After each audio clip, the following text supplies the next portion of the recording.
Changle City's top ancient martial academy prodigy, Ji Xian, awakened a rare SSS-grade beast martial soul, the Frost Phoenix, yesterday during the Martial Soul Awakening ceremony.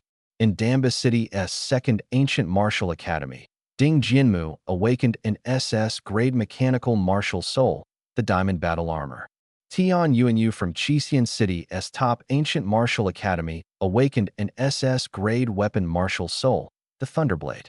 In Dazhou City's third ancient martial academy, Zhan Qifeng awakened an SS-grade elemental martial soul, Flame Roar. Su Yi stared at the continuous updates on the martial artists forum, his eyes filled with envy. He let out a long sigh. 1 year ago, he transmigrated to this world called Yuanxing, taking over the body of an orphan with the same name as his. Yuanxing was a world filled with mystery and danger, where martial artists reigned supreme. Several centuries ago, spatial gates began to appear across Yuanxing. These gates led to alien planets, inhabited by formidable monsters and savage, merciless alien races. Each time a spatial gate opened, Yuanxing would suffer immense destruction. To defend against these alien threats, humans started training their bodies and enhancing their combat abilities, eventually giving rise to the profession of martial artists. Martial artists were divided into two categories: ordinary martial artists and awakened martial artists. Ordinary martial artists were characterized by their ability to cultivate star energy, a power that could be used for both defense and offense. Awakened martial artists, however, were far superior. Not only did they cultivate star energy, but they also awakened martial souls. Martial artists with martial souls were far stronger than ordinary ones. In Yuanxing, everyone at the age of 17 was required to participate in martial soul awakening. Su Yi had just turned 17, but he didn't even qualify to take the awakening test. The reason was simple: his cultivation talent was abysmal, the lowest tier of weak grade talent. Cultivation talent was ranked from weak grade, low grade, mid grade, high grade, excellent grade, to divine grade. The higher the talent, the faster the cultivation speed. Su Yi hadn't even managed to cultivate star energy, which meant he wasn't even considered an ordinary martial artist. Naturally, he lacked the qualifications for martial soul awakening. Will I really spend my whole life as a nobody? Su Yi's face was filled with despair. Without becoming a martial artist, he would be condemned to the lowest rungs of society, doing menial labor and demeaning jobs.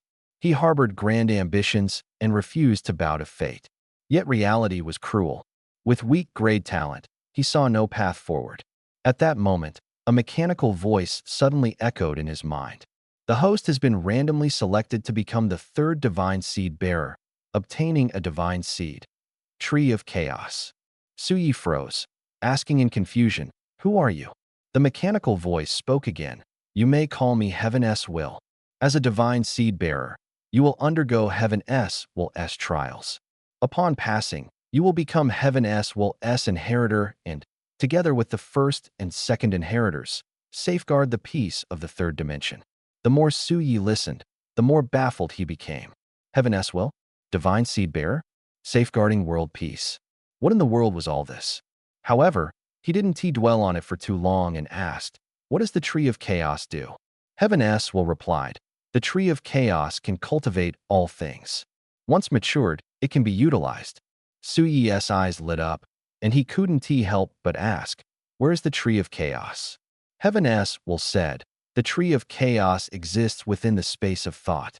You can open it with a single thought." "Open the Tree of Chaos," Su Yi murmured inwardly. In an instant, a vast space appeared in his mind.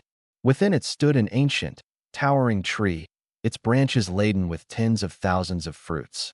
The fruits, about the size of peanuts, came in 6 colors: purple, gold, white, yellow, blue, and green. Su Yi guessed that each color likely represented a different type of cultivated item, but he wasn't sure what they were specifically. Heaven's Will, what do these fruits represent?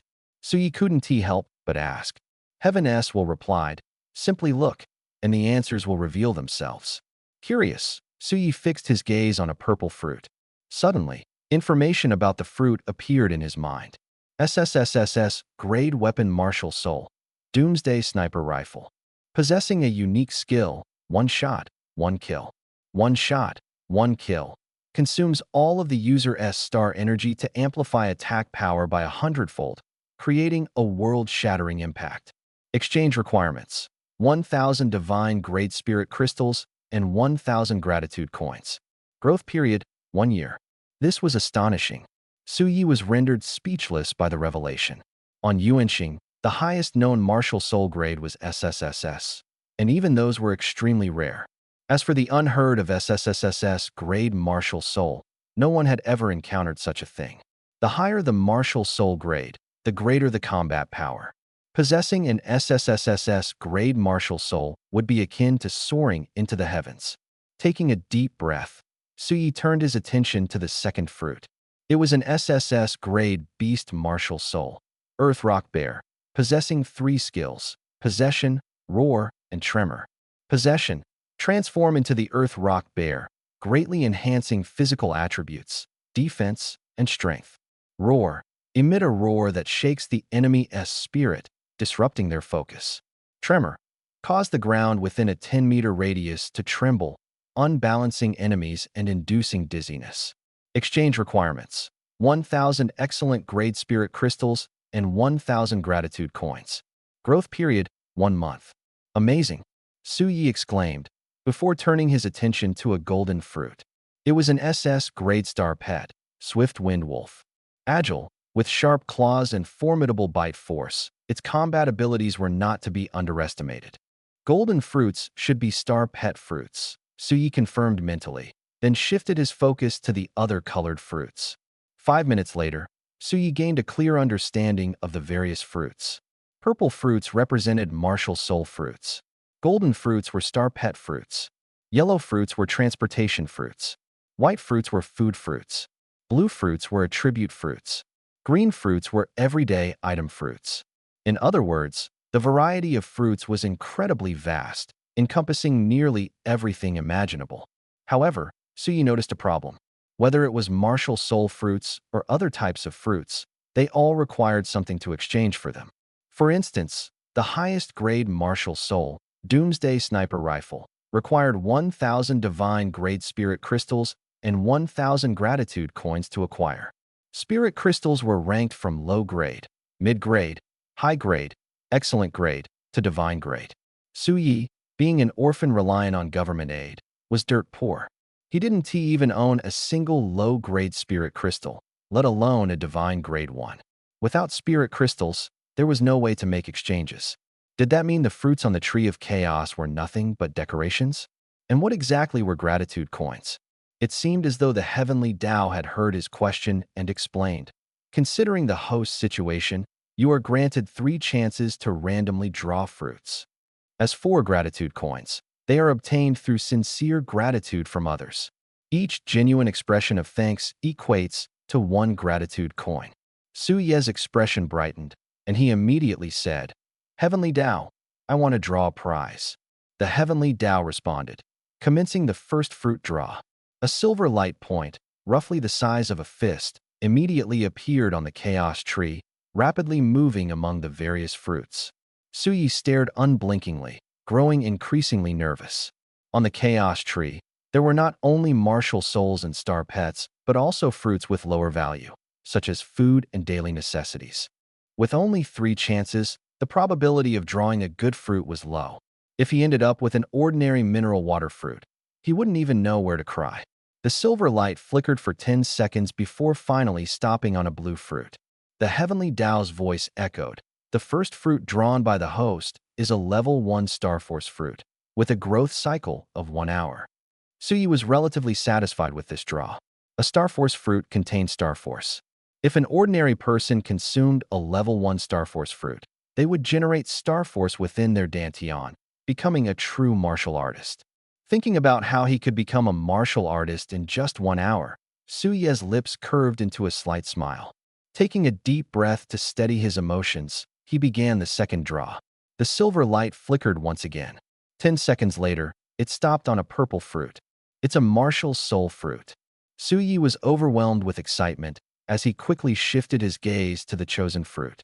SSSSS-Level Plant Martial Soul. Tree of Life. Growth Cycle. 1 year. Possesses 7-star techniques: Bind, Thorn, Wooden Armor, Blessing Light, Resonance Beam, Starry Radiance, and Holy Rejuvenation. Bind. Releases vines to immobilize the target. Available at Star Disciple 1 star. Thorn. Attacks the target with sharp branches. Available at Star Disciple 1 star. Wooden Armor. Grows wooden armor to protect oneself. Available at Star Disciple 1 star. Blessing Light. A single target healing skill that emits white light to heal the injured. Available at Star Disciple 1 star. Resonance Beam. A group healing skill where white light connects multiple injured individuals, bouncing 3 times to heal up to 5 people. Available at Star Warrior 1 star. Starry Radiance. An area healing skill, covering a 100 square meter area with white light to heal all injured within the range. Available at Star Sovereign 1 star. Holy Rejuvenation. A resurrection skill capable of reviving the deceased. Available at Star Emperor 1 star. Amazing. After reading the description of the Tree of Life, Martial Soul, Suyi was so thrilled that he could hardly contain himself. This was truly a top-tier martial soul, boasting 7-star techniques. Moreover, the skills were perfectly complementary, covering control, offense, defense, and powerful healing.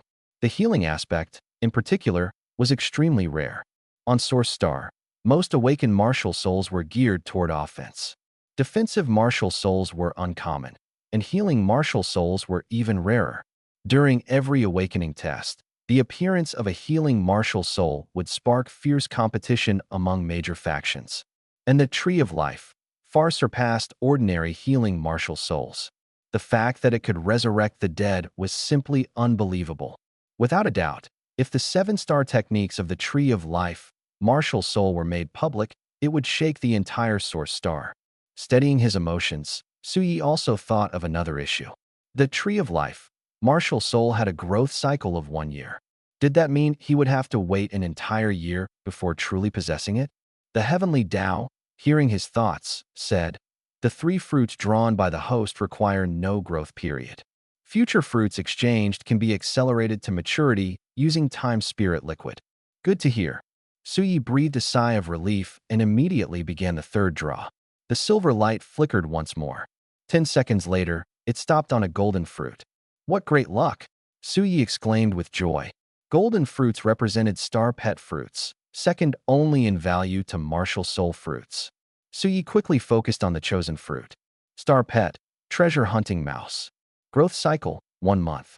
Possesses treasure sensing abilities, capable of detecting treasures within a 10-meter radius. Not bad. Suyi nodded slightly. Although the treasure hunting mouse wasn't a combat-type star pet, its value was still significant. In future adventures into secret realms, it might uncover plenty of treasures. At this moment, the heavenly Tao suddenly said, "The draw is complete. Does the host wish to claim the fruits?" "Claim them," Suyi responded without hesitation. Suddenly, 3 apple-sized fruits, purple, gold, and blue, fell from the chaos tree. Suyi fixed his gaze on them and first consumed the blue fruit. Instantly, he felt a surge of warmth in his dantian. Star Force. Suyi's expression shifted, and he began circulating it silently. In moments, a faint layer of starlight appeared over his palm. Having Star Force meant he had officially become a martial artist. Suyi silently confirmed this and then consumed the purple fruit. In the next instant, a small golden tree, only the size of his palm, appeared in his mind. Upon awakening, a martial soul would automatically reside in one's mind. The small golden tree in Suyi's mind was the top-tier SSSS-Level plant martial soul, Tree of Life. Its usage was simple. He could manifest it with a mere thought.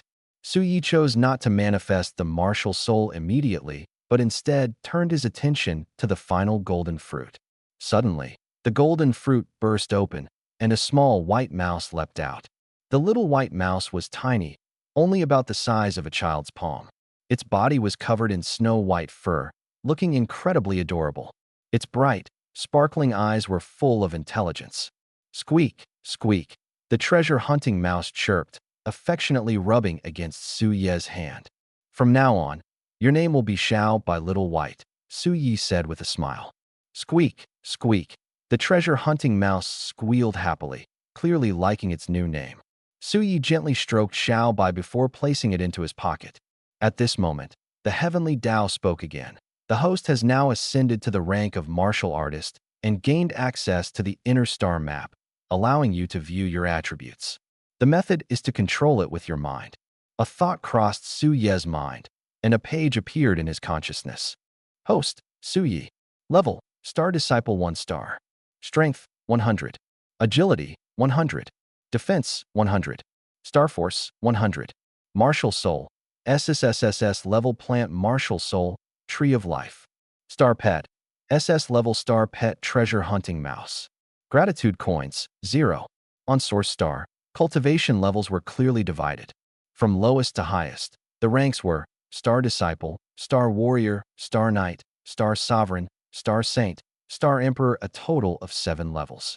Each level was further divided into 10 stars. Upon ascending a rank, all attributes would increase by 100 points from their current base values. Su Yi glanced at the star map through his inner vision and then closed it. Originally, he had planned to inspect the other fruits on the chaos tree, but suddenly his phone rang. The caller ID showed Gao Tantian, and he immediately answered. Old Gao, what's up? Gao Tantian's voice was filled with excitement. Su Yi, I've condensed star power. I've become a martial artist. Su Yi raised an eyebrow and smiled. Old Gao, congratulations. Gao Tantian was his best friend, and both of them studied at the second Ancient Martial Arts Academy in Silverlight City. Gao Tantian's cultivation talent was average, so condensing star power wasn't too easy for him. Knowing that Gao Tantian had become a martial artist, Su Yi was genuinely happy for him. Gao Tantian chuckled and said, Su Yi, I'm planning to go to the martial artist certification office tomorrow to take the star power assessment and get my martial artist certificate. Will you come with me? No problem. Su Yi agreed readily.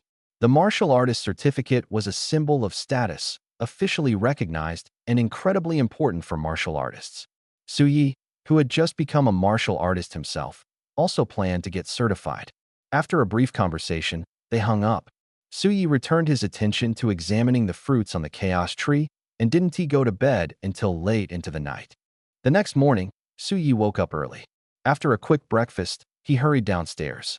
A young man, standing about 1.8 meters tall and with a chubby build, was peering into the hallway. Old Gao, Su Yi greeted with a smile.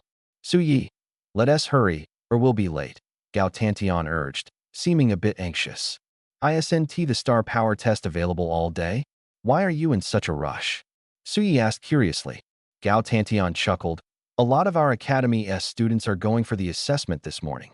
I want to show up and make an impression while they're there. Su Yi's lips curled into a faint smile. It seemed Gao Tantian wanted to show off a bit. Still, he understood it was hard for someone like Gao Tantian, with his limited talent, who was often looked down upon by others. This time, just demonstrating his star power would make those people take notice. Let us go then, Su Yi said, motioning for him to follow. The two of them headed toward the testing facility. After a short walk, Gao Tantian suddenly said, Su Yi, yesterday my uncle mentioned that his restaurant is still looking for an apprentice. Why don't you give it a try? On Source Star, there was an unspoken rule. If you couldn't detect star power by the age of 17, you had to give up cultivation and switch to another profession. Since Su Yi's cultivation talent was very weak, he was well aware that becoming a martial artist was nearly impossible for him. If he couldn't become a martial artist, then being a chef wasn't a bad choice. Gao Tantian's suggestion was out of consideration for Su Yi's future. I'll think about it, Su Yi replied with a smile. A chef? What a joke. He was determined to become the strongest martial artist in existence. This belief was unshakable. All right, Gao Tantian didn't press the issue. After walking for another half hour, they arrived at a black, circular building. This was the martial artist certification office. Perhaps because it was still early, there weren't many people there for the star power test, only a few dozen. Old Gao, hurry and get in line, Su Yi reminded him. No rush. I'll wait a bit, Gao Tantian replied nonchalantly. Su Yi was speechless. What was going on? He had been in such a hurry to leave earlier, and now he wasn't in a rush anymore. Gao Tantian said meaningfully, everyone here is from other academies. Nobody knows me. I'll wait until students from our academy arrive before I take the test. Suyi finally understood Gao Tantian just wanted to make a big entrance. Still, considering how rare it was for Gao Tantian to have a moment to shine, Suyi could understand his desire to put on a show. 10 minutes later, a group of people arrived, most of them wearing the uniforms of the Second Ancient Martial Arts Academy in Silverlight City. They're here. Gao Tantian's eyes lit up. He quickly went to the back of the line, with Suyi following behind him. Gao Tantian looked at Suyi curiously and asked, "You're here to test your star power too?" Suyi gave a faint smile. "What do you think?" Gao Tantian was momentarily stunned and began to think it over. Suyi's talent was too weak, it was impossible for him to have condensed star power. So he must be here for another reason, perhaps to hold a spot in line for someone else. That's got to be it, Gao Tantian concluded confidently. At that moment, a group of students from the Second Ancient Martial Arts Academy approached. Among them was a short-haired student about 1.7 meters tall, with a gloomy expression. When he saw Su Yi and Gao Tantian, he sneered. "Hey, isn't this our academy's pair of losers? Are you two here to test your star power as well?" Because of their poor cultivation talent, Su Yi and Gao Tantian were often inseparable and had earned the nickname, the Loser Brothers. Ha! Students from other academies burst out laughing. Gao Tantian's face turned red. He glared at the short-haired student and growled, "Ma Hao, don't underestimate us. If you can take the test, why can't we?" Ma Hao sneered. "I have average cultivation talent. You two are one weakling, and one worse. How dare you compare yourselves to me?" Gao Tantian was about to retort when Suyi stopped him. "Old Gao, don't get worked up," Suyi said calmly. "A dog barks because it's a dog. No need to stoop to the level of someone like that. You dare call me a dog?" Ma Hao's eyes widened in fury. The other students from the Second Ancient Martial Arts Academy were equally shocked.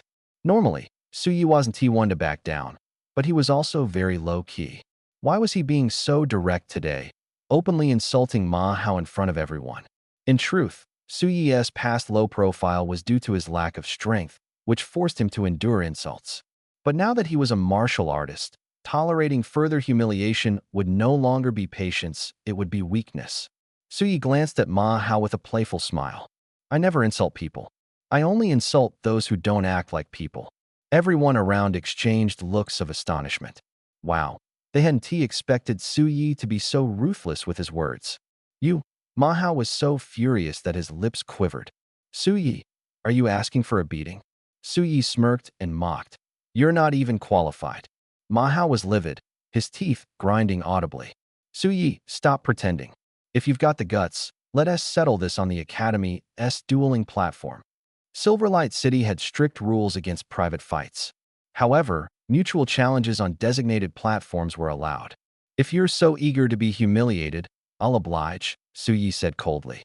Everyone was stunned. Suyi had actually accepted Ma Hao's challenge? This was practically suicide. After all, Ma Hao had average cultivation talent and had already condensed star power, making him a one-star disciple martial artist. He was here today merely to complete the formalities and get his martial artist certificate. In contrast, Suyi had weak talent and practically no chance of becoming a martial artist. For an ordinary person to challenge a martial artist, it was absurd. Gao Tantian was alarmed and quickly tried to dissuade him. "Suyi, calm down. Don't worry, everything is under my control," Suyi replied with an arched brow and a faint smile. Now, Suyi wasn't just a newly initiated star disciple with a one-star martial strength, but he also possessed the rare SSSSS-ranked plant martial soul, the Tree of Life. Dealing with ordinary warriors of the same level would be effortless for him. Gao Tantian was utterly dumbfounded. How could Suyi possibly have everything under control? What exactly was he controlling? He even began to suspect if Suyi had been mentally shaken or if there was something wrong with his head. Haha. Ma Hao laughed instead of getting angry. "Suyi, you agreed yourself once the Star Force evaluation is over, we'll duel one-on-one. Don't chicken out and hide like a coward when the time comes." Suyi waved his hand dismissively, speaking impatiently. "Got it. Stop acting all high and mighty in front of me. Go to the back of the line already. Just looking at you makes me sick." You son of a Ma Hao's face turned red with rage, the veins on his forehead bulging as his fists tightened, knuckles cracking audibly. After being continuously humiliated by Su Yi, his fury was about to explode. The round-faced Huang Zihan whispered to him, Su Yi is deliberately trying to provoke you. If you make a move now, you'll fall right into his trap. Ma Hao took a deep breath, suppressing his anger, and spat maliciously, Su Yi, just wait. On the arena, I'll break every bone in your body. Su Yi sneered disdainfully, responding, and I'll make sure you're crawling on the ground searching for your dignity. You. Ma Hao's lips trembled involuntarily. Don't waste words on him, Huang Zihan advised. Come on, let us go to the back of the line. The other students from Silverlight City's second ancient martial academy followed suit, heading to the back of the line. Once the crowd dispersed, Gao Tantan looked at Su Yi with worry. Su Yi, what is going on with you? Why are you deliberately provoking Ma Hao? Sometimes, if you don't harden up, people will just keep bullying you. Su Yi squinted his eyes, his voice cold. The weak can't stand tall. From today onward, I want everyone to know that Su Yi is no longer the soft pushover anyone can trample on. Anyone who dares cross me will pay a painful price. Gao Tantan was stunned. The reasoning made sense, but it hinged on one crucial factor: strength. Without strength, wouldn't he still get suppressed the same way? Swallowing hard, Gao Tantan muttered, Su Yi, I feel like you've become a completely different person. The old Su Yi was weak and powerless. Now, he was like an unsheathed sword, sharp and menacing. Su Yi patted Gao Tantan's shoulder and sighed, people change. They grow from immature to mature, from simple to complex. And I will only grow stronger, until I stand at the pinnacle of the world. That's a big dream, Gao Tantan remarked, momentarily stunned. But let us not think that far ahead for now. How do you plan to deal with Ma Hao? Su Yi replied calmly, you'll see when the time comes. Gao Tantan, has Su Yi really gone insane? Just as Gao Tantan was about to say something more, a tall, slender male student with a refined appearance and black-framed glasses approached them. The crowd immediately broke into murmurs. Jiang Ku from Silverlight City's second ancient martial academy is here. I heard Jiang Ku's cultivation talent is sky high. He's so strong. Yeah, he's one of the top 3 geniuses of the first year. He's already condensed Star Force and came here specifically to awaken his martial soul this time. The surrounding chatter made Jiang Ku puff up with pride. As he approached and saw Su Yi and Gao Tantan, he visibly froze for a moment. These 2 trash brothers were here to test their Star Force? One with low-grade talent, the other with inferior-grade talent, and they still wanted to be warriors? What a joke. Jiang Ke cast a disdainful glance at them and said coldly, Gentlemen, I have an urgent matter. Could you let me take your spot? Of course, this was just an excuse. He wanted to take a spot further up the line so he could show off later. He was confident that his martial soul awakening would cause a sensation in the entire city. His name would echo throughout Silverlight City. Su Yi didn't even look at him. Jiang Ku, relying on his high talent, always acted aloof and often mocked students with lower talents. Su Yi naturally didn't take kindly to him and had no intention of yielding. Gao Tantan glanced at the long line behind them, feeling a bit troubled. Jiang Ku, it's not that we don't want to let you, but we're in a hurry too. If they gave up their spot, they'd have to wait at the very end. By the time their Star Force was tested, who would even pay attention to them? How could they maintain their act? Jiang Ku frowned and looked at Su Yi again. Su Yi answered bluntly, I'm in a hurry too. Jiang Ku's expression darkened. He was a prominent figure in the second ancient martial academy. Who wouldn't show him some respect when they saw him? And yet these 2 nobodies dared to refuse him outright, as if they didn't take him seriously at all. Su Yi glanced at him and reminded, if you want to test your Star Force, stop dawdling here. Go to the back of the line before it gets even longer. Jiang Ku's face turned grim as he stared at Su Yi, his tone cold. Su Yi, a trash with inferior grade talent like you, dares to test Star Force? Hurry up and give me your spot. When soft words failed, he resorted to threats. He couldn't believe that a nobody like Su Yi would have the guts to defy him. Su Yi squinted, his gaze mocking as he said to Jiang Ku, call me dad, and I'll give you my spot. Originally, Su Yi didn't want to argue with Jiang Ku, but he didn't expect Jiang Ku to be this arrogant. What the hell? A wave of exclamations rippled through the crowd as everyone was stunned. Su Yi's words were blatantly humiliating Jiang Ku. A genius with high-grade talent being insulted like this? Had Suyi really gone mad? What did you just say? Jiangku's eyes widened in disbelief, unable to fathom that Suyi had the audacity to utter such words. Suyi replied coldly, "Out in the world, who else would pamper you besides your dad? If you don't call me dad, why should I give you my spot?" The crowd couldn't hold back their laughter. To be fair, Suyi's sharp tongue was something else. Anyone would lose their composure after being insulted like this.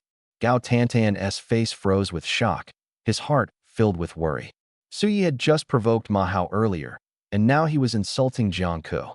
He was truly fearless, utterly brazen. Heh, this kid Suyi really has a screw loose. Ma Hao chuckled darkly. Not only had Suyi offended him, but now he was also picking a fight with Jiangku. At this rate, Suyi wouldn't just be courting death. His end would be utterly miserable. Jiangku's face turned a mix of green and red as anger boiled within him. Having never been humiliated like this since childhood, he now wanted nothing more than to tear Suyi apart. "You bastard!" Jiangku growled through gritted teeth, his voice low and furious. "Suyi, are you tired of living?" Suyi sneered, "I'm not underestimating you. It's just that with someone like you, I could crush you with one finger." "What the?" Another wave of astonished murmurs swept through the crowd. And nobody dared claim he could crush a high-grade talent genius with just one finger? That was some next-level bragging. "You're courting death." Jiangke finally snapped, his eyes blazing with killing intent as the star force within him surged out. What a powerful star force surge. Could Jiangke already be a two-star disciple? Everyone was stunned when they saw the starlight released by Jiangku. Suyi's face remained unmoved, with a hint of disdain in his eyes. Even if Jiangku was truly a two-star disciple, there was nothing to fear.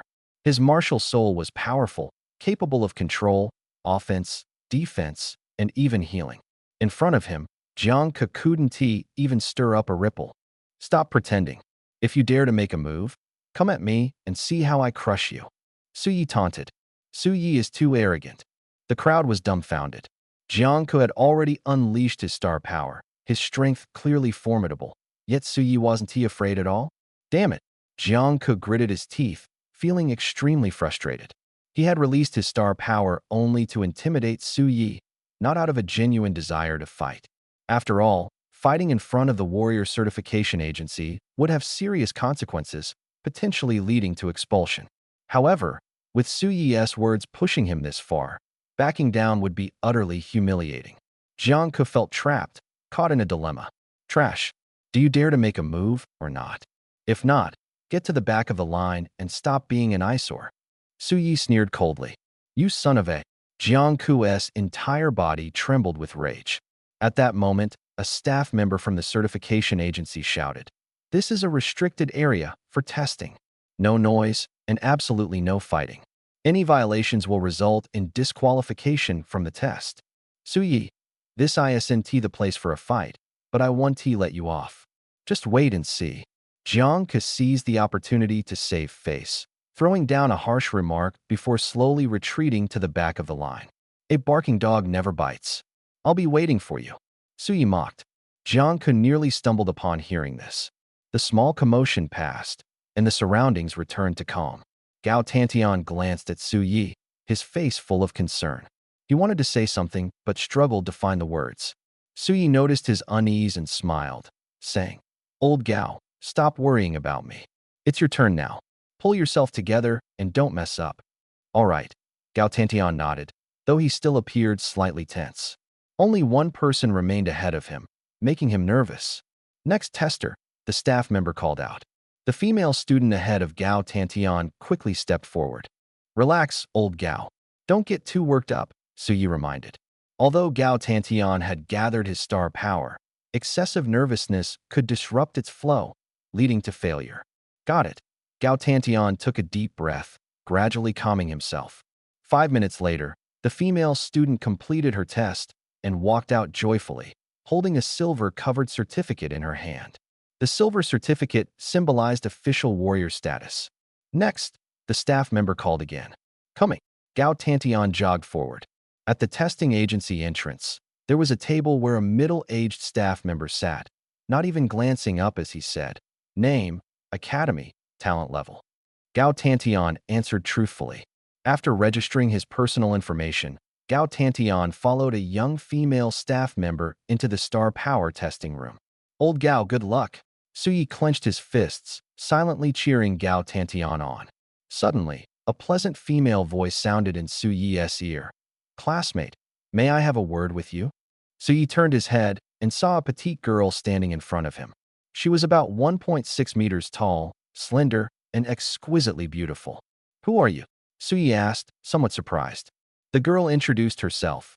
Hello, I'm Gu Shuyi, a student from the First Ancient Martial Academy. Yes, Gu Shuyi, someone nearby exclaimed, causing an immediate stir. Gu Shuyi wasn't just the school beauty of the First Ancient Martial Academy, she also possessed top-tier talent and was recognized as a prodigy. Moreover, the Gu family was one of the 3 major families in Silverlight City. Gu Shuyi was very famous in the city. Gu Shuyi, Suyi repeated softly. What can I do for you? Gu Shuyi hesitated slightly before saying, I'm in a bit of a hurry. Could you let me take your spot in line? Give up my spot. Suyi frowned. Earlier, Jiang Ku had also asked him to give up his spot, and after Suyi refused, it had led to an unpleasant altercation. Though Gu Shuyi was much more polite than Jiang Ku, they had no connection, and Suyi had no obligation to help her. Just as Suyi was about to refuse, Gu Shuyi took out a low-grade spirit crystal and placed it in front of him. Classmate, I'm really in a hurry. Here's a spirit crystal as compensation. Suyi's eyes brightened. He casually pocketed the spirit crystal and smiled. Classmates should help each other. Since you're in a hurry, I'll give you my spot. Low-grade spirit crystals could be exchanged for chaos fruits, something Suyi needed, so he wouldn't pass up this opportunity. The surrounding students looked at Suyi with disdain. Just moments ago, Suyi had firmly refused Jiang Ku. Now, with a beautiful girl asking, he agreed immediately? Clearly, he was enchanted by Gu Shuyi's looks. Thank you. Gu Shuyi sincerely expressed her gratitude. Suddenly, a mechanical voice echoed in Suyi's mind. Receive Gu Shuyi's genuine gratitude. Gratitude points +1. Suyi raised an eyebrow and stared at Gu Shuyi. What did you just say? Gu Shuyi looked puzzled. I said thank you. The mechanical voice echoed again. Receive Gu Shuyi's genuine gratitude. Gratitude points +1. Can you say it again? I didn't hear it clearly. Suyi grinned. In truth, he had heard it perfectly. He just wanted to accumulate more gratitude points. Gratitude points could also be used to buy chaos fruits, so why not take advantage? Gu Shuyi. Was this guy hard of hearing? Who repeatedly asked someone to say thank you. Though Gu Shuyi was slightly annoyed, she still patiently said, thank you. Her voice was noticeably louder this time. Received Gu Shuyi's genuine gratitude. Gratitude points +1. Suyi's lips curled into a satisfied smile. A low-grade spirit crystal and 3 gratitude points, this was a big win. Noticing Gu Shuyi's slight irritation, Suyi quickly stepped aside and strode to the back of the line. As he passed Ma Hao growled, Suyi, don't forget our agreement. Don't worry. When the time comes, I'll make sure you're convinced, Suyi replied indifferently. Ma Hao clenched his teeth in frustration. Ignoring him, Suyi continued to the end of the line. Just as he reached the back, he felt a sharp gaze sweep over him. Turning around, he saw Jiang Ke glaring at him with fierce, malicious eyes and a sinister smirk. Bastard! If you keep looking at me like that, I'll gouge out your eyes, Suyi warned, walking past Jiang Ku without hesitation. Jiang Ke swallowed hard, suppressing the urge to attack, and roared internally, Suyi, just wait for my revenge. As Suyi reached the end of the line, Gao Tantian burst out of the testing agency, holding a gleaming certificate high above his head and shouting, Ha! I've become a warrior. Students from other academies scoffed. Is there any need to be so excited? Most of the people who come for the test can advance, there's nothing to brag about. But the students of the Second Ancient Martial Academy were utterly shocked. They all knew that Gao Tantan's talent was rated as low grade, essentially useless. For him to become a martial artist was simply unbelievable. Where's Suyi? Gao Tantan wanted to share his happiness with his good friend, only to find that Suyi was nowhere to be seen, replaced instead by a beautiful girl. Old Gao, I'm here. Suyi waved at Gao Tantan from the end of the line. Gao Tantan ran over and asked in confusion, Suyi, why are you at the back of the line? Suyi smiled faintly. The student in front of me had an urgent matter, so I gave her my spot. Hmm. Gao Tantan's expression turned a little odd. He looked at Suyi, puzzled. He never yields to guys, but readily gives up his spot to a pretty girl. Could Suyi be interested in her? That must be it. Gao Tantan thought to himself with certainty, but chose not to bring it up. Instead, he said to Suyi, the academy just issued a notice. All students who successfully detect Star Force must report immediately. I can't stay with you. Go ahead, Suyi responded nonchalantly. Gao Tantan leaned in close to Suye's ear and whispered, Suyi, don't go back to the academy after the test. Suyi had recently clashed with Ma Hao, and Jiang Ke returning to the academy would undoubtedly lead to trouble. Got it, Suyi casually replied. Then I'll head out first. Let's talk tonight. Gao Tantan waved and quickly left. Not long after Gao Tantan departed, a dozen students lined up behind Suyi. Suyi had an idea and turned to a skinny boy in line behind him. Hey, want to switch spots? What do you mean? The skinny boy looked confused. Suyi smiled and explained, just say thank you, and I'll let you have my spot. You're nuts. The skinny boy rolled his eyes at Suyi and ignored him. Suyi rubbed his nose, unfazed, then turned to a ponytailed girl behind the boy and asked, Classmate, would you like to switch spots with me? All you have to say is, thank you. Thank you. The ponytailed girl responded without hesitation. Received Zhou Xian's heartfelt thanks. Gratitude points +1. With a gratitude point in hand, Suyi cheerfully switched places with Zhou Xian. He then used the same method to trade spots with the students behind her, one by one. By the time Suyi reached the back of the line, this transaction was complete. He opened his internal star map to check. When the gratitude points reached 14, he couldn't help but smile. Then, he closed the star map and turned his attention to the chaos tree. To upgrade to a 2-star star disciple, he needed level 2 star force fruits, strength fruits, resilience fruits, and agility fruits, 5 low-grade spirit crystals, and 5 gratitude points for each type. However, Suye's gratitude points and spirit crystals were insufficient, so he couldn't exchange for those fruits. Still, other attribute fruits were available, such as boxing mastery fruits, Muay Thai mastery fruits, wrestling mastery fruits, and so on. These fruits had 10 levels, with level 1 requiring 1 gratitude point, level 2 requiring 2, and so on, up to level 10 requiring 10 points. Suyi began to ponder. Right now, the most important thing was to improve his strength. If he couldn't advance in level, he could at least strengthen himself in other ways. Exchanging for boxing fruits seemed like a good choice. So he exchanged for a level 7 boxing mastery fruit and a level 7 Muay Thai mastery fruit, using up all 14 gratitude points. The growth cycle for these two fruits was 10 minutes. After completing the exchange, Suyi waited patiently. Time flew by, and in 10 minutes, the fruits matured. Suyi swallowed them without hesitation. Soon, his mind was flooded with knowledge of boxing and Muay Thai, as if he were born with the skills. Ma Hao, you want to compete with me? Suyi muttered to himself. With the trump cards of boxing and Muay Thai, he could suppress Ma Hao easily, even without using his martial soul. Just as Suyi was lost in his thoughts, a sudden cheer erupted nearby. Jiang Ke is out. He's holding a martial soul certificate. Oh my god, Jiang Ke really awakened a martial soul. Every year, thousands of students in Silverlight City participated in martial soul awakening, but fewer than 20 succeeded. No matter what kind of martial soul one awakened, their future was bright. Suyi looked up to see Jiang Ke walking out with his head held high, holding 2 certificates, 1 gold and 1 silver. The golden certificate was the martial soul certificate. Jiang Ke is amazing. Truly a genius student. The surrounding crowd burst into a chorus of admiration. Jiang Ke smiled and said, Classmates, I need to report back to the academy, so I'll take my leave. With that, he walked away in a certain direction, but not before shooting Suyi a menacing glare, the meaning unmistakable. You better not mess with me. Suyi sneered. After Jiang Ke left, the testing continued. By the time it was Suye's turn, it was nearly noon. A middle-aged staff member asked mechanically, Name, Academy, Talent Level. Suyi, 2nd Ancient Martial Academy, Weak Grade Talent. Suyi answered quickly. The staff member looked up at him and asked, "Are you sure you want to take the test?" Weak grade talent had almost no chance of condensing star force. The staff member couldn't understand why Suyi would bother. "I'm sure," Suyi confirmed. The middle-aged staff member nodded and turned to the female staff member beside him. "Take him for the test." "What a waste of time," the female staff member muttered under her breath, then coldly said to Suyi, "Follow me." Without overthinking, Suyi followed her into the testing room.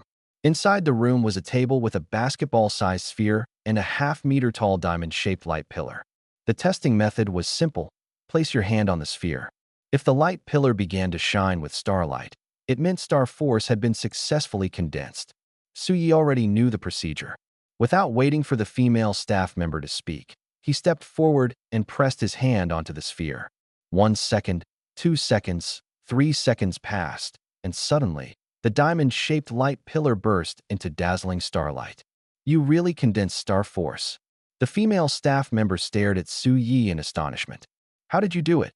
Suyi shrugged and said indifferently, "Maybe I got lucky." The female staff member smiled. Take out the word maybe. For someone with weak grade talent, to condense star force was exceedingly rare. The success rate was so low that not even 1 in 10,000 could achieve it. To her, Suyi had just hit the jackpot. "Then I guess I was lucky," Suyi replied, unwilling to elaborate further. "The test is complete. Follow me outside," the female staff member said. The female staff member called out softly and slowly walked out of the testing room. Suyi followed closely behind. "So how about now? Ready to give up?" The middle-aged staff member joked upon seeing Suyi. The female staff member lightly coughed, reminding him he tested positive for star force. "What?" The middle-aged staff member was stunned. A talent as weak as this could still gather star force and become a warrior? Suyi's luck was simply extraordinary. "You're lucky," the middle-aged staff member commented thoughtfully after regaining his composure. Suyi smiled and said, "Uncle, isn't it time to issue me a warrior certificate?" "Yes." The middle-aged staff member nodded, took out a silver certificate, recorded Suyi's information, stamped it with the Testing Institute's seal, and handed it over. "Finally a warrior." Suyi looked at the certificate with excitement. "Just this little achievement." The female staff member glanced at him and muttered softly. Then she reminded, "Testing's done, you can leave now." Suyi put away the certificate and said, "I want to test my martial soul too." A martial soul certificate was more valuable than a warrior certificate. It wasn't just a symbol of status, but also came with a monthly subsidy of a low-tier spiritual crystal from the city lord's mansion. Currently, Suyi was in dire need of spiritual crystals, so naturally, he wanted to test for a martial soul. "You want to test your martial soul as well?" Both the middle-aged and female staff members were astonished. In their eyes, the fact that Suyi could even test positive for star force was already a stroke of immense luck. Awakening a martial soul? Impossible, Suyi replied. "The rules state that everyone has one opportunity to awaken a martial soul. My talent may be weak, but I don't want to give up. Maybe I'll get lucky and awaken one." "Your talent isn't weak, it's garbage." The middle-aged staff member cursed inwardly but said aloud, "You're right. But you should also know that throughout the entire origin star, no one with such weak talent has ever awakened a martial soul." He softened his words somewhat, but the female staff member was blunt. "Stop dreaming. With talent like yours, awakening a martial soul is absolutely impossible. Don't be so absolute. What if you're proven wrong?" Suyi snorted softly. "You?" The female staff member sneered. "If you can awaken a martial soul, I'll eat this table in front of me. Shall we give it a try?" Suyi said with a faint smile. The female staff member didn't respond, but instead looked at the middle-aged staff member. Seeing Suyi's determination, the middle-aged staff member finally said, "Fine, have it your way." After all, the awakening process didn't take much time. It wouldn't hurt for him to try and be convinced of the reality. The three of them then headed to another room. At the door, the middle-aged staff member said, "Suyi, this is the awakening chamber. You only have 1 minute. If you fail to awaken within a minute, it's over." "I understand." Suyi nodded and pushed the door open to enter. The middle-aged and female staff members stood outside, observing. The female staff member snorted, "A waste with such weak talent. Dreaming of awakening a martial soul? What a joke." The middle-aged staff member smiled helplessly. Young people are ambitious. A bit of disappointment will humble them. Inside the room, Suyi could clearly feel the rich spiritual energy in the air. This feels amazing. Suyi took a deep breath, his entire body feeling refreshed. After taking 3 deep breaths, he began to gradually manifest his martial soul. Suddenly, a small golden tree appeared before him. At first, it looked weak, but as time passed, it grew clearer and more solid. When it fully formed, it emitted a dazzling golden light that illuminated the entire room. The middle-aged staff member, who had been looking down, suddenly noticed the anomaly inside the room and looked up sharply. Seeing the golden glow filling the room, he froze in disbelief. He actually awakened a martial soul, he murmured. The female staff member, who had been half-heartedly scrolling through her phone, immediately turned to look at the room upon hearing this. The next moment, she saw the small golden tree floating in front of Suyi, her expression shifting to one of utter shock. A martial soul? Suyi, with such mediocre talent, had actually awakened a martial soul? Could this be real? She swallowed hard and asked blankly, "Old Wu, am I seeing this right? Is that a martial soul in front of Suyi?" The middle-aged staff member, Old Wu, snapped out of his daze and confirmed, "You're not mistaken. Suyi has indeed awakened a martial soul, a plant type 1. And judging by its level, it seems incredibly high, possibly SS rank." This. The female staff member's jaw dropped, her mind unable to process what she was seeing. For hundreds of years, no one on Origin Star with such poor talent had ever awakened a martial soul.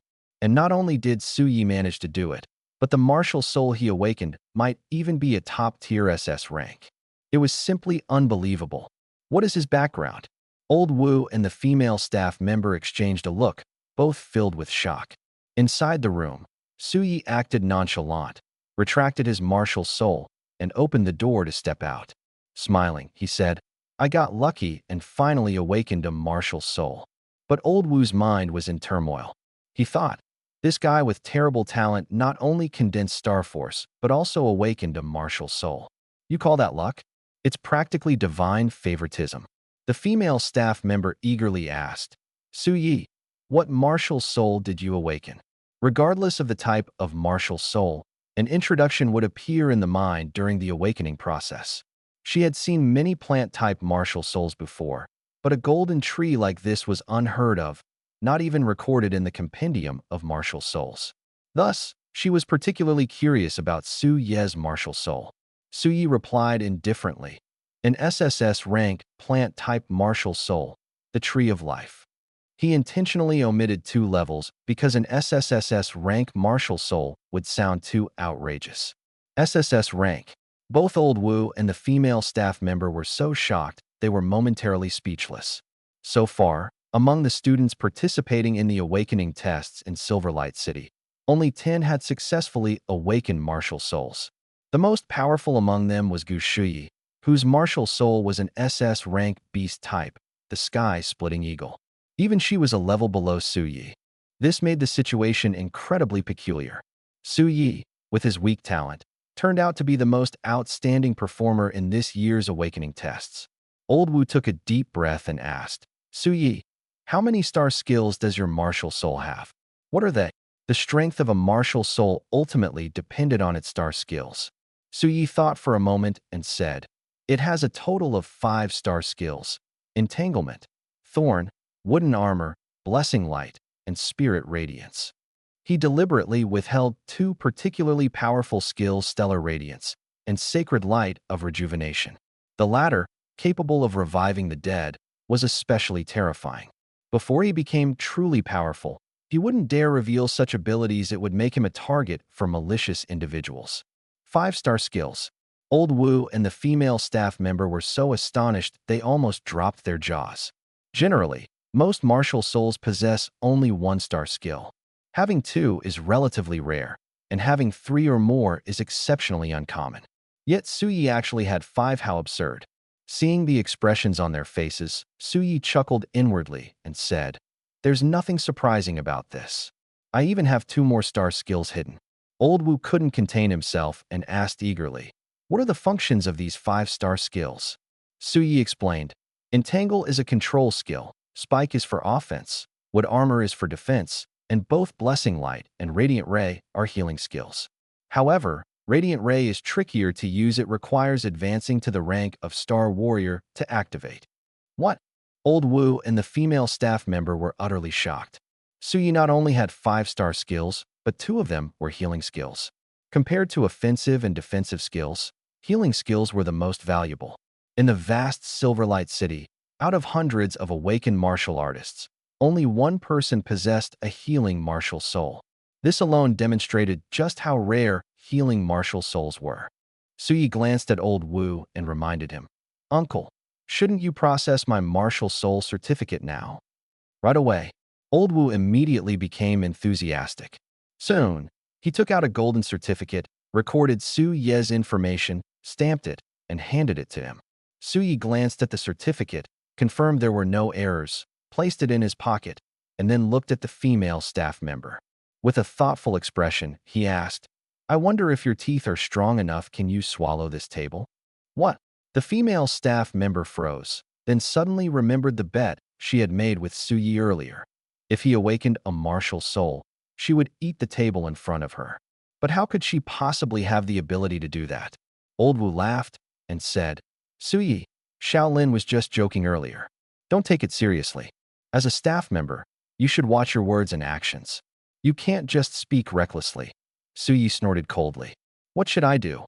The female staff member was on the verge of tears. If Suyi were an ordinary martial artist, she wouldn't care at all. But he was an awakened martial artist, and a martial artist with healing star skills at that. Such individuals were targets of recruitment by major factions. She had to tread carefully and dare not offend him. Seeing that Suyi wasn't letting go of the matter, Old Wu became flustered and was about to speak up. But Suyi beat him to it and said, "However, considering you're still young and bound to make mistakes, I'll let this slide if you just say thank you to me." Really? The female staff member's eyes lit up. "Yes." Suyi nodded. The female staff member quickly said, "Suyi, thank you for forgiving me. Received a sincere thank you from Lin Xiaonan. Gratitude coins +1. Suyi muttered, raising an eyebrow. "Say it again." "Thank you. Thank you. Thank you." Lin Xiaonan blurted out 3 times in a row. Received a sincere thank you from Lin Xiaonan. Gratitude coins +3. Suyi said, his mood lifting. Smiling, he added, "All right, you too. I need to report back to the academy. I'll take my leave now." With that, he swiftly departed. Old Wu watched Su Ye's retreating figure and sighed. What a pity. Lin Xiaonan was puzzled. Su Yi has already awakened his martial soul and has a bright future ahead. What's the pity in that? Old Wu sighed again and explained, Su Ye's martial soul is indeed powerful, but his cultivation talent is too weak. If he had better talent, even at an average level, his future achievements would be extraordinary. He might even become famous across Origin Star. The power of a martial soul is directly tied to the martial artist's cultivation level. The higher the cultivation, the stronger the martial soul's abilities. Su Ye's weak talent meant he might remain stuck at the Star Disciple stage for life. In such a case, the potential of his martial soul would also be limited. Oh, Lin Xiaonan nodded in understanding. 20 minutes later, Su Yi arrived at the second Ancient Martial Academy. As soon as he stepped through the gates, he noticed many students pointing and whispering about him. He understood they must have heard about Ma Hao's challenge. These people were likely eager to see him make a fool of himself.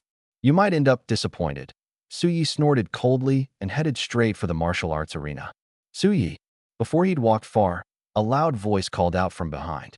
Su Yi stopped and turned to see a tall, muscular boy standing 1.9 meters tall striding toward him. Class president, what's the matter? Su Yi asked with a smile. The boy's name was Chang Yuezhi, the class president of Class 7 in their first year, and Su Ye's classmate.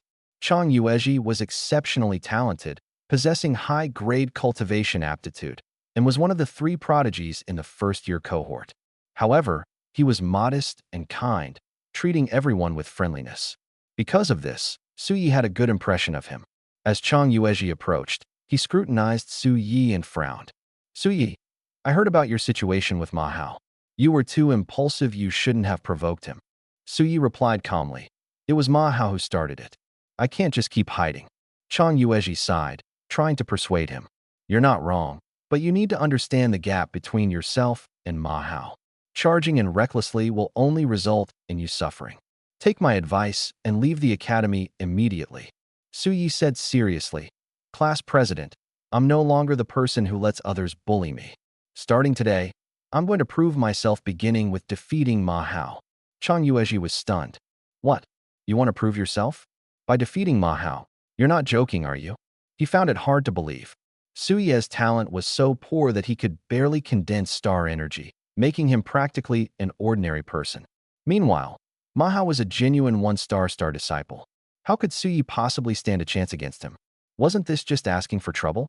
Just as Chang Yuezhi was about to dissuade him further, Su Yi said, Class president, if you're interested, come to the martial arts arena and watch me crush Ma Hao. With that, he continued walking toward the arena. Chang Yuezhi hesitated for a moment before quickly following him. Before long, the two arrived at the schoolyard. Around the central platform of the martial arts arena, over 100 students had gathered, clearly anticipating the show. Student duels were common, but neither Su Yi nor Ma Hao was particularly famous. Normally, such a match wouldn't draw much attention. However, this time it was a duel between an ordinary person and a martial artist, plenty of drama to draw a crowd. Su Yi's here. This guy actually showed up. He's just here to get beaten. How foolish. Foolish, but you've got to admit he's brave. If he weren't foolish, we wouldn't have a show to watch. As Su Yi appeared, the crowd of students began whispering among themselves. He ignored the chatter and strode directly toward the platform. Among the crowd, Gao Tantan, seeing Su Yi, immediately turned pale. Su Yi, what are you doing here? Didn't I tell you to go home? Gao Tantan rushed over, her voice filled with urgency. Su Yi smiled faintly. Didn't I tell you? Just watch my performance. Gao Tantan was at a loss for words. Watch your performance? You mean watch you get beaten by Ma Hao until it's unbearable, right? She thought gloomily. He was furious, but Su Yi was his best friend, and he absolutely didn't want to see him get hurt. So he turned to Chang Yuezhi and said, Class monitor, can't you try to talk him out of it? Chang Yuezhi gave a wry smile. I already tried, but Su Yi wouldn't listen at all. So what do we do now? Gao Tantan was so anxious he was about to lose his mind. At this moment, Ma Hao, standing in the ring, shouted loudly, Su Yi, are you even a man? Get in the ring. My fists can't wait any longer. A faint smirk appeared on the corner of Su Yi's lips as he slowly walked toward the ring. You seem to enjoy getting beaten up. Got a strong tolerance for pain, huh? Wait. Gao Tantan grabbed Su Yi and turned to Ma Hao, shouting, Ma Hao, what is the point of bullying a regular guy? If you've got guts, fight me one-on-one. Ma Hao sneered disdainfully. You can both come at me if you want. Let me deal with Su Yi first, then it'll be your turn. Gao Tantan wanted to say more, but Su Yi had already strode onto the stage. It's over. It's all over. Gao Tantan was on the verge of tears. Beside him, Chang Yuezhi let out a deep sigh. In the crowd, Jiang Ke sneered coldly when he saw Su Yi actually dare to step into the ring. Su Yi, anyone who crosses me never ends up well. There was an unspoken rule about one-on-one duels in the ring. As long as you didn't kill your opponent, even if you injured them severely, there were no consequences. Jiang Ke had already instructed Ma Hao beforehand if Su Yi dared to step in, he must break his bones. As if he could already foresee the misery that awaited Su Yi, Jiang Ke couldn't help but sneer. In the ring, Su Yi and Ma Hao eyed each other up. Ma Hao grinned darkly. Su Yi, you'd better hold on. Don't start crying and begging for mercy after just a couple of hits. Such nonsense, Su Yi snorted dismissively. Soon, I'll show you who's really the tough one. What the heck? The students watching erupted in astonishment. Even at this point, Su Yi dared to act so arrogant, it was baffling. You're asking for it. Ma Hao's face darkened as starlight energy gathered in his fists, and he charged at Su Yi, his fist aiming straight for Su Yi's face. Watch out, Su Yi. Gao Tanan's face was full of worry. If that punch landed, Su Yi would definitely be seriously injured. It's starting. The students around the ring were all focused intently. How would Su Yi deal with Ma Hao's fierce punch? With a relaxed expression, Su Yi skillfully ducked and bent his head just as Ma Hao's punch came toward him. Effortlessly, he dodged the blow. Ma Hao's punch missed, causing him to stumble slightly and almost fall. How did Suyi dodge that? He must be trained in combat techniques. The crowd erupted into excitement again.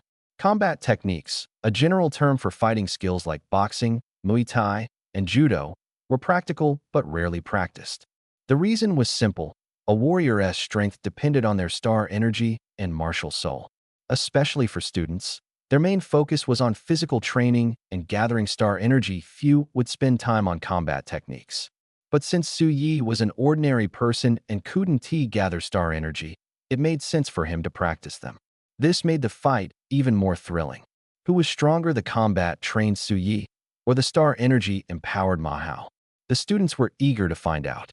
Ma Hao steadied himself and turned to Suyi in surprise. You've trained in combat techniques?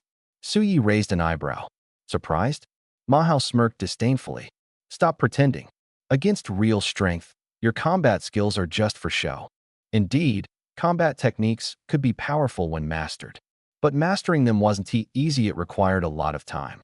In Ma Hao's eyes, Suyi had probably only scratched the surface and wasn't a real threat. Suyi curled his lips and beckoned with his finger. Come on, then. Let me show you how I'll toy with you. Damn it. Ma Hao was enraged. He charged forward, throwing punch after punch, but Suyi dodged them all with ease. Go, Suyi. Gao Tantan clenched his fists, his face filled with excitement. Suyi's combat skills are amazing. The students below were stunned. Ma Hao's wild flurry of punches was something ordinary people couldn't evade. But Suyi dodged every single one, proving his combat skills were no joke. Damn it. After throwing more than 10 punches without landing a single hit, even missing Suyi's clothes, Ma Hao was utterly frustrated. Suyi, this is a ring, not a game of cat and mouse. If you're too scared to fight, just admit defeat. Jiangke glanced at the ring and suddenly shouted. At Star Disciple Level 1, Ma Hao's star energy was weak. If he kept attacking recklessly, he'd soon exhaust himself and lose to Suyi.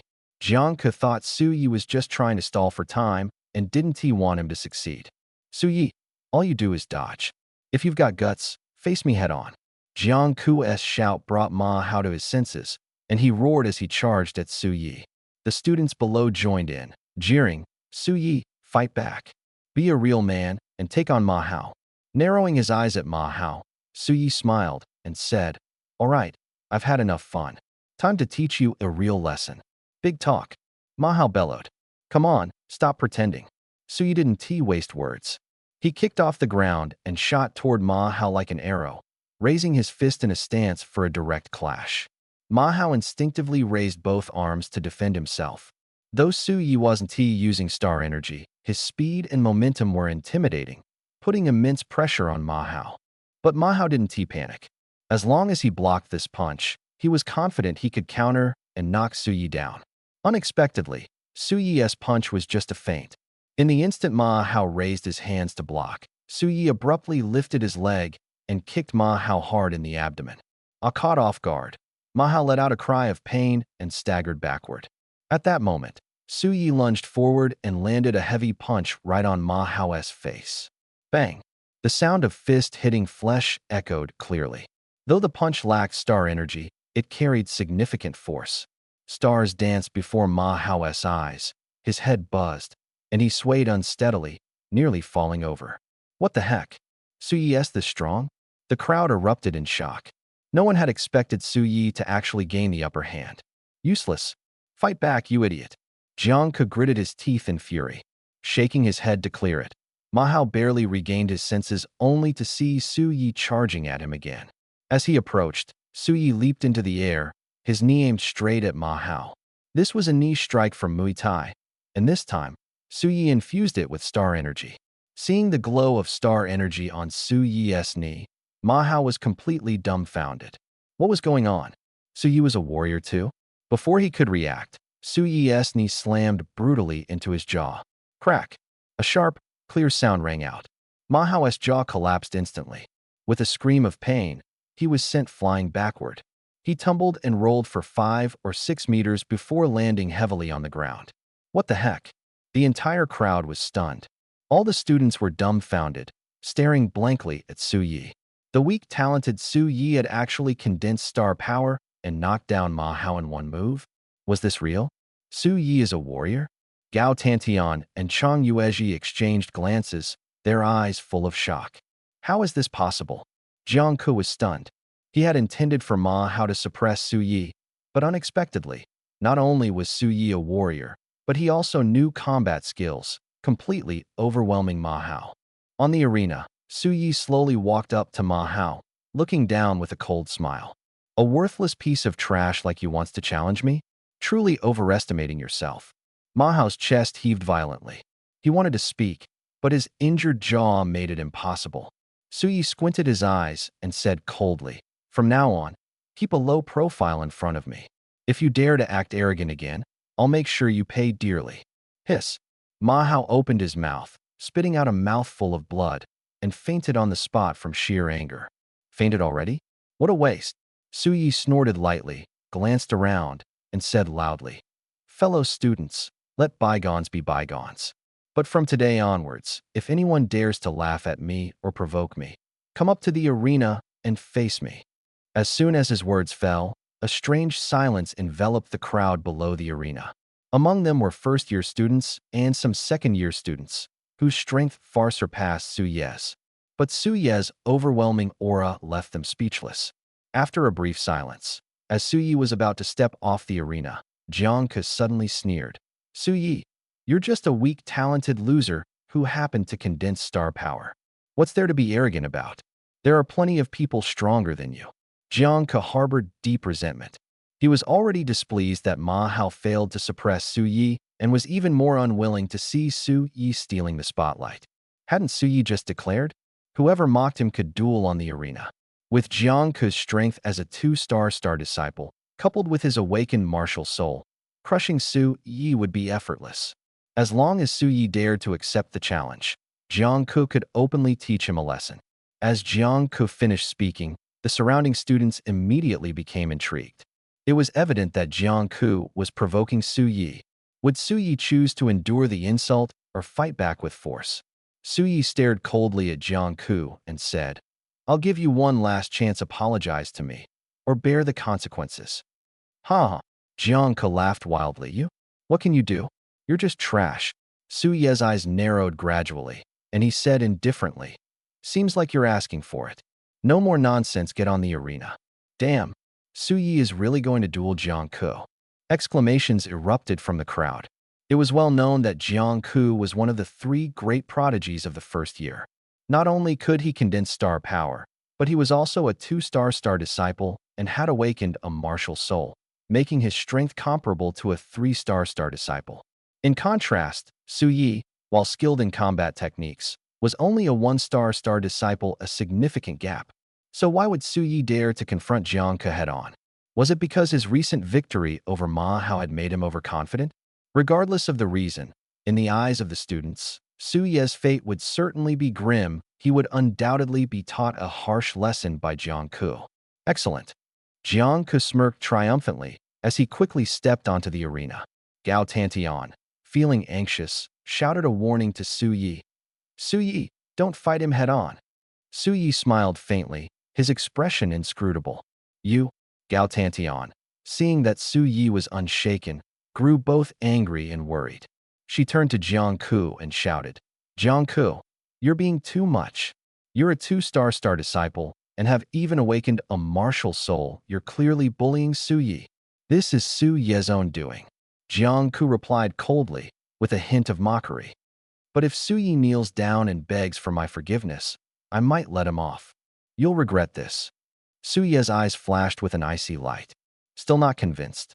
"Then today, I'll show you the difference between a man and a dog."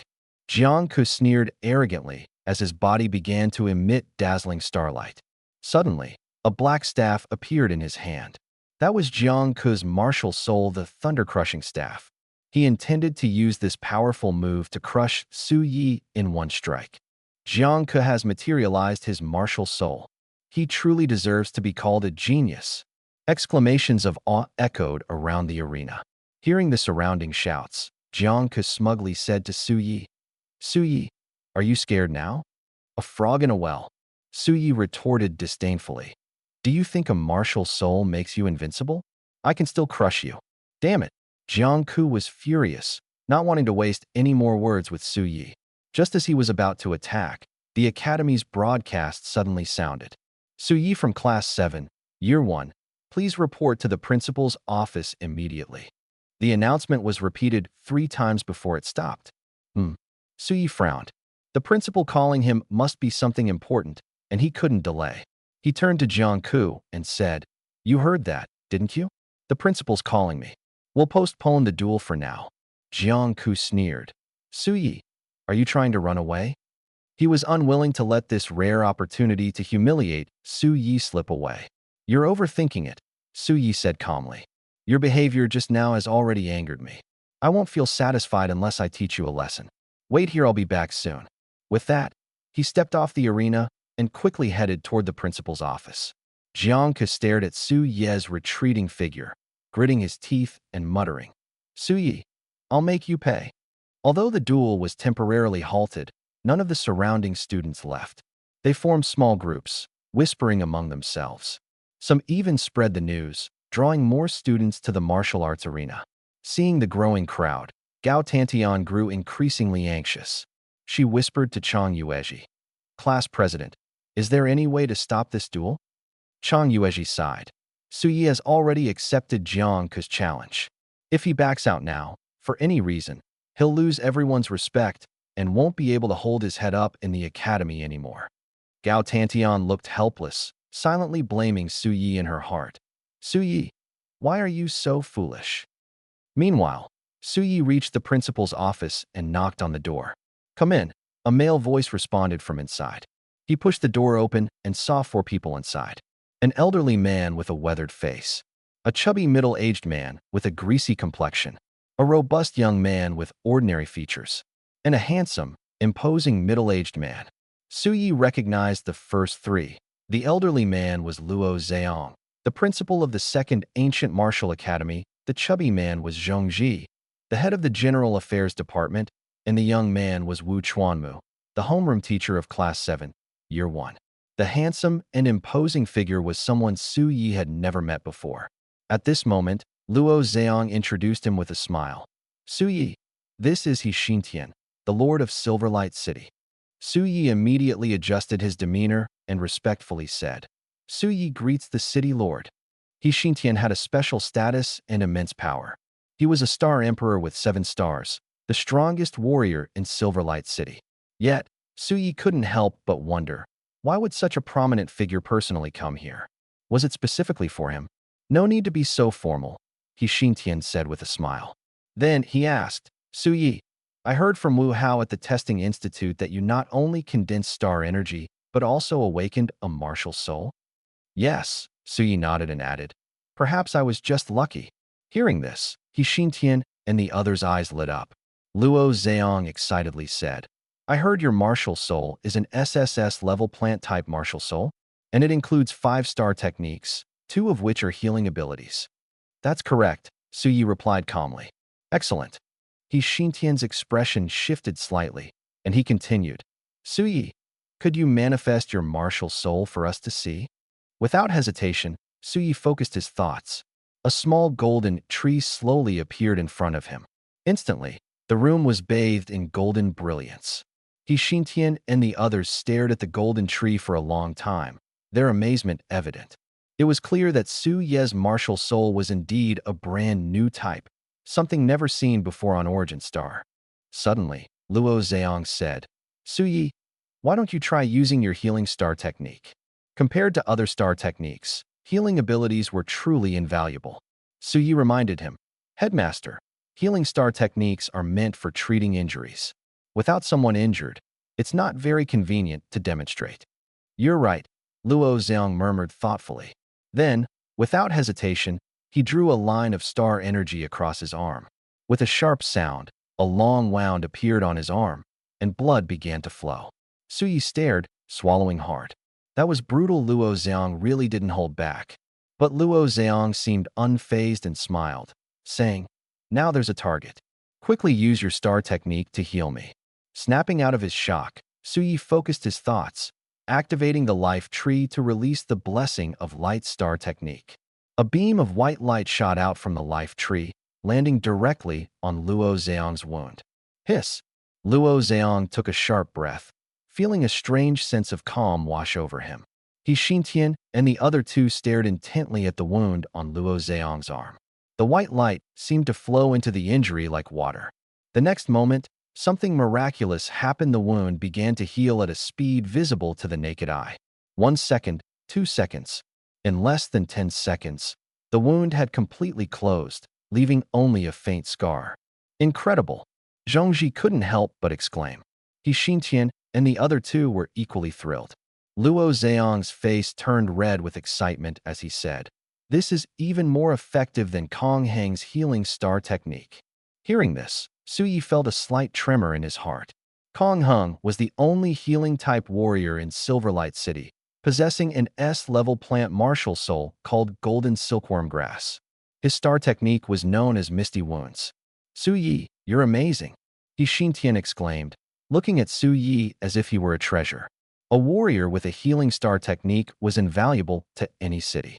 Confirming that Suyi truly possessed such an ability filled He Xintian with joy. "City Lord, you flatter me. I was just lucky," Suyi replied humbly. He Xintian nodded repeatedly, his admiration for Suyi growing.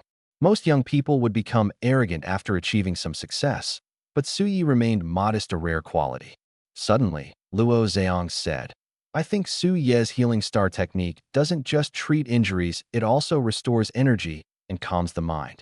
I feel much more refreshed than before." "What?" He Xintian and the other two immediately turned to Luo Zhang. Seeing his rosy complexion, as if he were a few years younger, they were all stunned. A star technique with 3 functions? That was unbelievable. It can restore energy and stabilize the mind. Suyi was also a bit surprised. The description of Blessing of Light hadn't mentioned that he had just discovered it now. He Xintian's eyes gleamed with interest as he said, "Suyi, use your healing star technique on me as well." He wanted to personally verify these additional effects. "No problem," Suyi agreed. A flash of white light fell upon He Xintian. Immersed in the radiance, a look of satisfaction spread across his face. "City Lord He, how do you feel?" Zhongji couldn't help but ask. He Xintian let out a long breath, his eyes shining. Suye's star technique not only heals injuries, but also restores energy and stabilizes the mind. The effects are incredibly potent. I feel as if I've been energized, my entire body brimming with strength. A single star technique with 3 functions, it's extraordinary. Wu Chuanmu marveled. Coming from a Star Emperor level expert, such high praise could be trusted without question. Zhongji turned to Suyi, smiling. "Suyi, let me experience it too." "Teacher Zhong, perhaps another time. My current cultivation level is too low, and I'm almost out of star energy," Suyi politely declined. He still had to face Jiangku in a duel. Running out of star energy now would be disastrous. "All right," Zhongji said with some disappointment, but understanding. Luo Zhang looked at Suyi with a smile and said, "Suyi, you're truly outstanding. Your martial soul ranks among the best even across all of Origin Star. You've brought great honor to our second Ancient Martial Academy and Silverlight City. Is there any reward you'd like?" Suyi's eyes lit up immediately. After a moment of thought, he said, "Headmaster, my talent is mediocre, so advancing my level requires a lot of training resources. I would like some spirit crystals." Luo Zhang and He Xintian exchanged a glance, as if silently communicating. Suddenly, He Xintian asked a seemingly unrelated question. "Suyi, what are your plans after graduation?" "Graduation?" Suyi was momentarily stunned. He was about to enter his 2nd year of high school, with a year left before graduation, so he hadn't thought about what he would do afterward. He Xintian continued, "After you graduate, do you plan to stay in Silverlight City or go to a major city's academy for further studies?" Silverlight City was a mid-sized city without universities. Most students began working directly after high school graduation. However, exceptionally talented students would receive invitations from ancient martial academies in major cities. Though Suye's talent was average, his martial soul was incredibly powerful. As long as he advanced to a star warrior, he would undoubtedly be noticed by prestigious academies. He Xintian was calculating inwardly. If Suyi agreed to stay in Silverlight City, they would spare no effort in cultivating him. If not, There was no point in wasting resources. After all, nurturing talent like Su Yi only for him to leave would be a waste of effort. Su Yi considered for a moment and quickly understood their intentions. Others might aspire to enter prestigious schools for further studies, but he had no interest. The reason was simple. With the chaos tree, as long as he had enough spirit crystals and gratitude coins, his strength could be rapidly improved at any time. Weighing the pros and cons, Su Yi immediately stated, "City Lord, Silverlight City is my home, and I have deep feelings for it. After graduation, I will definitely not leave. I will stay in Silverlight City." Great! Luo Zheong and the others were delighted to hear this. He Xintian patted his chest and assured him, "Su Yi, after graduation, you can choose any job in any department of Silverlight City. I'll fully support you." "Thank you, City Lord," Su Yi said gratefully. Luo Zheong added, "Our second ancient martial academy and the City Lord's manor will also fully support you, prioritizing the supply of cultivation resources. To be honest, even if..." He paused here. Originally, he wanted to say that with abundant cultivation resources, even a dog could level up quickly. Realizing the metaphor was inappropriate, he rephrased, "We guarantee that within a year, you'll be promoted to Star Warrior." "Thank you, Principal." Su Yi was overjoyed. Compared to other conditions, what he valued most was cultivation resources. Luo Zheong nodded and said, "If there's nothing else, you may go back now." Just as Su Yi was about to leave, he suddenly remembered something and asked, "Principal, how many students in our academy awakened martial spirits this time?" "Including you, a total of 3, Luo Zheong replied with a smile. Chang Yuezhi awakened an S-level tool martial spirit, heavy iron pot, and Jiang Ku awakened an S-level tool martial spirit, thunder rod. Without Su Yi, the martial spirit awakening performance of the second ancient martial academy would have been the worst among the 4 academies. However, with Su Ye's SSSS-level martial spirit, the second ancient martial academy instantly became the strongest, even ranking among the top on the entire Origin Star. After many years, the academy could finally hold its head high. Iron Pot martial spirit. Su Yi couldn't help but ridicule. Chang Yuezhi actually awakened such a peculiar martial spirit? If he fought with a large iron pot in the future, wouldn't it be super embarrassing? Poor Chang Yuezhi. Su Yi muttered to himself, then asked, "Principal, does Jiang Ku's martial spirit have any special abilities?"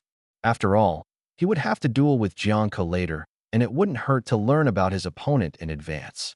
Luo Zheong replied, "It only has 1 knockback star skill, which can generate a powerful shockwave to repel opponents. So it's just a useless martial spirit." Su Yi thought disdainfully and then said, "Principal, I'll take my leave now." "All right," Luo Zheong nodded. After Su Yi left, Luo Zheong and the others began a discussion. "Should we report Su Ye's martial spirit?" Zhongji took the lead in suggesting. "Of course," He Xintian said without hesitation. "Silverlight City hasn't seen such a strong martial spirit in ages. We should showcase it properly." "I agree," Luo Zheong also concurred. When Su Yi returned to the martial arts arena, the atmosphere immediately became lively. Su Yi is back. This guy's got guts, daring to face Jiang Ku.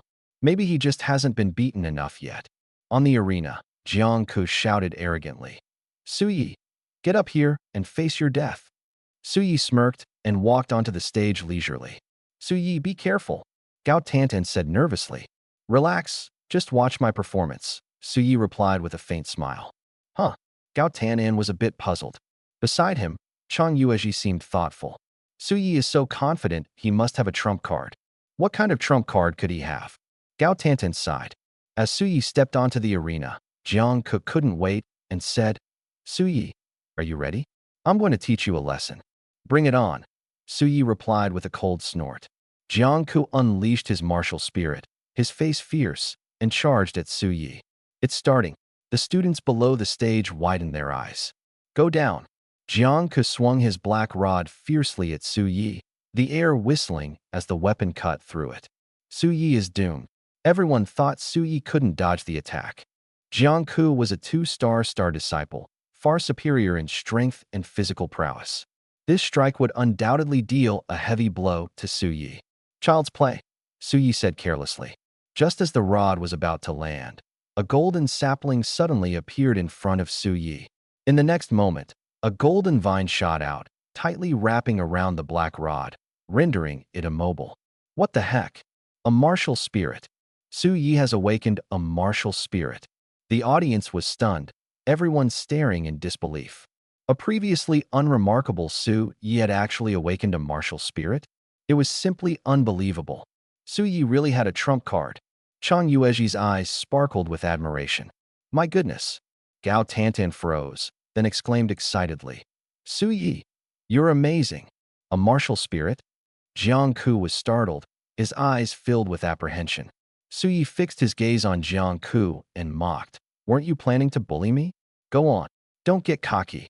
Jiang Ku roared in anger, immediately activating his star skill to counterattack. The black rod emitted a dark glow, struggling against the golden vine with a creaking sound. But despite the noise, the vine held firm, showing no signs of breaking. What is going on? Jiang Ku was dumbfounded. He hadn't expected Su Ye's martial spirit to be this powerful. My turn, Su Yi said coldly. The life tree martial spirit extended another golden vine, quickly entangling Jiang Ku. Jiang Ku's face turned pale, and he desperately released star power to struggle, but it was futile. What level is Su Ye's martial spirit? It's way too strong. The students below the stage exclaimed in astonishment. With Jiang Ku restrained, Su Yi narrowed his eyes and walked over slowly. Jiang Ku's expression kept changing. He had completely lost the ability to resist. Continuing to hold out would only result in a beating. Rather than endure that, it was better to surrender. Su Yi, Jiang Ku had just opened his mouth when Su Yi interrupted him with a punch to the face, cutting him off mid-sentence.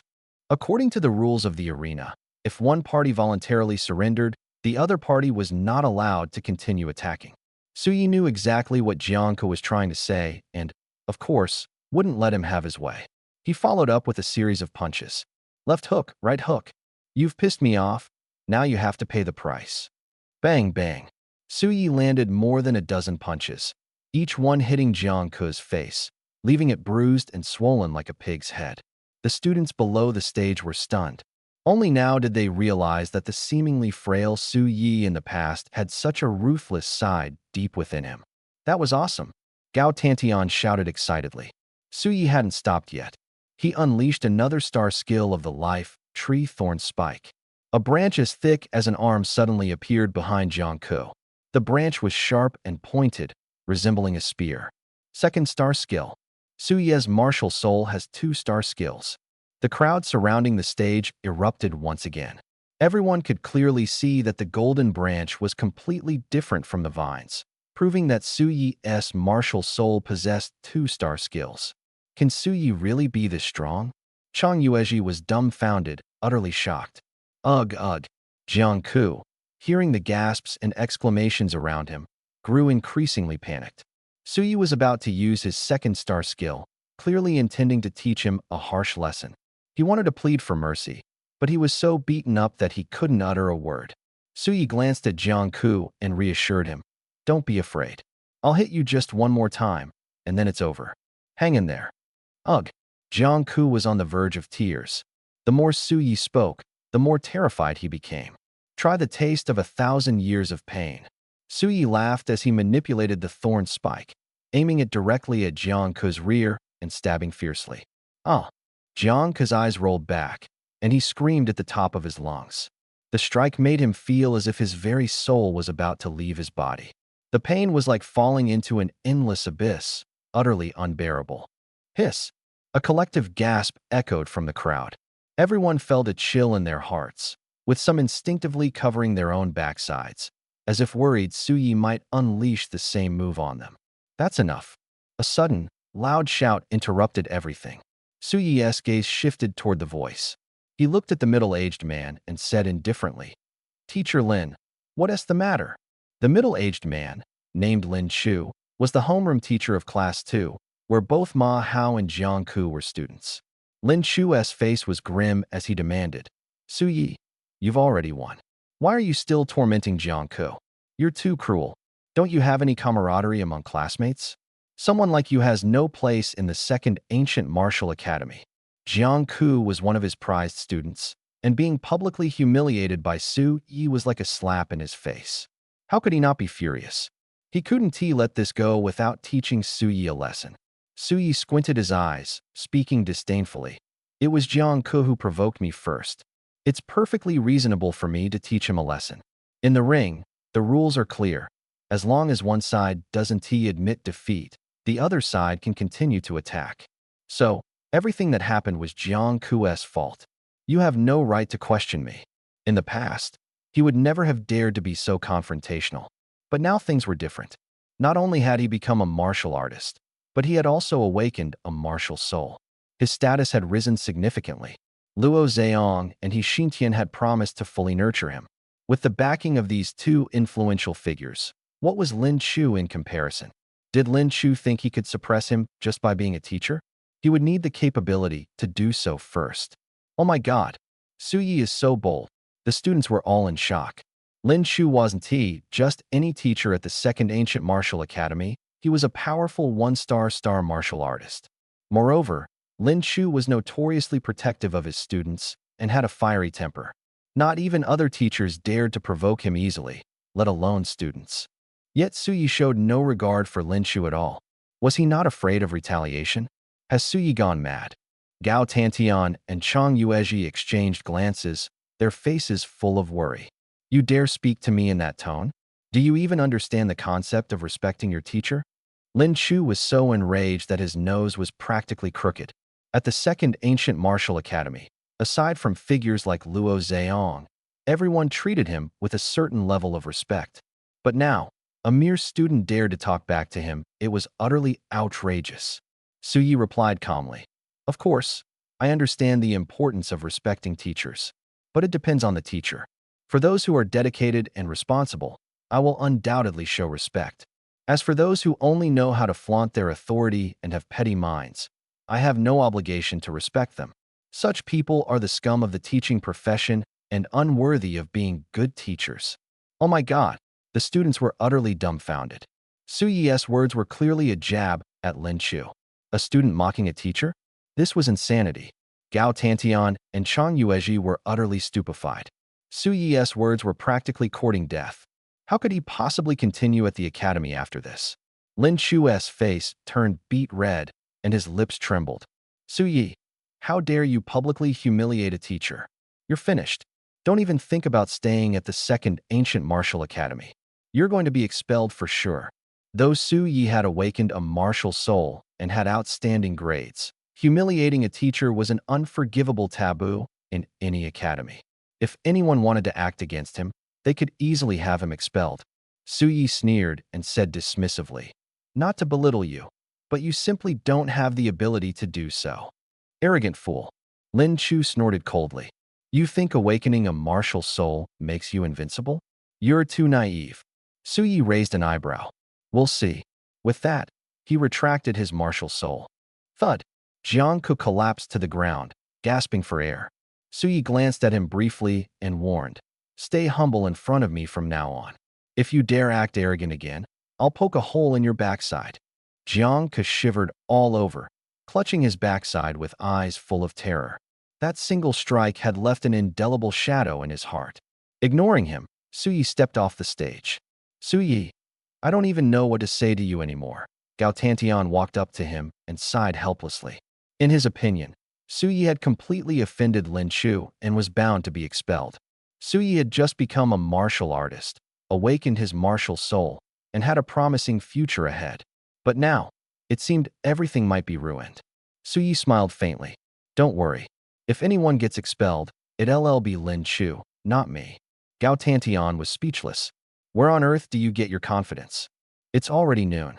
Let us go grab lunch, Su Yi called out, heading toward the exit of the martial arts arena.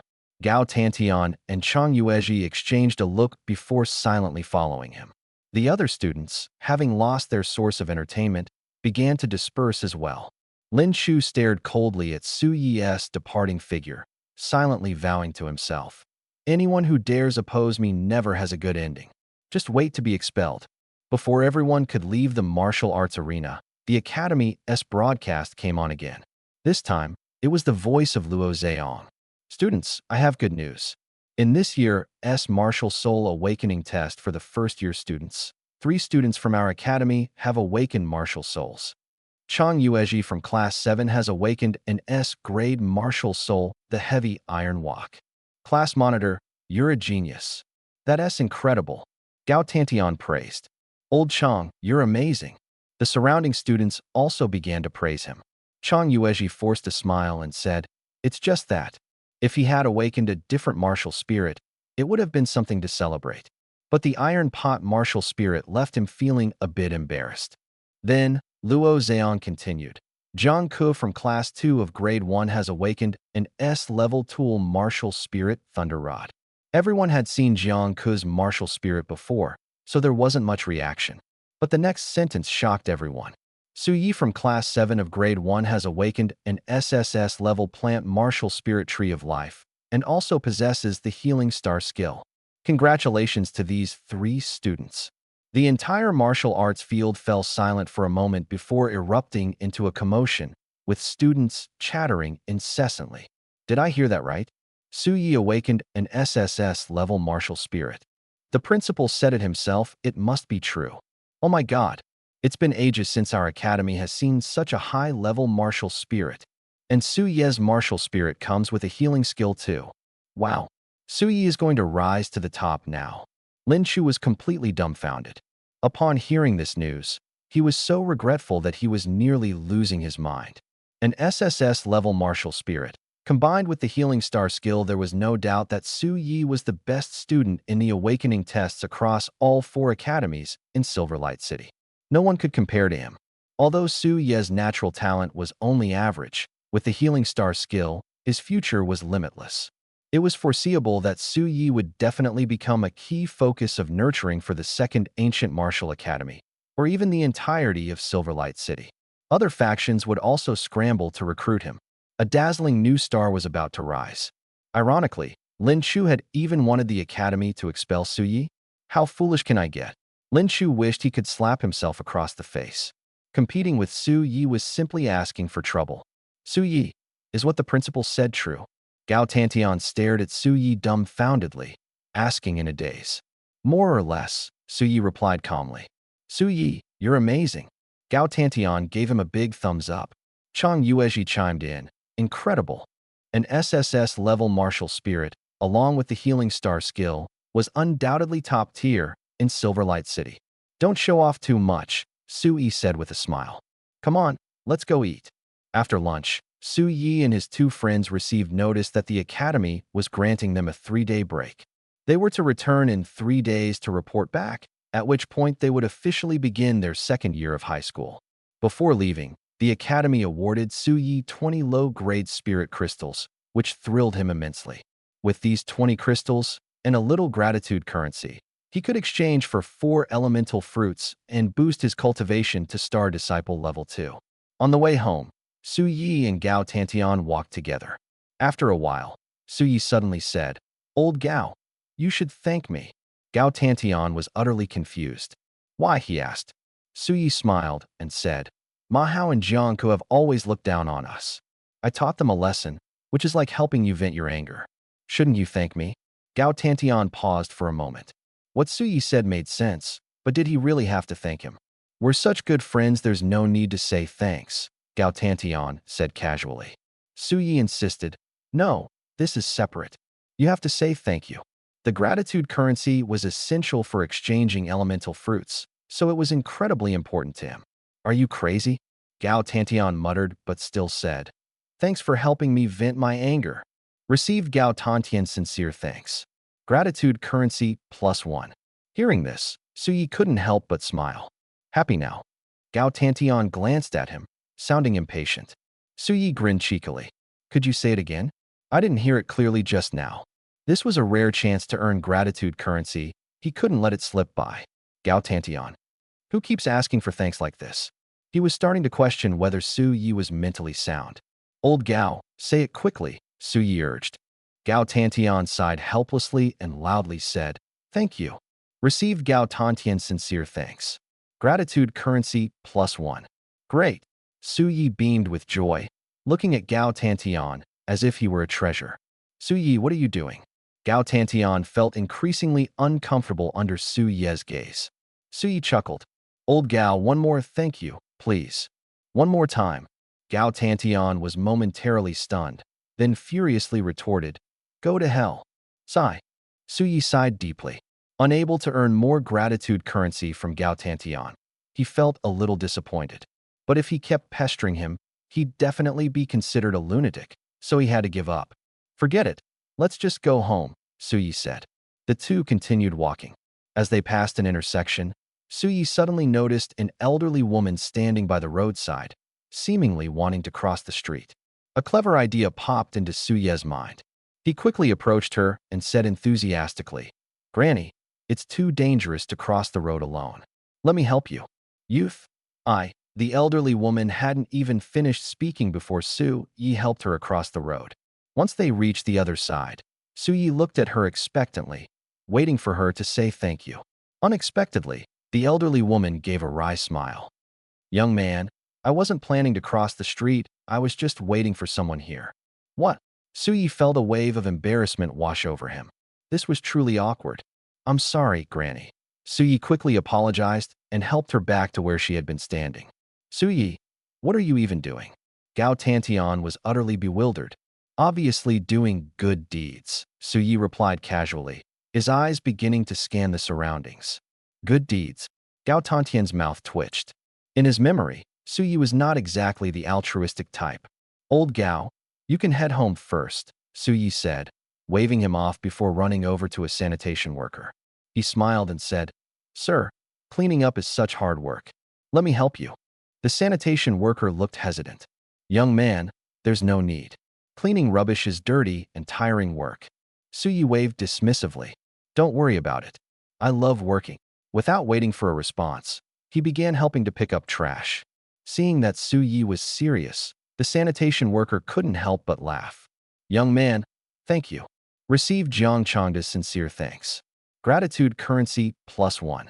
Now that he had earned some gratitude currency, Su Yi worked even harder. As he cleaned, he said, Sir, I'll take care of this pile of trash for you. You just have to say thank you. The sanitation worker. 10 minutes later, Su Yi finished cleaning up and earned a total of 3 gratitude currency. Feeling satisfied, he went off in search of the next person in need of help. Gao Tantian stood there for a long time, watching Su Yi, who clearly had no intention of stopping. Realizing this, he simply shook his head and went home on his own. In the following period, Su Yi performed several more good deeds, bringing his total gratitude coins to 19, just one more to exchange for the 4 attribute fruits. He decided to strike while the iron was hot and gather the 20th coin. However, there was no one nearby who needed help anymore. So, he decided to change locations. As he turned onto another street, he saw an old man in his 60s struggling to push a wheelbarrow overloaded with goods. Without hesitation, Su Yi ran up and said, Grandpa, let me help you push it. The old man glanced at him. Young man, my house is several miles away. I don't want to trouble you. No worries, I'm young and strong. No matter how far it is, I can handle it. With that, Su Yi grabbed the wheelbarrow and asked, Grandpa, where are you headed? Seeing Su Yi's enthusiasm, the old man no longer refused. Young man, thank you. Just go straight down this street to the end, and that's my house. Received earnest gratitude from Yoling Hill. Gratitude coin +1. 20 coins. Su Yi's eyes lit up, and he pushed the wheelbarrow with even more vigor. Half an hour later, he finally pushed the cart to the old man's doorstep. Hard work always pays off. Along the way, the old man thanked him several times, and Su Yi earned 8 more gratitude coins. Finally, after helping the old man carry everything into the house, Su Yi gained 2 additional gratitude coins. However, he noticed that once gratitude coins reached 10 from a single person, they stopped increasing. This made him ponder. Was it that he could only earn a maximum of 10 gratitude coins from one person, or was it that he could only earn 10 from a person within a single day? On his way home, he kept thinking about this question and decided to test it with Gao Tantian the next day. Just as he passed an abandoned factory, he vaguely heard the sounds of fighting from within. Driven by curiosity, he walked to the gate and peeked through a crack. In the factory yard, 3 individuals dressed in black uniforms surrounded a man with a full, rugged beard. They all glimmered with starlight, clearly martial artists. Judging by the intensity of the starlight, all four were star warriors. Law enforcement team. Suyi recognized them instantly, his eyes widening. The black uniforms were the signature attire of the law enforcement team, adorned with a sword-shaped emblem on their chests, symbolizing authority. In Silverlight City, there were two enforcement agencies, the law enforcement team and the security division. Their responsibilities differed significantly. The security division handled minor matters, while the law enforcement team was responsible for maintaining city safety and tackling major criminals. Since these were members of the law enforcement team, the bearded man was undoubtedly a criminal. As a resident of the city, Suyi felt it was his duty to help. However, he was merely a low-level star disciple, no match for star warriors. Acting recklessly might result in him being instantly killed. While he hesitated about whether to intervene, a sudden scream pierced the air. A female officer from the law enforcement team had been stabbed by the bearded man, collapsing into a pool of blood. Suyi's expression changed drastically. Despite being outnumbered 3-1, the criminal not only avoided defeat, but also seriously injured one of the officers. His strength was terrifying. Heeing. The remaining two male officers roared in anger, attacking the criminal with all their might. Slash, slash.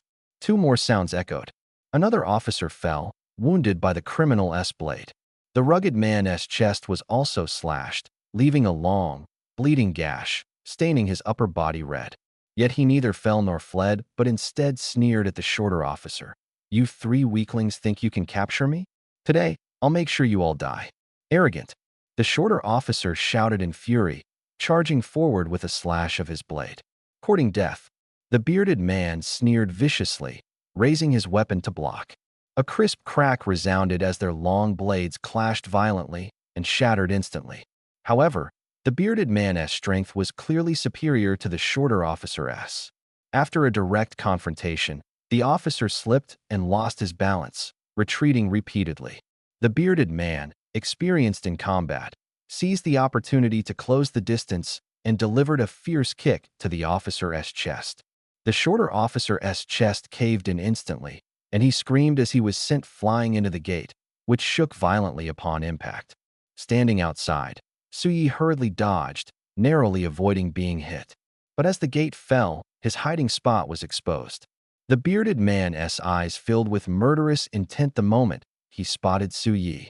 The shorter officer noticed Suyi as well and shouted anxiously, "Run." Realizing the situation, Suyi turned and bolted. The bearded man clearly intended to silence him. Staying would mean certain death. "You think you can escape from me?" The bearded man sneered coldly, pouncing like a ferocious tiger. Thud, thud, thud. Suyi had only run about 30 meters before he heard rapid footsteps behind him. The bearded man was closing in. "Damn it," Suyi cursed under his breath. As a star warrior, the bearded man's physical abilities far surpassed Suyi's. Continuing to flee would lead to no chance of survival. With this realization, Suyi gritted his teeth and came to a halt. "Kid, there's no escape," the bearded man mocked, approaching slowly with a smirk. Suyi was merely a one-star disciple, someone the bearded man could easily kill with a flick of his finger. Thus, the criminal showed no sense of urgency. But Suyi was unfazed. His eyes narrowed slightly, and suddenly, his martial spirit manifested. If he couldn't escape, then he had no choice but to fight. Even against a star warrior, he wouldn't surrender easily. A martial spirit. The bearded man appeared surprised, scrutinizing Suyi with amusement. "I didn't expect you to have talent. Too bad you're too weak. In the end, you'll still die by my hand. Let us see who wins," Suyi retorted coldly. With a thought, golden light flashed from the tree of life, and two golden vines shot out, instantly entangling the bearded man. A control-type star skill. Not bad. The bearded man chuckled grimly as starlight shimmered around him. Crack, crack. With the sound of breaking vines, the two golden tendrils shattered almost instantly, dispersing into specks of golden light. "Damn it," Suyi exclaimed in shock. The restraining star skill was broken in less than a second. This gap in strength was overwhelming. How could he possibly win this fight? "Kid, die?" The bearded man strode towards Suyi and swung a heavy punch. Suyi had no room to retreat, and could only brace himself. The golden light from his tree of life martial spirit flashed intensely, and 3 golden vines shot out, coiling around the bearded man's legs. At the same time, Suyi unleashed the star skill spike, sending a thick tree branch hurtling toward the man's fist. HM. The bearded man let out a soft exclamation. The golden tree branch was clearly another star skill. This indicated that Suyi's martial spirit possessed 2 star skills, marking it as a powerful martial spirit. However, the bearded man with a thick beard didn't take it to heart. Star energy enveloped his fist as he smashed it heavily onto the golden branch. With a loud bang, the branch shattered instantly. His fist didn't stop and continued to pound fiercely towards Suyi. Suyi wanted to dodge, but it was too late. Gritting his teeth, he was forced to activate his 3rd star skill, wooden armor. In an instant, a thick, golden, wooden armor materialized over Suyi's body. Just as the armor formed, the bearded man's fist struck. Bang! With a loud crash, the wooden armor shattered, and Suyi was sent flying several meters before landing heavily on the ground. Fortunately, the spikes had drained some of his opponent's strength, and the wooden armor had absorbed part of the impact. Suyi wasn't injured, though he felt a bit of tightness in his chest. Still alive, the bearded man was somewhat surprised. Normally, a 1-star disciple hit by his punch would have been obliterated. Yet Suyi had not only survived, but appeared unscathed. It was unbelievable. But the stronger Suyi was, the more the bearded man wanted to kill him. If left alive, Suyi would undoubtedly become a major threat in the future. There could be no survivors. Creak, creak, creak. The bearded man took a step forward, tearing apart the vines that had wrapped around his legs, and continued to close in on Suyi. Lying on the ground, Suyi didn't summon his soul weapon or try to flee. Instead, he opened his mind space. In this situation, relying solely on his soul weapon wouldn't be enough to stop the bearded man. He had to think of another way. Last night, he had seen an ice fruit in the attribute fruit repository. It was a single-use item capable of immobilizing enemies with great force. The exchange cost was 10 low-level spirit crystals and 10 gratitude coins. Its growth cycle was only 1 second. Without hesitation, Suyi exchanged for 2 ice fruits. These 2 fruits nearly depleted his reserves, leaving him heartbroken. But for the sake of survival, he had no choice. As the bearded man approached, Suyi seized the opportunity to toss an ice fruit at his feet. In the next moment, a bone-chilling white mist rapidly rose, coiling around the bearded man's legs. As the mist solidified, his legs froze instantly, stiff and icy. What the hell is this? The bearded man was startled, his whole body trembling. He desperately tried to move his legs, but they felt as if they were nailed to the ground, completely immobile. Humph! He snorted coldly and clenched his fists, pounding them against his legs. After 7 or 8 punches, cracks finally began to appear in the ice. Clearly, with a few more strikes, he would break free. But Suyi wouldn't let him succeed. He immediately threw the second ice fruit. Instantly, the ice layer thickened even more. Kid, I'll make you pay for this." The bearded man was so furious he nearly lost his mind, roaring loudly. Suyi slowly stood up, his gaze cold as he stared at the man. Mockingly, he said, "You think I'll give you that chance?" The bearded man was now completely immobilized. It was time to counterattack. No sooner had he finished speaking than Suyi activated his life tree to launch an attack. The star skill Spikes was unleashed. A golden branch shot out from the life tree, aiming straight for the bearded man's back, striking viciously at his rear. "Big beard, taste my strength." Suyi sneered. With a crack, the golden branch pierced into the bearded man's buttocks, but shattered instantly, causing no harm. "This?" Suyi froze. The bearded man looked at him mockingly. "Kid, I'm a level 3-star warrior. Breaking through my defense? You're daydreaming. Just wait until I break free, and I'll make you suffer." Hearing this, Suyi fell into contemplation. A level 3-star warrior was an entire 12 levels above him, with an incredibly strong physical defense reinforced by star energy protection. With his current strength, it was indeed impossible to harm the man. But letting him go? Suyi was unwilling. As he pondered a solution, he noticed the short enforcer slowly approaching. Suyi's eyes lit up. The short enforcer was also a star warrior. If he made a move, he could severely injure the bearded man. "Big Beard, you're finished," Suyi shouted with a grin. This was to draw the bearded man's attention and buy time for the short enforcer. "You," the bearded man sneered. "I'm right here. What can you do to me?" Bang! Before he could finish his sentence, the back of his head was struck heavily. The short enforcer had launched a sneak attack. After delivering the punch, he collapsed to the ground, panting heavily. He was already severely injured, and this attack worsened his condition. But the punch was effective. The bearded man spat out a mouthful of blood and let out a heart-wrenching scream. The back of the head is the most vulnerable part of the human body. A heavy blow there is unbearable for anyone. Though the bearded man's cultivation level was high and his defense formidable, this strike inflicted severe injuries, causing his energy to weaken rapidly. "Now is my chance." Suyi, who had been biding his time, finally charged forward. He delivered a punch squarely to the bearded man's face. The force made the man's head sway from side to side as he groaned in pain. "Feels great." Suyi laughed, continuing his assault. Left hook, right hook, uppercut, jab, straight punch. A flurry of smooth strikes landed in succession. He grabbed the bearded man's hair, repeatedly slamming his knee into him. The dull thuds echoed through the air. So ruthless? The short enforcer watched in shock, clicking his tongue. It was hard to believe that a young student could be so ferocious. The more Suyi fought, the more invigorated he became, showing no signs of stopping. The short enforcer quickly intervened. "Kid, that's enough. This guy is already dead." The bearded man had been gravely injured earlier, and Suyi's relentless beating had sealed his fate. "Huh." Suyi paused, letting go of the bearded man's hair. Thud. The bearded man collapsed heavily to the ground. Looking down, Suyi saw that his head was deformed, lifeless. "Finally got rid of you." Suyi exhaled deeply. Though it was his first time killing someone, he felt no guilt or discomfort. After all, in this world, the strong prey on the weak. Without ruthlessness, one couldn't survive. Of course, Suyi knew that the main factor in killing the bearded man was the short enforcer's fatal blow. On his own, even if he fought for an entire day, he wouldn't have been able to kill him. "Kid, thank you for your help."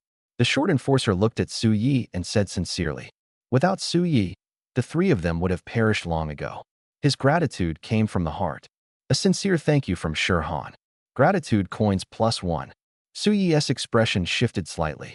Turning to Shirhan, he asked, "I zoned out for a moment." "What did you say?" Shirhan repeated. "I said, thank you for stepping in to help."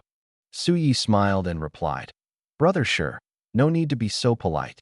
As a student of Silverlight City's ancient martial academy, helping the law enforcement team catch criminals is my responsibility."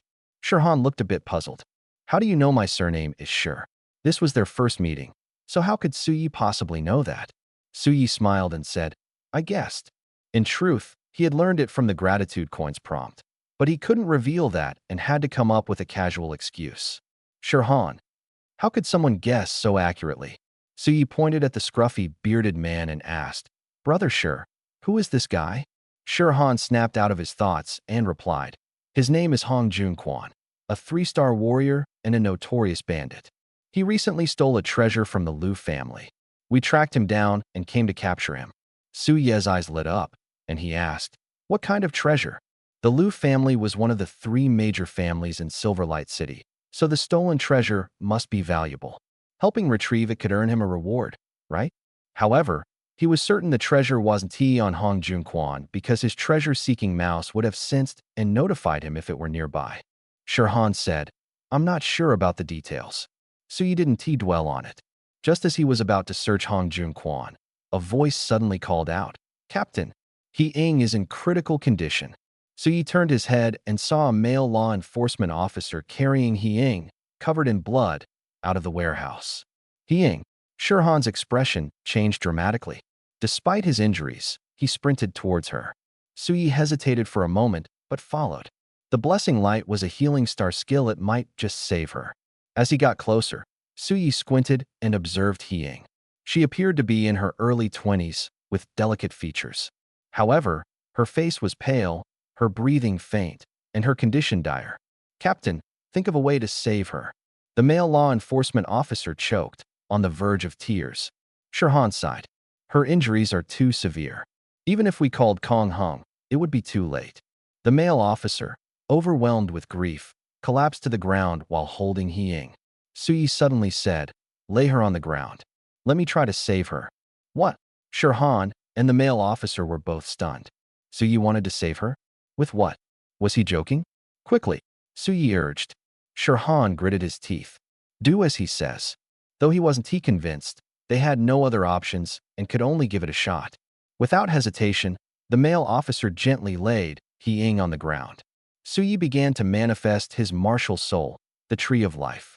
A martial soul, the male officer exclaimed in shock. Shirhan frowned.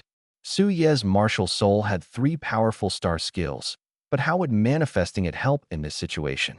As Shirhan pondered, Suyi unleashed the star skill blessing light. The tree of life emitted a milky white beam of light that slowly descended onto He-Ying. The beam flowed like water, seeping into her wounds. A healing star skill. The male officer was astonished. Healing star skills were incredibly rare. In all of Silverlight City, with over 100 awakened martial artists, only Kong Hung possessed a healing star skill. Who would have thought Suyi had one too, and a potent one at that? He-Ying's wounds began to slowly heal, and her breathing grew stronger. This proved that Suyi could indeed save her. Shirhan was utterly shocked. Suyi's martial soul not only had control, attack, and defense star skills, but also a healing star skill. A martial soul with 4-star skills? That was incredibly powerful. Suyi didn't stop. He cast Blessing Light twice more. Given his relatively low cultivation level and He-Ying's severe injuries, one cast wasn't enough. As the second beam of light descended, He-Ying's wounds completely healed, and she slowly opened her eyes. He-Ying is awake. Shirhan and the male law enforcement officer were ecstatic, their eyes brimming with admiration. Saving someone on the brink of death with just 2 healing star skills, Suyi's healing abilities surpassed even Kong Hang's. Thank you, young man. Shirhan grasped Suyi's hands tightly, his gratitude evident. Received sincere gratitude from Shirhan, plus 2 gratitude coins. Brother Shir, no need to be so formal, Suyi said with a smile, then turned to the male officer. Opportunities to earn gratitude coins were never to be missed. The male officer was briefly stunned, but quickly expressed his thanks. Received sincere gratitude from Du Hui, plus 3 gratitude coins. Suyi grinned. Brother Du, you're too kind. Huh? Du Hui looked surprised. How did Suyi know his surname was Du? Shirhan also felt a bit suspicious. Was Suyi just guessing? His guesses were uncannily accurate. At this moment, He-Ying's weak voice trembled as she said, Captain Du Hui, am I alive? He-Ying, you're fine now? This young man saved you, Shirhan said, pulling Suyi forward to introduce him. Huh? He-Ying was stunned, staring at Suyi in disbelief. Suyi appeared very young. Wearing a school uniform, it was clear he was a student. Could a student really save her? Her injuries were so severe that even Kong Hung might not have been able to heal her. How had this young student managed it? Shirhan noticed He-Ying's confusion and explained, this young man possesses a healing star skill, and a very advanced one at that. He saved you with just 2 casts of his skill. So powerful. He-Ying was amazed. Ahem. Suyi cleared his throat lightly. Sister, saving you was just a small effort. No need to be overly formal. A simple thank you will suffice. He-Ying. Du Hui. Shirhan. Did this guy just ask for gratitude outright? How peculiar. They'd never encountered someone like this before. But Suyi had indeed saved He-Ying, so thanking him was only right. He-Ying snapped out of her daze and immediately said, Thank you, young man. Received sincere gratitude from He-Ying, plus 1 gratitude coin. Suyi pinched his nose and muttered under his breath, Just 1 thank you? He-Ying smiled faintly. She found this young man truly odd. Why was he so insistent on being thanked? But since he had saved her, she couldn't say much. She proceeded to thank him 3 more times. Received sincere gratitude from He-Ying, plus 3 gratitude coins. Now satisfied, Suyi beamed. That's enough, sister. No need to overdo it. He-Ying was a bit baffled. Shirhan quickly changed the subject. Young man, what is your name? Which academy are you from? Suyi had not only helped capture Hong Junquan, but also saved He-Ying. Knowing his identity would make it easier to reward him later. Suyi replied, "My name is Suyi. I'm a first-year student from Class 7 at the 2nd Ancient Martial Academy." What? The three of them were shocked. Suyi was only a first-year student, which meant his martial soul had awakened not long ago. For a newly awakened martial soul to be this strong, what would he be capable of as he grew older? Unable to contain his curiosity, Du Hui asked, "Suyi, what is your martial soul S-level? How many star skills does it have?" Suyi answered honestly, "An SSS-level plant martial soul, possessing 5-star techniques." Hiss! Du Hui and the other two all gasped sharply. An SSS-level martial soul was considered top tier across the entire Origin Star. Not to mention he had 5-star techniques, including a healing skill, which was incredibly rare. Shirhan sighed in admiration. "Suyi, you are absolutely a genius." It was foreseeable that Suyi's future achievements would be limitless. "I was just lucky," Suyi replied humbly. Du Hui seemed to recall something and turned to Shirhan to ask, "Captain, what about Hong Junquan? Did he escape?" Earlier, both he and Hiying had been inside the factory and had no idea about what had happened outside. They didn't know that Hong Junquan had been killed. Shirhan smiled and said, "Don't worry, Hong Junquan has already been killed by Suyi." "Captain, what did you say?" Du Hui thought he had misheard. Suyi was just a low-level star disciple. While Hong Junquan was a star warrior, there was a gap of over 10 levels between them. How could Suyi possibly kill him? Shirhan repeated, "It was indeed Suyi who killed Hong Junquan." Huh? Du Hui and Hiying turned to Suyi in shock. Suyi explained, "Hong Junquan died by my hand, but mainly because Brother Shi injured him severely first. I just delivered the finishing blow." Shirhan couldn't help but laugh. "Don't be so modest. If you hadn't restrained Hong Junquan, how would I have had the chance to act?" After understanding the situation, the astonishment on Du Hui and He Ying's faces remained. It turned out that the key to killing Hong Junquan was Suyi. Without him, not to mention killing Hong Junquan, the three of them might not even have survived. Du Hui regained his composure and asked, "Captain, did you find the item?" The primary reason for pursuing Hong Junquan was to retrieve the stolen treasure. "Not yet. We haven't searched his body. Let's look for it now," Shirhan said, leading the way to Hong Junquan's corpse. Suyi and the others followed closely behind. When they reached the body, Shirhan began searching. After rummaging through it, he only found a gray pouch. Shirhan opened it and looked carefully, then sighed. "It's not here. Could he have hidden it somewhere else?" Du Hui suggested. "Possibly." Shirhan's face darkened. Although they had killed Hong Junquan, failing to recover the item meant that the mission was essentially a failure. So you wanted to ask what the item was, but ultimately held back. At that moment, Shirhan waved his hand and threw the gray pouch to Suyi. "Suyi, the contents inside are yours." Suyi squinted at the pouch and saw that it contained 30 spirit crystals. Excited, he asked, "Are you really giving these to me?" Earlier, in order to deal with Hong Junquan, he had used up all his spirit crystals and gratitude coins. Getting 30 spirit crystals now would just make up for his losses. Shirhan nodded firmly. "Hong Junquan was killed by you. His belongings naturally belong to you. Besides, our enforcement team will also reward you. Whether it was for helping to eliminate Hong Junquan or saving Hiying, these were major contributions. Not giving a reward would be unreasonable." "Thank you, Brother Shi." Upon hearing there would also be a reward, Suyi immediately perked up. Shirhan smiled and said, "No need to thank me. You earned it." Suyi immediately pledged, "As a student of the Ancient Martial Academy, it is my duty to combat crime. I will continue to uphold this responsibility in the future." "Excellent." Shirhan's eyes were full of approval. Just as Suyi was preparing to leave, he suddenly noticed that among the items in the pouch, 10 of the spirit crystals were different from the others. Regardless of their grade, these spirit crystals were all the size of a thumb and shaped like transparent diamonds. Although they looked identical in shape, the spiritual energy emanating from these 10 crystals was significantly stronger than that of ordinary low-grade spirit crystals. "Brother Shi, why are these 10 spirit crystals different from the others?" Suyi asked in confusion. Shirhan smiled faintly. "That's a mid-grade spirit crystal." Suyi's breathing quickened instantly. On Origin Star, one mid-grade spirit crystal could be exchanged for 10 low-grade spirit crystals. 10 mid-grade spirit crystals were equivalent to 100 low-grade spirit crystals. In other words, this time he had obtained spirit crystals equivalent to 120 low-grade spirit crystals. This was truly a huge profit. Suyi suppressed his excitement and said to Shirhan, "Brother Shir, I'll head back first." "All right." Shirhan nodded. Suyi greeted Du Hui and Hiang before leaving. Watching Su Ye's departing figure, Du Hui said to Shirhan, "Captain, Su Yi is upright and has great potential.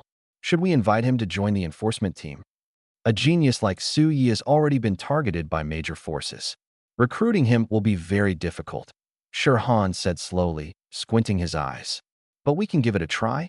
I'll report this to the chief captain later." After leaving, Su Yi didn't go home immediately but continued doing good deeds. To buy attribute fruits for upgrading, he not only needed spirit crystals, but also lacked some gratitude coins. His spirit crystals were sufficient, but he was still short on gratitude coins. An hour later, Su Yi finally accumulated 20 gratitude coins and stopped. Then, he went to the spirit crystal exchange shop and exchanged 10 mid-grade spirit crystals for 100 low-grade spirit crystals. The fruits required for upgrading to the Star Disciple stage were all exchanged using low-grade spirit crystals, and mid-grade spirit crystals were temporarily useless. After exchanging the spirit crystals, Su Yi went to the supermarket and bought 2 roasted chicken legs, one for himself and one for the treasure-hunting mouse. When Su Yi returned to the residential area and was about to go upstairs, he unexpectedly saw several property staff moving out some old sofas and tables. Su Yi found them familiar, and upon closer inspection, he realized these pieces of furniture were his. Without his permission, the property management dared to move his belongings? Su Yi was instantly furious and shouted at one of the staff, "What are you doing? Who told you to move my stuff?" The staff member recognized Su Yi and quickly explained, "Su Yi, we had no choice. Manager Wang arranged this." Fatty Wang. A cold glint flashed in Su Yi's eyes. At this moment, a middle-aged man with a big belly walked out of the hallway. It was the property manager, Wang Changda. Wang Changda came out, glanced at Su Yi, and said with a grin, "Little Su, according to the rules, your housing usage rights have expired. I happen to need the space, so I helped you tidy up. I remember there's still 1 day left, isn't there?" Su Yi responded coldly. The house and phone he used were allocated by the relevant departments of Silverlight City. The usage period lasted until the age of 17, specifically until the end of the 2nd day of the Star Force test. However, as long as Star Force was detected during the test, the house and phone could continue to be used, otherwise, they would be reclaimed. Su Yi not only detected Star Force, but also awakened his martial soul, so he was naturally qualified to continue using them. Wang Changda might not have figured out these details yet, which was understandable, but starting to clear out his belongings without even notifying him before the deadline was something Su Yi absolutely couldn't tolerate. "Isn't it just 1 day?" Wang Changda said indifferently. "Even 1 day is unacceptable," Su Yi said firmly. Wang Changda snorted, took out a star coin from his pocket, and tossed it to Su Yi. "Here's 20 star coins. Go find a small motel to stay for 1 night. That should be fine, right?" Su Yi casually threw the star coins back, his tone firm. "Who wants your filthy money? Move the furniture back, and don't make me angry." Damn, the surrounding property staff were all stunned. They couldn't understand how the usually timid Su Yi suddenly became so assertive today. Confronting Wang Changda directly, wasn't he afraid of Wang Changda's retaliation? Wang Changda's expression gradually darkened, and he said mockingly, "Su Yi, are you giving me no face at all? Cut the nonsense and move the furniture back immediately." Su Yi replied indifferently. "Su Yi, who do you think you are? Don't be shameless." At this moment, a fierce-looking bald young man strode over. This man was Xiong Hebo, the security team leader here and Wang Changda's trusted aide. "Just a dog. What gives you the right to speak here?" Su Yi sneered coldly. Hearing this, the property staff were all stunned. Su Yi actually dared to insult Xiong Hebo? Wasn't this courting death? "You dare insult me? Are you tired of living?" Xiong Hebo roared, pointing at Su Yi's nose. Slap. Su Yi casually slapped Xiong Hebo across the face. The crisp sound of the slap echoed in everyone's ears. The scene instantly became so quiet it was suffocating. Everyone stared at Su Yi in shock. Su Yi had actually slapped Xiong Hebo? Was this real? Xiong Hebo froze. Being slapped in front of so many people was an extremely humiliating experience. You're asking for death. Xiong Hebo, burning with rage, clenched his fist and swung it fiercely at Su Ye's face. Although he didn't use star power, his physical strength was no less than that of a one-star martial artist, and the punch carried significant force. Overestimating yourself, Su Yi sneered, and suddenly a layer of star power emerged on his hand. He grabbed Xiong Hebo's fist directly, rendering it immobile.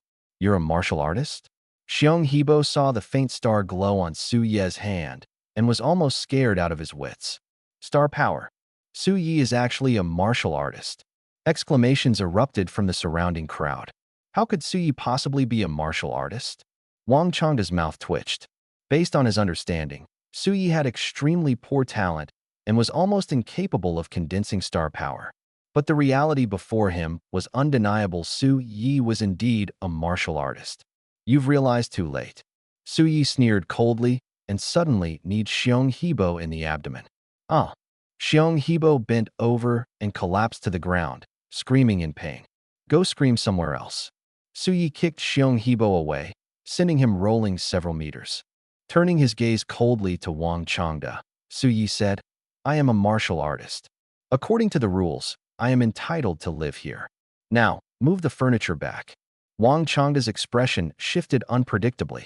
Being suppressed by Su Yi in front of so many people, how could he maintain his reputation in the future? Su Yi, don't get carried away. Wang Changda gritted his teeth. Do you think being a martial artist makes you invincible? I have plenty of ways to deal with you. I'll be waiting. Su Yi scoffed disdainfully. But first, let's settle some personal scores. Wang Changda had bullied him more than once in the past. Back then, Su Yi lacked the strength and could only endure silently. Now that he could easily fight back, he naturally wouldn't let it slide. What are you trying to do? Wang Changda stepped back in fear. I'm going to teach you a lesson. Su Yi charged forward, punching Wang Changda to the ground, then began kicking his obese body relentlessly. He's gone mad. Su Yi has gone mad. The surrounding property staff were all dumbfounded. Wang Changda was no ordinary person. His brother-in-law was a squad leader in the Department of Public Security. With such connections, no one dared to provoke him. Su Yi dared to beat Wang Changda brutally, simply courting death. This is for bullying the weak. This is for being arrogant. Su Yi cursed as he kicked, delivering over a dozen blows before stopping. Wang Changda lay on the ground gasping for air, roaring, Su Yi, you're finished. Not even a god can save you now. Stop pretending. Hurry up and call your brother-in-law, Su Yi said disdainfully. In the past, he would never have dared to provoke the security department. But now things were different. After awakening his martial soul, his status and position had risen rapidly. Even the city lord, He Xintian, admired him greatly and promised to fully support his development. What was a mere squad leader of the security department compared to that? Wang Changda gritted his teeth, pulled out his phone, and dialed a number. When the call connected, he shouted, Zhou Duan, come save me. Someone's beating me. Zhou Duan replied, Who dares to hit you? Brother-in-law, don't worry, I'm on my way. Wang Changda hung up the phone and stared at Su Yi maliciously. Su Yi, if you have guts, don't run. Fine, I'll wait, Su Yi responded calmly. 5 minutes passed. Suddenly, 3 men in security department uniforms stormed into the neighborhood. Leading them was a young man in his 20s, his face dark with anger. Seeing Wang Changda lying on the ground, covered in injuries, he was furious on the spot. Brother-in-law, who dares to hit you? Wang Changda pointed at Su Yi. It's him.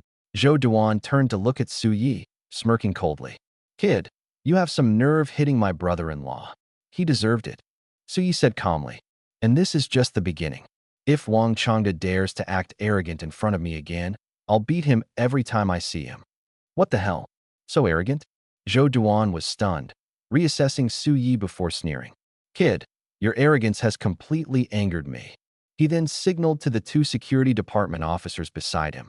They understood and slowly approached Su Yi. Wait a minute, Su Yi suddenly spoke. Shouldn't the security department ask for the reason before taking action?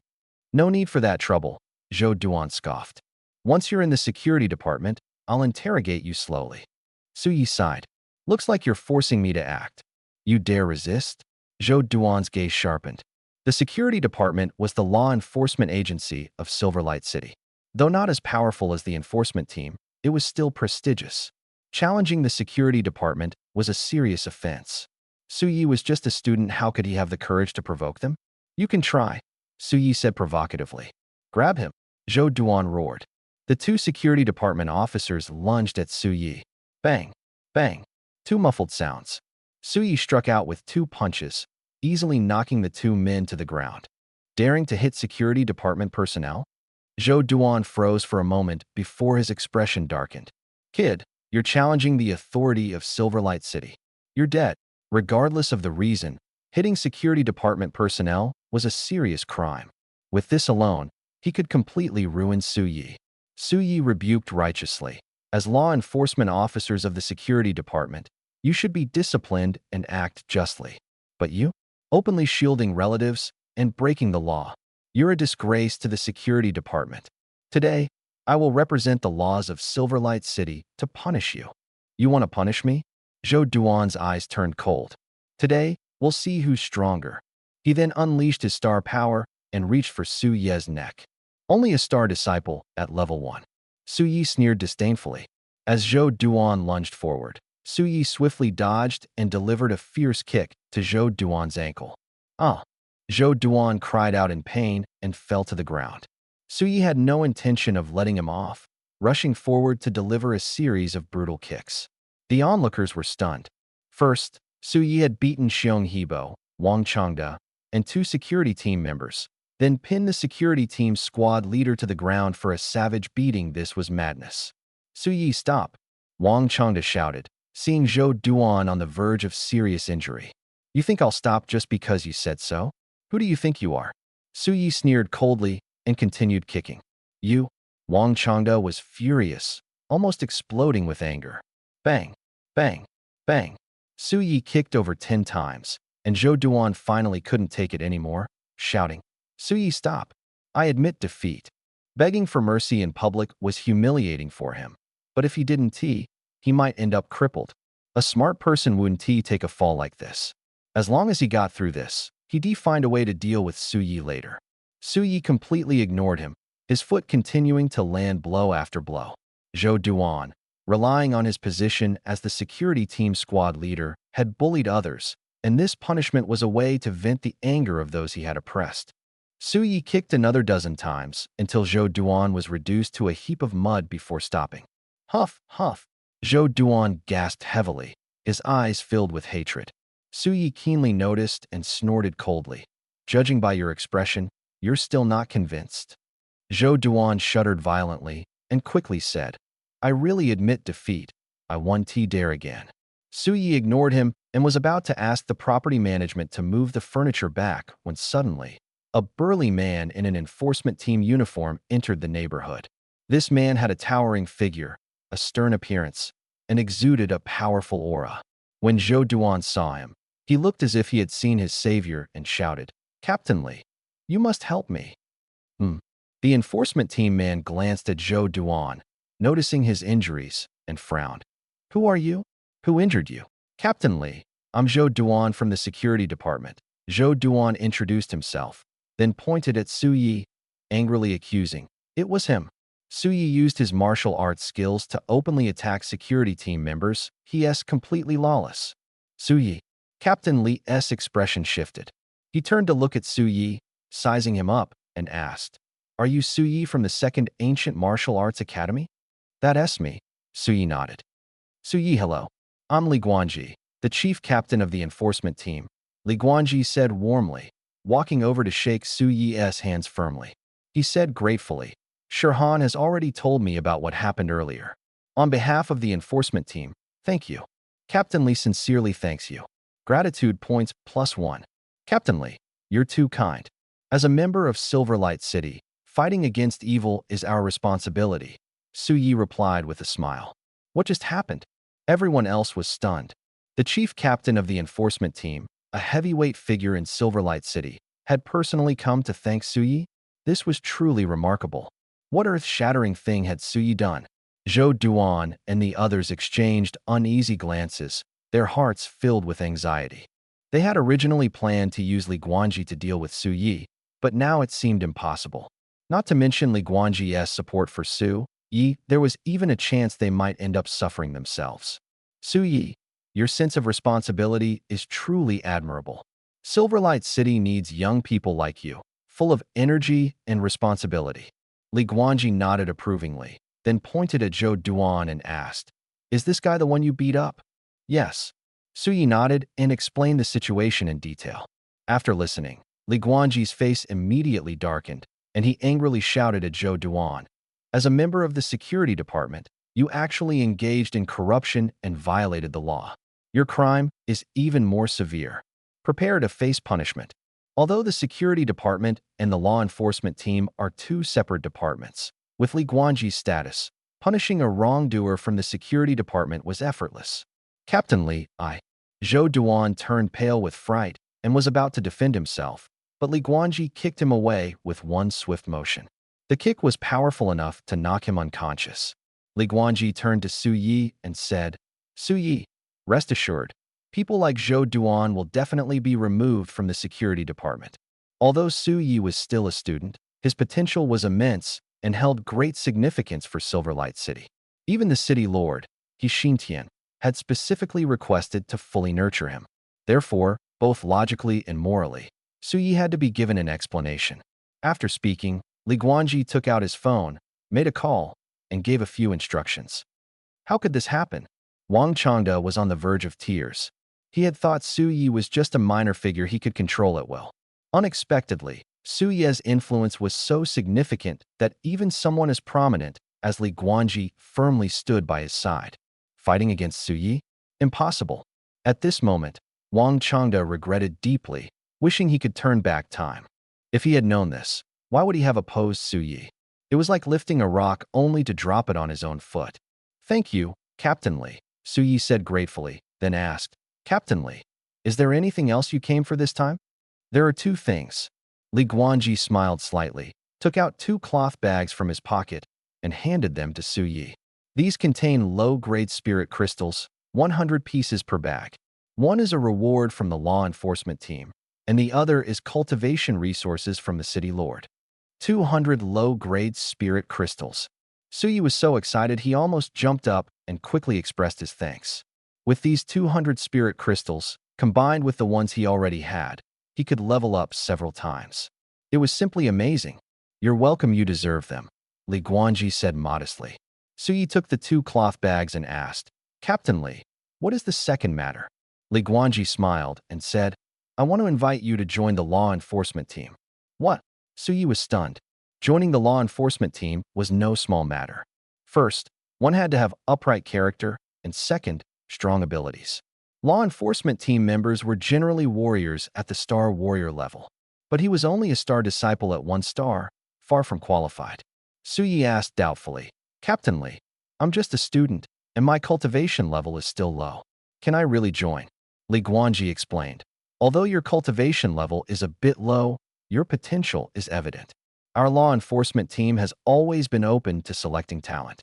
The reason they were so eager to invite Su Yi was to act quickly. Since He Xintian had promised to fully nurture him, Su Yi would undoubtedly reach the Star Warrior level after graduation. Moreover, with Su Yi's healing martial soul, he would be highly sought after in the future. Groups like the Guard Army and mercenary teams would all compete to recruit him. If they didn't act early, they feared others would snatch him away. Su Yi thought for a moment and said, "Captain Li, can I join part-time?" Becoming a member of the law enforcement team not only granted authority, but also provided spirit crystal subsidies. He had always wanted to join. However, staying at the academy was more suitable for now.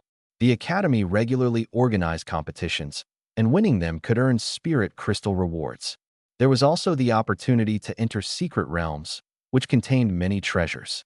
If he left the academy, he would lose these opportunities. He didn't want to miss out on any benefits, so he planned to take on a part-time job.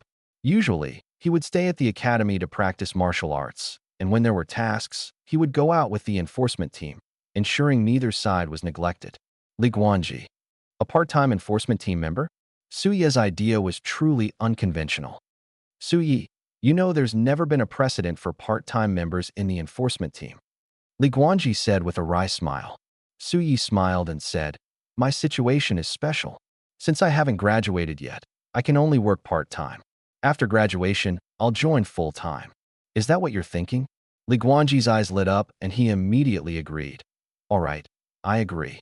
Since Su Yi promised to join full-time after graduation, there was naturally no reason to hesitate. Su Yi raised an eyebrow and said, "Captain Li, could you provide me with a set of the enforcement team's uniform and an enforcement badge? With these two items, things would be much more convenient in the future." "I'll have someone deliver them tomorrow," Li Guangji replied. "Thank you, Captain Li," Su Yi said happily. "We're on the same side.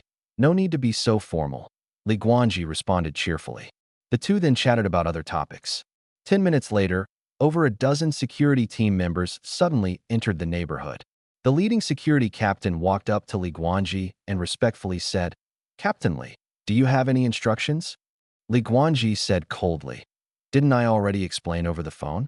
Do I need to teach you how to do your job?" "Understood," the security captain replied, trembling with fear. He signaled his team members to escort Zhou Duan and the other two away. "Su Yi, I have other matters to attend to, so I'll take my leave," Li Guangji said. "Take care, Captain Li," Su Yi responded. After Li Guangji left, Su Yi turned to the stunned property staff and said, "Everyone, move the furniture back." The property staff didn't dare hesitate and got to work immediately. Half an hour later, all of Su Ye's furniture was restored to its original state, exactly as it was before. Afterward, Su Yi and the treasure-hunting mouse had a simple dinner. The meal was straightforward. Each had a roasted chicken leg. After eating, Su Yi initially planned to check on the chaos tree, but suddenly, a mechanical voice echoed in his mind. "Jiang Ji sends sincere thanks. Gratitude coin +1. Su Yi was stunned. What was going on? He didn't even know Jiang Ji, nor had he helped him. Why was he being thanked? As he was puzzled, the voice continued to sound. "Fan Xingyu sends sincere thanks. Gratitude coin +1. Yang Xin sends sincere thanks. Gratitude coin +1. Yi Xiao sends sincere thanks. Gratitude coin +1. Su Yi was completely dumbfounded. My goodness, he had just received over 50 gratitude coins in one go. This was a huge windfall. But he was still confused. Why were these people thanking him? At that moment, his phone suddenly rang. It was a call from Gao Tantian. Su Yi quickly answered. "Su Yi, you're amazing," Gao Tantian exclaimed excitedly as soon as the call connected. Su Yi, he was a bit bewildered, unable to figure out what was going on. "Old Gao, what's going on?" Su Yi asked. Gao Tantian explained. "I heard you have a good relationship with the enforcement team's squad leader?" Su Yi replied calmly. "It's all right. Why are you asking?" Gao Tantian continued. Zhou Duan and the other two were arrested, and a lot of issues were uncovered. They were all given heavy sentences. These three have done so many bad things over the years, and many people hate them to the core. Now that they've been punished, everyone is cheering and applauding. Moreover, their arrest is mainly thanks to you. So a lot of people are praising and thanking you." Su Yi finally understood and sighed. Doing good deeds really pays off. Gao Tantian asked in confusion. "Su Yi, what are you talking about?" "Nothing," Su Yi replied perfunctorily, then turned and said, "Old Gao, I have something to do. I'll hang up first." Now, he had a large number of spirit crystals in his hands, and the gratitude coins were continuously increasing. It was time to use them to exchange for attribute fruits to enhance his strength.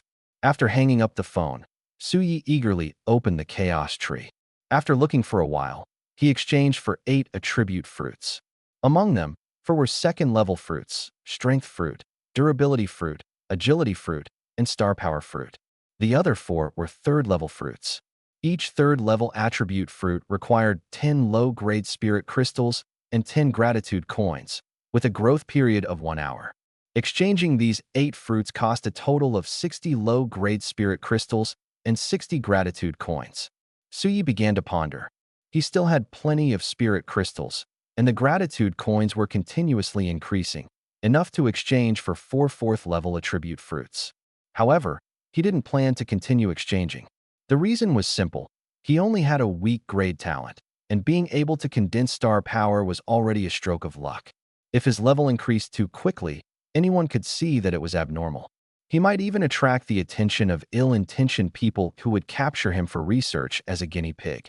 But upgrading his strength was urgent, and he had to find a solution. Suyi squinted his eyes and fell into deep thought. Suddenly, his eyes lit up as he came up with a good idea. In this world, besides the 6 types of cultivation talents: weak grade, low grade, medium grade, high grade, top grade, and divine grade, there was also a very rare talent called invisible talent. The characteristic of invisible talent was that through continuous battles, levels could be quickly upgraded, and cultivation talent would also increase accordingly. Suye's talent was weak grade, which was unchangeable, but he could pretend to have invisible talent to dispel external doubts. The method was simple. Among the attribute fruits, there were fruits that could enhance talent, ranging from low grade to divine grade. Of course, the exchange price varied depending on the grade. The higher the grade, the more expensive the price naturally was. For Suyi, he only needed 1 low-grade talent fruit for now. Exchanging 1 low-grade talent fruit required 100 low-grade spirit crystals and 100 gratitude coins. The fruit's growth period was 1 day. This amount made Suyi feel heartache for a while, but to avoid suspicion, he could only grit his teeth and make the sacrifice. At this moment, mechanical-like sounds kept echoing in his mind. Meng Yi sent heartfelt gratitude, gratitude coin +1. Yin Hongqi sent heartfelt gratitude, gratitude coin +1. When the gratitude coins finally reached 100, Suyi gritted his teeth and exchanged for 1 low-grade talent fruit. After completing the exchange, he could only wait patiently for the fruit to mature. Feeling bored, Suyi began browsing other fruits again. Holy crap!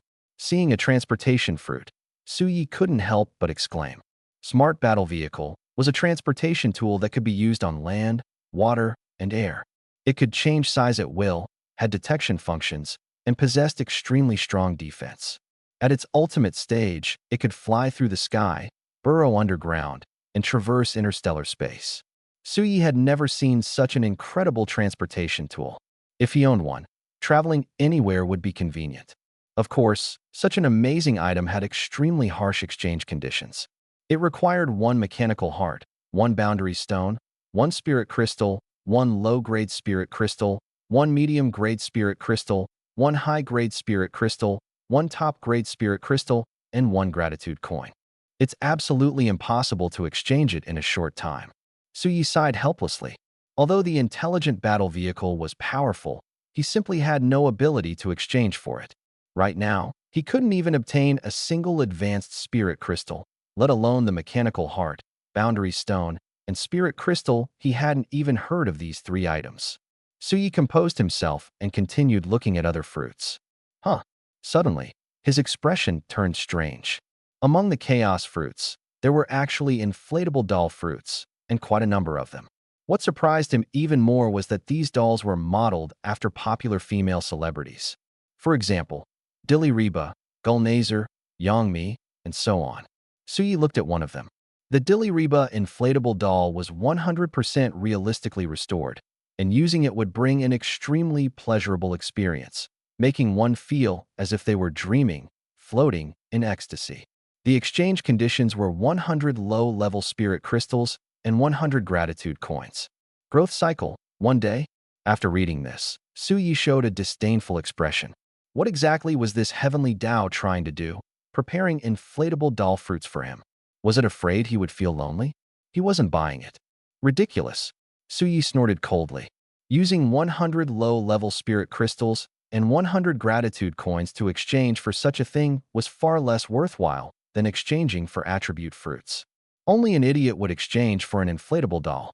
Afterward, Suyi put aside his thoughts and continued looking at the chaos fruits. An hour later, for second-level attribute fruits and 4 third-level attribute fruits matured one after another. Without hesitation, Suyi first swallowed the 4 second-level attribute fruits. Soon, he felt his physical fitness and star power improve significantly. After a short rest, he swallowed the 4 third-level attribute fruits. Star Disciple, 3 stars. Suyi clenched his fists tightly, his face flushed with excitement. Just a day ago, he was still a talentless loser. A day later, he had directly risen to Star Disciple, 3 stars. If he told others, they would probably be shocked.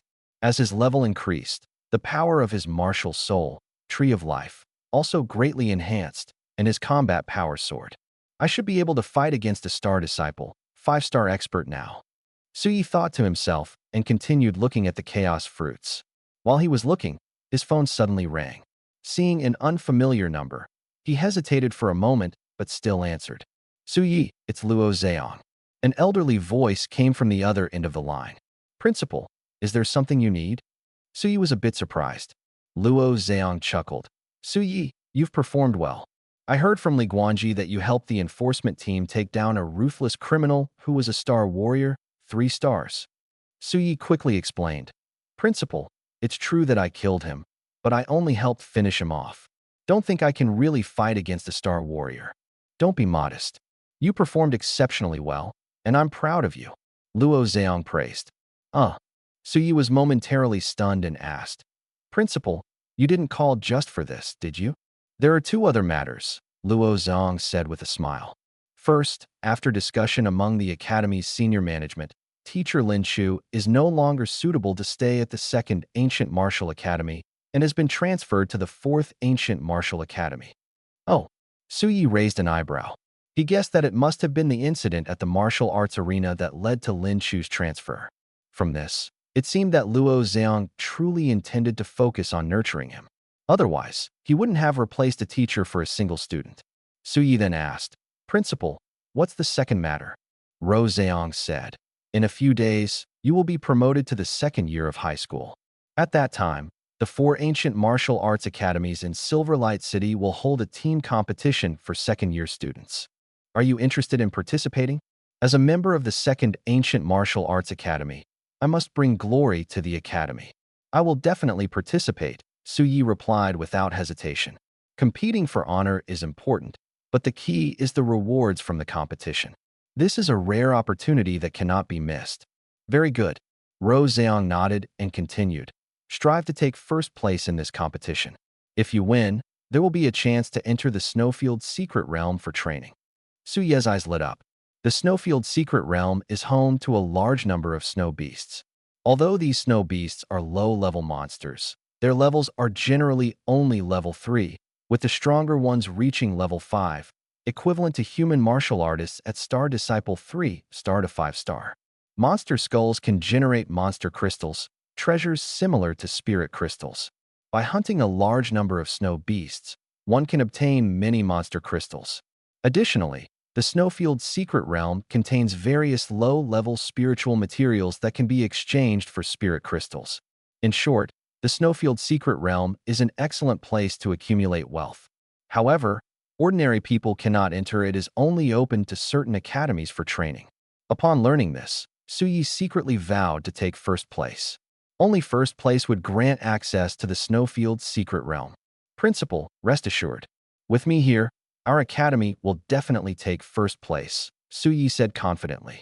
Having consumed 8 attribute fruits, he had already advanced to Star Disciple 3-star. Coupled with the assistance of his martial soul, the Tree of Life, he was undoubtedly among the top in the 2nd year and had no problem taking first place. So confident? Luo Zheong asked softly, seemingly a bit skeptical. Indeed, Suyi possessed an SSSS-level martial soul and had learned combat techniques, making him highly capable. But other academies also had strong contenders. For example, Gu Shui from the 1st Ancient Martial Arts Academy had advanced to Star Disciple 3-star and awakened an SS-level martial soul, Sky-Splitting Eagle, making her formidable, possibly even stronger than Suyi. Another important point was that this competition was a team event, with each academy sending 4 students. Besides Gu Shui, the 1st Ancient Martial Arts Academy had 3 other students who had awakened martial souls. Although their martial souls were S-level, they were stronger than Jiang Ku and Chang Yuezhi. This made it almost impossible for the 2nd Ancient Martial Arts Academy to take first place. Suyi smiled and said, Principal, just watch my performance when the time comes. Luo Zheong was momentarily stunned, then laughed. All right, then I'll wait to see your show. As a martial artist, one needs fearlessness and determination. Even if one fails, it is merely a part of the growth process. After all, Suyi's journey is still long. He only needs to fully support Suyi. Suyi continued to ask, Principal, who are the members representing our academy? Ro Zheong replied, Besides you, there are Chang Yuezhi, Jiang Ku, and Tian Hanya. Both Chang Yuezhi and Jiang Ku had awakened martial souls, while Tian Hanya, though not awakened, had exceptional talent and was already at Star Disciple 2 star. Ro Zheong's choices were within Su Ye's expectations. However, Su Yi did not want Jiang Ku to participate. Principal, I suggest replacing someone, Su Yi said. Ro Zheong laughed. Su Yi, you wouldn't want to replace Jiang Ku, would you? Su Yi spoke directly. Exactly, Jiang Ku. I feel uncomfortable with him around. He affects my performance. He was fully confident in taking first place, so how could he let Jiang Ku ride on his coattails? Ro Zheong said earnestly. Su Yi, I know you two have conflicts, but this competition is of great importance. Our academy already lacks an advantage, and without Jiang Ku, let alone first place, we might not even avoid being at the bottom. Su Yi was indifferent. It doesn't matter. I can handle 4 people alone. Jiang Ku is unnecessary, he's just a burden. Luo Zheong, 1 person handling 4? That is way too confident. However, thinking of Su Yi's ability to go head-to-head with Star Warriors, Luo Zheong decided to trust him. All right, we'll go with your suggestion and replace Jiang Ku. Principal, you're wise. Su Yi praised. Wise. I'm being forced by you. Luo Zheong complained inwardly but quickly asked, if we replace Jiang Ku, who do you want to put in? Gao Tantian, Su Yi said directly. Gao Tantian was his best friend, and of course, he wanted to bring his friend along for such an easy opportunity. Gao Tantian. Luo Zheong was taken aback. Now he understood Su Yi was using his authority for personal gain. Gao Tantian was only a 1-star Star Disciple, considered the weakest in the 2nd year. In this kind of competition, students from other academies either awakened their martial souls or were at least 2-star Star Disciples. If Gao Tantian participated, he'd most likely be crushed. Luo Zheong initially didn't want to agree, but since Su Yi had spoken, he couldn't refuse. Fine, we'll do as you say. Luo Zheong gritted his teeth and agreed. Principal, just wait for the good news. Su Yi said excitedly. Let us hope so. Luo Zheong took a deep breath, gave a few reminders, and then hung up the phone. Su Yi continued staring at the chaos fruit for another 2 hours, then picked up his phone and opened the Warrior Forum. These days marked the awakening of martial souls in ancient martial academies across major cities. Anyone who awakened a powerful martial soul would be reported on the Warrior Forum. He wanted to see if his awakened martial soul had been mentioned. Chen Xiao from the 1st Ancient Martial Academy of Shuehu City awakened an SS-grade weapon martial soul, Radiant Shield. Gu Shi from the 1st Ancient Martial Academy of Yingguang City awakened an SS-grade beast martial soul, Sky-Splitting Eagle. Gu Shi is quite impressive, Su Yi murmured. Gu Shi not only had exceptional talent, but also awakened an SS-grade martial soul, truly a favored child of heaven. But compared to him, she was still far behind. After all, he had awakened the legendary SSSSS-grade martial soul. Su Yi refocused and continued reading. Su Yi from the 2nd Ancient Martial Academy of Yingguang City awakened an SSS-grade plant martial soul, Tree of Life, possessing a healing star skill. Su Yi raised an eyebrow. Seeing his name on the forum wasn't surprising, but why did it only mention 1 healing star skill? Was it deliberately hiding his strength? Was that necessary? Su Yi couldn't figure it out. In fact, this report was decided by He Xintian and Luo Zheong after discussion. Su Yi's martial soul was extraordinarily powerful. If all 5-star skills were revealed, it would attract too much attention and possibly draw the interest of major forces wanting to recruit him. And Yingguang City was just a medium-sized city, incapable of resisting the intervention of major forces. Therefore, they decided to hide 4-star skills. This way, they could protect Su Yi while also boosting Yingguang City's reputation, a win-win situation. Of course, Su Yi was unaware of these behind-the-scenes decisions and didn't think much about it, continuing to read other martial soul awakening news. Han Kai from the Central Academy of Jixian Town awakened an SSS-grade mechanical martial soul, Excavator. Wow! Su Yi was astonished when he saw this news, his jaw dropping. Jixian Town was just a small town, not even considered a small city. How could such a small place produce someone who awakened an SSS-grade martial soul? This Honkai is truly a formidable character. Excavator martial soul. Suyi couldn't help but laugh out loud. This peculiar martial soul was something he had never heard of before, even rarer than the usual bizarre martial souls. In future fights, would he have to drive an excavator and charge around? That scene would definitely be both ridiculous and amusing. Suyi continued reading until late at night before resting. Early the next morning, while Suyi was still dreaming, the ringing of his phone woke him up. Rubbing his sleepy eyes, he saw the caller ID was Gao Tantang and answered the call. "Old Gao, what is up so early in the morning?" Gao Tantang said. "Suyi, are you free today? Want to hang out?" "Nope." Suyi rejected him outright. Gao Tantang pressed on. "What are you up to?" Suyi replied, "I'm going to do some good deeds." Last night, he exchanged 8 attribute fruits, leaving him with few gratitude coins. To continue exchanging, he needed to replenish his gratitude coins. So, he planned to take advantage of his free time to do more good deeds. Gao Tantang. Starting yesterday, he is addicted to doing good deeds? Could he have gone mad? "Suyi, is there something wrong with your brain?" Gao Tantang probed. "You're the one with the problem." Suyi snorted lightly, suddenly remembering something. "Old Gao, I've got good news for you." "What is it?" Gao Tantang asked curiously. Suyi smiled and said, "In a few days, the 4 academies of Silverlight City will hold a competition. All participants will receive rewards. I've already signed you up." "What?" Gao Tantang was dumbfounded. He was just a star disciple 1-star martial artist, with weak strength. How could he qualify for such a competition? "Suyi, you're not joking, are you?" Gao Tantang asked. "It's true," Suyi confirmed. "Participating in the competition not only earns rewards, but also boosts your reputation. Don't you love being in the spotlight? This is a rare opportunity." "Do you have to be so blunt?"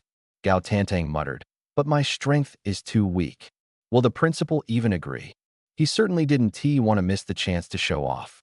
But with insufficient strength, if he really went on stage and got defeated, it would be a huge embarrassment. "I talked to the principal last night, and he agreed," Suyi said. "He actually agreed?" Gao Tantang was surprised.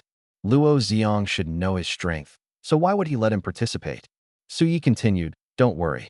During the competition, the 3 of you just need to go through the motions and collect the rewards." "What do you mean?" Gao Tantang didn't understand. Suyi said meaningfully, "I'll take on the 4 opponents by myself. You guys don't even need to make a move. It's that simple." Gao Tantang listened, his mouth instantly agape. 1 against 4? Is everyone this impressive now? Are the students from other academies just pushovers? Suyi, isn't that a bit too exaggerated? Gao Tantang couldn't help but shake his head. "Who is joking with you?" "I'm telling the truth," Suyi responded seriously. Gao Tantang fell silent. He really couldn't figure out where Suyi got the confidence to say such things. "Do you want to participate or not? If not, I'll find someone else," Suyi asked. "I'll participate." Gao Tantang gritted his teeth and agreed. "All right." Suyi nodded, then changed the subject. "To get you into this competition, I put in a lot of effort. Don't you think you should show some appreciation? We're such good friends. Is that even necessary?" Gao Tantang said indifferently. Suyi insisted. "This matter is clear. You must express your gratitude this time." "All right." Gao Tantang scratched his head. "I happen to have some star coins on hand. How about I treat you to some barbecue?" "No need for barbecue. Just say a few words of thanks," Suyi reminded. His intention was clear. He wanted gratitude coins. "Huh?" Gao Tantang was stunned. "Suyi, are you out of your mind? You just asked for gratitude yesterday, and now you're at it again? What are you after? Stop talking nonsense. Just say thank you," Suyi urged. Seeing Suyi's persistence, Gao Tantang had no choice. "Suyi, thank you." Received 1 gratitude coin from Gao Tantang's heartfelt thanks. Suyi raised an eyebrow. "Not enough. Say it 10 more times." Gao Tantang took a deep breath and said repeatedly, "Thank you. Thank you." Exactly 10 times. From Gao Tantang's heartfelt thanks, gratitude coins +9. Hearing this number, Suyi fell into thought. He confirmed that he could only collect 10 gratitude coins from 1 person per day. "Suyi, are you satisfied now?" Gao Tantang was a bit frustrated. "Almost. Continue tomorrow," Suyi said with a smile. Let's not chat anymore. Hanging up now. After the call ended, Gao Tantian was left bewildered. He had to keep saying thank you tomorrow? He began to suspect that Suyi might be a bit crazy. After finishing the call with Gao Tantian, Suyi opened the internal star map. Host, Suyi level, star disciple 3 stars strength, 300 agility, 300 defense, 300 star power, 300 martial soul. SSSSS level plant martial soul, tree of life, star pet. SS level star pet treasure, seeking mouse gratitude coins. 107 seeing the gratitude coin surpass 100, Su Ye's lips curved slightly. The exchange condition for level 4 attribute fruits was 20 low-grade spirit crystals plus 20 gratitude coins per fruit. Currently, he had 160 low-grade spirit crystals, enough to exchange for 4 level 4 attribute fruits. However, he didn't dare to exchange them immediately, because leveling up too quickly was already quite exaggerated. Gaining 3 levels in one day was remarkable. If he gained 4 levels in one day, even with hidden talents, it would be hard to convince others. So, Sui decided to take it slow. With his current strength, he could easily handle the upcoming matches without rushing. Soon, he got up, made some breakfast, ate, and went out. As he stepped out of the building, he saw a man and a woman standing downstairs. Both were in their 20s, exuding a sense of danger, clearly having experienced many battles. They wore tight combat suits, each with a flame emblem on their chest. Could they be from a mercenary group? Suya's heart tightened. Silverlight City had over a dozen mercenary groups, each with its own emblem. The flame emblem was their mark. Suya didn't think much of it, glanced at them, and prepared to leave. Suddenly, the young man spoke. "Excuse me, I want to ask you something." "What is it?" Suyi asked. The man said, "I heard that Su Yi from the Second Ancient Martial Academy lives here. Do you know him?" Su Yi was puzzled. He had never interacted with mercenary groups, so why were they looking for him? After a brief thought, Su Yi said, "I am Su Yi." "You are Su Yi?" The man's eyes lit up. "Yes, I am," Su Yi nodded and asked, "What do you want with me?" "Hello, Su Yi. My name is Deng Yang, and this is my sister Deng Li. We are from the Blazing Flame Mercenary Group." Deng Yang introduced himself first, then said, "We saw on the Warrior Forum that you have a healing star skill and would like to ask for your help." "Be clear," Su Yi responded calmly. Since it's a request for help, he could definitely earn gratitude coins. If it wasn't too difficult, helping out wouldn't be a problem. Deng Yang seemed a bit embarrassed. "Our captain was seriously injured while out, and the situation is very critical. We're hoping you can help save him." Su Yi frowned slightly. "Your captain is seriously injured. Why not ask Kong Hung for help?"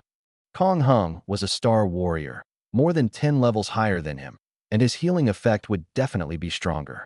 If Kong Hung stepped in, wouldn't the chances of success be much higher? Deng Yang said awkwardly. "Master Kong Hung charges too much 200 low-grade spirit crystals per treatment. We don't have that much and simply can't afford it." Wow. So you couldn't help but click his tongue. Kong Hung charges 200 low-grade spirit crystals per treatment? That's way too expensive. But he quickly understood. In Silverlight City, Kong Hung was the only expert with a healing martial soul, so charging a high fee was reasonable. Scarce resources, after all. Thinking of this, Su Yi's eyes lit up. He himself was also a warrior with a healing martial soul. Could he become a doctor too? That way, he could help people and earn a lot of spirit crystals. Quite a good deal. "Su Yi, can you help us?" Seeing Su Yi remain silent, Deng Li became a bit anxious. Su Yi snapped back to reality and asked, "How many spirit crystals can you offer?" He wasn't familiar with Deng Yang and his sister, so there had to be some reward for helping. "Only 10 low-grade spirit crystals," Deng Li said, lowering her head in embarrassment. "Only 10.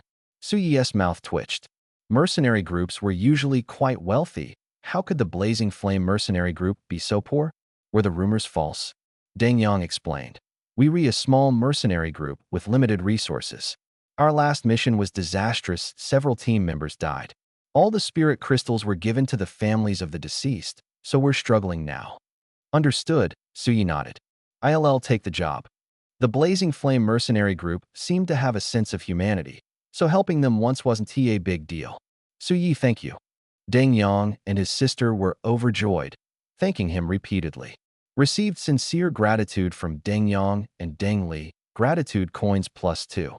Su Yi raised an eyebrow and reminded them, I agreed to help, but let me make it clear I'm just a small warrior in the Star Disciple phase. My healing ability is far inferior to Kong Hung's. If I can't heal your captain, don't blame me. Don't T worry, we understand and won't T blame you, Deng Yong assured him. Su Yi was a newcomer who had just awakened his martial soul, a Star Disciple at level 1. The chances of healing their captain were slim, but it was worth a try. They had no better options. Su Yi added, besides the 10 spirit crystals, you also need to thank me 9 times. What? Deng Yang and Deng Li exchanged puzzled looks. Asking for gratitude? And 9 times in a row. That was so strange. They didn't know how to respond for a moment. Su Yi cleared his throat. Do you agree? If so, start now. The two glanced at each other, then said in unison, thank you, thank you. They repeated it 9 times before stopping. Although it felt odd, since they were asking for his help, they decided to humor him. Su Yi successfully earned 18 gratitude coins and felt great. Give me the spirit crystals, and let us go save your captain. Without hesitation, Deng Yang took out 10 low-grade spirit crystals and handed them to Su Yi. Su Yi pocketed the spirit crystals and followed Deng Yang and his sister.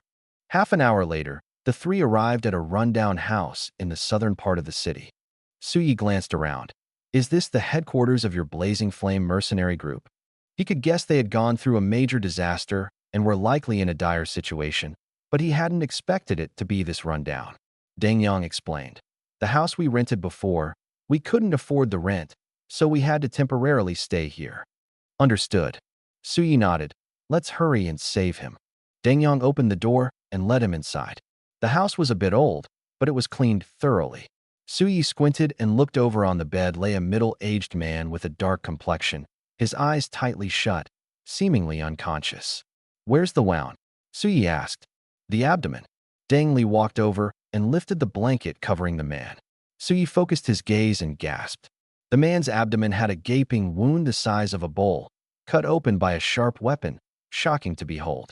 Even stranger, while the wound wasn't bleeding, black threads were visible between the flesh, emitting a rotting smell, as if poisoned. Su Yi withdrew his gaze and asked Deng Yang, what injured your captain? Deng Yang sighed. He was bitten by a level 32 silent radiant scorpion in the dimension of illusions. Looks like he's really poisoned, Su Yi said thoughtfully.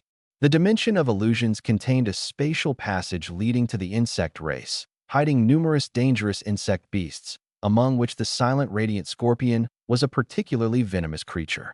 This is quite tricky, Su Yi frowned deeply. The captain of the Blazing Flame mercenary group was not only severely injured but also poisoned. It was uncertain whether the Blessing of Light would work. However, since he had agreed to help and accepted their payment, Su Yi had to give it a try. He immediately revealed his martial soul, Tree of Life.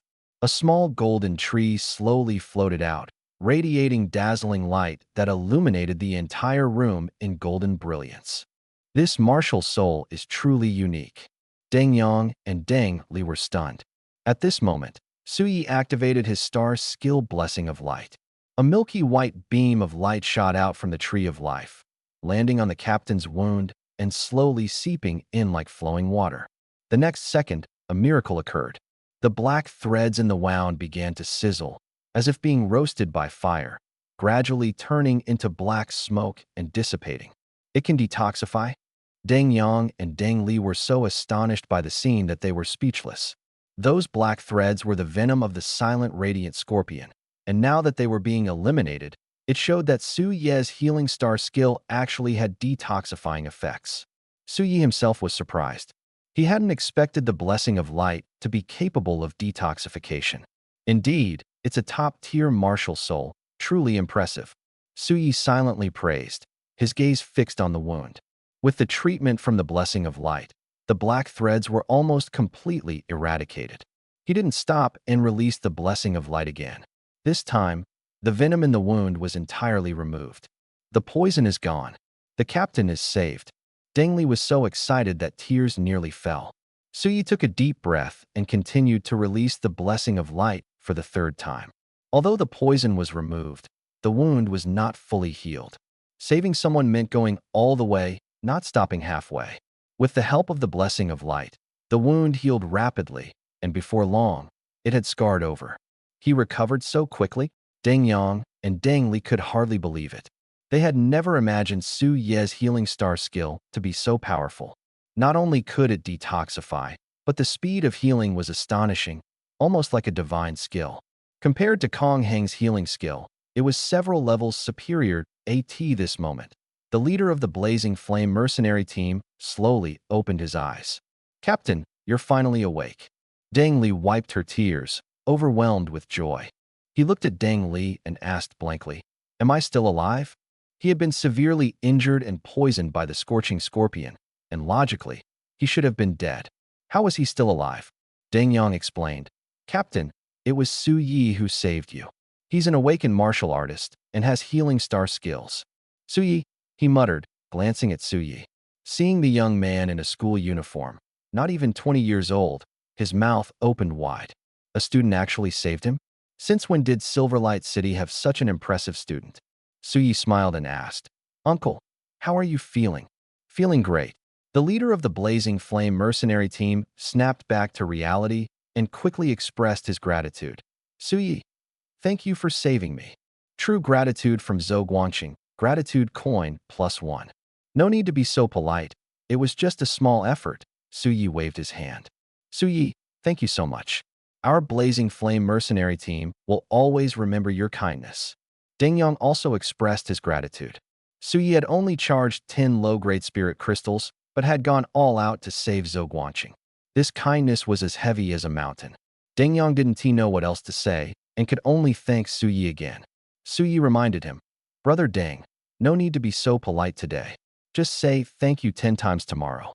A person can only receive up to 10 gratitude coins per day. Anything beyond that is useless and wasted. Deng Yang, Deng Li. After speaking, Su Yi turned to Zhou Guanqing and said calmly, "Uncle, if you want to thank me, you can continue."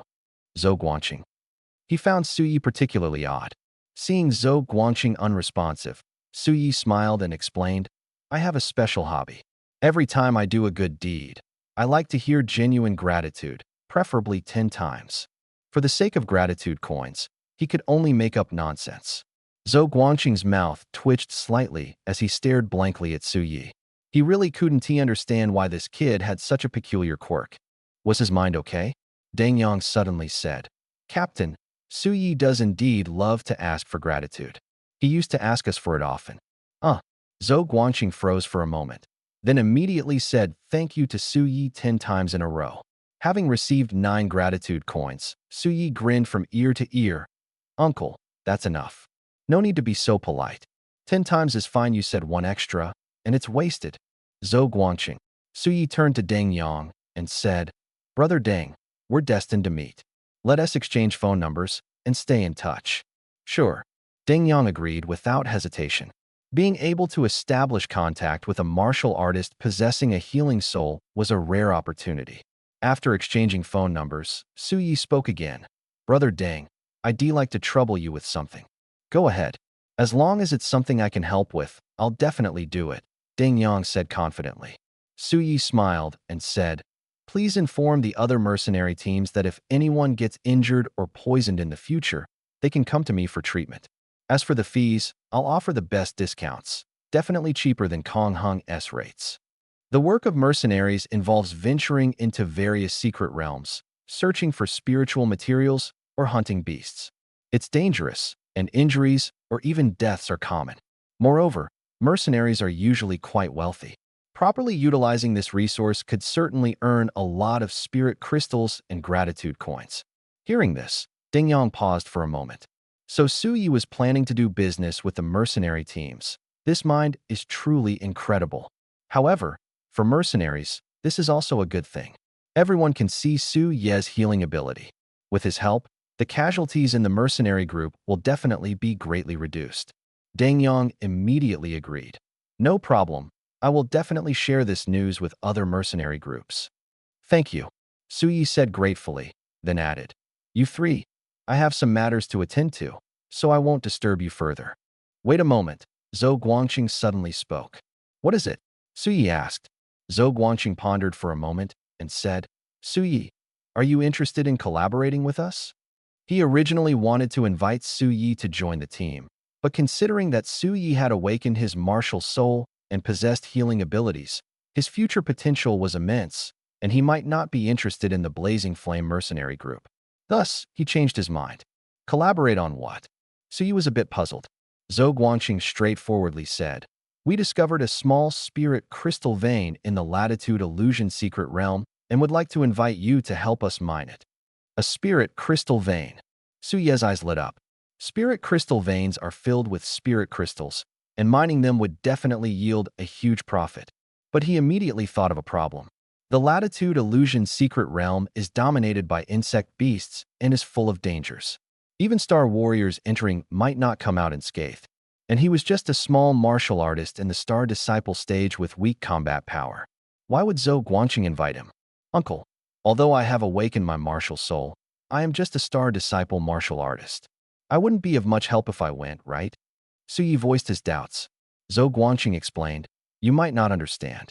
There are many insect beasts in the Latitude Illusion secret realm, but their combat power is actually not strong. The real danger lies in some poisonous insects.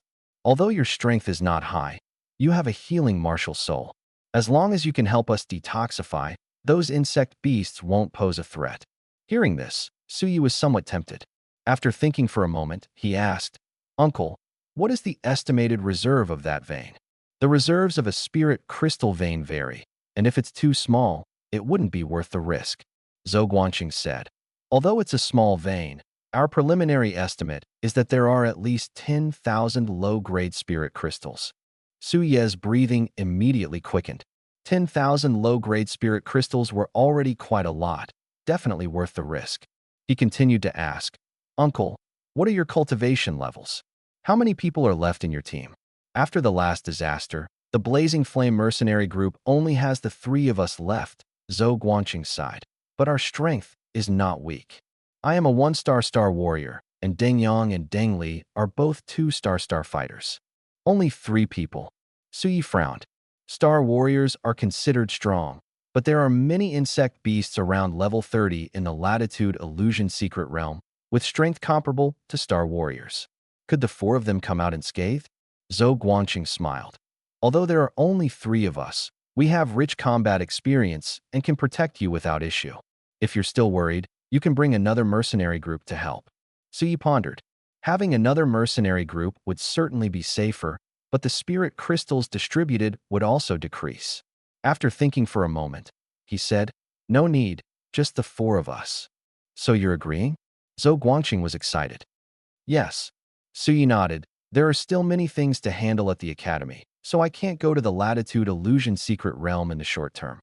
He still had to participate in the academy's competition and then go to the Snowfield secret realm for training, so he couldn't spare the time. Moreover, the Latitude Illusion secret realm was too dangerous. For safety's sake, he planned to improve his strength first, preferably advancing to the starfighter level. No problem, whenever you're free, we'll set off, Zhou Guangqing said generously. Then it's settled. I'll contact you in a while, Su Yi said. I have something to do, so I'll leave first. Zhou Guangqing and the others didn't try to keep him, and after a brief exchange, Su Yi left. After leaving, Su Yi didn't go home, but continued looking for opportunities to do good deeds. Unknowingly, he arrived near the abandoned factory from yesterday. Standing outside the gate, Su Yi glanced inside and walked straight in. Yesterday, he heard from Shi Han that Hong Junquan had stolen a treasure from the Liu family, but they hadn't found the treasure on Hong Junquan, which meant he had hidden it. No one knew where it was hidden. Su Yi thought that any place Hong Junquan had been could potentially hold the treasure. He had the treasure hunting mouse in his pocket and wondered if it could sense the treasure's location. Su Yi reached into his pocket and patted the treasure hunting mouse, whispering, Xiao Bai, help me search around. If you find the treasure, I'll add 2 extra chicken legs to your dinner. The treasure hunting mouse poked its head out, its eyes sparkling, nodding repeatedly. Let's begin, Su Yi said as he wandered around the factory. The treasure hunting mouse's detection range was only 10 meters, so staying in one spot wouldn't work. After about 10 minutes, Su Yi had almost searched the entire factory, but the treasure hunting mouse showed no reaction. Looks like it's not here. Su Yi sighed, preparing to leave. Suddenly, the treasure-hunting mouse squeaked excitedly. Xiaobai, did you find something? Su Yi asked urgently. Squeak, squeak, the mouse replied, pointing its paw in a direction. Su Yi looked over. It was a courtyard wall. You mean the treasure is hidden in the wall? Su Yi asked, puzzled. The treasure-hunting mouse shook its head. Then take me to it. Su Yi decisively took the mouse out and placed it on the ground. The mouse dashed to the base of the wall, leapt onto it, and squeaked, seemingly urging Su Yi to follow quickly. Su Yi's expression shifted, and he ran over, climbing onto the wall. Outside the wall was an overgrown area. Su Yi scanned the surroundings and asked the mouse, Xiaobai, where's the treasure? The mouse jumped off the wall and ran to a spot in the grass, starting to dig furiously. Su Yi jumped down, walked over to the mouse, and saw it pull out a small black cloth bag. Xiaobai, let me see, Su Yi said, taking the bag and quickly opening it. Inside was a 10-centimeter-long metal key, cool to the touch, made of an unknown material. Is this the Lu family's treasure? What's it for? Su Yi examined it for a while, but couldn't discern anything special. Squeak, squeak. At that moment, the treasure-hunting mouse pulled out another small cloth bag from the dirt. There's more. Su Yi's eyes lit up as he quickly opened it. Inside was a thumb-sized porcelain bottle. Su Yi looked at it and slowly opened the lid. Suddenly, a rich life essence emanated from the bottle. Su Yi sniffed lightly, and his spirit immediately felt invigorated. Although he didn't know what was inside the bottle, it was definitely not ordinary, likely one of the Lu family's lost treasures. Su Yi carefully stored the metal key and porcelain bottle, his face showing a contemplative expression. Should he keep the treasure and key or hand them over to the enforcement team? After thinking it over, he decided to hand them in. After all, he had the chaos tree, and as long as he had enough spirit crystals and gratitude coins, he could cultivate anything he wanted. Returning the treasure will definitely earn a lot of rewards. Thinking of this, Su Yi felt certain in his heart, retrieved the treasure-seeking mouse, and quickly left. Back at the residential area, he bought 3 roasted chicken legs from a nearby supermarket. 2 for the treasure-seeking mice, 1 for himself. Actually, he wanted to eat 2, but he didn't have enough money. Although he had earned quite a few spirit crystals in the past few days, he hadn't made any star coins. While spirit crystals could be exchanged for star coins, 1 low-grade spirit crystal could be exchanged for 100 star coins. Spirit crystals were essential for cultivating the chaos fruit, and he was reluctant to trade them. As a result, he had to make do with less for himself. I need to figure out a way to get some star coins, Su Yi muttered to himself. Buying roasted chicken legs twice in a row had already exceeded his budget. Without some star coins, this month would be tough. After finishing the chicken legs, Su Yi called Li Guanji. Su Yi, what's up? Li Guanji asked with a smile. Captain Li, are my law enforcement badge and uniform ready? Su Yi got straight to the point. They're all ready.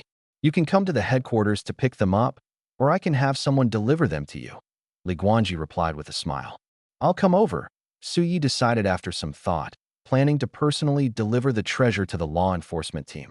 All right, Li Guanji nodded. Anything else?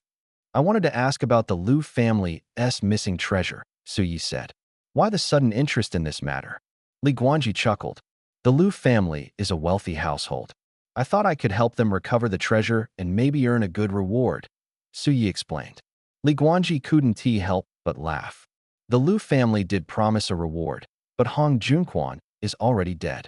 Finding the lost item is almost impossible. Don't waste your energy, focus on your cultivation instead. Su Yi replied nonchalantly. I understand, but I still want to know what exactly the Lu family lost. Li Guanji hesitated for a moment before saying, You're part of the law enforcement team now, so it's fine to tell you. The Lu family lost a vial of life elixir. What is the use of life elixir? Su Yi asked curiously. The liquid in that porcelain bottle emitted a strong life aura, so it was likely the life elixir. However, the specific function of the life elixir was unclear to most people. Li Guanji explained, life elixir is primarily used to extend lifespan and has powerful healing properties. Life elixir is indeed a treasure, Su Yi exclaimed. On Origin Star, items that could extend lifespan were extremely rare. Just this alone made the life elixir invaluable. With this in mind, the reward from the Lu family would undoubtedly be substantial. He then thought of another issue. The porcelain bottle and the metal key were found together. If the metal key wasn't something the Liu family had lost, there was no need to mention it. Su Yi tentatively asked, Captain Li, did the Liu family only lose a vial of life elixir? Yes, Li Guanji confirmed. After clarifying, Su Yi said, Captain Li, I might have found what the Liu family lost. What? Li Guanji exclaimed in surprise. You found the life elixir? I found a porcelain bottle containing an unknown liquid that emits a strong life aura. But I can't be sure if it's the life elixir. Su Yi replied honestly. That must be it. It's definitely the life elixir. Li Guanji said excitedly. Su Yi, where did you find it? Su Yi answered. In a corner of that abandoned factory. Li Guanji frowned. Yesterday, the enforcement team thoroughly searched the abandoned factory, but found nothing. Su Yi managed to find it so easily? His luck is incredible. However, he didn't dwell on it. Finding something is always good. Su Yi continued, Captain Li, I plan to head to the enforcement team headquarters right away to hand over this bottle of life essence liquid. All right, I'll wait for you at headquarters, Li Guanji said. I'll contact the Liu family. As long as it's confirmed, the reward will be issued to you immediately. Upon hearing this, Su Yi immediately agreed. Captain Li, I'll head over now. After hanging up the phone, Su Yi hurried out. Half an hour later, he arrived at the enforcement team headquarters. Li Guanji personally greeted him and led him into a room where a handsome middle-aged man was standing. Old Liu, this is Su Yi, Li Guanji introduced. The middle-aged man glanced at Su Yi and said excitedly, Student Su Yi, I'm Liu Mingxing, the head of the Liu family. I heard you found the life essence liquid? I can't confirm if it is, Su Yi replied, taking out a porcelain bottle and placing it in front of Liu Mingxing. Liu Mingxing took the bottle, opened it, and sniffed it. His face immediately showed an expression of delight. Li Guanji cleared his throat. Old Liu, is it the real thing? Liu Mingxing snapped back to reality and confirmed, yes, it's the life essence liquid. Su Yi, thank you so much. Liu Mingxing's sincere gratitude. Reward points +1, Su Yi thought to himself. He smiled and said, You're too kind, head of the Liu family. As a member of the enforcement team, this is my duty. Huh. Liu Mingxing was stunned. Su Yi is part of the enforcement team?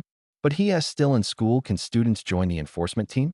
Su Yi noticed his confusion and explained with a smile. Since I'm still studying, I'm currently a part-time member of the enforcement team. Liu Mingxing's mouth fell open. Part-time enforcement team member? When did this become a thing? Li Guanji explained. Our enforcement team has always been unconventional in selecting members. Su Yi is currently part-time, but he'll officially join after graduation. Liu Mingxing immediately understood. It seems Su Yi is indeed exceptional, otherwise the enforcement team wouldn't have made an exception for him. Li Guanji added, Old Liu, the item has been found. It's time to issue the reward, I assent it? No problem. Liu Mingxing nodded, took out a cloth bag, and handed it to Su Yi. Su Yi, there are 50 mid-grade spirit crystals inside. Consider it your payment. Thank you. Su Yi was overjoyed.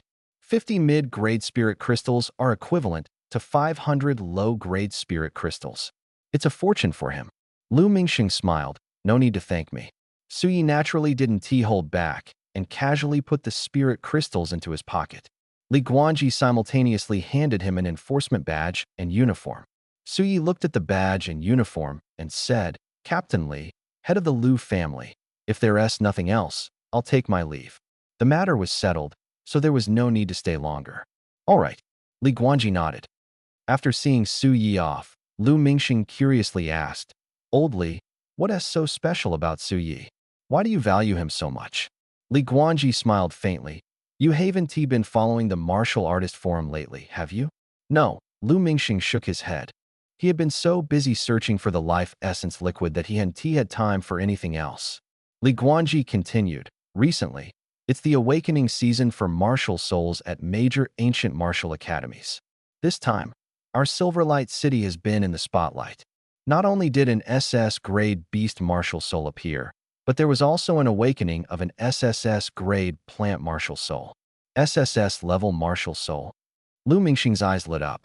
An SSS-level martial soul is a top-tier existence across the entire Origin Star. Silverlight City had never seen such a high-level martial soul before. Which academy's student awakened the SSS-Level martial soul? Lu Mingxing couldn't help but ask. Li Guanji raised his eyebrows. The second ancient martial academy.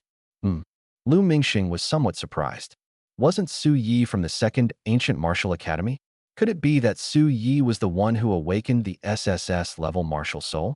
Li Guanji glanced at Lu Mingxing and said meaningfully, "You must have already guessed, right?" "That's correct, it's Su Yi." Lu Mingxing was shocked on the spot. Now he understood why Li Guanji had broken protocol to invite Su Yi to join the law enforcement team. It was entirely because Su Yi had awakened an SSS-Level martial soul.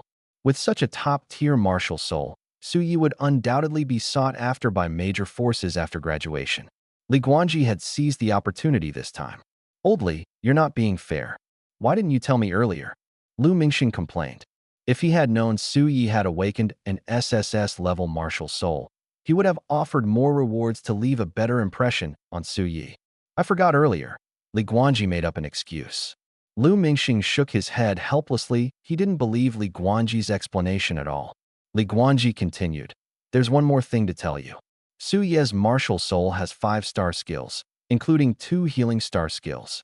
Although the Warrior Forum mentioned that Su Yi only had 1 healing star skill, as a high-ranking official in Silverlight City, Li Guanji knew Su Yi's true situation. 5-star skills and 2 healing star skills." Lu Mingxing's eyes widened in disbelief. Healing star skills are extremely rare and precious, and Su Yi actually had 2. How extraordinary. Lu Mingxing took a deep breath and asked, "Old Li, what's Su Yi's bank account number? What are you planning to do?" Li Guanji asked curiously. Lu Mingxing explained, "The reward I gave Su Yi earlier was a bit low. I want to transfer some more star coins to him. A warrior with healing star skills is always useful." Of course, he had to seize the chance to build a closer relationship. The method was simple, just give more money. Li Guanji's eyes flickered. "You can give me the star coins, and I'll transfer them to Su Yi for you." Lu Mingxing rolled his eyes at him and said impatiently, "Don't bother, I'll do it myself." Meanwhile, after leaving the law enforcement team headquarters, Su Yi continued looking for opportunities to do good deeds. Suddenly, his phone buzzed.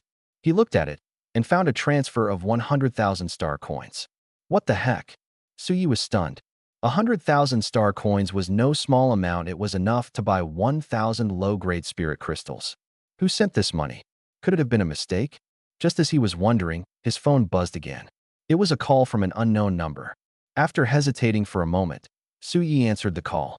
"Su Yi, this is Lu Mingxing. Did you receive the star coins?" Lu Mingxing's voice came from the other end of the line. "Patriarch Lu, was it you who sent them?" Su Yi was a bit confused. Why would Lu Mingxing send him so much money for no reason? "It was me," Lu Mingxing said with a smile. "The life essence liquid is extremely important to our Lu family. The reward I gave you earlier was a bit low, so consider this 100,000 star coins as compensation." "Isn't this a bit much?" Su Yi felt a little embarrassed. He had already received 50 medium-grade spirit crystals, and accepting this money felt a bit greedy. "It's perfectly appropriate," Lu Mingxing said earnestly. "Everything I said is true, and you deserve it." Su Yi refused to take the money. How could he build a closer relationship? Not only should he accept it, but he should do so gracefully. This way, he could leave a good impression on Su Yi. "Thank you, Master Lu," Su Yi said gratefully. He was indeed short on star coins at the moment, so he decided not to be polite. "It's nothing," Lu Mingxing smiled. "Come visit my family when you have time." "Definitely," Su Yi nodded. After a brief chat, the two hung up the phone. "Old Lu is really generous," Su Yi chuckled to himself, squinting his eyes and muttering, "I need to figure out a way to get more gratitude coins." Right now, he had plenty of spirit crystals, but was running low on gratitude coins. To ensure his future upgrades wouldn't be affected, he had to save up more. He scanned his surroundings and headed straight to the nearby fruit market. There weren't many people in the afternoon. Su Yi walked around but didn't find anyone who needed help, so he was about to change locations. Suddenly, a furious roar came from not far away. "Old man, if you don't pay up, I'll break your bones." Su Yi turned his head and saw a bald young man shouting at an elderly fruit vendor. "Here's my chance." Su Yi's eyes lit up, and he quickly walked over. As he approached, the old man said, "Didn't I just pay the stall fee and management fee? Why are you charging me again? Shut up. The bald young man glared fiercely, his face full of malice. I'm charging a sanitation fee. If you don't pay, don't even think about doing business here. The old man was so angry his face turned red and argued. Doesn't the management fee include the sanitation fee? The bald young man sneered darkly. Who told you the management fee and sanitation fee are the same? I'll give you one more chance, pay up honestly, or I'll really make a move. Suyi finally understood the bald young man was a gang member extorting protection money. But he couldn't figure out why the market's management staff weren't dealing with this guy. The surrounding onlookers urged the old man. Old Ma, don't hold out. Just pay him. Old Ma gritted his teeth and said, I won't pay. If you have the guts, kill me. You're asking for it. The bald young man was enraged and swung his fist at Old Ma. Ah! The onlookers screamed in shock. This is a public place, how dare you act so brazenly? Suyi snorted coldly, rushing forward and grabbing the bald young man's wrist. Everyone was stunned by this scene. Kid, let go of me.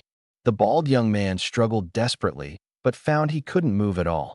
Suyi sternly questioned, how dare you hit someone in broad daylight? Who gave you the right? Do you even respect the laws of Silverlight City? Do you know who I am? If you don't let go, I won't be polite. The bald young man threatened, clearly not taking Suyi seriously. Suyi sneered, I don't care who you are. As long as you break the law in Silverlight City, I have the authority to punish you. As a member of the law enforcement team, he had this power. Just try me. The bald young man scoffed. Then don't blame me for being rude. Suyi said, exerting force and slamming him heavily to the ground. Bang! A loud crash echoed. The bald young man lay sprawled on the ground, flailing his limbs like a limp, lifeless dog. Ah! He screamed in agony, feeling as if his bones were about to shatter. Holy crap! The onlookers were stunned. The bald young man was Meng Biao, the son of Meng Wu, the leader of the Wild Wolf Gang, the largest gang in the area. Rumor has it that the Liu family, one of the three major families, secretly supports the Wild Wolf Gang. As a result, few dare to provoke them. Yet, this student in front of them actually dared to hit Meng Biao. He was practically courting death. Everyone knew that Suyi would inevitably face the Wild Wolf Gang's frenzied retaliation, and the outcome would surely be tragic. You dare hit me? You're dead. Meng Biao stopped wailing and roared angrily. Suyi narrowed his eyes slightly, a cold smile appearing at the corner of his mouth. It seems you still haven't realized your mistake. I need to make sure you remember this lesson. What are you trying to do? I'm a member of the Wild Wolf Gang. Meng Biao trembled in fear. The Wild Wolf Gang? What of it? Suyi snorted coldly and kicked him again. Bang! Bang! Bang! A series of dull thuds echoed. Stop hitting me. Meng Biao, writhing in pain, cried out for mercy. The onlookers were utterly shocked. Meng Biao had already revealed his identity, yet Suyi still dared to act? Was he not afraid of the Wild Wolf Gang's retaliation? Suyi only stopped after delivering over a dozen kicks. At this moment, Meng Biao's face was covered in bruises, and he looked utterly miserable. Now do you realize your mistake? Suyi looked down and sneered. Meng Biao gritted his teeth and growled. Kid, just you wait. The Wild Wolf Gang will never let you off. Suyi raised an eyebrow. Go back and call your people. I'll be waiting. You'll regret this. Meng Biao struggled to his feet and stumbled away. After Meng Biao left, Old Ma quickly advised Suyi, young man, the Wild Wolf Gang is too ruthless. You can't afford to provoke them. Leave quickly. Suyi's expression remained indifferent as he replied calmly. The Wild Wolf Gang, is that powerful? Old Ma's face was filled with fear. The Wild Wolf Gang has been entrenched here for over a decade, with dozens of fierce members. Their leader, Meng Wu, is a star disciple at the 2-star level, and his strength is formidable. Only a 2-star disciple, Suyi said disdainfully, then asked, they've been oppressing you all for so long. Haven't you reported them to the security department? Silverlight City's laws are strict, and crime is absolutely not tolerated. The Wild Wolf Gang has been committing evil deeds for so long logically. They should have been eradicated long ago. Why has no one taken action? Old Ma smiled bitterly and said, we've reported them many times, but the Wild Wolf Gang is too powerful. Their leader, Meng Wu, has a particularly close relationship with a squad leader in the security department. so no one dares to provoke them. The security department has so many corrupt individuals. Suye's gaze turned icy. Yesterday, he had just dealt with a squad leader from the security department, and today he heard about another squad leader colluding with a gang. It was infuriating. The security department was supposed to maintain order, but instead, it had become a shield for the gang. These people were all rotten apples. Such scum must be completely eradicated. At this moment, someone chimed in. I heard Meng Wu is a distant relative of the Liu family, one of the three major families. The Liu family secretly supports the Wild Wolf gang, so no one dares to offend them. Oh, Suyi frowned. He had interacted with Lu Ming before and had a fairly good impression of him. Could Lu Ming be someone skilled at hiding his true nature? Suyi thought it unlikely. After all, the Liu family was one of the three major families, and reputation was important to them. Why would they support a gang behind the scenes and ruin their own name? There must be some hidden truth behind this. After pondering for a moment, Suyi turned to the crowd and said, when the road is uneven, someone will level it. When things are unjust, someone will take charge. I, Suyi, am the symbol of justice and the nemesis of gangs. I promise, today I will completely eradicate the Wild Wolf gang and restore a clean environment to Silverlight City. Eradicate the Wild Wolf gang. Restore market order. Shouldn't the merchants here be grateful to him? This is a great opportunity to earn a lot of gratitude coins, and it must not be missed. Upon hearing this, everyone was stunned. This student named Su Yi actually wanted to take down the Wild Wolf gang? How could he possibly fight them? Where did he get the courage? No one believed Su Yi. They all thought he was bragging. Su Yi, we know you mean well, but the Wild Wolf gang is too strong. You'd better leave quickly, Old Ma advised. Su Yi smiled faintly. I, Su Yi, have always hated evildoers. Since I've encountered them, I will never stand idly by. Even if it costs me my life, I won't hesitate. Old Ma sighed helplessly. Young people these days are so stubborn, yet their character is admirable. Others lamented, he's still too young. Su Ye's fiery determination was indeed admirable, but he was just a student. How could he possibly be a match for the Wild Wolf gang? In the end, wouldn't he just be suppressed, or even lose his life? What was the point of doing this? Suddenly, an angry roar echoed. Who dared to hit my son? The Wild Wolf gang is here. It's Meng Wu. Everyone panicked instantly, and some timid ones even began to tremble. Suyi squinted in the direction of the voice, only to see a dozen men striding over aggressively. Leading them was a burly man with a shaved head and a scar on his left cheek, looking exceptionally fierce. As they approached, the scar-faced man coldly scanned the crowd, his gaze finally locking onto Suyi. Meng Biao had said the one who hit his son was a student. Among the crowd, only Suyi was wearing a school uniform. It had to be him. The scar-faced man glared at Suyi viciously, his eyes full of malice. Kid, was it you who hit my son? Suyi showed no fear and replied calmly. Yes, I hit him because he deserved it. You're bold. The onlookers were astonished. Facing the ferocious Wild Wolf gang, Suyi was so confident and completely unafraid. Bastard. The scar-faced man's mouth twitched, his teeth grinding in anger. You dare hit my son, Meng Wu? You're tired of living. With that, he signaled to two of his men. The two charged at Suyi like tigers pouncing on prey. Get lost. Suyi snorted coldly and swiftly threw punches. Two muffled thuds sounded. The two Wild Wolf gang members each took a punch, crying out in pain as they fell to the ground. Suyi hadn't used star power, but he was a 3-star star disciple, with both strength and agility reaching 300 points. These punches were both fast and fierce. The two gang members, not being martial artists, were far too weak to withstand them. Suyi is so strong. The onlookers were stunned, their jaws dropping in disbelief. Knocking down two men with just 2 punches was beyond everyone's expectations. This kid is tough, the Wild Wolf gang members murmured among themselves. Not bad, kid. You've got some skills, no wonder you're so arrogant. Meng Wu sneered. Suyi was indeed impressive, but he hadn't used star power. Meng Wu, being a 2-star star disciple, naturally didn't take him seriously. Enough talk. Suyi fixed his gaze on Meng Wu and said coldly, Your Wild Wolf gang bullies the people. Today, I will punish you. With that, he strode toward Meng Wu. You're courting death. Meng Wu's fury erupted, his fist enveloped in star power as he swung it fiercely at Su Yi. A mere student dared to dream of punishing the Wild Wolf Gang? If Su Yi wasn't dealt with today, how could the Wild Wolf Gang maintain their hold on this territory? Su Yi is finished. Everyone's hearts sank. Meng Wu had already unleashed his star power, which was not something ordinary people could withstand. Su Yi was clearly no match for him. Sigh.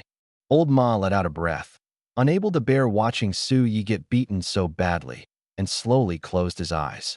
Su Yi's expression remained calm, the corners of his mouth slightly raised with a hint of disdain. Just as Meng Wu's fist was about to strike him, Su Yi's palm suddenly emitted a burst of starlight. With a swift motion, he accurately caught Meng Wu's fist. You're a martial artist." Meng Wu's eyes widened in shock. At this moment, he could clearly feel that Su Yi's star power and strength far surpassed his own. This indicated that Su Yi was at least a 3-star star disciple martial artist. Su Yi released star power, he's a martial artist too. The surrounding crowd exclaimed in surprise. Su Yi raised an eyebrow and said playfully, "Surprised? Let's talk this out." Meng Wu began to panic. "Talk about what nonsense?" Su Yi snorted coldly, grabbed Meng Wu, and started smashing him violently. Poor Meng Wu, just like his son, was utterly humiliated. Bang, bang, bang. After 3 muffled thuds, Su Yi flung Meng Wu to the ground and stomped on his face. The gang leader got beaten up by a student? The members of the Wild Wolf Gang were all terrified, staring in shock. Damn, Su Yi is too fierce. The surrounding crowd erupted in astonished cries. The onlookers were completely stunned, their eyes wide open, unable to believe what they were seeing. They had never imagined Su Yi was so strong, defeating the 2-star star disciple Meng Wu in one move and treating him like a dead dog. What's going on? Old Ma heard the commotion and slowly opened his eyes. Seeing Su Yi stepping on Meng Wu, he was instantly dumbfounded. "Kid, you dare hit me? Are you looking for death?"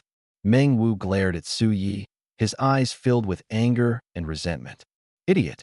I absolutely dare to hit you," Su Yi said as he delivered a fierce kick. "Ah!" Meng Wu struggled and screamed in pain. The Wild Wolf Gang members were furious seeing their leader being abused, but none dared to intervene. The reason was simple. They were all ordinary people, no match for a martial artist. Not to mention, Su Yi was an exceptionally powerful martial artist. "How dare you!" Just as Su Yi was in the midst of his beating, a furious shout suddenly came from not far away. "Dong Gallowan from the security department is here." The crowd began to murmur. Su Yi stopped and turned to look, only to see a middle-aged man in a security department uniform striding over. "Captain Dong, save me!" Meng Wu cried out for help. Dong Gallowan approached, glanced at Meng Wu, and his face instantly darkened. Everyone knew Meng Wu was under his protection. For this student to publicly beat Meng Wu was undoubtedly a slap in his face. Dong Gallowan turned his gaze to Su Yi and said coldly, "Assaulting someone in public is a serious offense. You've already violated the laws of Silverlight City. Come with me to the security department." Su Yi calmly replied, "You're not qualified to deal with me." Dong Gallowan and Meng Wu were in cahoots, corrupt elements within the security department. Such people had no right to interfere with him. Moreover, Su Yi held the identity of an enforcement team member, so he didn't need to pay attention to Dong Gallowan. The surrounding crowd was stunned by his words. They were already shocked that Su Yi had beaten Meng Wu. Now, they couldn't believe he didn't even take Dong Gallowan seriously. How arrogant could he be? "Captain Dong, did you hear that? This kid is too arrogant. You must teach him a lesson for me." Meng Wu began to exaggerate. "Is it your place to speak? Shut your filthy mouth." Su Yi kicked Meng Wu squarely in the mouth. Puffed. Meng Wu spat out a mouthful of white foam, mixed with a few teeth. Arrogant. Dong Gallowan was so furious he was about to lose his mind. Not only did Su Yi show him no respect, but he even acted in front of him, completely lawless. Su Yi looked at him with contempt. Meng Wu and his gang wreak havoc in Silverlight City, bullying kind-hearted people. What's wrong with me hitting him? And you? As a law enforcer, not only do you turn a blind eye, but you collude with them. You've become a shield for the criminal underworld. Scum like you have the nerve to lecture me. Hearing this, the surrounding crowd secretly cheered for Su Yi. In truth, they all hated Dong Gallowan. If it weren't for him backing the Wild Wolf Gang, who would be bullied by them? But because of Dong Galowen's position, they could only swallow their anger. Su Ye's words voiced their feelings, making them feel vindicated. Nonsense. Dong Galowen's face turned bright red, his lips trembling with rage. Although Su Ye's words were true, he would never admit it in front of so many people. Moreover, he had to teach Su Yi a harsh lesson to stop his arrogance. Kid, not only did you act publicly, but you also slandered law enforcement. Your crimes are unforgivable. Today, I'll arrest you, Dong Galowen said, releasing his star power. Judging by the fluctuations, he was a star disciple of 5 stars. Just as Dong Galowen was about to make his move, Su Yi suddenly shouted, "Wait. Kid, are you scared now?" Dong Galowen sneered at Su Yi, a fake smile on his lips. "I'll give you one more chance. Come with me to the security department obediently, and spare yourself a beating and humiliation." He thought Su Yi, having seen his strength, would choose to surrender. "Afraid of you? Me?" Su Yi sneered disdainfully. "I'm part of the enforcement team. Try arresting me if you dare." The security department and the enforcement team were both law enforcement agencies, but the enforcement team held higher status and authority. Simply put, the security department might seem impressive to ordinary people, but in front of the enforcement team, it was like a subordinate. As soon as these words were spoken, everyone froze. Su Yi was part of the enforcement team? Wasn't he a student? Could students join the enforcement team? Dong Galowen paused for a moment, then mocked. "Kid, you've got guts. Pretending to be part of the enforcement team? You're finished this time." If Su Yi were truly an enforcement team member, Dong Galowen wouldn't dare provoke him. But there was no way Su Yi could be part of the enforcement team. The team had extremely strict recruitment standards, requiring not only good character, but also immense strength. There were fewer than 20 enforcement team members in Silverlight City, and Dong Galowen knew every single one of them. Su Yi daring to impersonate one in front of him was laughable. "Open your eyes and see what this is." Su Yi took out his enforcement badge and waved it in front of Dong Galowen. "What is Su Yi holding?" The onlookers began whispering among themselves. "This." Dong Galowen was instantly dumbfounded. Su Yi was indeed holding an enforcement badge, but he couldn't understand Su Yi was just a student. So how could he join the enforcement team? "You've seen the enforcement team's badge before, haven't you? Still want to arrest me?" Su Yi sneered. "What?" The crowd erupted in chatter. Su Yi really had an enforcement team badge? Was he truly a member? Dong Galowen gritted his teeth and roared. "Fake. It must be fake." He refused to believe Su Yi was genuinely part of the enforcement team. "Won't cry until you see the coffin." Su Yi snorted coldly, then revealed the enforcement team uniform. Holy crap. Su Yi really is part of the enforcement team. The onlookers were stunned. They had never seen a law enforcement badge, but the uniform was familiar. Su Yi took out both, leaving no doubt about his identity. Law enforcement team uniform? Dong Galowen was stunned again. How is that possible? Meng Wu swallowed hard, his heart sinking to the extreme. He had thought Dong Galowen's arrival would suppress Su Yi and give him a chance to vent. Unexpectedly, Su Yi turned out to be a member of the law enforcement team. Wasn't this running into a tough opponent?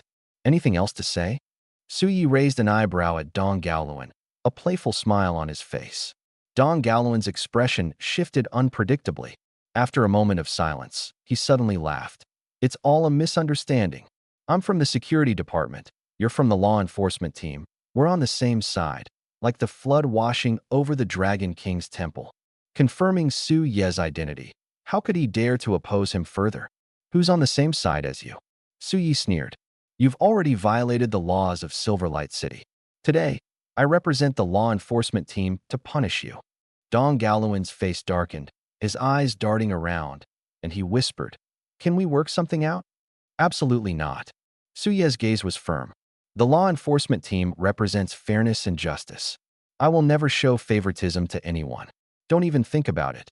Only by punishing Dong Galowen could the market regain order and the merchants escape their plight. Even if he wasn't seeking gratitude, he wouldn't let Dong Galowen off the hook. Damn it! Dong Galowen's face turned grim, and he cursed under his breath. Once caught by the law enforcement team, his collusion with Meng Wu would inevitably be exposed. As a law enforcement officer, breaking the law would only make his punishment more severe. What awaited him was harsh punishment, possibly even death. Dong Galowen was naturally unwilling to surrender without a fight. He coldly shouted to the Wild Wolf gang members. This man is impersonating the law enforcement team and assaulting people in public. You all saw it, right? What? The Wild Wolf gang members were baffled. Su Yi held the law enforcement badge and uniform. His identity was almost indisputable. What was Dong Gallowan trying to do? Mengwu was also puzzled but quickly understood. Dong Gallowan intended to make a move against Su Yi. Attacking a law enforcement team member? Wasn't that courting death? However, he could understand Dong Gallowan's desperation. Once caught, the truth would come out, and the outcome would be tragic. Dong Gallowan was clearly at the end of his rope, ready to make a last-ditch effort. Was Meng Wu going to follow Dong Gallowan to his doom? After hesitating, Meng Wu decided to give up. With so many witnesses present, killing Su Yi wouldn't help. The truth would eventually come to light. By then, there would be no way out. Bastard. Seeing no one respond, Dong Gallowan was so furious his nose twisted. But now he had no way out and could only grit his teeth and press on. He stared at Su Yi and coldly asked, "Are you really not going to let me off?" Su Yi sneered. When has the law enforcement team ever compromised? Let me remind you, don't do anything foolish, or your end will be miserable. Not giving me a way out? Then don't blame me for being rude. Dong Gallowan, like a madman, charged at Su Yi and swung a powerful punch. The force of the punch was astonishing, seemingly enough to knock Su Yi down. Ah! The surrounding people screamed in fear. They hadn't expected Dong Gallowan to go so far as to dare to attack a law enforcement team member. Su Yi had long anticipated his madness and was prepared. He immediately released his martial soul. The martial soul, Tree of Life, appeared before him, radiating golden light, and 3 golden vines shot out rapidly.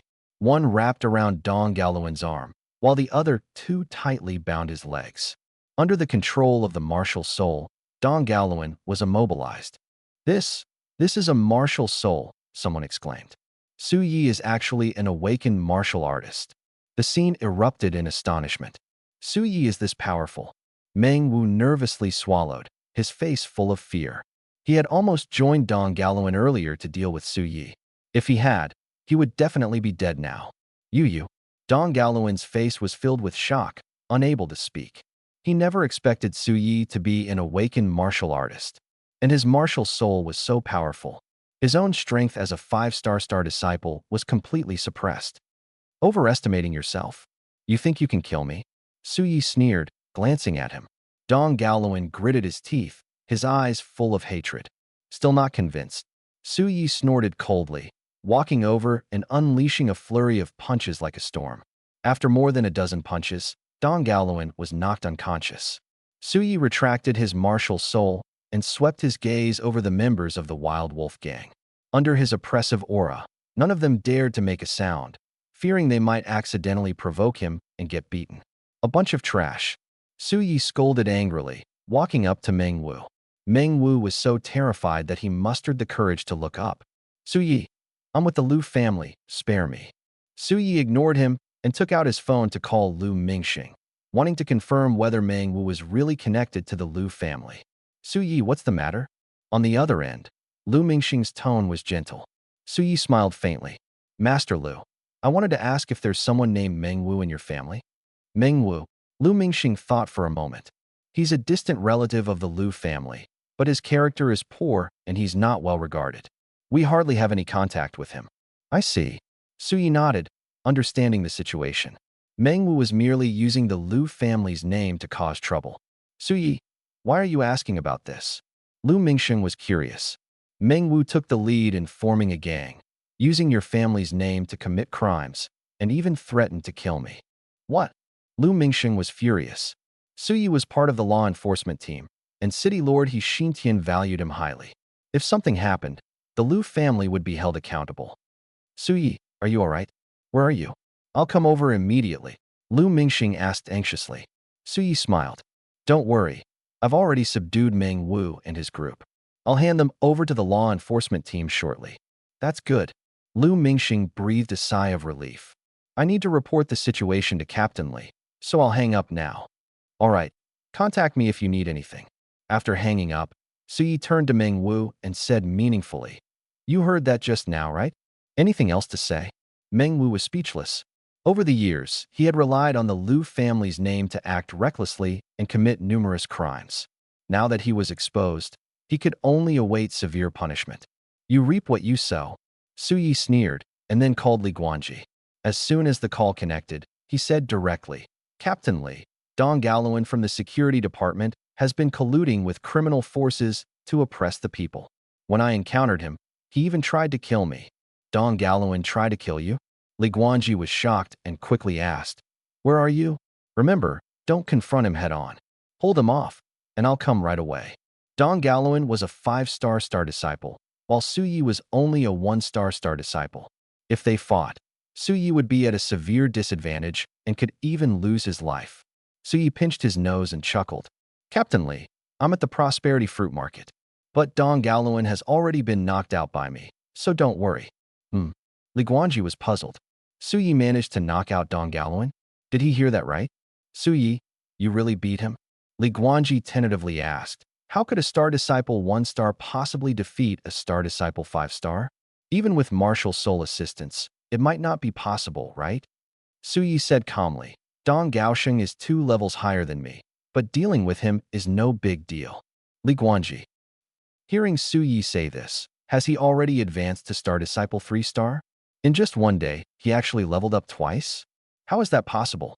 Clearly, Su Yi's talent is poor. He's a useless person.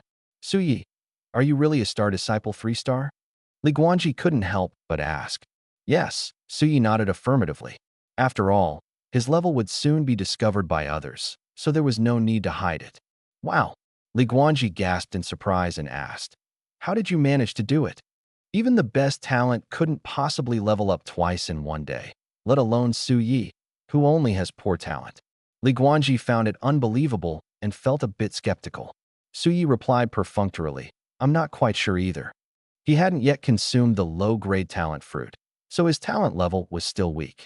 Therefore, it was better not to claim he had hidden talent. Otherwise, Li Guanji would insist on taking him for testing, and the truth would surely be exposed. Once he consumed the low-grade talent fruit and upgraded his talent, it wouldn't be too late to confess. All right, wait for me. I'll be there right away, Li Guanji said, then hung up the phone. Su Yi put away his phone, walked over to old Ma and the others, and said with a smile, Everyone, rest assured, the law enforcement team will be here soon to arrest Dong Gaoluan and his gang. You won't have to be afraid anymore. You can do business with peace of mind. Hearing this, everyone was overjoyed. Old Ma was the first to express his gratitude, saying, Su Yi, thank you so much. The others also expressed their thanks. Ma Futian sincerely thanks you, gratitude coin +1. Mao Shiwen sincerely thanks you, gratitude coin +1. For a moment, Su Yi's mind was flooded with notifications of gratitude coins. Before long, he had accumulated over 100 gratitude coins. Su Yi was overjoyed and said with a smile, As a law enforcement officer, fighting bad guys is my duty. Don't mention it. Moreover, I promise that one day, I will eliminate all the evil forces in Silverlight City and let everyone live in a peaceful and stable environment. Hearing this, everyone was even more grateful to him. Su Yi opened his internal star map and watched the gratitude coins continue to increase, secretly marveling. Doing good deeds feels amazing. However, he thought of another issue. Did the Heavenly Tao design the mechanism of exchanging gratitude coins for chaos fruits to guide him onto the right path? Was it afraid he might stray onto the wrong path? Su Yi pondered that this possibility was quite high, but he was inherently kind-hearted. How could he go astray? This arrangement by the Heavenly Tao was simply unnecessary. He chuckled inwardly. Who could be worse than me? Afterward, with nothing to do, Su Yi started chatting with everyone. Time flew by, and 15 minutes passed. Suddenly, several law enforcement officers and more than a dozen security personnel entered the market, led by none other than Li Guanji. Captain Li, Su Yi called out from afar. Li Guanji approached, glanced at Su Yi to ensure he was unharmed, then breathed a sigh of relief and asked, Su Yi, what exactly happened? Why did Dong Gaosheng want to kill you? Su Yi recounted the events in detail. After listening, Li Guanji's face turned livid with anger. Someone in Silverlight City dared to attempt to kill a law enforcement officer? Such audacity. Utterly heinous. He suddenly stared at a thin, middle-aged man beside him and said coldly, Captain Yang, your security department is quite bold, daring to try to kill our enforcement team members. What do you plan to do about this? The thin man, named Yang Hua, was the chief captain of the security department. His face was covered in cold sweat, and his voice trembled as he said, Captain Li, please don't be angry. It's my lack of discipline. I will definitely give you a satisfactory answer. The security department was already ranked lower than the enforcement team, not to mention that the ones at fault were their people. If Li Guangji refused to let this go, Yang Hua, as the chief captain, would likely be dragged down completely. Li Guangji, still somewhat angry, let out a light snort and said meaningfully, Your security department has had quite a few rotten apples lately. You need to clean up and reorganize properly. Yes, Captain. Yang Hua quickly agreed. All right, take them back and deal with it. Once you have results, notify me, Li Guangji instructed. Understood. Yang Hua nodded and left with his men, escorting Dong Gaoluan and the Wild Wolf gang members away.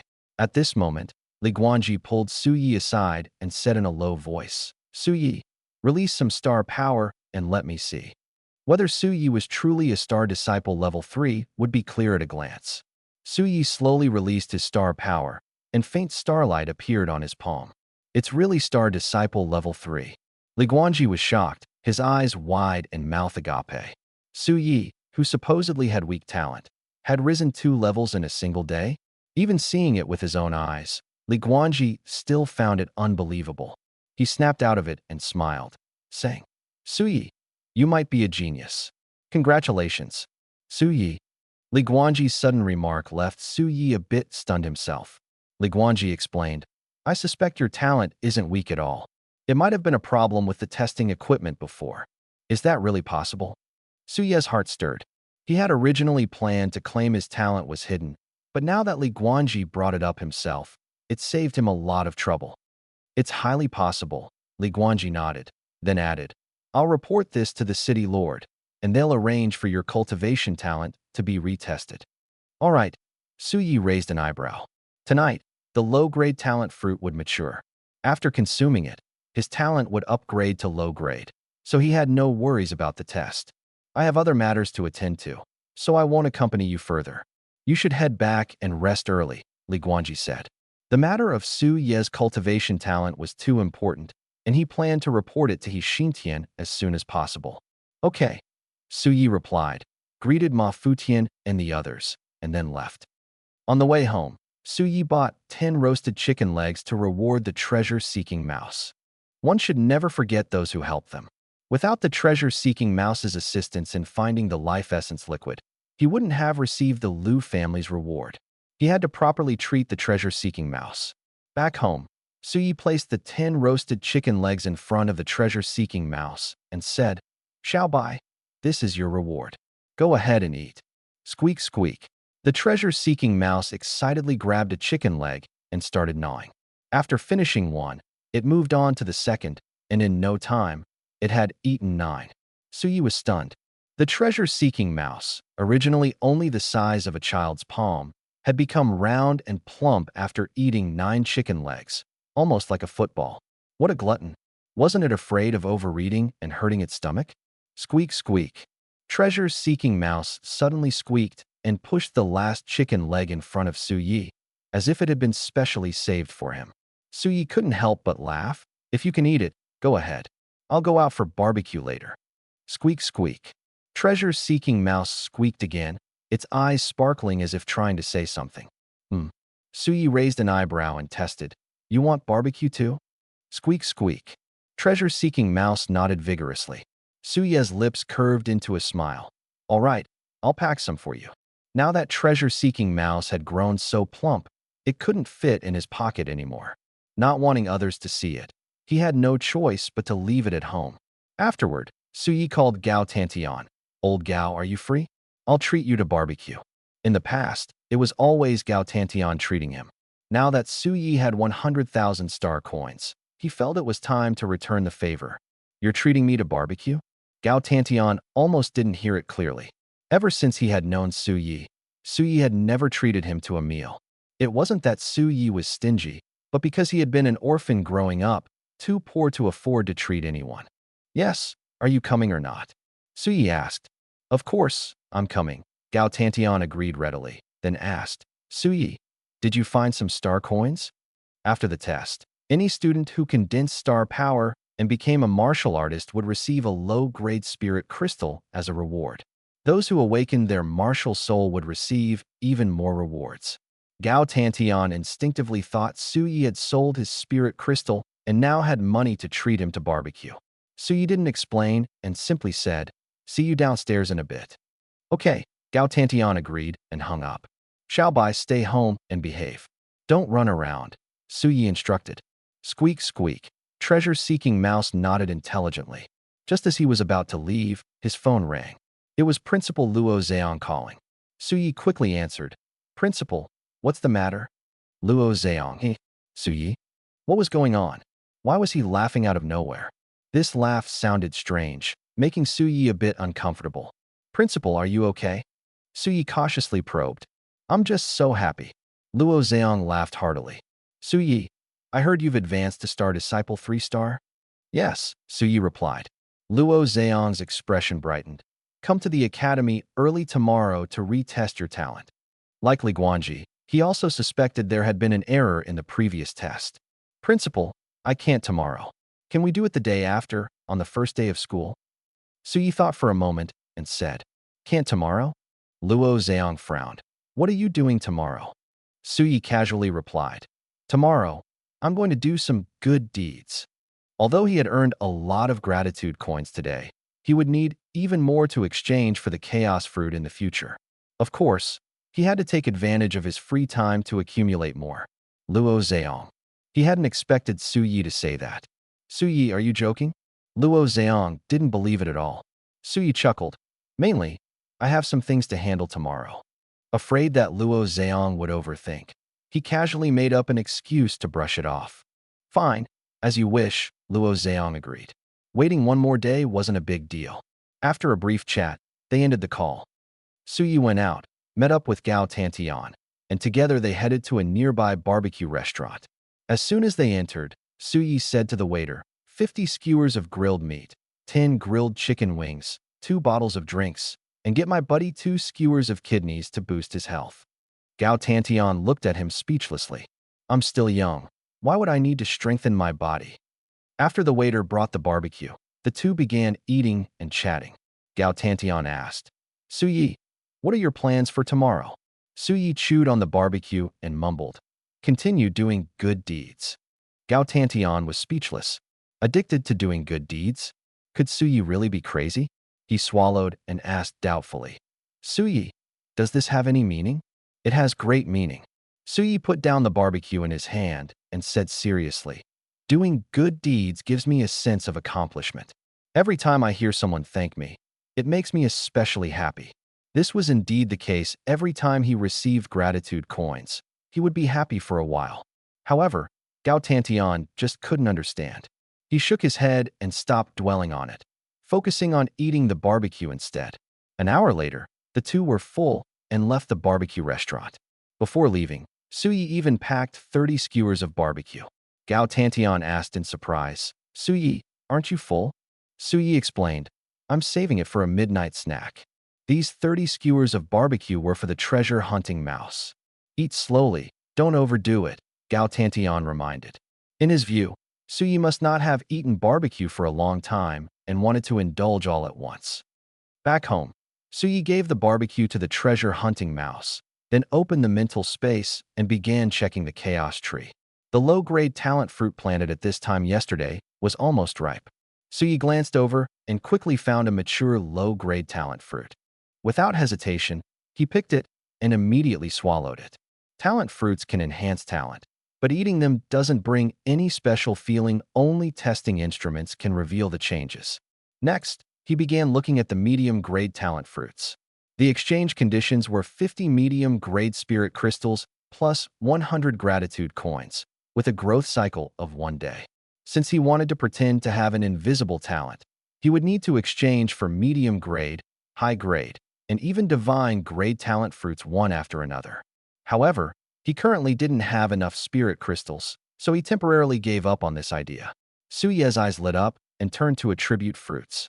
The exchange conditions for Level 4 strength, durability, agility, and star power fruits were 40 low-grade spirit crystals plus 40 gratitude coins each. He currently had 660 low-grade spirit crystals and 520 gratitude coins, more than enough to exchange for the 4 types of attribute fruits. However, his level had risen too quickly in the past 2 days, and even if he exchanged and cultivated them to maturity, he couldn't eat them immediately. If his level suddenly increased by 4, even claiming to have invisible talent would raise suspicion. Suyi thought for a while and decided to exchange first and cultivate them. This way, when needed, he could directly consume them to increase his level. Shortly after, he exchanged for 10 attribute fruits at once, including 4 level 4 and 4 level 5 attribute fruits, 1 level 10 boxing mastery fruit, and 1 level 10 Muay Thai mastery fruit. After the exchange, he still had 300 low-grade spirit crystals and 140 gratitude coins left, and he decided not to continue exchanging. Keeping some spirit crystals and gratitude coins in reserve was important. They could save his life in critical moments. Just like the last time he encountered Hong Jun Quan, if he hadn't had spirit crystals and gratitude coins to exchange for the freezing fruit, he would have been killed. Next, Suyi continued looking at chaos fruits. It had to be said, the variety of chaos fruits was truly vast. Spatial storage bag fruits, spatial ring fruits, star pet ring fruits. Just looking at them made his mouth water. Unfortunately, the exchange prices were too high, and he could only stare helplessly. After watching for more than 3 hours, Suyi closed the mental space and turned to study the metal key. The key was placed together with the life essence liquid, indicating its high value. Suyi studied it for a while, but found no clues. He searched online but still got no results, so he had to give up. Then, he browsed the martial artist forum. There was no hot topic today. The forum was very quiet. Suyi turned off his phone and started to rest. The next morning, after breakfast, Suyi called Gao Tantian. "Suyi, what are you doing this morning?" Gao Tantian, still in bed, mumbled. Suyi reminded him, "Last night, I treated you to barbecue. Shouldn't you say thank you?" "What do you mean?" Gao Tantian rubbed his sleepy eyes. "You don't want me to treat you back, do you?" "Of course not," Suyi laughed. "I just want to hear you say thank you." Gao Tantian, "Here we go again? Can we still be friends like this?" "Suyi, is this really necessary?" Gao Tantian said helplessly. "Absolutely necessary." Suyi replied seriously. Gao Tantian was speechless. "Fine, I'll say it once." A single thank you was just 1 gratitude coin, which Suyi would definitely not be satisfied with. He continued, "Say it 10 times, then I'll feel accomplished." "Get lost. Say it if you want to hear it or not." Gao Tantian was furious. "Then just say it once," Suyi compromised. "Thank you for treating me to barbecue." Gao Tantian said quickly and hung up the phone without even saying goodbye. "Ugh, why is it so hard to earn a gratitude coin?" Suyi looked disappointed, then dialed Deng Yang's number. After some polite exchanges, he finally got a few words of thanks, and only then did Suyi hang up the phone with satisfaction. Not long after, he went out, heading straight to the east side of the city. Today's goal was still to earn gratitude coins. Recently, he had collected quite a few gratitude coins and tasted the benefits. Those acts like helping elderly ladies cross the street or pushing carts for old men were no longer appealing to Suyi. He wanted to aim higher. There was a big market in the east side of the city, a place usually teeming with all sorts of people, possibly even some criminal forces. "Don't let me down," Suyi muttered to himself, quickening his pace. Half an hour later, he arrived at the East Market. Although it was morning, the market was bustling with people. Suyi began wandering around, looking for a target, but after walking for a long time, he didn't see anyone collecting protection fees. "Is there no criminal force here?" Suyi started to doubt and walked to a weapon shop to ask the owner. "Boss, can I ask you something?" The weapon shop owner glanced at him and didn't answer directly. "Aren't you buying weapons?" Suyi was momentarily stunned, realizing that the owner wouldn't talk to him unless he bought something. "I'll buy, but let me ask first." He was planning to go to the Snowfield secret realm for training, so buying a weapon for self-defense seemed appropriate. The owner's eyes lit up. "What do you want to know?" Suyi asked directly. "Is there no criminal force here collecting protection fees?" The owner laughed. "There used to be, but yesterday a large group of security personnel came to clean up the market and arrested all those collecting protection fees. That's so unlucky. Suyi was extremely frustrated. He guessed it must be because of yesterday's incident at the Prosperous Fruit Market. Yang Hua was probably worried this place would also get chaotic, so he sent people to clean it up. If only he had come here yesterday, he wouldn't have missed the opportunity. "Young man, are you okay?" The owner noticed his gloomy expression and asked with concern. "I'm fine," Suyi sighed. "Boss, show me the weapons." The boss enthusiastically began introducing the items. In the end, Suyi spent 200 star coins to buy a dagger. Just as he was about to leave, a heated argument suddenly erupted not far away. Out of curiosity, Suyi walked closer to take a look. It turned out that a crowd had gathered at the entrance of a mineral shop, and two people were fiercely arguing over the ownership of a piece of ore. Such incidents were common, and Suyi wasn't interested.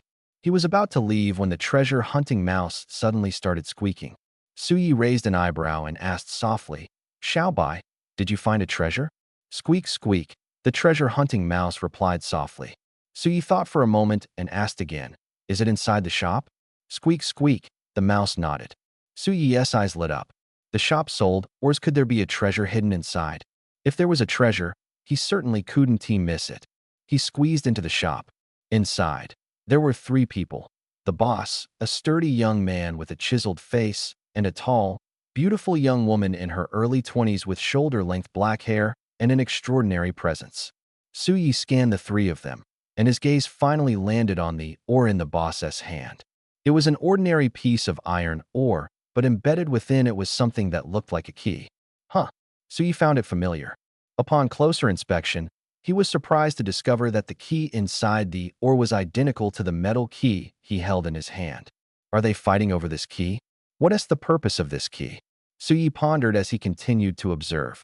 At this moment, the young woman said sharply, "Ding Lin, I was the one who found this first. Are you trying to snatch it from me?" The chiseled-faced man smirked maliciously. "Just because you found it first, it's yours? I found you first, does that mean you're mine too? What the hell?" Suyi was dumbfounded. Ding Lin was openly provoking her in front of so many people, completely shameless. The young woman's expression grew colder, and her eyes flashed with a chilling light. "If you keep spouting nonsense, don't blame me for being rude." "Heh." Ding Lin sneered disdainfully. "Zhu Dayao, do you think I'm afraid of you? Then stop wasting time. Let us duel. Whoever wins gets the item." Zhu Dayao said coldly. "So bold?" Suyi raised an eyebrow. A duel at the slightest disagreement, Zhu Dayao was quite fiery. "Fine." Ding Lin chuckled.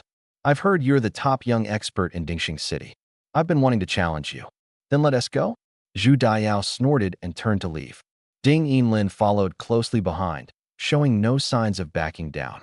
The two walked out of the shop one after the other, and the surrounding crowd immediately dispersed to make way. But Suyi remained where he was. Silverlight City had strict rules prohibiting private fights in public places. Zhu Dayao and Ding Lin dueling here was clearly against the law. As a member of the enforcement team, Suyi naturally had to intervene. "Kid, if you want to watch the show, get lost." Ding Lin sneered, glancing at Suyi. "Screw you." Suyi snapped, responding coldly. "This is Silverlight City's territory. No one can act recklessly here. If you keep running your mouth, don't blame me for being rude." Who is this guy? Talking so arrogantly? The onlookers were stunned. Suyi didn't know Ding Lin's background, but many in the crowd did. Ding Lin was a direct descendant of the Ding family, one of the three major families in Silverlight City, with a prestigious status.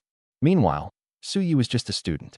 The gap in their statuses was enormous, what gave Suyi the nerve to confront Ding Lin. Scolding Ding Lin in front of so many people is simply asking for trouble. Interesting kid. Zhu Dayao raised her eyebrows, staring at Suyi with interest. "Kid, dare to insult me? Do you know who I am? I'm from the Ding family." Ding Lin froze for a moment, then reacted and pointed at Suyi's nose, shouting, "The Ding family?" Suyi frowned. "Are you talking about the Ding family, one of the three major families in Silverlight City?" Ding Lin said proudly. "Now you're scared, aren't you? Get lost." "What kind of thing are you?" Suyi's face darkened, and he said coldly, "Not just you. Even if the head of the Ding family breaks the law, I have the authority to arrest him." The three major families are indeed powerful, but it depends on who they're compared to. When facing the law enforcement team, they must bow their heads. Wow. Su Ye's words caused a stir among the crowd, leaving everyone dumbfounded. A student who doesn't even take the head of the Ding family seriously? That's too arrogant. Truly, ignorance is fearless. Can Ding Yinlin tolerate this? Of course not. He would definitely retaliate madly. Su Ye's fate would surely be miserable. You're tired of living. Ding Yinlin roared. Su Yi dared to publicly humiliate the Ding family, which was absolutely unforgivable. If he wasn't suppressed, how could the Ding family's prestige be established? Just as Ding Yinlin was about to make a move, several security team members suddenly arrived. The leading squad leader shouted loudly, "Stop! Are you fighting here?" Ding Yinlin restrained his arrogance, turned to the squad leader, and said, "Captain Peng, it's me." This squad leader was named Peng Li, and they had some past connections. "So it's young Master Ding." Peng Li recognized Ding Yinlin, and his attitude immediately softened, smiling as he asked, "Young Master Ding, what's going on?" Ding Yinlin pointed at Su Yi and snorted coldly. "This kid insulted me in public, completely disregarding the Ding family. It's outrageous." Peng Li glanced at Su Yi, seeing that he was just a student. His expression turned disdainful, and he said coldly, "Kid, insulting someone in public is also illegal. Come with me." "It was that Ding guy who insulted me first. Aren't you taking him too?" Su Yi responded indifferently. Peng Li frowned slightly. "Law enforcement is our business, not yours to comment on." Indeed, Su Yi was right. But Ding Yinlin's special status meant Peng Li wouldn't offend him for a student. "If it's fair law enforcement, I won't say anything. But if there's favoritism, I won't accept it," Su Yi said coldly. "Damn." The crowd erupted in commotion. The onlookers were stunned. Su Yi not only disregarded the Ding family, but also dared to confront the squad leader of the law enforcement team. He must be crazy. Who gave him such courage? Could he be a fool? "Captain Peng, you see that, right? This kid is too arrogant. He must be taught a lesson." Ding Yinlin sneered. Peng Li's face darkened, staring at Su Yi fiercely. "Kid, this is your final warning. Come with me obediently. Don't force me to act." If it weren't for Yang Hua's earlier reminder to restrain themselves, Su Ye's behavior would have already gotten him beaten. Arresting people without distinguishing right from wrong? Is this how your security team operates? Su Yi sneered contemptuously. "Besides, with your level, you're not qualified to take me away." Hearing this, everyone was stunned. Su Yi was clearly provoking Peng Li. Provoking a squad leader of the security department? It truly fits the saying, "If you don't seek death, you won't die." Peng Li was so furious he was about to explode, growling in a low voice, "Let me show you whether I can take you away." As soon as the words fell, he reached out to grab Su Yi, his hand faintly glowing with starlight. Su Ye's face remained calm and unperturbed. Suddenly, he pulled out a small black notebook and waved it. "Try touching me if you dare." Law enforcement badge? Peng Li's hand froze midair. Holding a law enforcement badge meant Su Yi was a member of the enforcement team? But wasn't Su Yi a student? How could he possibly be an enforcement officer? Suddenly, Peng Li remembered something. Yang Hua had mentioned that the enforcement team recently recruited a student member. Moreover, this student's power was incredibly strong. Not only did Li Guanji value him highly, but even the city lord, He Xintian, held him in special regard. Damn, Peng Li was stunned. Could the person he had provoked be this big shot? Wasn't this courting death? What's wrong with Peng Li? The people around, seeing Peng Li frozen like a statue, were puzzled. "Captain Peng, hurry up and grab him," Ding Yinlin urged. "Shut up," Peng Li rebuked angrily. Ding Yinlin's background might not be simple, but compared to Su Yi, he was nothing. Peng Li was so furious he wanted to punch Ding Yinlin. If it weren't for Ding Yinlin causing trouble, how would he have offended Su Yi? Ding Yinlin's mouth hung open, his face full of confusion. What was going on? Why had Peng Li's attitude toward him suddenly taken a 180-degree turn? The people around were equally baffled. After scolding Ding Yinlin, Peng Li turned to Su Yi and said respectfully, "You must be Su Yi? I deeply apologize for my previous offense. Please forgive me." Damn, the crowd was shocked. Peng Li actually apologized publicly to a student? Who exactly was this student? Ding Yinlin felt uneasy. Peng Li's respectful attitude towards Su Yi indicated that Su Ye's status was extraordinary, far surpassing his own. But among the top young figures in Silverlight City, Ding Yinlin knew them all. Why had he never heard of Su Yi? Su Yi squinted at Peng Li. Weren't you going to arrest me? Why haven't you acted yet? Sweat dripped from Peng Li's forehead as he stammered, unable to speak. Arrest Su Yi? What a joke. Unless he wanted to die? You should be aware of Dong Gaoluan's fate. Law enforcement officers who abuse their power face severe consequences, Su Yi said meaningfully. I will strictly discipline myself in the future and never abuse my authority. Peng Li promised, wiping his sweat. The lesson was clear. Dong Gaosheng had offended Su Yi and was executed by the security department.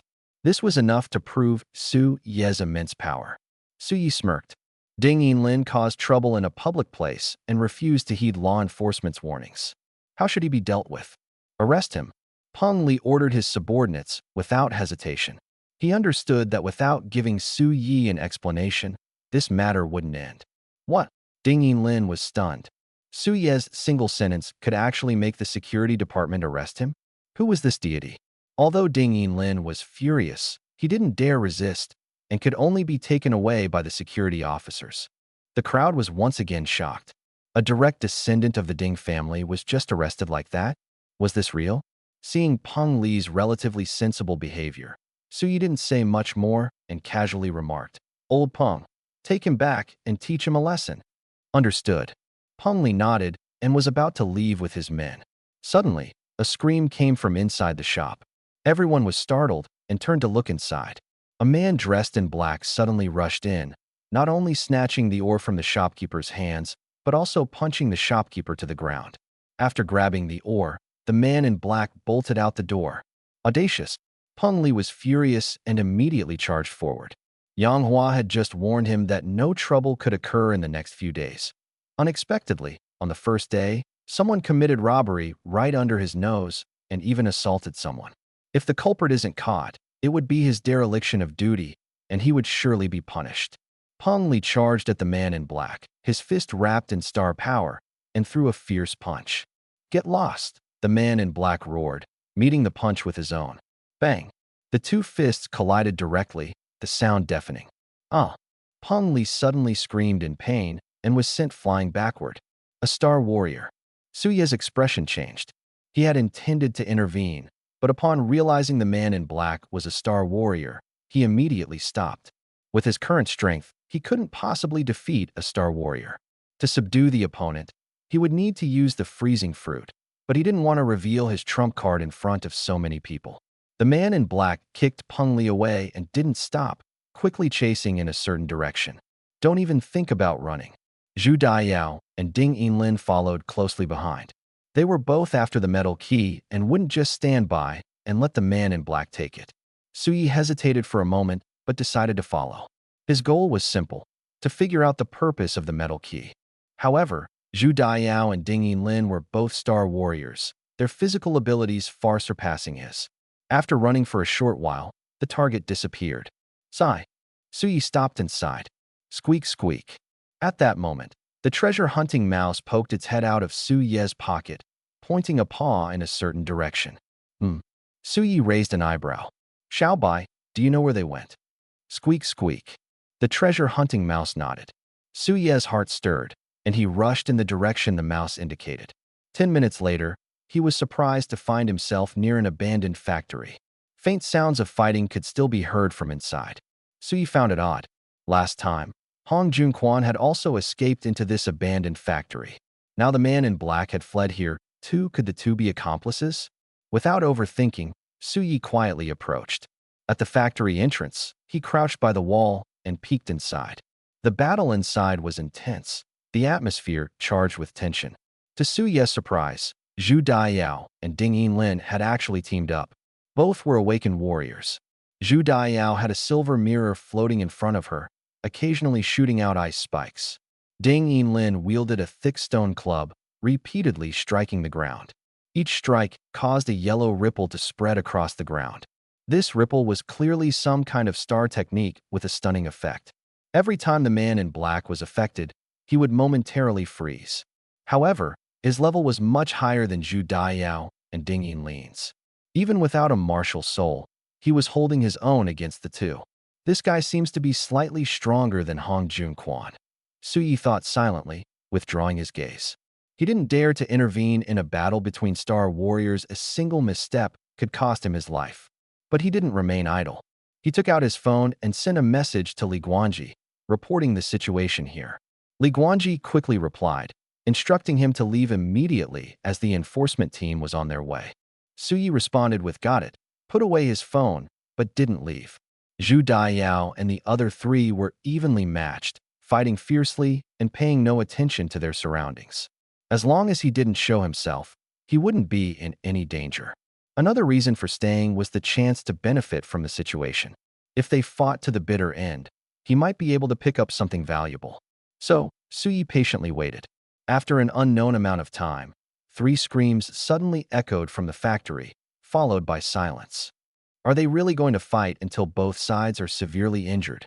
Su Yi's heart tightened as he cautiously looked inside. He saw Ding Yinlin and the other 2 lying on the ground.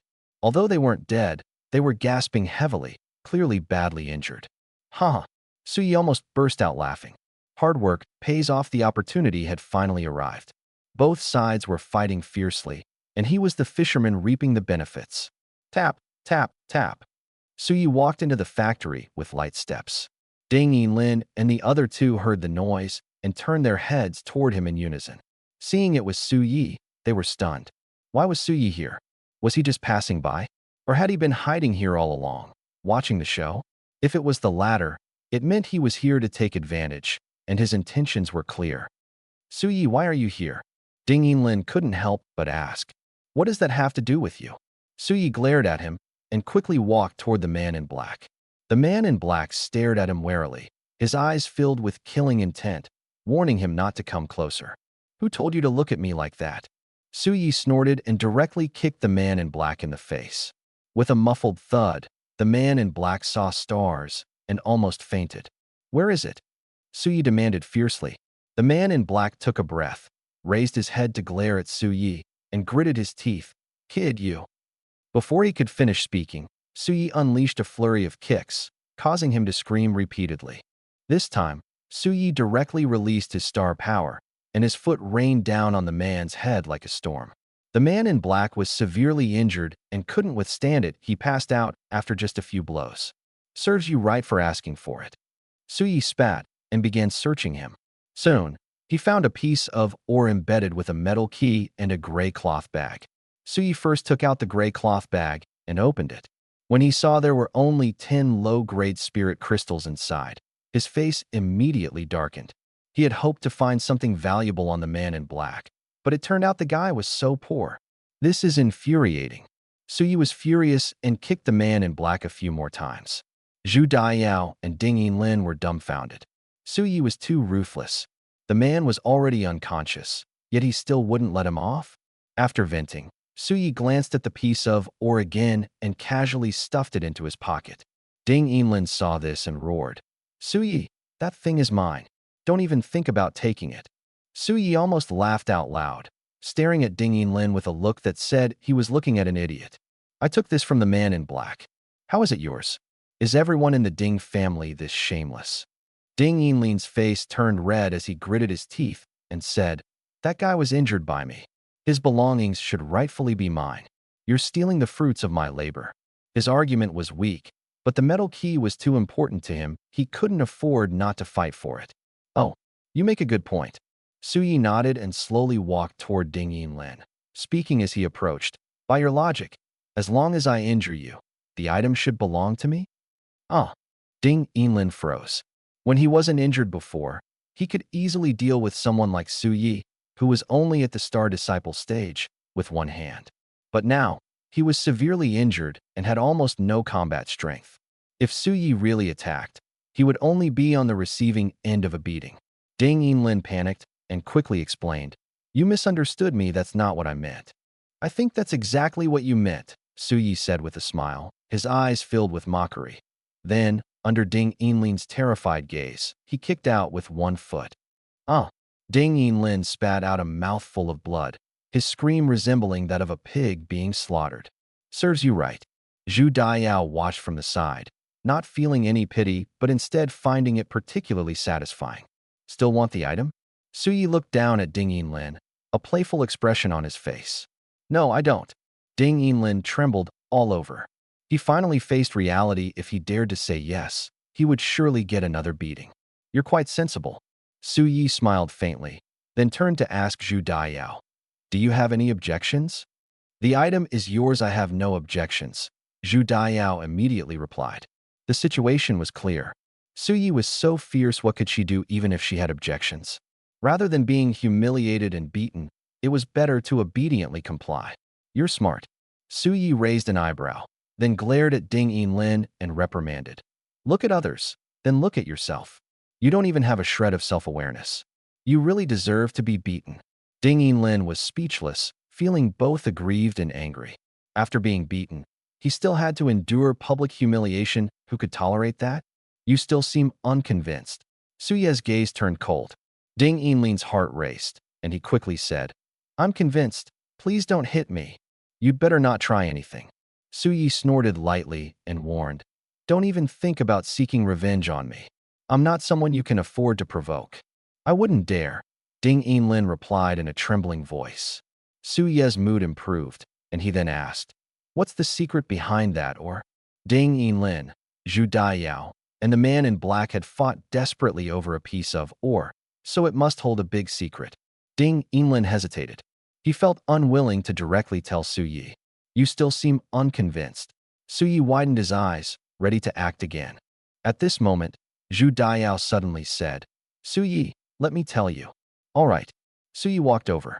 Zhu Daiyao said, The ore itself isn't much, but the key embedded in it is far more valuable. Su Yi had already guessed this, so his expression remained calm. Go on. That key is a credential to enter a secret realm, Zhu Daiyao explained. What secret realm? Su Yi pressed further. The ancient realm of Kanglin. Zhu Daiyao answered and elaborated. The ancient realm of Kanglin is a relic left by a powerful human. It only opens once every few hundred years. Legend has it that it contains a large amount of precious spiritual materials and treasures. Su Yi immediately became excited. With the help of the treasure hunting mouse, entering the ancient realm of Kanglin would surely yield a fortune. Where is the ancient realm of Kanglin? When does it open? Su Yi asked. With 2 keys in hand, he couldn't miss this opportunity. The ancient realm of Kanglin is hidden in the Moonlight Mountain Range outside Dingxing City. It will open in a few months, Zhu Daiyao answered truthfully. A few months, huh? Su Yi pondered. This time was enough for him to advance to Star Warrior, making his entry into the realm even safer. Zhu Daiyao glanced at him and suddenly said, Su Yi, I want to make a deal with you. Oh. Su Yi raised an eyebrow and said indifferently, Let's hear it. I want to buy your metal key with spirit crystals, Zhu Daiyao said straightforwardly. Su Yi chuckled lightly. There are so many spiritual materials in the ancient realm of Kanglin. Why would I sell the key to you when I can use it to go in and loot myself? In fact, he did intend to sell the metal key. Saying this was just to raise the price. You don't yet qualify to enter the realm. Zhu Daiyao's eyes flashed with a hint of complexity in Su Yi's view. That was clearly disdain. Why? Su Yi asked, puzzled. Zhu Daiyao explained. There are conditions for entering the Kanglin secret realm. Only martial artists below 5-star Star Warrior can enter. Although there are spiritual materials and treasures there are also many level 10 to level 15 beasts, which are extremely dangerous. You're only a 3-star Star Disciple going in is no different from seeking death. Su Yi. Sure enough, he was being looked down upon. He felt a bit disdainful in his heart. As long as he had the Chaos Tree, enough spirit crystals, and gratitude coins, improving his cultivation to Star Warrior was just a matter of minutes. Who was Zhu Daiyao looking down on? Although Su Yi was angry, he didn't dwell on it for long. After pondering for a moment, he asked, I can sell it to you, but only for spirit crystals. How many can you offer? Zhu Daiyao gritted her teeth and said, 1,000 low-grade spirit crystals. Su Yi's eyes lit up. He originally thought selling it for 300 to 500 would already be good, but he didn't expect Zhu Daiyao to start with 1,000. It was such a pleasant surprise. Just as he was about to agree, Ding Yinlin suddenly interjected. Su Yi, sell it to me. I'll offer 1,001.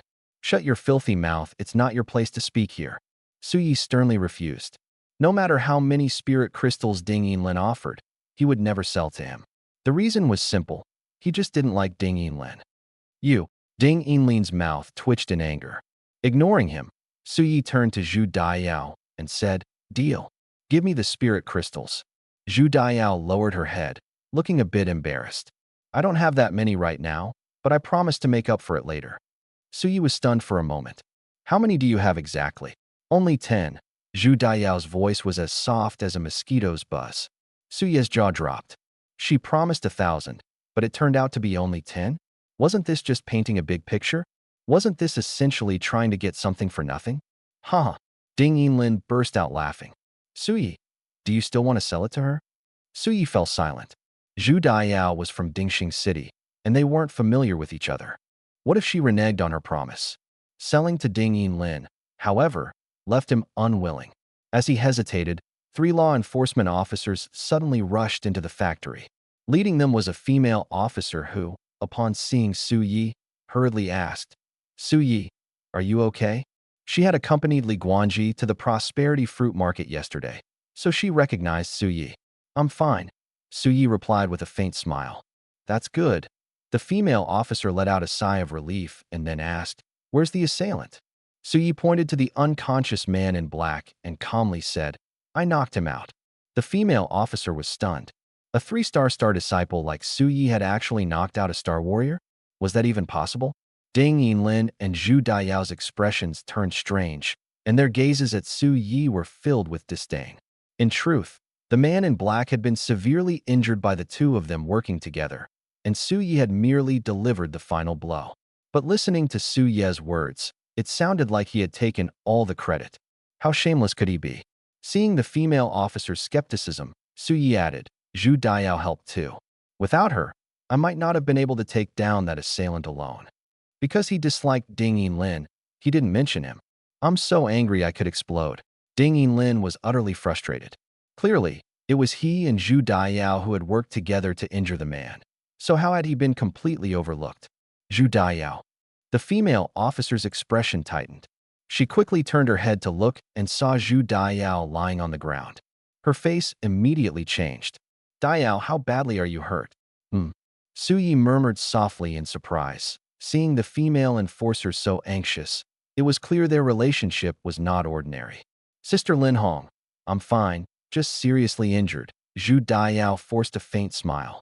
Lin Hong sighed in relief and turned to Su Yi, saying, "Su Yi, Zhu Daiyao isn't from Silverlight City, but the Zhu family has done great favors for our enforcement team, saving many of us, including me. Can you help heal her injuries?"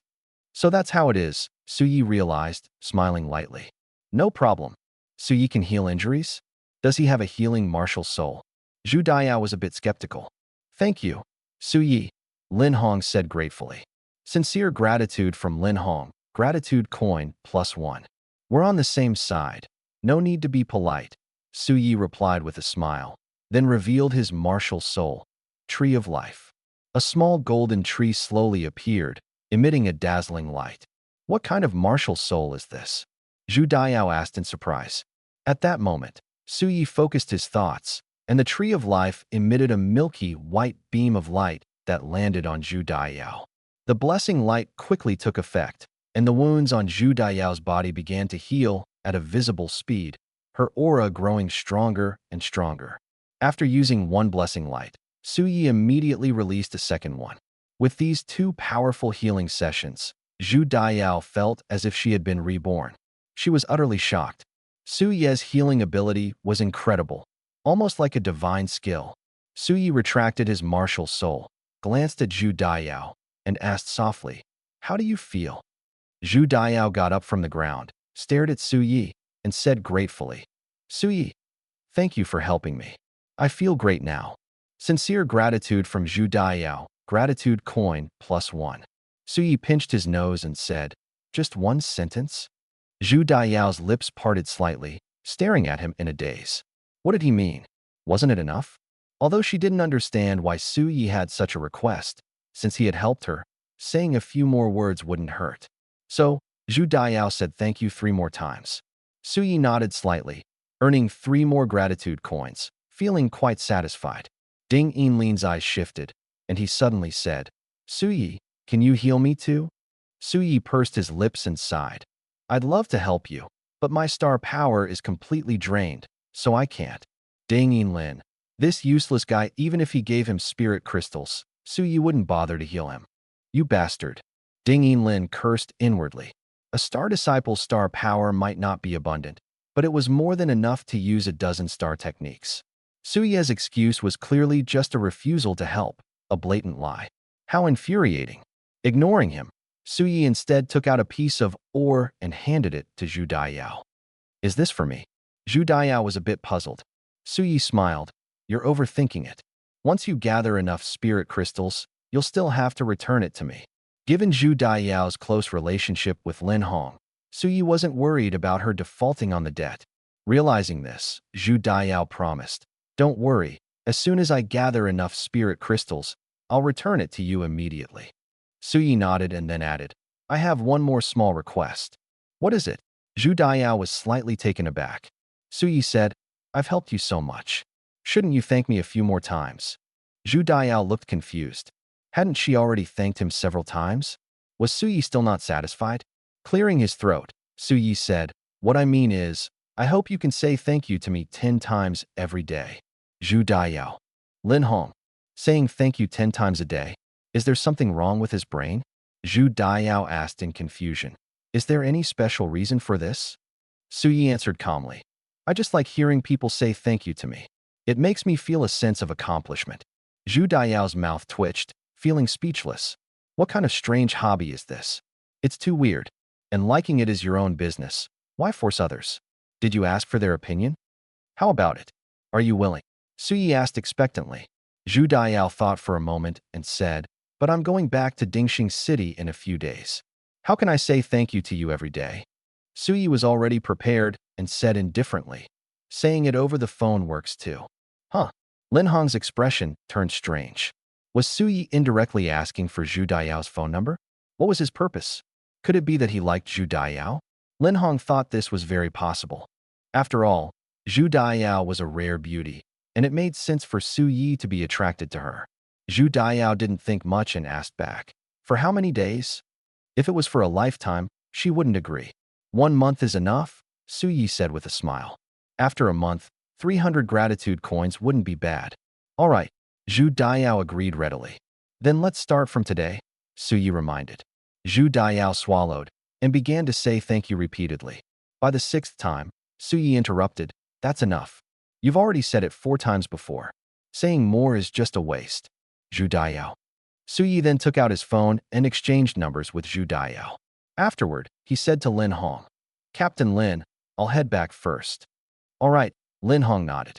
After Su Yi left, Zhu Daiyao curiously asked, Sister Lin Hong, what level is Su Ye's awakened martial soul? Lin Hong smiled. Haven't you checked the warrior forum? He awakened an SSS-level plant martial soul. SSS level. Zhu Daiyao was shocked. SSS-level martial souls were top tier across the entire origin star. She finally understood why Su Ye's healing skills were so strong. It was entirely due to the high level of his martial soul. Lin Hong said meaningfully, Su Yi is indeed very impressive. You should seize the opportunity. Zhu Daiyao. What does that mean? She was getting more confused. Lin Hong didn't explain further and turned to instruct 2 law enforcement officers. Take that thug away. When the 2 officers brought the man in black before Li Hong said coldly, Daiyao, let's go. Okay, Zhu Daiyao nodded. Wait a moment. Ding Yinlin suddenly shouted. Captain Lin, are you just going to leave me like this? To catch the man in black, he had already suffered serious injuries. Even if he didn't achieve merit, he had contributed, right? Was he just going to be abandoned like this? Li Hong sneered. Can't you call your family? I heard you have a conflict with Su Yi. Let me give you a piece of advice. Su Yi is not someone you can provoke. Don't think about seeking revenge on him, or you'll only bring trouble to your Ding family. Understood, Ding Yinlin said with a heavy expression, nodding. Previously, he had indeed thought about taking revenge on Su Yi. But after hearing Li Hong's words, that thought completely disappeared. Li Hong said no more and left with her people. On the other side, after Su Yi left, he continued looking for opportunities to do good deeds, staying busy until evening before returning home. After dinner, he routinely spent some time browsing the Chaos Tree and Warrior Forum, then began to rest. Early the next morning, Su Yi went to the academy with Gao Tentian. Just as they entered the school gate, a skinny boy wearing glasses, resembling a monkey, dashed over.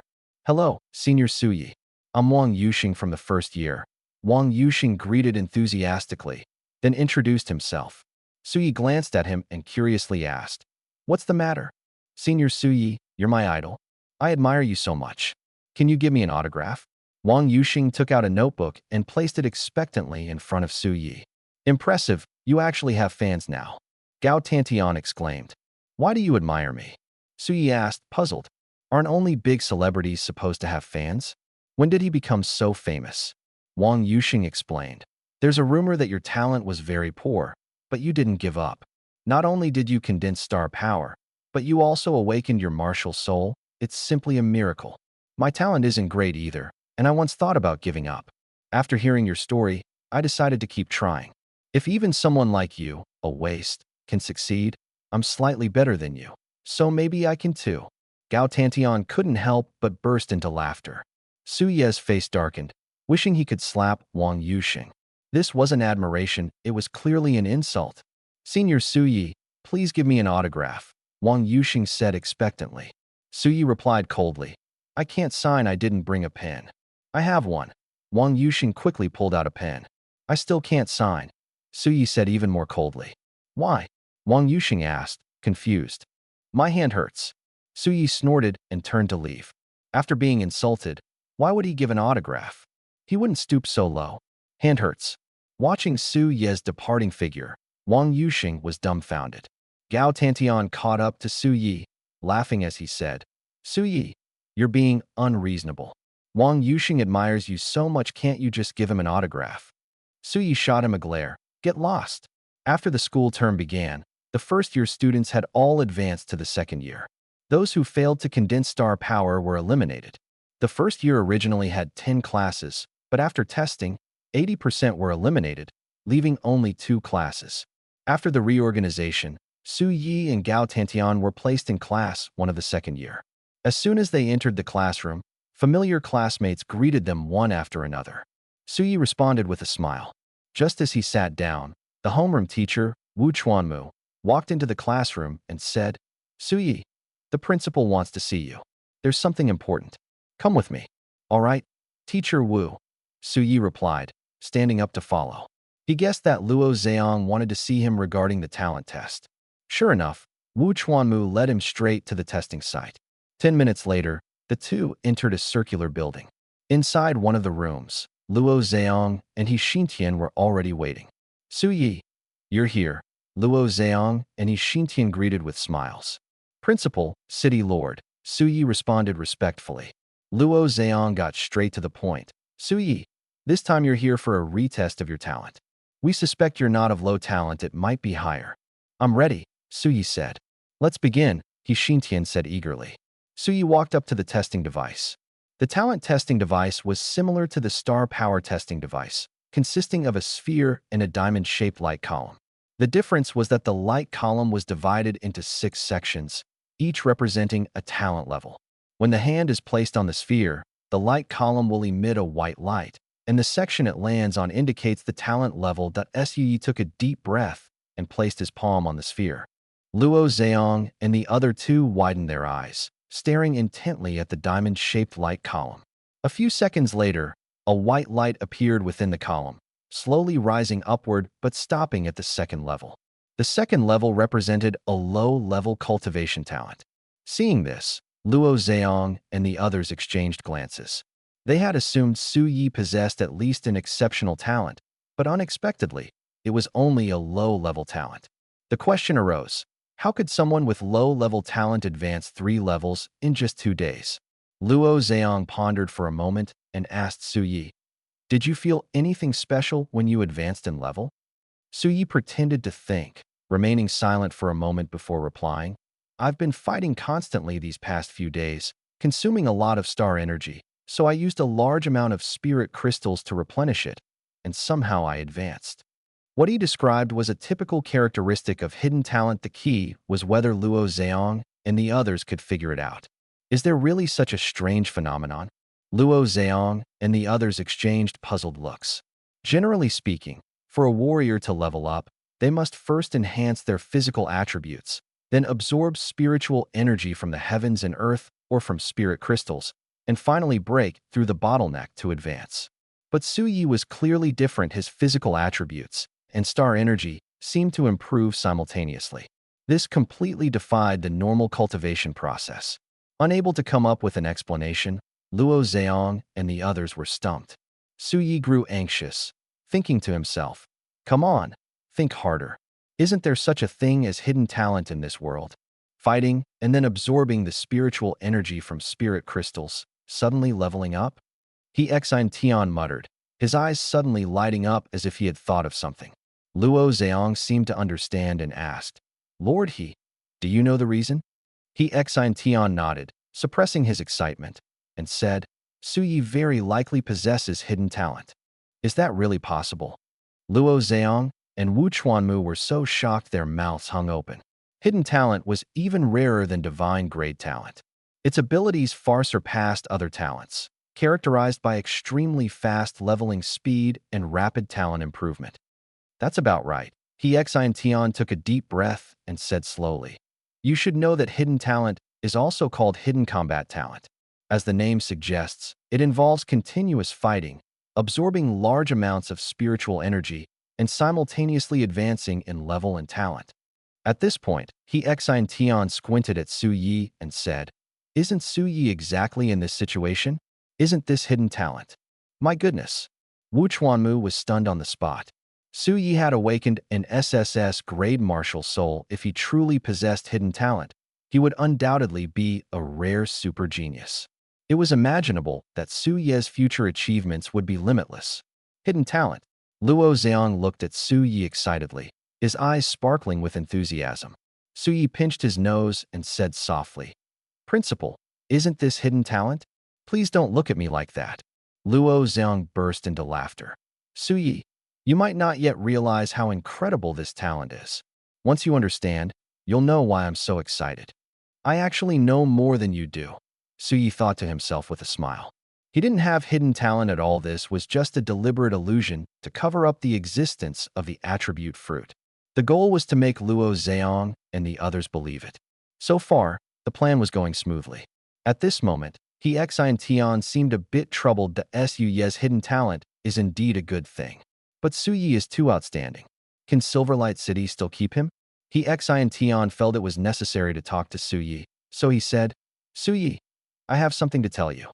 Your talent is not only not inferior, but actually stronger than divine grade talent." "Ah." Su Yi pretended to be surprised. "City Lord, he is right. Your talent is indeed stronger than divine grade talent," Luo Zheong affirmed. "So I'm this amazing?" Su Yi suddenly realized, his face full of excitement. He Exine Tian looked at Su Yi and asked with a smile, "Now that you know how exceptional you are, do you still plan to stay in Silverlight City?" To be honest, as long as Su Yi reveals his talent and martial soul, all the major forces on Source Star would line up to invite him to join. Although he Exine Tian wanted to keep Su Yi, he also knew that forcing someone to stay was useless. If Su Yi wanted to leave, no one could stop him.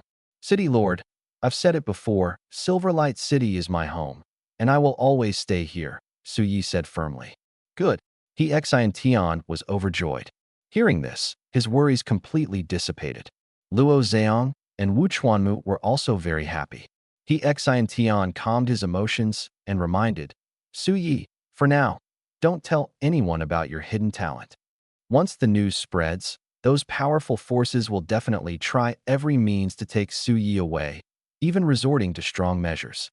Luo Zheong and Wu Chuanmu understood the dangers involved and nodded in agreement. Su Yi, however, thought of a problem. If he doesn't reveal his hidden talent, how can he explain his cultivation level skyrocketing? He Exine Tian seemed to have noticed Su Yi's doubts and said with a smile, "Su Yi, don't worry about it. If someone asks about it, just say you have a low-level talent. But even with a low-level talent, it's impossible to improve so quickly, right?" Su Yi asked, puzzled. He Xian explained. Just say you absorbed a few top-grade spirit crystals, which caused your cultivation level to skyrocket. Top-grade spirit crystals contain abundant spiritual energy. If a martial artist in the Star Disciple stage absorbs a few, they can indeed level up quickly in a short time. City Lord, do you have top-grade spirit crystals? Su Ye's eyes lit up. One top-grade spirit crystal can be exchanged for 1,000 low-grade spirit crystals. If he could get a few, he wouldn't have to worry about spirit crystals for a while. He Xian smiled awkwardly. I don't have top-grade spirit crystals. This is just an excuse to fool others. Oh, Suyi was a bit disappointed. At this moment, Luo Zhang added, although we don't have top-grade spirit crystals, we do have some high-grade spirit crystals. When you need them, you'll be given priority to use them. Thank you, Principal. Suyi said gratefully. You're welcome, Luo Zhang replied with a smile, then added, the competition starts the day after tomorrow. You four contestants don't need to attend classes these days. Go to the martial arts field to practice more and study tactics. All right, Suyi responded and left.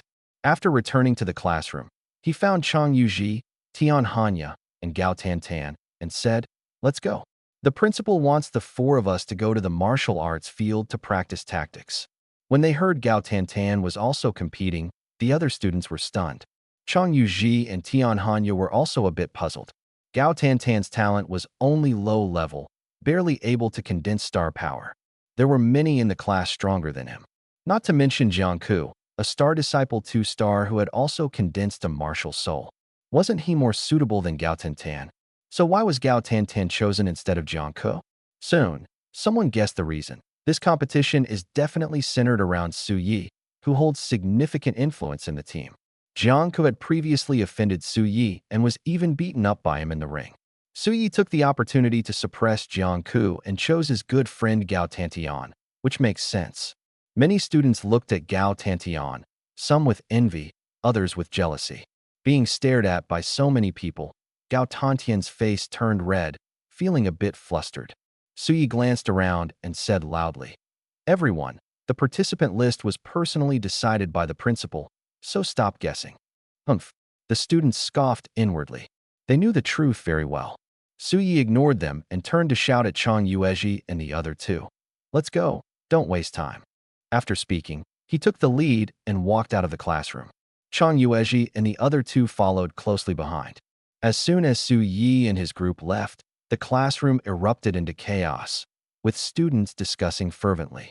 The news even spread to the neighboring Class 2 of Grade 11. Upon hearing it, Jiangku's face turned ashen, and he roared through gritted teeth. Su Yi, you're too much. With his strength, he was sure he could make it onto the participant list. Not being selected was definitely Su Ye's doing. Now, he wished he could tear Su Yi to pieces. But considering Su Ye's strength and status in the academy, he could only swallow his anger. On the other side, Su Yi and the other three arrived at the martial arts arena. Chang Yueji spoke first. Su Yi, how should we handle the upcoming competition? Originally, with Jiangku, himself, and Su Yi, three awakened martial artists, they wouldn't fear any academy. With some luck, they could even take first place. But with Jiangku replaced by Gao Tantian, he had lost confidence in this competition. Su Yi said calmly, I've already thought of a plan, but first, let me see your iron pot martial soul. Chang Yueji frowned and corrected him. Su Yi, my martial soul is the heavy gathering iron pot, not an ordinary iron pot. Call it whatever you want, just show it to me quickly, Su Yi said impatiently. Chang Yueji focused his energy, and a palm-sized black iron pot appeared in front of him. Su Yi stared at it and asked, how many skills does your iron pot martial soul have? Only one, illusionary form, Chang Yueji replied. What does it do? Su Yi pressed further. The power of a martial soul depends on its skills. Chang Yueji explained. It can change size, with a maximum size of about 3 meters. Its defense is very strong and can block attacks from a Star Disciple 2-star martial artist. Su Yi raised an eyebrow. Old Chang, use your skill to take a punch from me and see how it holds up. He wanted to test whether Chang Yueji's martial soul truly had such strong defense. All right, Chang Yueji nodded, and the small black iron pot instantly expanded to 3 meters in size. Get ready, I'm going to strike. Su Yi warned. Bring it on. Chang Yuezhi was full of fighting spirit. Su Yi enveloped his fist with star power, charged forward, and struck the large iron pot heavily. Clang! A loud noise echoed as the large iron pot shook violently. Chang Yuezhi felt a powerful force pressing against him, causing him to involuntarily take a few steps back. After stabilizing himself, he looked at Su Yi in surprise. Su Yi, have you leveled up?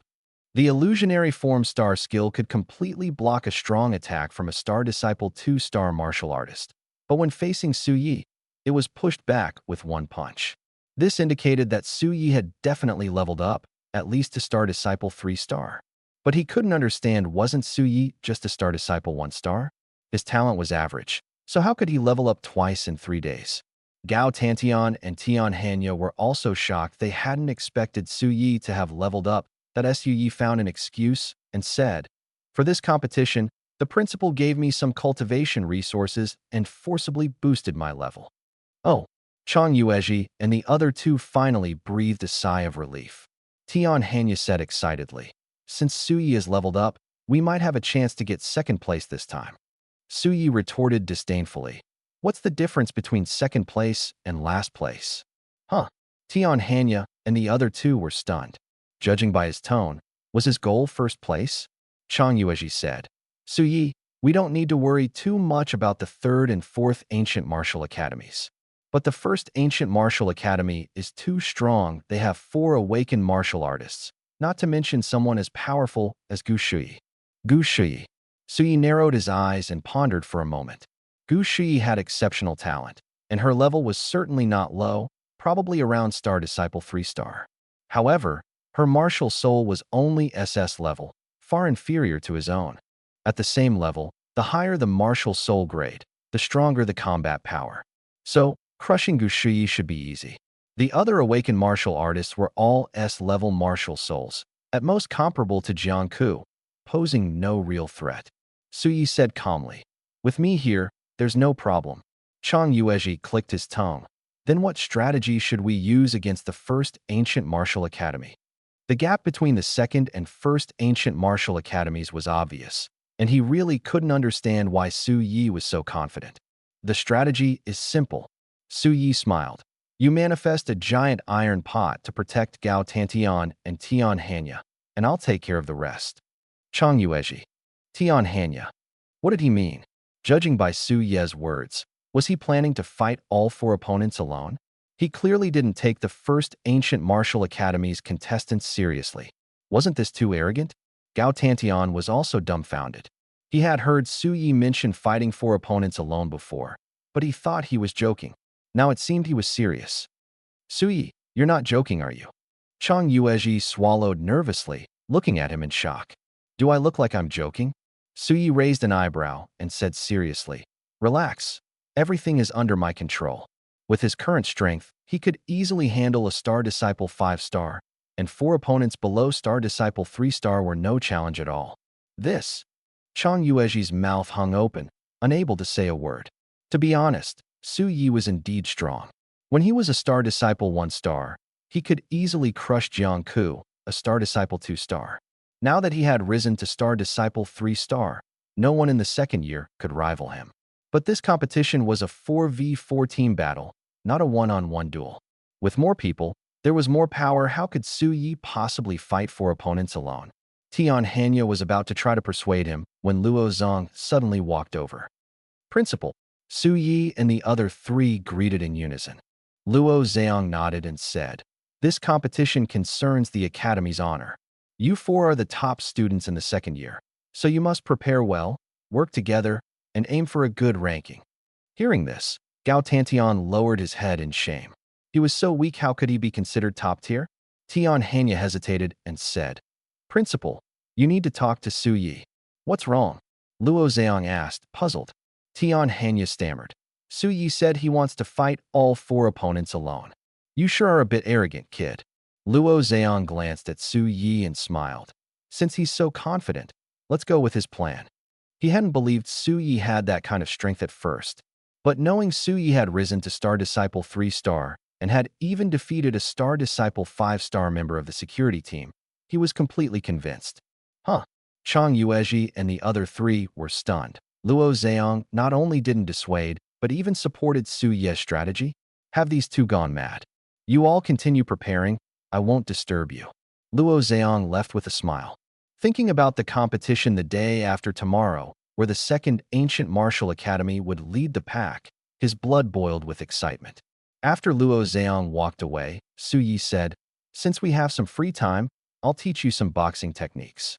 After consuming the level 10 boxing fruit, his boxing skills had reached their peak. It's no exaggeration to say that if he returned to Earth, the lightweight boxing championship would undoubtedly be his.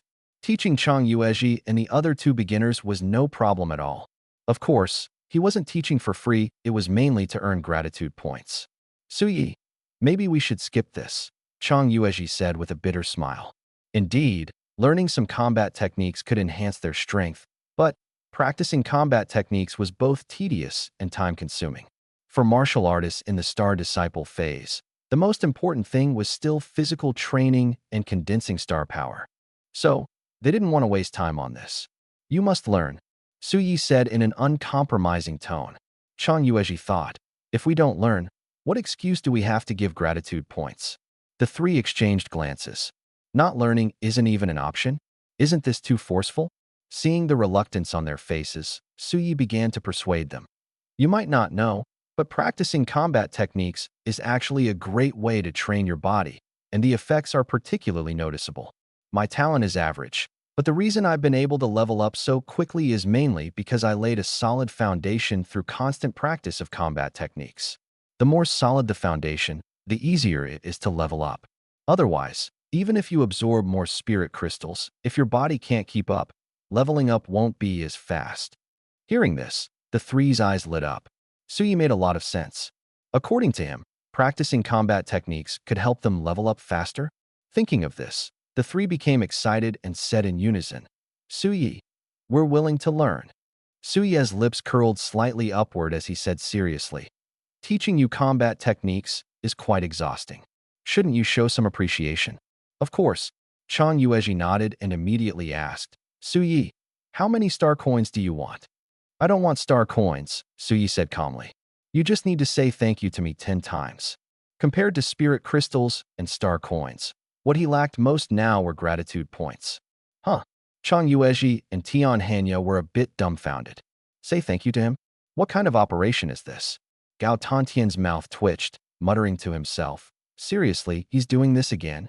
Over the past few days, Su Yi had been forcing him to say thank you so much that he felt like throwing up, and he couldn't help but feel repulsed. So, do you agree? Su Yi asked expectantly. Chang Yuezhi and Tian Hanya exchanged glances and nodded. Sure. It's just saying thank you a few more times, no big deal. Su Yi then looked at Gao Tantian. Old Gao, what about you? I don't have a problem either, Gao Tantian sighed helplessly.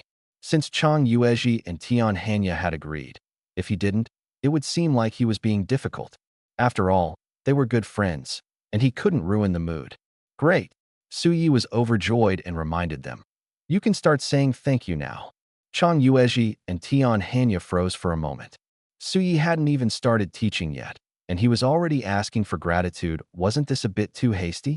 Gao Tantian didn't hesitate and took the lead, saying thank you 10 times in a row.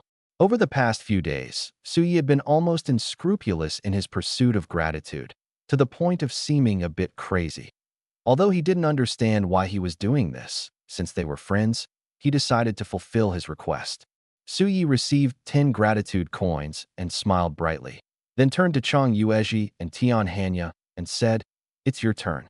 The two felt a bit awkward and embarrassed, but couldn't refuse, so they followed suit and said thank you.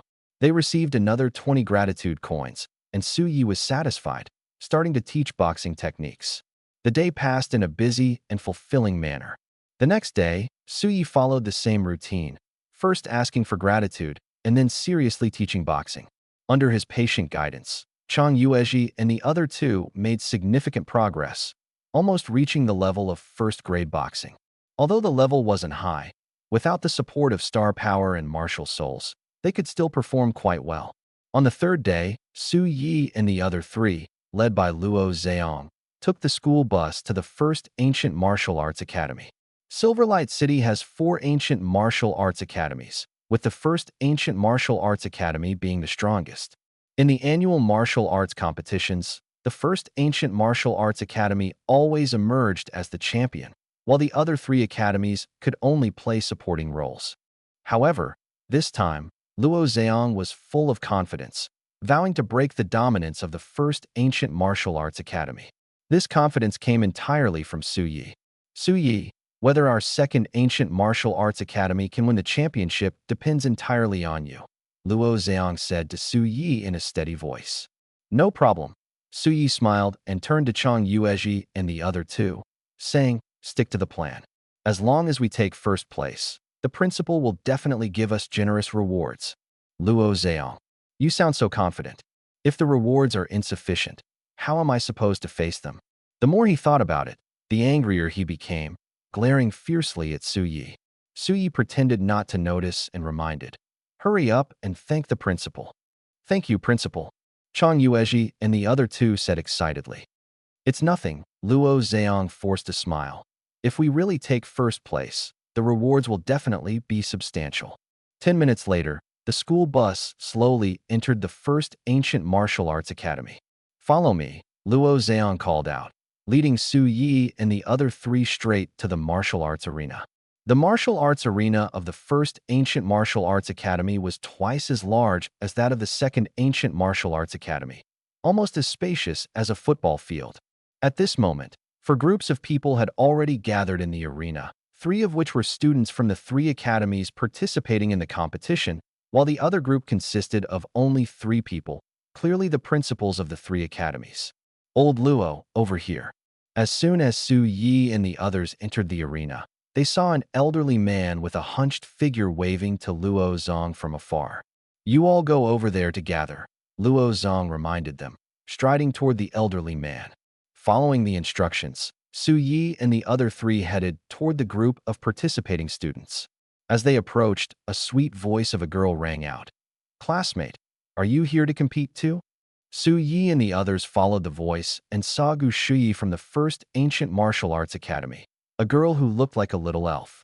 Su Yi, is that your girlfriend? Gao Tantian leaned close to Su Ye's ear and whispered. During the last star power test, Su Yi had given up a spot for Gu Shuyi, so she thought Su Yi was interested in her. Don't talk nonsense. Su Yi glared at Gao Tantian. Gu Shuyi, Chang Yuezhi, and Tian Hanya's expressions changed. Gu Shuyi was the most famous genius student in the second year. But they didn't know Gu Shuyi, so who was she greeting? Just as they were puzzled, Su Yi smiled and said, if you can come, of course I can come too. Upon hearing this, students from other academies showed disdainful expressions. Who is Gu Shuyi? She is the strongest among the second-year students of the 4 academies, without exception. And Su Yi? A nobody, daring to compare himself to Gu Shuyi? Gu Shuyi didn't mind. She smiled lightly. Then you must be quite impressive? Just average. Su Yi smiled and continued. Last time I helped you. Shouldn't you say thank you? Here we go again. Gao Tantian rolled her eyes helplessly. Su Yi always seized every opportunity to demand gratitude. It was truly embarrassing. Chang Yuezhi and Tian Hanya looked puzzled. Su Yi helped Gu Shuyi? When did that happen? Gao Tantian explained in a low voice. Last time during the Star Force test, Su Yi gave up his spot for Gu Shuyi. Chang Yuezhi and Tian Hanya were so surprised their mouths dropped open. Such a trivial matter. And he asking for thanks in person? They were truly speechless. Gu Shuyi was stunned. Su Yi had indeed helped her, but she had already repaid him with a low-grade spirit crystal and thanked him multiple times. Yet Su Yi still had the audacity to ask for gratitude again. Gu Shuyi ignored him and asked instead, I heard there's someone named Su Yi in your academy who awakened an SSSS-level plant martial soul? Other students had seen this news on the Warrior Forum and became interested in Su Yi, all turning their gaze to Gao Tantian. Instinctively, they assumed Gao Tantian was Su Yi. The reason was simple. Su Yi was male, Tian Hanya clearly wasn't. Chang Yuezhi was a well-known figure in the second ancient martial academy. Everyone recognized him. So, Gao Tantian, being an unfamiliar face, naturally became Su Yi's stand-in. The real Su Yi was completely overlooked. Seeing everyone's attention focused on her, Gao Tantian blushed, as red as a boiled shrimp. feeling extremely awkward. I'm just a weakling at Star Disciple Level 1. The real expert is right in front of you. How could everyone be so blind? At this moment, Suyi suddenly spoke up. I am Suyi. What? Everyone was stunned. This odd guy, who always demanded gratitude, was the Suyi? It was hard to believe. You're Suyi?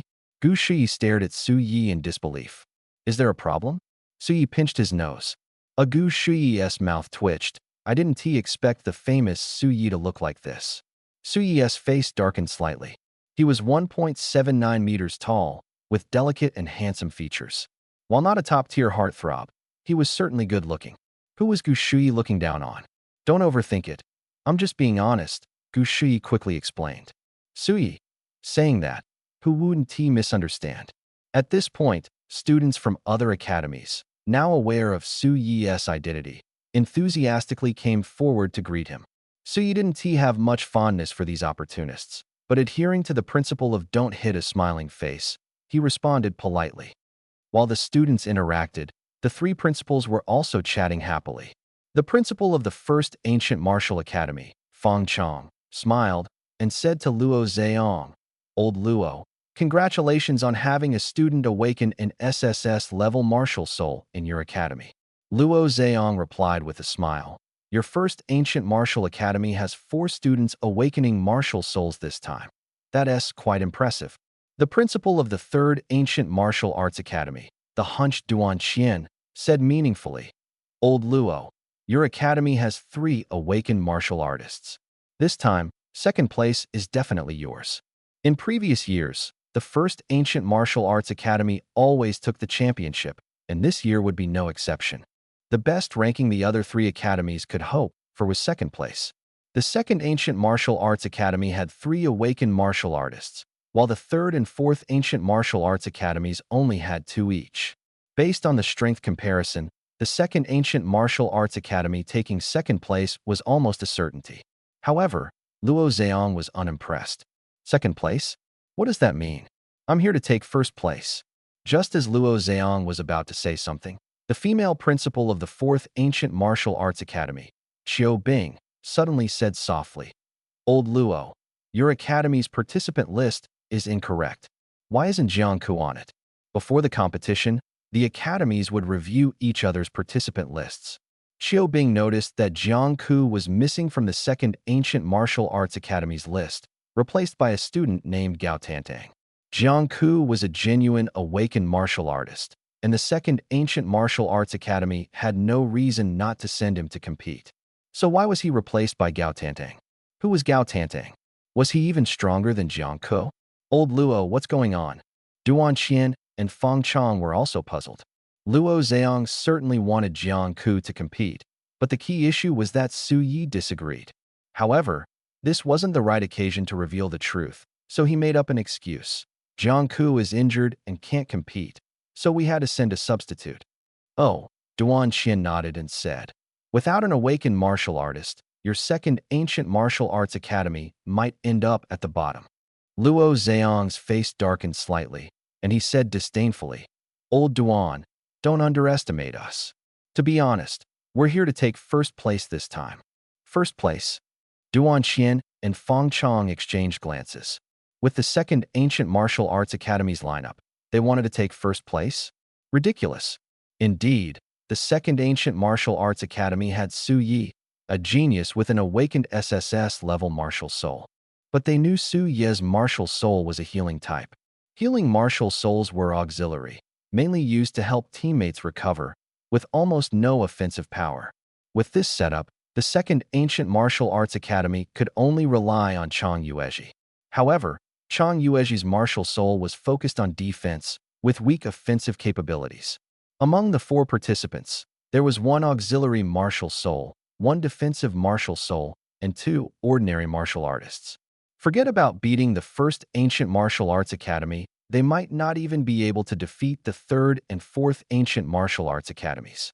How could they possibly take first place? Even boasting shouldn't be this baseless. Old Luo, stop joking, Qiu Bing said with a smile. Luo Zheong snorted, I won't argue with you. Let's prove it with strength. Feng Chong asked in confusion. Where did Luo Zheong's confidence come from? Who gave him the courage? Luo Zheong didn't elaborate further, only reminding them, "It's about time. Let's draw lots." As per tradition, lots were drawn before the competition, with teams paired for matches. Only the winning teams would qualify to compete for first place.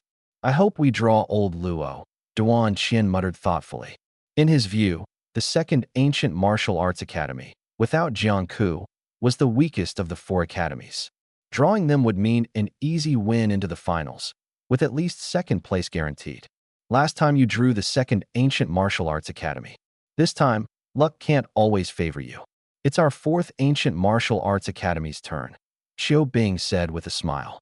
Fong Chong looked indifferent. The first ancient martial academy's strength was undeniable. No matter who they drew, they could easily win. Damn it, Luo Zheong's mouth twitched. Duan Qian and Qiu Bing clearly treated the second ancient martial academy as an easy target, making him so angry his teeth itched. "Just wait, you'll be the ones crying," Luo Zheong muttered through gritted teeth. Then, under Fong Chong's supervision, the four began drawing lots. After the draw, Duan Qian laughed heartily. "I really drew old Luo, how lucky. Damn it, why is luck always on your side?" Qiu Bing said bitterly. "All right, let's all go prepare," Fong Chong called out, heading toward the first ancient martial academy's team. Duan Qian and the other two also returned to their respective teams. "Principal, who is our opponent?" Chang Yuezhi couldn't help but ask. "Not bad luck. It's the third ancient martial academy," Luo Zheong said with a smile, then instructed Su Yi. "Su Yi, when you're on stage, use thunderous methods to teach them a good lesson." Wasn't Duan Qian underestimating him? Then he'd show Duan Qian what he was capable of. "Su Yi, it was just an ordinary match. Why did Luo Zheong make it sound so serious? Was there some personal grudge involved?" Su Yi didn't think much of it and assured, "Don't worry, Principal, I'll complete the task." "Good." Luo Zheong nodded in satisfaction. After the four principals gave their instructions, the competition officially began. The first match was the first Ancient Martial Academy against the fourth Ancient Martial Academy. The participating team members stepped onto the stage, standing on opposite sides, quickly forming their formations, all in straight-line formations. The first Ancient Martial Academy was led by Gu Shuyi, with the other three being male students. The fourth Ancient Martial Academy had 2 males and 2 females. At this moment, Fong Chong began explaining the rules. The rules were simple. Losing combat ability or being knocked off the stage meant failure. If all members of one side failed, the match was over. Additionally, excessive force was prohibited during the match. In other words, once someone lost combat ability, they could no longer be attacked. This was to prevent fatalities. After Fong Chong announced the rules, the match officially began. Su Yi and the others widened their eyes, staring at the stage. The 3 male students from the first Ancient Martial Academy were the first to reveal their martial souls: a red fireball, a white staff, and a golden shield. As soon as the 3 martial souls appeared, the stage was bathed in radiant light. Gu Shui, however, stood motionless in place, not revealing her martial soul, like a mere spectator. She wasn't underestimating her opponents, rather. The overall strength of the first Ancient Martial Academy was so overwhelming that just these 3 awakened martial artists were enough to handle the fourth Ancient Martial Academy. She had no need to act. On the other side, 2 awakened martial artists from the fourth Ancient Martial Academy also revealed their martial souls: a black whip and the phantom of a wild boar. Su Ye's gaze swept across the 5 martial souls. Before the match, he had done his homework and was familiar with the opponent's martial souls. The red fireball was an S-rank elemental martial soul, Cursed Flame, with the skill Fireball Explosion, capable of launching burning fireballs that exploded upon hitting the target, causing burn damage. Its power was formidable. The white staff was an S-rank weapon martial soul, Frostbound Staff, with the skill Frost Imprisonment, capable of emitting icy rays to freeze targets, causing frost damage. It was a control-type skill. The Golden Shield was an S-rank weapon martial soul, Heaven and Earth Shield, with the skill Unmovable as a Mountain, transforming into a massive shield for defense. Those who attacked the shield would suffer recoil damage. Heaven and Earth Shield was clearly a defensive martial soul, similar to Chang Yueji's heavy iron pot, but with stronger functionality. The Black Long Whip is an S-level weapon martial soul, Black Flash Whip, with the skill Divine Hook Lock, which can briefly immobilize enemies upon hitting them and deliver a powerful strike. The Wild Boar Phantom is an S-level beast martial soul, Bloodthirsty Liao Boar, with two skills, Possession and Charge. Possession transforms the user into a wild boar, greatly enhancing physical attributes. Charge involves gathering strength and rushing toward the target with full force, causing a stunning effect and a powerful strike. These 5 martial souls are all S-level, and their strength is not weak, at least much stronger than Jiang Ke's Thunder Rod. Suyi quickly glanced at the arena, where the battle had already begun. The 4th Ancient Martial Academy was clearly inferior to the 1st Ancient Martial Academy in strength, but they did not give up and had their own tactics. 2 ordinary martial artists released star power and quickly rushed toward the student holding the Curse Flame martial soul. 2 awakened martial artists engaged in combat with the other 2. The 3 students from the 1st Ancient Martial Academy showed no fear, even displaying contempt on their faces. Bang! A sudden explosion echoed from the arena. A fist-sized fireball landed at the feet of 2 ordinary students from the 4th Ancient Martial Academy, and the intense explosion directly blew them away, instantly rendering them incapable of fighting. The powerful combat abilities of the awakened martial artists were fully displayed at this moment. So strong. Gao Tantian and the other 2 were astonished. Strong. Suyi raised an eyebrow, full of disdain. The fireball's destructive power was indeed significant, but he had the wood armor technique to defend against it. Coupled with the boxing and Muay Thai mastery fruits he had consumed, his reaction speed had greatly improved, giving him enough time to dodge. Therefore, the opponent's fireball posed no threat to him. Despite losing 2 teammates, the 4th Ancient Martial Academy did not give up. The 2 awakened martial artists launched a fierce attack.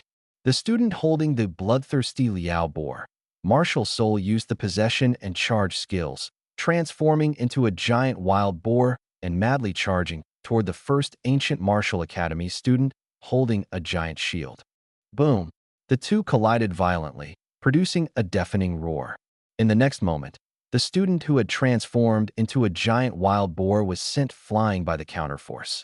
This is too powerful. Chang Yueji's face turned grim. If he were to face the same impact, his heavy iron pot might not withstand it, let alone cause damage to the opponent. It was evident that the student holding the golden shield was far superior to him. Gao Tantian and Tian Hanya were dumbfounded.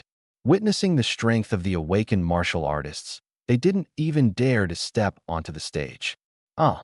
A sudden scream came from the arena. The 4th Ancient Martial Academy student holding the Black Long Whip hadn't even started attacking when his legs were frozen, followed by a fireball that blasted him away. The match ended there. The 1st Ancient Martial Academy easily crushed the 4th Ancient Martial Academy without their main player, Gu Shuyi, even participating, showcasing their overwhelming strength. Can Suyi do it? Gao Tantian and the other 2 looked at Su Yi in unison. Didn't Su Yi say he would take on 4 opponents alone? How could he fight in this situation? The opponents had defense, control, and strong firepower. He might be knocked down in an instant. Su Yi, maybe we should change our strategy, Chang Yueji advised. No problem, Su Yi responded calmly. His martial soul could not only attack and defend, but also control enemies, and it was a top-tier SSSS-level martial soul. No one of the same level could compare to him. The only thing to watch out for was not getting frozen. Chang Yueji was dumbfounded. He couldn't understand where Su Ye's confidence came from at such a critical moment. Gao Tantian and Tian Hanya wanted to persuade him, but were stopped by Su Yi with a single glance. Stick to the plan, just wait and watch my performance. Chang Yueji and the other 2 exchanged glances and sighed deeply. Since Su Yi was so insistent, they couldn't say much more. Principal Qiu, thank you, Fang Qiangwen said with a smile. Qiu Bing's face was gloomy. We admit defeat. The 4th Ancient Martial Academy is no match for the 1st Ancient Martial Academy. She had already anticipated that the 4th Ancient Martial Academy wouldn't be able to compete with the 1st Ancient Martial Academy. But losing so miserably still made her feel uncomfortable. Principal Fang, quickly announce the results and start the next round. Duan Qian was a bit impatient. In the next round, their academy would face the Second Ancient Martial Academy. He was looking forward to seeing the Second Ancient Martial Academy being crushed. Just wait, it's too early for you to cry. Luo Zheong sneered coldly, glancing at Duan Qian. Fang Qiangwen didn't waste any words and immediately announced the start of the second round. Let's go, Su Yi shouted and strode toward the arena. Chang Yuezhi and the other two followed closely behind.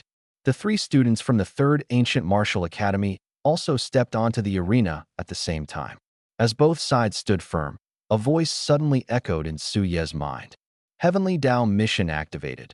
Defeat your opponents, claim first place, and earn a chance to draw a martial soul fruit. Is there really such a good thing? Su Ye's lips curled slightly upward. The sudden happiness almost made him unable to believe it. As long as he claimed first place, he would get a chance to draw, and the prize was a martial soul fruit? Even the lowest grade S-level martial soul was worth tens of thousands of spirit crystals. If he drew something of a higher grade, it would be a huge profit. At this moment, Su Yi was beyond excited. Su Yi, it's about to start, Gao Tantian reminded him softly. Got it. Su Yi snapped back to reality and nodded. Although he was eager to draw the prize, he had to win the match first. As Fang Qiangwen announced, both sides, prepare. The Fourth and Second Ancient Martial Academies began to form their formations. The Fourth Ancient Martial Academy stuck to the most basic straight-line formation. However, the Second Ancient Martial Academy's formation was quite peculiar. Su Yi stood at the very front, with Chang Yuezhi and the other two closely following behind, hiding behind him. Everyone was puzzled. Although Su Yi had a martial soul, it was of the support type, with almost no combat power. Logically, he should be hiding in the back to provide buffs. Why was he standing at the front? Duan Qian stared blankly at Luo Zheong. Old Luo, didn't you guys give up? Are you trying to hand us the win? Just wait and see, Luo Zheong said meaningfully. Stop pretending. Duan Qian snorted and ignored him. Fang Qiangwen hesitated for a moment before announcing. The match begins. Two students from the Fourth Ancient Martial Academy immediately manifested their martial souls. One male student summoned an S-level weapon martial soul, Earth Armor, which had the skill of rock embodiment, covering his entire body with sturdy rock armor, providing extremely high defense. A female student had a small cloud floating above her head, possessing an S-level elemental martial soul, Cloud Wind, which could release small tornadoes to blow opponents away. This skill wasn't very destructive, but was perfect for arena matches. If someone was blown off the arena by the small tornado, they would be judged as defeated. Meanwhile, Chang Yuezhi manifested a large iron pot, and he and Gao Tantian hid behind it. What the heck? The audience instantly erupted. Initially, no one understood why the Second Ancient Martial Academy had formed such a formation. Now it was clear they were letting Su Yi face the four opponents head-on. Oh my god, one person against four? And it's Su Yi with a support-type martial soul? This is simply not taking the opponents seriously. Could it be madness? Fang Chang and the other three were dumbfounded. This kind of competition happens every year, but no one has ever dared to take on four opponents alone. With evenly matched strength, no one could pull it off. Is the Second Ancient Martial Academy trying to make a name for themselves? As everyone was in shock, Su Yi quickly charged toward the four students from the Fourth Ancient Martial Academy. Damn, Su Yi is really going 1 against 4. An exclamation erupted from the audience below. Arrogant. Take him down. The students from the Third Ancient Martial Academy were furious. Su Yi's actions were clearly provocative, treating them as if they were nothing. His arrogance was off the charts. If Su Yi really 1 against 4, how could they ever hold their heads high again? The student with the Yunfeng martial soul struck first. With a distant point of his finger, a small tornado, about 10 feet high, burst out of the dark clouds and roared towards Su Yi. As the tornado approached, Su Yi stomped his foot and swiftly sidestepped, narrowly avoiding the attack. At the same time, two ordinary martial artists from the Third Ancient Martial Academy rushed to Su Yi's side. One of them threw a punch straight at Su Yi's face. Just what I wanted. Su Yi responded calmly, dodging the punch with ease, then delivered a fierce whip kick to the attacker's waist. Bang! A dull thud echoed as the student was sent flying 4 or 5 meters, landing on the ground and unable to move for a long time. Holy crap! The other student was stunned, his eyes wide with fear. Wasn't he Suyi supposed to be a support? How could he be this strong? He had taken one down as soon as the fight started too powerful. While the student was still in shock, Suyi threw another punch at his face. Ah! The student screamed, clutching his mouth as he fell to the ground. So strong? The students below the stage were astonished as they watched Suyi take down two ordinary martial artists in quick succession. They had always thought that support roles were only for assisting, but they never expected such formidable combat power. This wasn't T support at all, this was clearly a close combat expert. Suyi is trained in martial arts. Fang Chong and the others turned to Luo Zheong with astonished expressions. They could tell at a glance that Suyi had definitely trained in martial arts and had reached a high level of proficiency. This indicated that Suyi had spent a significant amount of time studying martial arts. But they couldn't understand shouldn't the star disciple stage focus on physical training and star power cultivation? Why hadn't Luo Zheong stopped him? Luo Zheong smiled faintly without explaining. In truth, Suyi had already reached his current level when he started training in martial arts. What was there to stop? On the stage, after taking down two ordinary martial artists, Suyi charged directly at the two awakened martial artists. Protect me. The student with the Yunfeng martial soul looked grim, releasing a gust of wild wind as he hid behind the other student. He excelled at long-range attacks, but was weak in close combat. If Suyi, this close combat maniac, got near him, the outcome would be disastrous. Whoosh! Another small tornado swept towards Suyi. Suyi easily dodged it again and quickly closed the distance to his opponent. You want to beat me? Get through me first. The student with the earth armor martial soul roared, his body covered in thick rock as he charged at Suyi. Then I'll take you down first. Suyi snorted coldly, leaping into the air with his knee glowing with starlight, slamming it fiercely toward the opponent's head. Damn!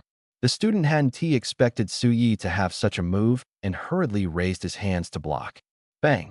The knee struck his hands, and with the momentum, it smashed into his face. The intense impact made the opponent's head buzz, causing him to slip and fall heavily to the ground.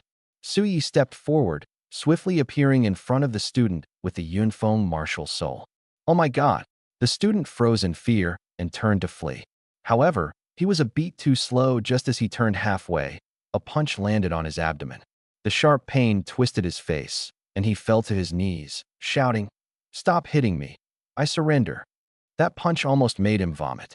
If he continued to resist, he would only face a harsher beating. Surrendering so soon? I haven't even started yet. Suyi sighed lightly. With the opponent's surrender, the match ended. Suyi won the fight with an overwhelming 1-against-4 advantage. The result shocked everyone, and the entire martial arts arena fell silent. I didn't expect you to be this strong. I'm paying more and more attention to you. Below the stage, Gu Shuyi stared at Suyi intently, her eyes sparkling with a special light. Suyi really won. Chang Yuezhi and Tian Hanya were dumbfounded. At first, they thought Suyi was bragging. Only now did they realize how formidable Suyi truly was. Moreover, Suyi didn't even use his martial soul and easily crushed his opponents. If he had used his martial soul, he might have been able to compete with the first ancient martial academy. Suyi, you're amazing. Gao Tantian snapped out of his daze and shouted excitedly. Old Duan, thanks for the match, Luo Zheong said smugly, laughing heartily. Humph. Duan Qian's face turned ashen. Losing to the second ancient martial academy was one thing, but being defeated by a single person was quite humiliating. Fang Chong seemed to have thought of something, his eyes flickering as he looked at Luo Zheong and asked curiously, Old Luo, is Suyi a star disciple of 3 stars? Even if Suyi had practiced combat techniques, without strong cultivation to support him, it would have been impossible to defeat his opponents. Judging from the star power fluctuations he released earlier, he was definitely a 3-star star disciple. But according to what he knew, Suyi only had a weak grade talent. How could he have advanced to a 3-star star disciple in such a short time? Duan Qian and Xiu Bing also looked at Luo Zheong with curiosity. Luo Zheong cleared his throat and calmly said, Our academy has some high-quality spirit crystals, right? I gave them all to Su Yi and directly boosted his cultivation to 3-star star disciple. The matter of Su Ye's hidden talent was too sensitive, so he dared not reveal it and had to come up with an excuse to cover it up. That's so despicable. Duan Xian gritted his teeth and muttered. In his view, Luo Zheong must have gone to great lengths to help Su Yi advance just to show off in this match. Otherwise, how could Su Yi, who was only a 1-star star disciple, possibly compete with their academy's contestants?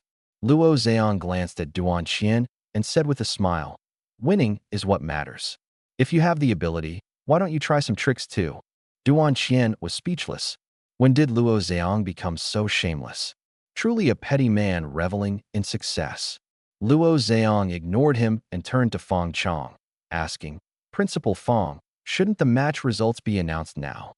Fong Chong snapped out of his thoughts and loudly declared, "In this match, the second Ancient Martial Academy wins. We won." Gao Tantian cheered excitedly. Chang Yuezhi and Tian Hanya, however, smiled wryly. They had won, but it was mainly thanks to Su Yi. The three of them hadn't done anything from start to finish, essentially just standing around, so there wasn't much to celebrate. Su Yi remained calm, and after a brief moment of thought, he said to Fong Chong, "Principal Fong, can we start the next match now?" Having defeated the third Ancient Martial Academy, the next match would be the championship battle. End the match early, and you can draw the prize sooner. Aren't you going to take a break? Fong Chong asked in surprise. Facing 4 opponents alone just now must have been exhausting. Jumping straight into another match would surely be a disadvantage. Su Yi replied nonchalantly, "I'm in perfect condition right now. Of course, if the 4 contestants from the first Ancient Martial Academy need a break, I can wait a bit." Too arrogant. Exclamations erupted from the audience below the stage. Judging by Su Ye's demeanor, he clearly didn't take the first Ancient Martial Academy seriously. How infuriating. The contestants from the first Ancient Martial Academy were furious. So what if he defeated the third Ancient Martial Academy? A bunch of weaklings? What's so impressive about that? And now he dares to act cocky in front of us? Who does he think he is? Go! Gu Shuyi, with a cold expression, stepped onto the stage first. The other 3 followed closely behind, brimming with anger. Both sides quickly formed their formations. The first Ancient Martial Academy maintained their one-line formation, while the fourth Ancient Martial Academy remained unchanged, with Su Yi standing alone at the front. Damn, too arrogant. The audience below the stage was in an uproar. The fourth Ancient Martial Academy's formation made one thing clear. Su Yi was planning to face all 4 opponents alone. Was he insane? Everyone knew that the 4 contestants from the first Ancient Martial Academy were awakened martial artists, and Gu Shuyi was a powerhouse among them. Where did Su Yi get the confidence? Su Yi, are you seriously planning to take on all 4 of us by yourself? Gu Shuyi asked in surprise. Yes, Su Yi nodded. This response infuriated the 3 male contestants from the first Ancient Martial Academy. This was blatant humiliation. They were all geniuses. How could they tolerate this? One burly student roared, "Su Yi, do you really think you're invincible?" Su Yi responded calmly, "Whether I'm invincible or not, beating rookies like you only takes a flick of my finger." Everyone. This was way too cocky. Qiu Bing clicked his tongue and said to Luo Zheong, "Su Yi is strong, but isn't he being a bit too arrogant?"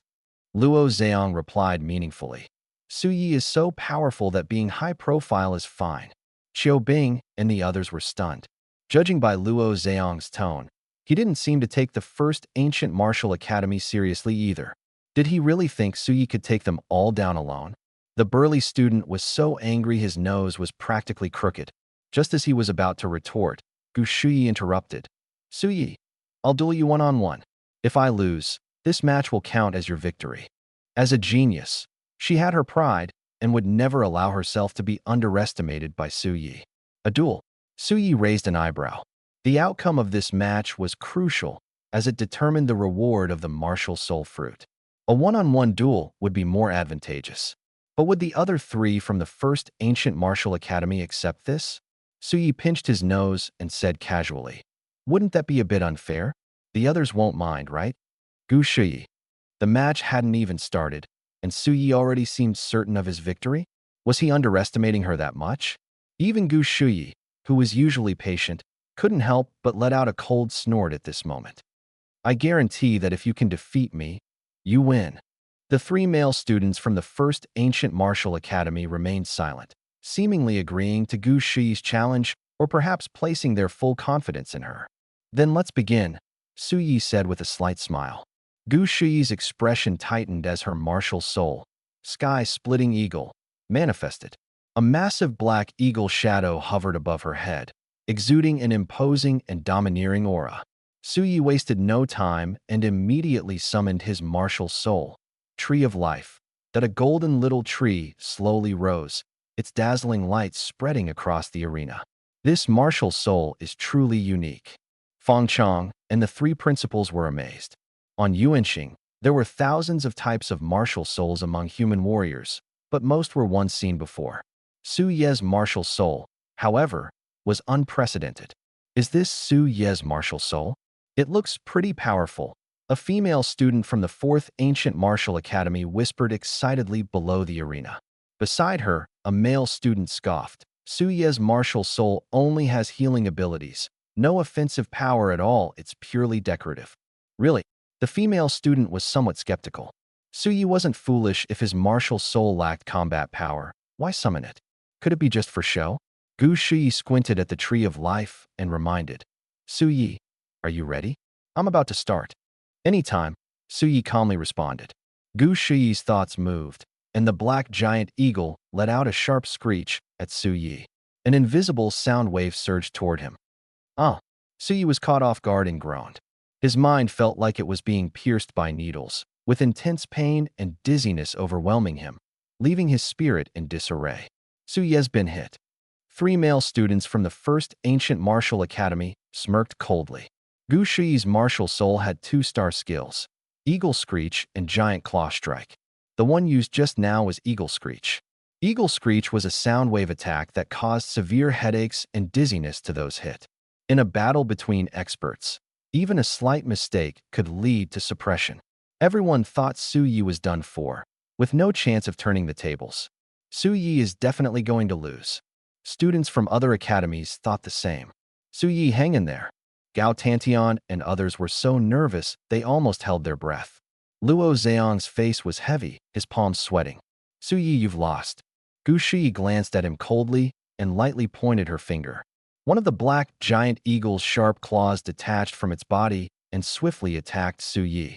The claw grew larger and larger, instantly transforming into a dark cloud pressing down on Su Yi. At the critical moment, Su Yi gritted his teeth and released Blessing Light.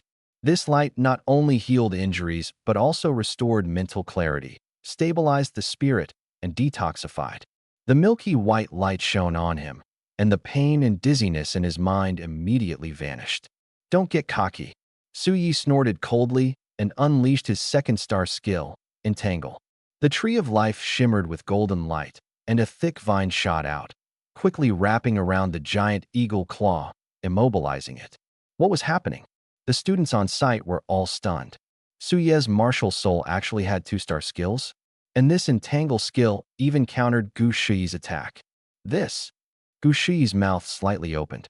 Eagle Screech was countered by Su Ye's Healing Star skill, and Giant Claw Strike was controlled by the Entangle Star skill. At this rate, wouldn't she lose? With her martial soul unable to perform, she'd have to rely on close combat. Facing Su Yi, a close combat expert, even 10 of them wouldn't stand a chance. Gu Shi, fight back quickly. 3 male students from the First Ancient Martial Academy stomped their feet anxiously. You have no chance left. Su Yi smirked and activated his 3rd-star skill, Thorn Strike. A thick golden tree branch fiercely struck the giant eagle claw. Boom! The giant eagle claw exploded, turning into starlight and dissipating. Su Yi looked at Gu Shi and asked, "Do you want to continue?" If she admitted defeat, there was no need to fight further. Of course, he also had some respect for Gu Shi, so he held back a little. If it were someone else, like that big-headed student from the First Ancient Martial Academy, they would have been beaten miserably long ago. I admit defeat. Gu Shi lowered her head, her expression dejected. As soon as Gu Shi admitted defeat, the audience below the stage erupted. I can't believe it. Su Yi actually defeated Gu Shi. An auxiliary beating a powerful damage dealer. It's simply unbelievable. Not just an auxiliary. Su Yi not only trained in combat, but his martial soul also has 3-star skills. He's practically a wolf in sheep's clothing. Gao Tantian and the other two hugged tightly, shouting excitedly, "We won!" Luo Zheong couldn't suppress his inner excitement and burst into laughter. After so many years, the second ancient martial academy finally claimed first place. He had finally achieved his wish. Duan Qian and the other two snapped out of their shock and turned to look at Luo Zheong. Fang Qiangwen smiled and said, "Old Luo, congratulations." "Same to you, same to you." Luo Zheong responded with a smile. Fang Qiangwen frowned. "Our academy was defeated. What's there to be happy about?" Duan Qian snorted coldly and questioned, "Old Luo, you're really not playing fair. What did I do?" Luo Zheong widened his eyes. Duan Qian said, "Su Ye's martial soul clearly has 3-star skills, yet you deliberately concealed 2 of them. Isn't that underhanded?" Luo Zheong replied disdainfully. "And what if I had mentioned it? Su Ye's martial soul is SSS level. Who here could be his match?" Duan Qian was left speechless. Although he felt somewhat displeased, the facts were undeniable. With the same level of cultivation, the higher the martial soul grade, the stronger the star skills. Apart from Gu Shiyi's SS level martial soul, everyone else's was S level, so naturally, no one could defeat Su Yi. "Competing with me? You're still far from it." Watching Duan Qian's frustration, Luo Zheong felt delighted inside. Fang Qiangwen seemed to have thought of something and walked over to Luo Zheong, asking quietly, "Old Luo, does the city lord know about Su Yi?" "He knows." Luo Zheong nodded and reminded, "Everyone, take note, the city lord specifically instructed that Su Ye's martial soul and cultivation should not be disclosed for now." Qiu Bing and the other two exchanged glances and immediately understood the reason. He Xiantian must be planning to focus on cultivating Su Yi. If Su Yi stood out too much, he could easily attract the attention of major forces, making it difficult to retain him.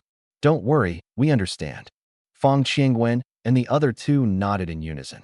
Luo Zheong took a deep breath and turned to Fang Qiangwen. "Principal Fang, it's time to announce the competition results, isn't it?" "No problem." Fang Qiangwen smiled and loudly announced, "The champion this time is the second ancient martial academy." "Yeah." Gao Tantian and the other two cheered excitedly once again. Su Yi was about to step off the stage when the voice of Heavens Will suddenly echoed in his mind.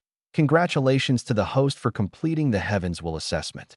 You are rewarded with 1 chance to draw a martial soul fruit." "That's great." Su Yi clenched his fist, his face full of joy, and strode off the stage. At this moment, Heavens Will spoke again. Friendly reminder. The host can use spirit crystals and gratitude coins to exchange for luck points. The higher the luck points, the greater the chance of drawing a high-grade martial soul fruit. 1 low-grade spirit crystal or 1 gratitude coin can be exchanged for 1 luck point. "Would you like to draw now?" "Not yet," Su Yi murmured. Since luck points could increase the probability of drawing high-grade fruits, he needed to go back and study it carefully. Su Yi returned to the team, where Gao Tantian and the other two were still immersed in the joy of victory. "This is just a small competition, there's nothing to brag about. Let's keep a low profile." Su Yi smiled faintly. Gao Tantian grinned. "This is the most glorious moment of my life. I can't hide it." Seeing Gao Tantian so smug, Chang Yuezhi and Tian Hanya showed disdain. This championship was entirely won by Su Ye's efforts. Su Yi wasn't even showing off, yet Gao Tantian was already acting all high and mighty, truly speechless. "Look at you, so little ambition," Su Yi scolded with a smile. At this moment, Luo Zheong and the other 3 exchanged a few pleasantries before returning to their respective teams. "Su Yi, well done," Luo Zheong praised. "It's nothing, just what I should do," Su Yi replied humbly. Luo Zheong nodded. "The competition is over.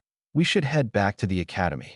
On the way back, Chang Yuezhi, Tian Hanya, and Gao Tantian gathered together, chatting happily. Su Yi listened for a while and suddenly said, "For this first-place win, I think I contributed the most, right?" Of course. Gao Tantian and the other two had no objections. In both matches, it was Su Yi who stepped up and defeated the opponents. His contribution was the greatest. They were well aware of this. But what did Su Yi mean by bringing it up in front of them? Su Yi smiled. Then shouldn't you thank me? Gao Tantian. Tian Hanya. Chang Yuezhi. Here we go again. Su Yi was truly relentless when it came to demanding gratitude. No matter the time or the situation, he always found a reason to ask for thanks. They were utterly speechless. Hurry up, I'm waiting, Su Yi urged. Gao Tantian, feeling a bit numb after the past few days, knew that if he didn't say it, Su Yi would definitely pester him. So he simply said, Su Yi, thank you. Received Gao Tantian's sincere thanks, gratitude coin +1. Su Yi raised an eyebrow and said meaningfully, when we get back, the principal will surely give us generous rewards. You're just going to take it for free and only say thank you. Gao Tantian felt a bit helpless, but still repeatedly expressed his thanks, saying thank you 9 times in one breath. After successfully collecting 10 gratitude coins, Su Yi turned his gaze to Chang Yuezhi and Tian Hanya. Chang Yuezhi and Tian Hanya had no choice but to thank him in unison. Sitting in the front row of the school bus, Luo Zhang witnessed this scene and was a bit dumbfounded. What was going on? It was fine for Gao Tantian and the others to thank Su Yi, but was it really necessary to say it so many times? Su Yi collected 30 gratitude coins and began calculating in his mind. His eyes shifted, landing on Luo Zhang. He smiled and said, Principal, in this competition, I risked injury to bring glory to the academy. Don't you think you should say something? As soon as he said this, Gao Tantian and the other two were stunned. Wow, Su Yi actually dared to ask the principal for gratitude coins? He didn't even spare the principal. This was insane. Luo Zhang swallowed hard, staring blankly at Su Yi. What do you mean? Are you asking me for gratitude coins too? Ah. Su Yi opened his mouth, then chuckled awkwardly. Nothing, just joking. Seeing Luo Zhang's displeased expression, he had no choice but to give up. Since it's a joke, I won't take it seriously. Luo Zhang snorted lightly and ignored him. After returning to the second ancient martial academy, Luo Zhang brought Su Yi and the other 3 back to his office to distribute the rewards. Gao Tantian, Chang Yuezhi, and Tian Hanya each received 20 low-grade spirit crystals, while Su Yi, who performed outstandingly, received 50. Thank you, Principal. Gao Tantian and the others were overjoyed. Su Yi also pretended to say thank you. All right, go home and rest today. Classes will resume as usual tomorrow, Luo Zhang instructed. Walking out of the principal's office, Su Yi muttered, The principal is so stingy. Chang Yuezhi laughed and said, Su Yi, you might not know, but in the past, the most contestants ever got was 10 low-grade spirit crystals. This time, giving so many is already quite generous. Oh, Su Yi nodded. Actually, 50 low-grade spirit crystals were already a lot. In the past, this would have been an astronomical number. He felt unimpressed, probably because he had collected too many spirit crystals in the past 2 days, and his ego had inflated. As the 4 of them had just stepped out of the school gate, the broadcast suddenly sounded. It was Luo Zhang's voice. Students, I have good news to share. In today's second-year competition, our academy, led by Su Yi, won first place. I hope everyone learns from Su Yi, works hard in cultivation, and brings glory to the academy. As soon as the news broke, the entire second ancient martial academy was in an uproar. Since its establishment, the academy had never won first place. No one had believed Su Yi and his team could achieve first place. It was no exaggeration to say that Su Yi and the other 3 had made history. How infuriating! Jiang Ke's face darkened. He had thought that without him, Su Yi and his team would surely lose miserably. Unexpectedly, they had won first place. What did this mean? It meant that whether he was there or not, it made no difference. He was completely useless. He's truly my idol. So amazing. Wang Yuxing gazed at the sky, his mind filled with Su Ye's image, his face full of admiration. The principal is a bit unfair. Why didn't he even mention our names? Gao Tantian grumbled gloomily. Chang Yuezhi and Tian Hanya were speechless. They had won first place, yet Gao Tantian had no self-awareness? How could he say such a thing? Su Yi smiled and said, None of that matters. Compared to fame, he cared more about spirit crystals and gratitude coins. Su Yi, Gao Tantian, Tian Hanya, see you tomorrow. Chang Yuezhi called out and left first. Tian Hanya also said goodbye and walked in another direction. Old Gao, let's head home too, Suyi said. Where to? Gao Tantian asked instinctively. Suyi paused for a moment. Of course home. Aren't you going to do good deeds? Gao Tantian asked, puzzled. For the past few days, Suyi had been doing good deeds after school without fail. Suddenly saying he was going home felt a bit unusual. Suyi replied earnestly. Doing good deeds should come from the heart, not be forced. Otherwise, it wouldn't be genuine. Normally, he would continue doing good deeds, but this time, with the chance to draw prizes, he wanted to hurry home. Gao Tantian, you say it's not deliberate? The elderly lady at the intersection was just standing there, and you insisted on helping her cross the street.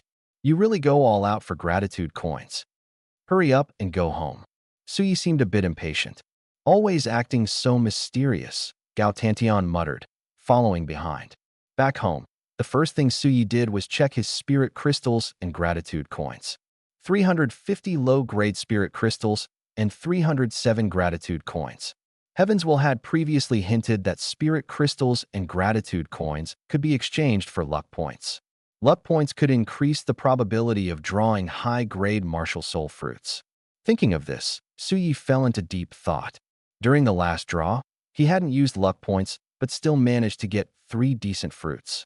That time might have been Heavenswell helping him, as it was his first draw. This time, he might not be so lucky. After hesitating for a while, Suyi decided to exchange some luck points. Of course, he couldn't use them all. He needed to save some for emergencies. He spent 150 low-grade spirit crystals and 107 gratitude coins to exchange for 357 luck points. Then, he began the lottery using his luck value. His gaze locked onto the chaos tree, and a light orb flickered on a purple fruit for 10 seconds before stopping. Suyi took a deep breath and stared at the fruit. What he obtained was an SS-grade soul martial spirit, resentment, which came with 2 special skills, concealment and curse. Concealment was a passive skill that made the martial spirit invisible upon manifestation. Curse caused various discomforts to the attack target, such as dizziness, nausea, and diarrhea. The growth cycle of this fruit was 1 month. However, fruits obtained through the lottery had no growth cycle restrictions. Not bad at all. Suyi's lips curled slightly. Although resentment was only SS grade, its skills were highly practical, especially for scheming against others. Before long, Suyi swallowed the resentment fruit. He was eager to test the power of the curse, but there was no suitable target nearby, and the treasure-hunting mouse was too pitiful. I'll try it on Jiangku tomorrow, Suyi said with a sly smile. Squeak, squeak. At that moment, the treasure-hunting mouse clutched its belly and squeaked. Suyi knew it was hungry, so he closed the mental space and prepared dinner. Dinner was still simple, 12 roasted chicken legs. Suyi ate 2, while the treasure-hunting mouse ate 10. After finishing, he was about to continue staring at the chaos tree when the phone rang. It was Luo Zhang calling. Principal, what's the matter? Suyi quickly answered. Luo Zhang chuckled and asked, Suyi, who taught you your combat techniques? Suyi's combat skills were exceptionally advanced, but the academy did not teach combat techniques. So who had taught him? Suyi pinched his nose and replied, Principal, I taught myself. Boxing and Muay Thai were enhanced through consuming chaos fruits, so he couldn't tell the truth and had to bluff his way through. Don't give me that nonsense. Luo Zhang snorted coldly. Suyi froze for a moment, then had a flash of inspiration and said, A year ago, I met a scruffy old man on the street. The old man said I had extraordinary talent and was a genius in body refinement, so he taught me for a while. I didn't expect him to be right within a year. I achieved my current strength. Luo Zhang, are you making up a story? He knew Suyi wasn't being truthful, but he also understood that everyone had their secrets, so he didn't press further. Principal, did you call just for this? Suyi asked. Luo Zhang paused and said, In 5 days, the Snowfield Secret Realm training will begin. 10 cities from Minlu County will send teams to participate, including Silverlight City. You've been selected, so make sure to prepare well in the coming days. Suyi's expression shifted. The Snowfield Secret Realm contained many snow beasts and precious materials. Entering it would definitely be a lucrative opportunity. Don't worry, Principal, I'll be fully prepared, Suyi replied. The snowfield's secret realm training would last at least 4 to 5 days, so food and water needed to be adequately stocked. Good. Luo Zhang nodded and reminded him. Tomorrow, spend the whole day at the academy, and the day after, go to the first ancient martial academy for joint training. Suyi was puzzled. Principal, why go to the first ancient martial academy? Aren't only Gao Tantian and I participating? Can't we just train at the second ancient martial academy? Luo Zhang explained. This snowfield training is crucial for the rankings of the ancient martial academies in various cities, so the strongest students are being sent. Suyi frowned. Who else is participating? Rozang said. Besides you, there are Gu Shuyi, Zhou Ting, and Qin Hangsheng. They are all from the first ancient martial academy. What are Zhou Ting and Qin Hangsheng's martial spirits? Suyi asked. He had seen 4 students from the first ancient martial academy, but apart from Gu Shuyi, the other 3 names were unfamiliar. Rozang replied. Zhou Ting possesses an S-level weapon martial spirit, Heaven and Earth Shield, and Qin Hangsheng's martial spirit is an S-level elemental spell martial spirit, Flame Spell. Hearing this, Su Ye's eyes narrowed slightly. Gu Shuyi and Qin Hangsheng were both offensive-type martial artists. Zhou Ting was defensive, and he himself could be considered a support type. From the combination, the 4 of them were quite balanced. However, Su Yi didn't want Zhou Ting to join. The reason was simple. Zhou Ting was the big guy who had mocked him in the arena before. The two had a grudge, and he didn't want someone like that to take advantage. Moreover, Chang Yuezhi was also a defensive-type martial artist. Wouldn't it be better to let one of their own take this opportunity? Su Yi suddenly spoke. Principal, replace Zhou Ting with Chang Yuezhi. Rozang frowned and tried to persuade him. To be honest, I also hope Chang Yuezhi can participate. But you have to understand, Zhou Ting's strength is clearly superior to Chang Yuezhi's. If it were an ordinary competition, replacing him wouldn't be an issue. But this snowfield training is related to the rankings of the ancient martial academies in various cities. We can't be careless, we must send the strongest. Su Yi said calmly. Principal, whether we achieve good results in this snowfield training ultimately depends on me. I dislike Zhou Ting. Having him around will affect my performance. Rozang hesitated. It was undeniable that among the 4 participants, Su Yi was indeed the strongest. Achieving good results would indeed depend on Su Ye's performance. But the participant list was jointly decided by the principals of the 4 academies, not just by him. Replacing someone midway, especially from their own academy, would Fong Chong and the other 2 agree? Principal, is this difficult to handle? Su Yi asked. Rozang said helplessly. It's very difficult, but I can try. Su Yi immediately said, Principal, I'll wait for your good news. All right. Rozang sighed and hung up the phone. Su Yi continued to stare at the chaos tree.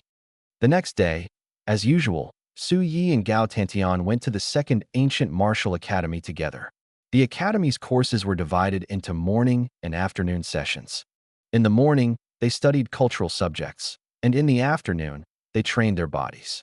The cultural subjects here were not ordinary mathematics or physics, but focused on the skill usage of various martial spirits, the locations of major spatial secret realms, and the characteristics of certain beasts and alien races. They also introduced some rare spiritual herbs and treasures. Su Yi was quite interested in the cultural subjects, so he didn't plan to skip them. The afternoon training, however, was unnecessary for him. Since he improved his strength by consuming attribute fruits, it was better to spend that time earning gratitude coins by helping others. As the 2 entered the school gate, they heard someone excitedly shout, Senior Su Yi. Su Yi turned his head and saw Wang Yuxing, immediately feeling a surge of anger. Gao Tantian laughed and said, Su Yi, your fan is here. Wang Yuxing walked up with a big smile. Senior Su Yi, is your hand better? Can you give me an autograph? It's not better. Su Yi coldly threw out the words and walked away without looking back. Wang Yuxing. Wasn't Su Yi dominating in the competition yesterday? How is his hand still not better? Senior Gao Tantian. Did Senior Su Yi get injured during the competition? Wang Yuxing asked Gao Tantian that he still naively thought that Su Yi refused to sign because his hand hurt. Gao Tantian shook his head and thought to himself, this guy is so dumb. Then he comforted him. Don't overthink it. Su Yi just doesn't want to give you his autograph. Wang Yuxing looked aggrieved. He admired Su Yi so much. Why wouldn't he give him an autograph? Gao Tantian didn't say much and quickly caught up with Su Yi. After walking for a while, they ran into Jiang Ku. Jiang Ku glanced at Su Yi, his eyes full of hatred, but quickly looked away. Su Yi, this guy still seems pretty defiant, Gao Tantian whispered. Su Yi smiled. We're classmates now. Let the past be the past. No need to take it too seriously. Gao Tantian was stunned. Are you really that magnanimous? Last time during the Star Force test, Jiang Ku had threatened Su Yi, and later was harshly taught a lesson by Su Yi in the arena. Could Su Yi really forgive him? Su Yi said calmly, Don't you know me by now? I often do good deeds, have great character, and a broad mind. What's a small matter like this? Really? Gao Tantian was half convinced. Let's go, Su Yi called out, then followed Jiang Ku for a couple of steps and silently activated his martial soul, resentment, casting a curse on Jiang Ku. The martial soul, resentment, could conceal its traces, so Gao Tantian didn't notice. Jiang Ku suddenly clutched his stomach and cried out in pain. What's wrong with Jiang Ku? Gao Tantian asked in confusion. Su Yi pretended to be indifferent. Stomachache, maybe? Could be. Gao Tantian didn't think much of it. At this moment, Jiang Ku seemed unable to hold on, clutching his stomach as he ran toward the restroom. Haha, this guy must have an upset stomach. Gao Tantian couldn't help but laugh. Not bad. Su Yi chuckled and activated the curse again. Jiang Ku, who was running, suddenly clutched his head and screamed miserably, then tripped and fell to the ground. The next moment, there was a squelch sound. A layer of yellow, sticky liquid seeped out from Jiang Ku's pants, emitting a pungent stench. The students passing by initially wanted to help, but upon seeing this scene, they all covered their noses and stayed far away. Gao Tantian exclaimed in shock.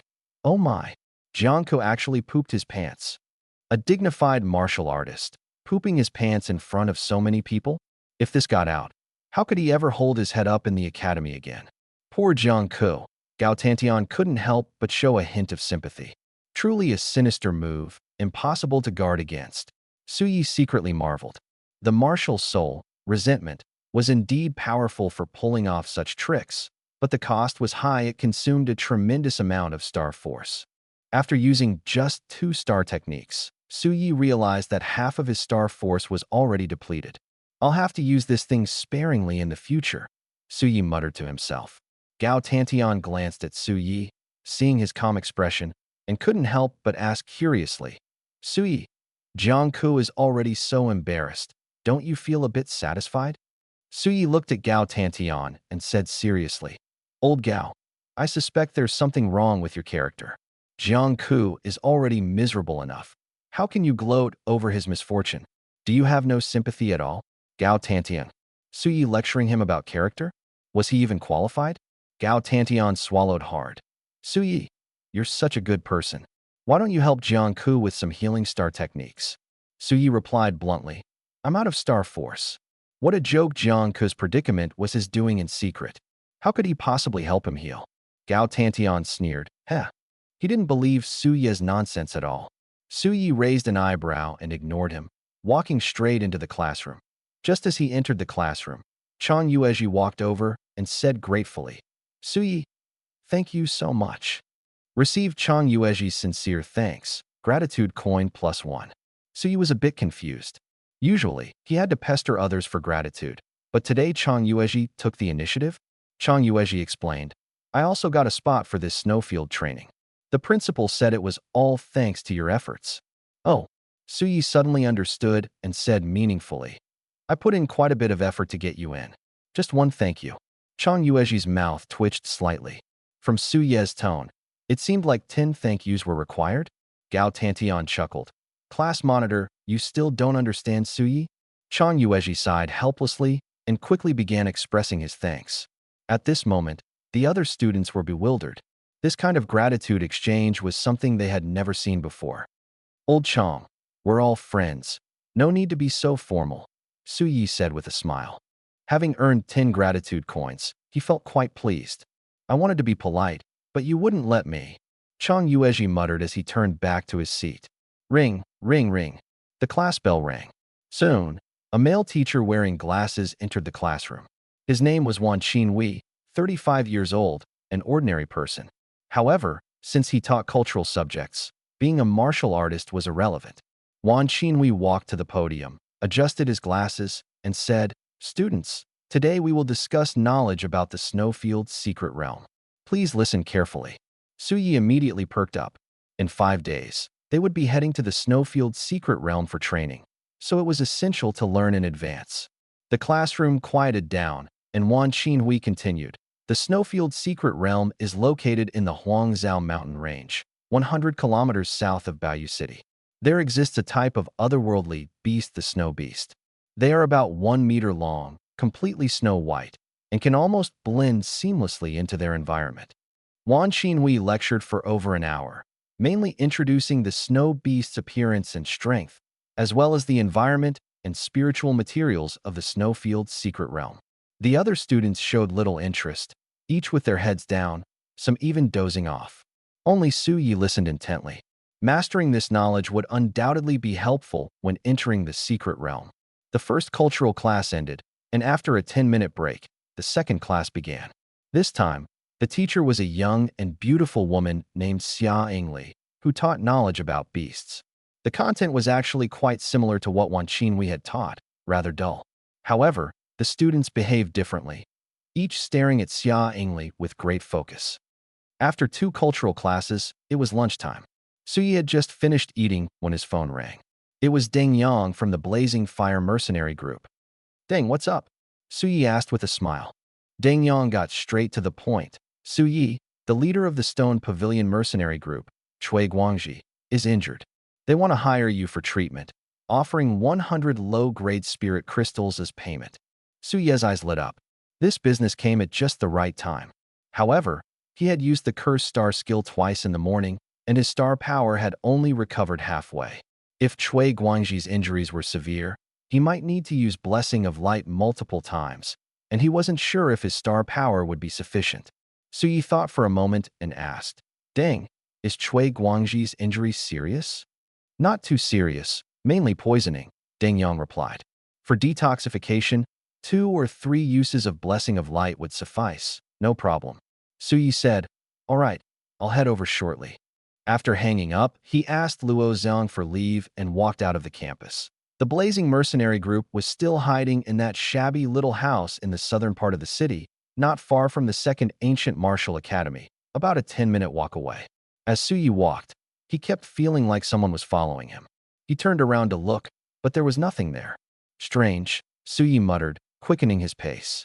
Not long after he left, a figure emerged from behind a nearby large tree. She blinked her beautiful eyes, glanced in the direction Suyi had left, and smiled faintly. "Quite alert, huh?" 15 minutes later, Suyi entered the small house of the Blazing Mercenary Group. Deng Yang and his sister, along with Zhou Guangqing, were there, as well as a rugged-looking middle-aged man. "Suyi, you're here," Zhou Guangqing greeted warmly. Suyi glanced at Zhou Guangqing and smiled slightly. "Captain Zhou, you look good. Thanks to you for saving me. Otherwise I would have been done for," Zhou Guangqing said gratefully, then introduced. "This is Kai Yong, the deputy captain of the Stone Pavilion Mercenary Group." "Captain Kai." Suyi turned to greet Kai Yong. Kai Yong looked a bit anxious. "Suyi, our captain is severely poisoned. Can you help treat him now?" "No problem," Suyi nodded. "Thank you so much." Kai Yong expressed his gratitude repeatedly. Suyi frowned. After Kai Yong finished thanking him, there was no sound of gratitude coins in his mind. What was going on? Could it be that Kai Yong's gratitude was fake? Suyi's thoughts turned. "Captain Kai, what exactly did you just say?" "I said thank you." Kai Yong looked puzzled. Suyi's eyes narrowed slightly. Still no gratitude coins this time, which meant Kai Yong's thanks weren't sincere. Was Kai Yong really here to ask for help with treatment? Almost impossible. Otherwise, his gratitude should have been genuine. "Suyi, let's hurry up and go," Kai Yong urged when he saw Suyi standing still. Suyi said calmly, "Captain Kai, I suddenly feel unwell. Let's go tomorrow instead." Not receiving gratitude coins made him uneasy. What if Kai Yong had other motives? Without understanding the situation, he dared not take risks.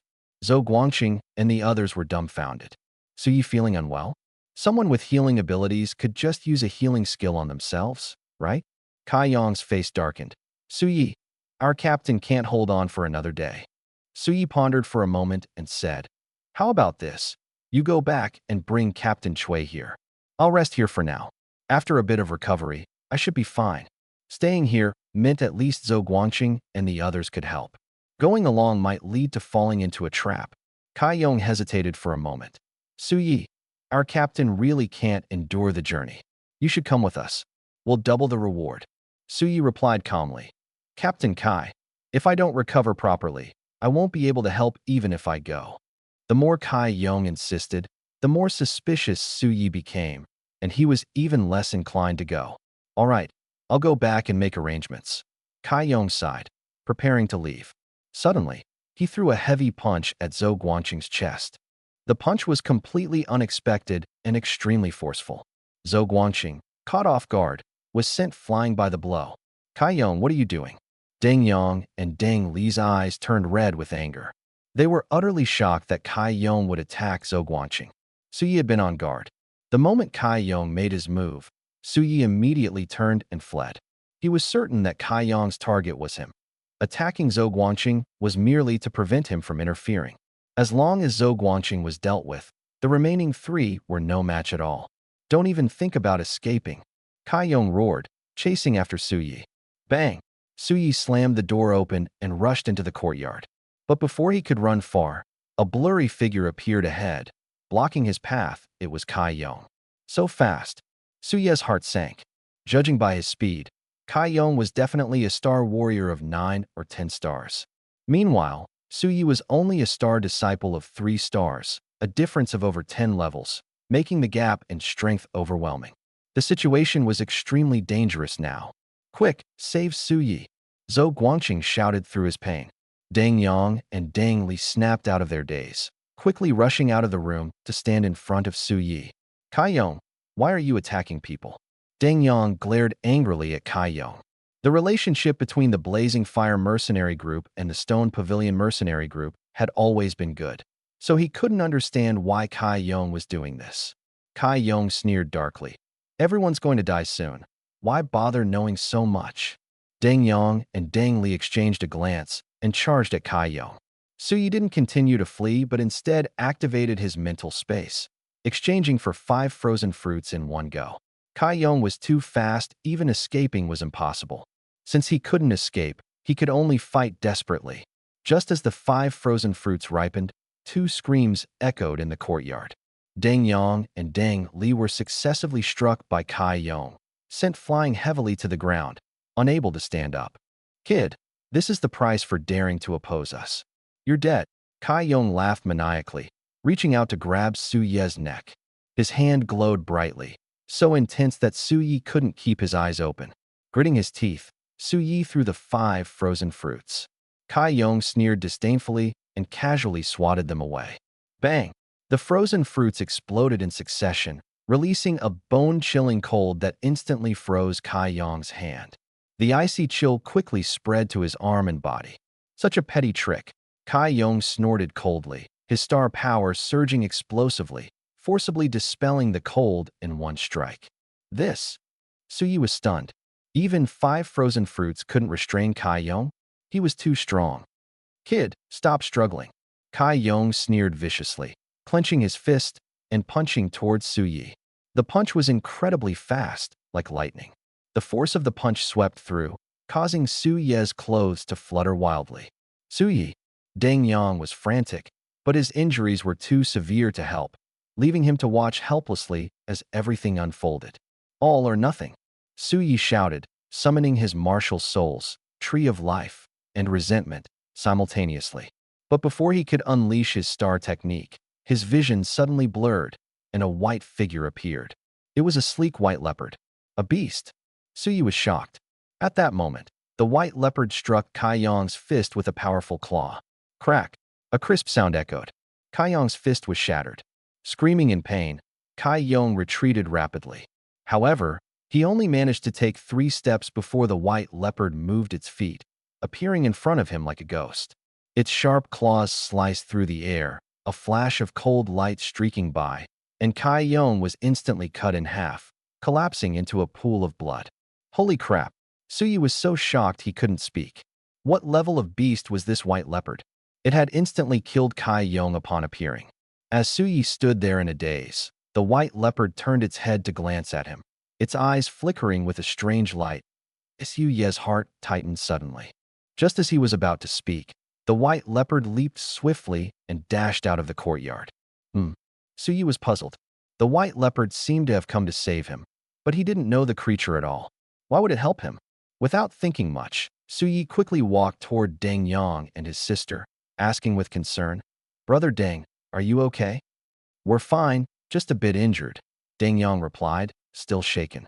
If the white leopard hadn't appeared in time, they might have already been dead. "Good to hear you're okay," Suyi sighed in relief and asked, "Do you know that white leopard?" "No." Deng Yang and Deng Li shook their heads. "That's really strange," Suyi muttered to himself. Then he released the blessing light to help the two heal their injuries. Under the effect of the blessing light, Deng Yang and Deng Li quickly recovered. Suyi returned to the room. Inside the room, Zhou Guangqing was lying on the ground, his face pale and his injuries severe. But upon seeing Suyi unharmed, he exclaimed excitedly, "Suyi, you're alive. That's great."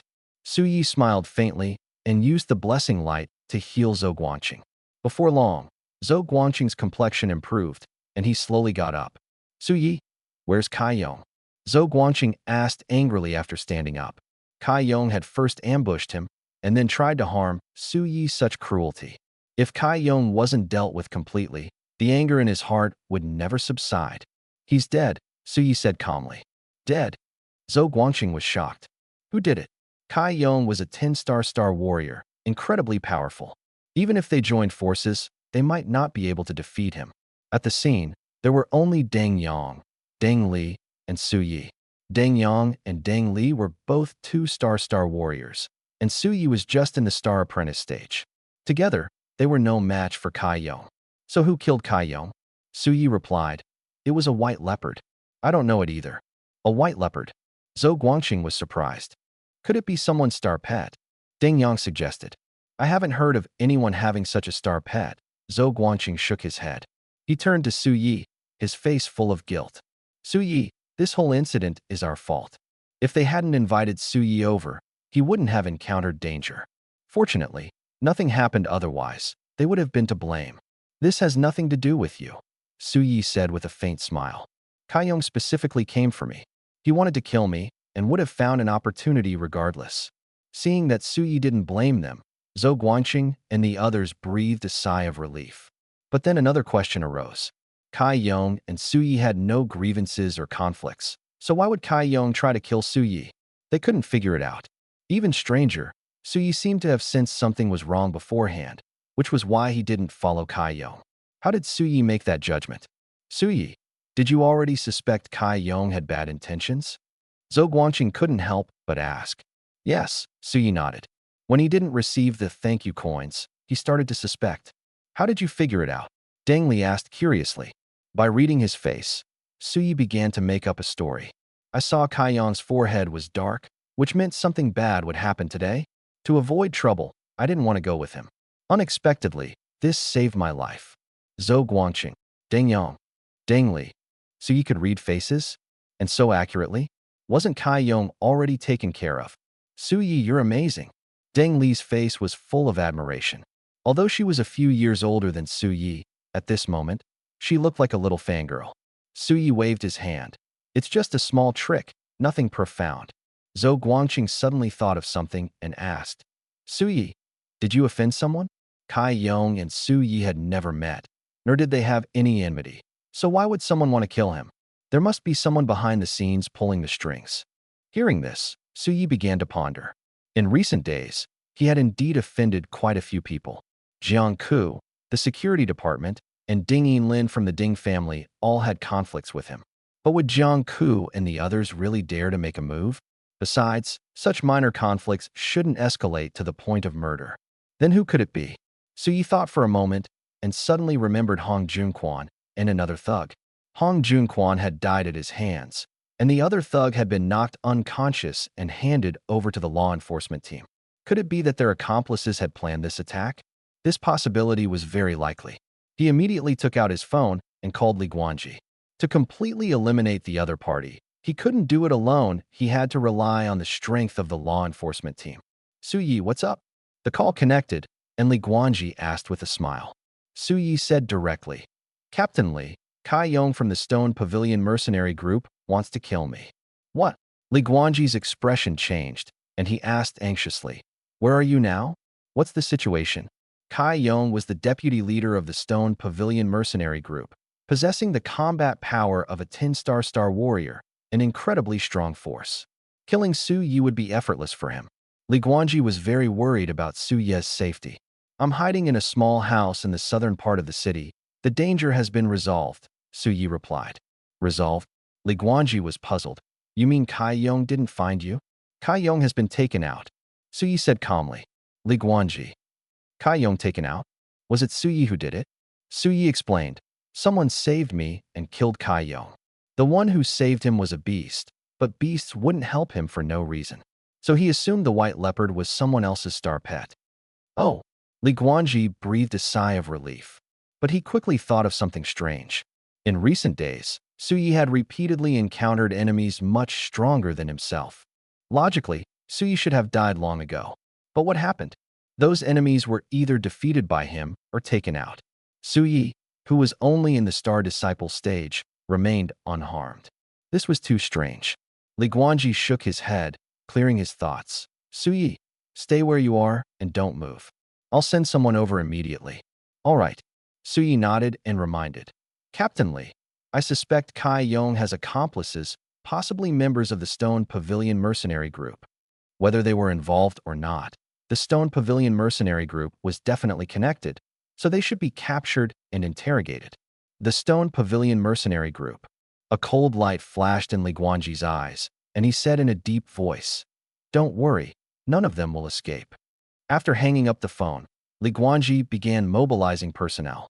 The Stone Pavilion Mercenary Group was a large mercenary group with dozens of members and formidable strength. To completely eliminate them, the law enforcement team's strength was insufficient. So he contacted the Guard Corps and brought in 200 Guard soldiers to join the siege. Su Yi, who did you just call? Zhou Guangqing asked curiously. From what Su Yi said, it seemed like he was calling someone to deal with the Stone Pavilion Mercenary Group. But the Stone Pavilion Mercenary Group was so large, who could possibly handle them? Su Yi replied indifferently. Li Guanji from the law enforcement team. You know Li Guanji? Zhou Guangqing was surprised. In Silverlight City, the most powerful figure was the city lord, He Xintian, followed by the chief of the law enforcement team and the captain of the Guard Corps. Li Guanji was practically the second in command of Silverlight City. Su Yi actually knew such an influential figure? Su Yi smiled and said, I'm a member of the law enforcement team. Of course I know him. What? Zhou Guangqing and the other two were stunned. Su Yi was actually a member of the law enforcement team? A student could become a law enforcement officer? Just as Su Yi was about to explain, 3 law enforcement officers suddenly rushed into the courtyard. They were Shi Han, He Ying, and Du Hui, whom he had met earlier. Su Yi, are you okay? Shi Han stepped forward and asked with concern. Just a little startled, nothing serious, Su Yi replied with a faint smile. Seeing Su Ye's good relationship with the law enforcement team, Zhou Guangqing and the others began to doubt, could Su Yi really be part of the law enforcement team? Su Yi, who are these people? Are they connected to Kai Yong? Du Hui pointed at Zhou Guangqing and the others, asking angrily. Zhou Guangqing and the others were startled. Judging by Du Hui's expression, he clearly intended to hold them accountable. Although they hadn't colluded with Kai Yong, Su Ye's attack was still somewhat related to them. If the law enforcement team investigated, the consequences would be dire. Su Yi explained, They're from the Blazing Fire Mercenary Group and also my friends. Earlier, they were injured by Kai Yong while trying to save me. Oh, Du Hui's expression softened a bit. Hearing this, Zhou Guangqing and the others cast grateful glances at Su Yi.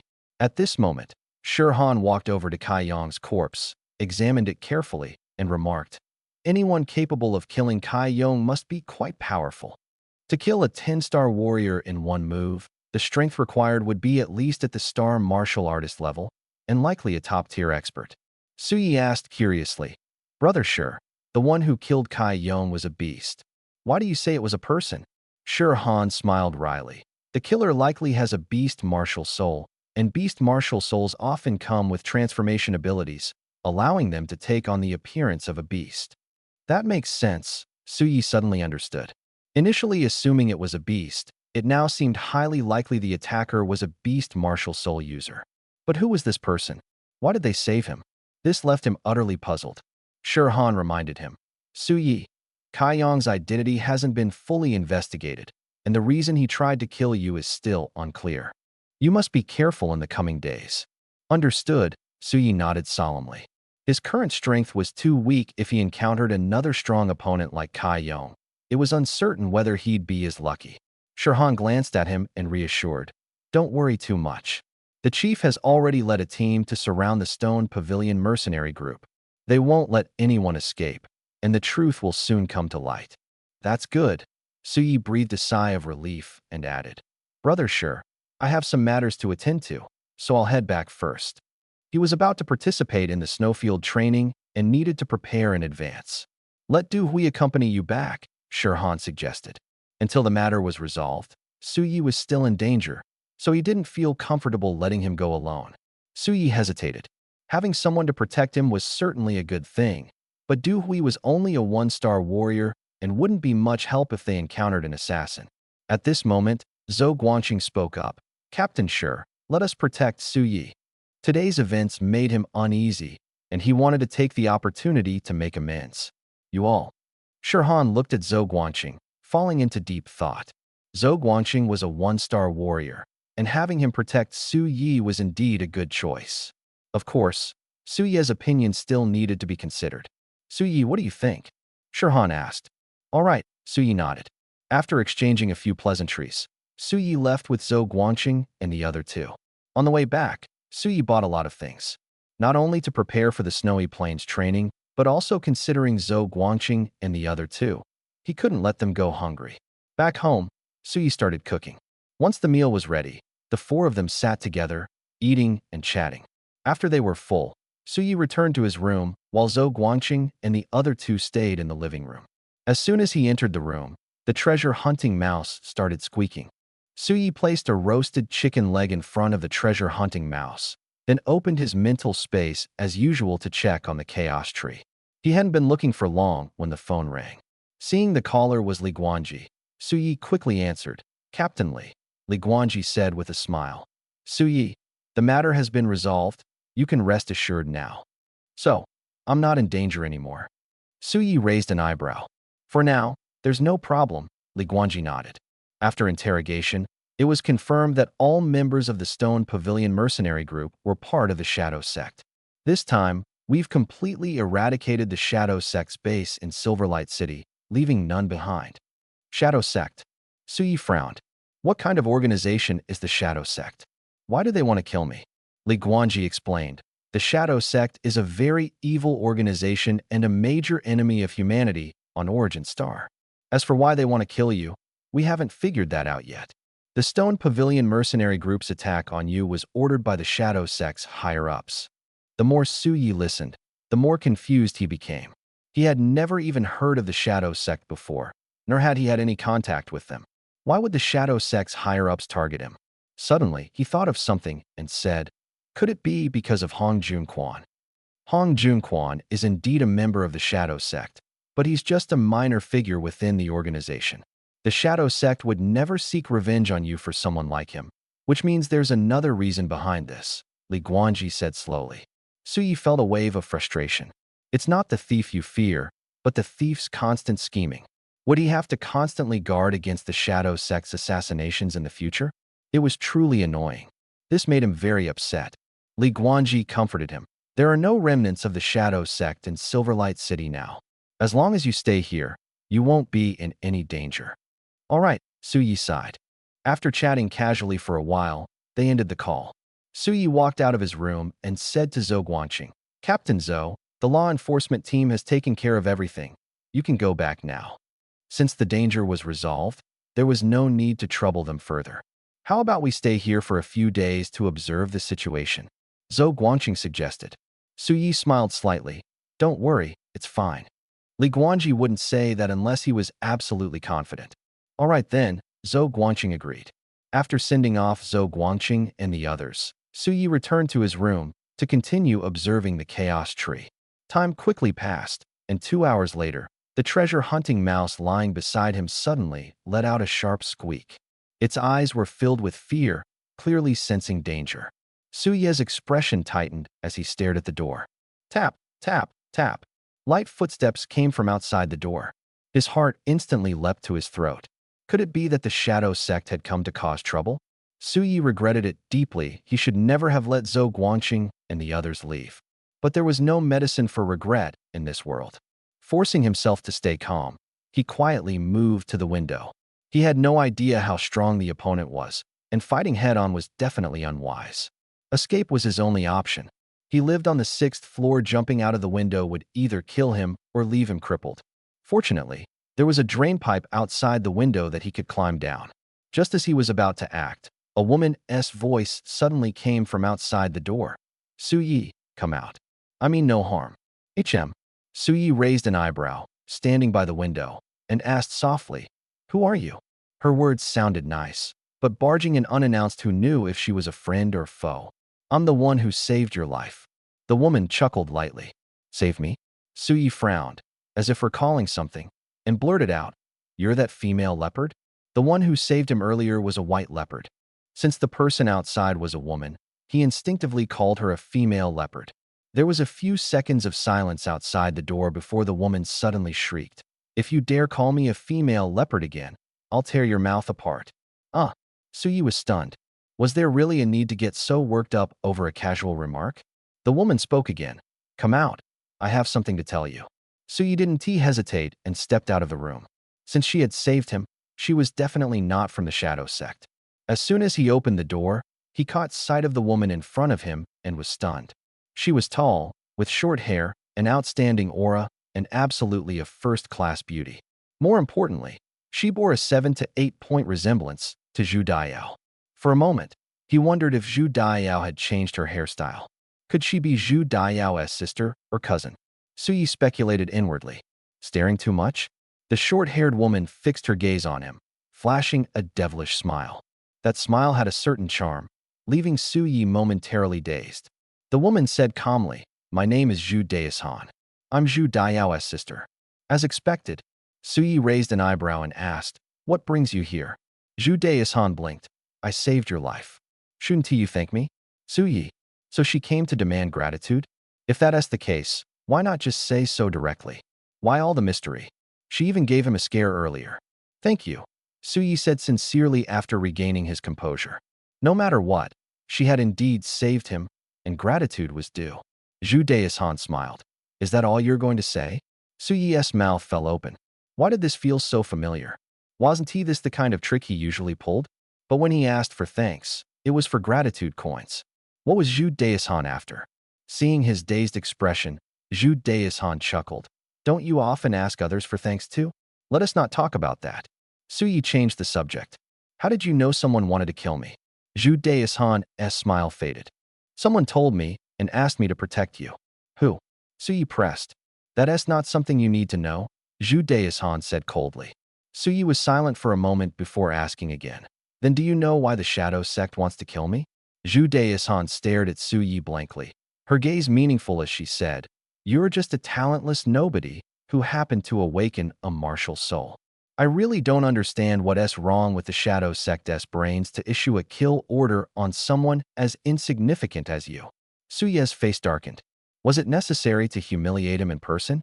It was truly disgusting. He suppressed his anger and asked, what does the shadow kill order mean? Zhu Daishan raised her eyebrows. The shadow kill order is the highest level assassination order of the shadow sect. Once issued, no matter the cost, they will find a way to kill you. Damn it. Su Yi couldn't help but curse. Was the shadow sect insane? Why were they so determined to kill him? Someday, I'll wipe out the shadow sect completely. Su Yi silently vowed in his heart. If people don't provoke me, I won't provoke them. Regardless of the reason, the fact that the shadow sect sent people to kill him was undeniable. Based on this alone, he would never let the shadow sect off the hook. Zhu Daishan glanced at Su Yi and said playfully, the shadow sect is a colossal entity, with followers spread across the entire origin star. Aren't you afraid? What good would fear do? Suyi snorted coldly. Exactly. Fear is useless, Zhu Daishan nodded, then asked, don't you want to know why the Shadow Sect wants to kill you? Hmm. Suyi looked at her curiously. Didn't I just ask? Didn't you say you didn't know? I didn't know earlier, but now I do, Zhu Daishan said indifferently. Suyi, was Zhu Daishan messing with him? He swallowed his saliva. Then tell me. Although he didn't like Zhu Daishan much, this matter was too important to him. So he had to endure and listen. Zhu Daishan's expression turned serious. Rumor has it that there's a powerful figure in the Shadow Sect with the prophet, martial soul, capable of foreseeing the future through star techniques. I suspect they foresaw you becoming the greatest enemy of the Shadow Sect, which is why they want to eliminate you. Upon hearing this, Suyi began to ponder. This possibility was quite plausible. Because he possessed the Chaos Tree, his strength would grow rapidly, and he would soon become the strongest on Origin Star.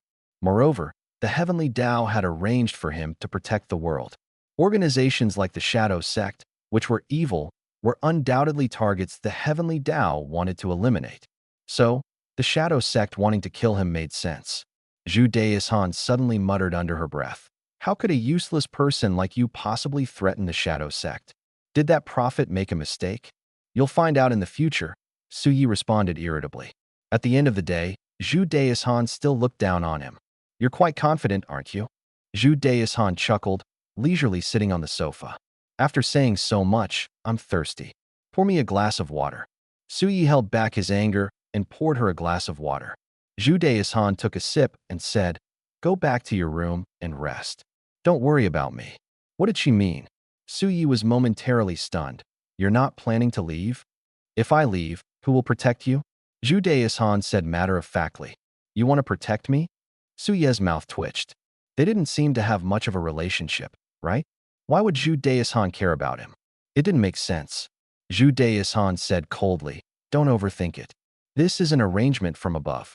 Once it's confirmed that there are no remnants of the Shadow Sect in Silverlight City, I'll leave. Who's above? Suyi asked curiously. Zhu Daishan curled her lips and said disdainfully, with your current status, you're not qualified to know. Suyi, the feeling of being looked down upon was truly unpleasant. He smacked his lips. Then how long do you plan to stay here?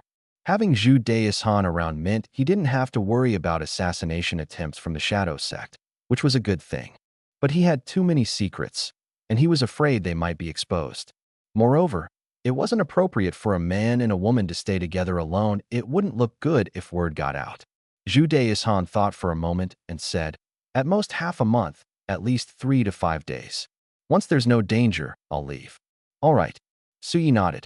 Next, he was going to train in the snowy plains, and by the time he returned, Zhu Daishan should have already left. You should rest. Don't mind me, Zhu Daishan reminded. Suyi didn't leave instead. He grabbed a stool and sat across from her. Something on your mind? Zhu Daishan raised an eyebrow.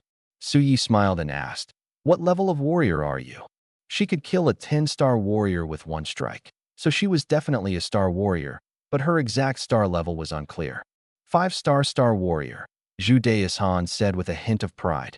Impressive, Suyi exclaimed. Zhu Daishan was only in her early 20s, and being able to advance to star warrior was undoubtedly a sign of genius.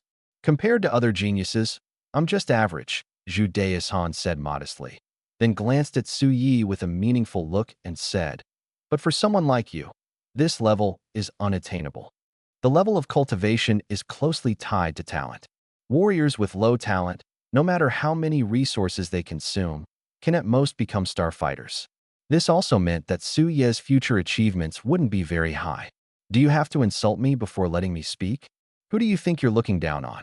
Suyi was furious, glaring at Zhu Daishan to vent his dissatisfaction.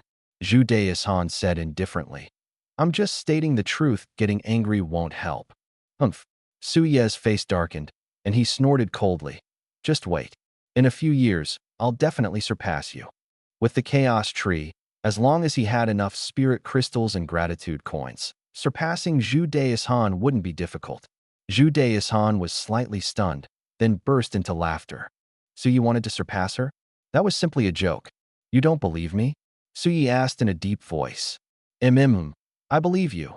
Zhu Daishan nodded, clenching her fist to cheer him on. I support you and look forward to that day. Su Yi knew Zhu Daishan was being perfunctory, but he didn't dwell on it. Instead, he asked, what's the overall strength of Shadow Sect? What's the level of their strongest member?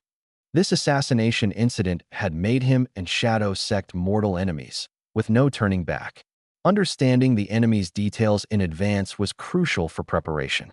Zhu Daishan pondered and said, Shadow Sect's overall strength is average, but the chief is an absolute powerhouse, reaching the Star Sovereign level. Star Sovereign. Su Yi gasped, his face instantly turning grim. A Star Sovereign level expert killing him would be as easy as crushing an ant. Even hiding in Silverlight City wouldn't help. The strongest person in Silverlight City, He Xintian, was only a Star Emperor and couldn't possibly fend off a Star Sovereign expert. Zhu Daishan noticed Su Ye's concern and smiled. Actually, you don't need to worry too much. Aside from the chief, the other members of Shadow Sect are quite ordinary, at most 1 or 2 Star Emperors. How can I not worry? What if the Shadow Sect chief personally comes to kill me? Su Ye's expression was serious. Zhu Daishan stared at him mockingly. The Shadow Sect chief would personally act for someone like you? You're too full of yourself. Su Ye's mouth twitched. Didn't you say Shadow Sect issued a shadow kill order against me, vowing to kill me at all costs? Why wouldn't they act? Zhu Daishan laughed. Shadow Sect has issued plenty of shadow kill orders, over 20 in total. Besides you, the others are all super powerhouses or top-tier geniuses. Compared to them, you're nothing.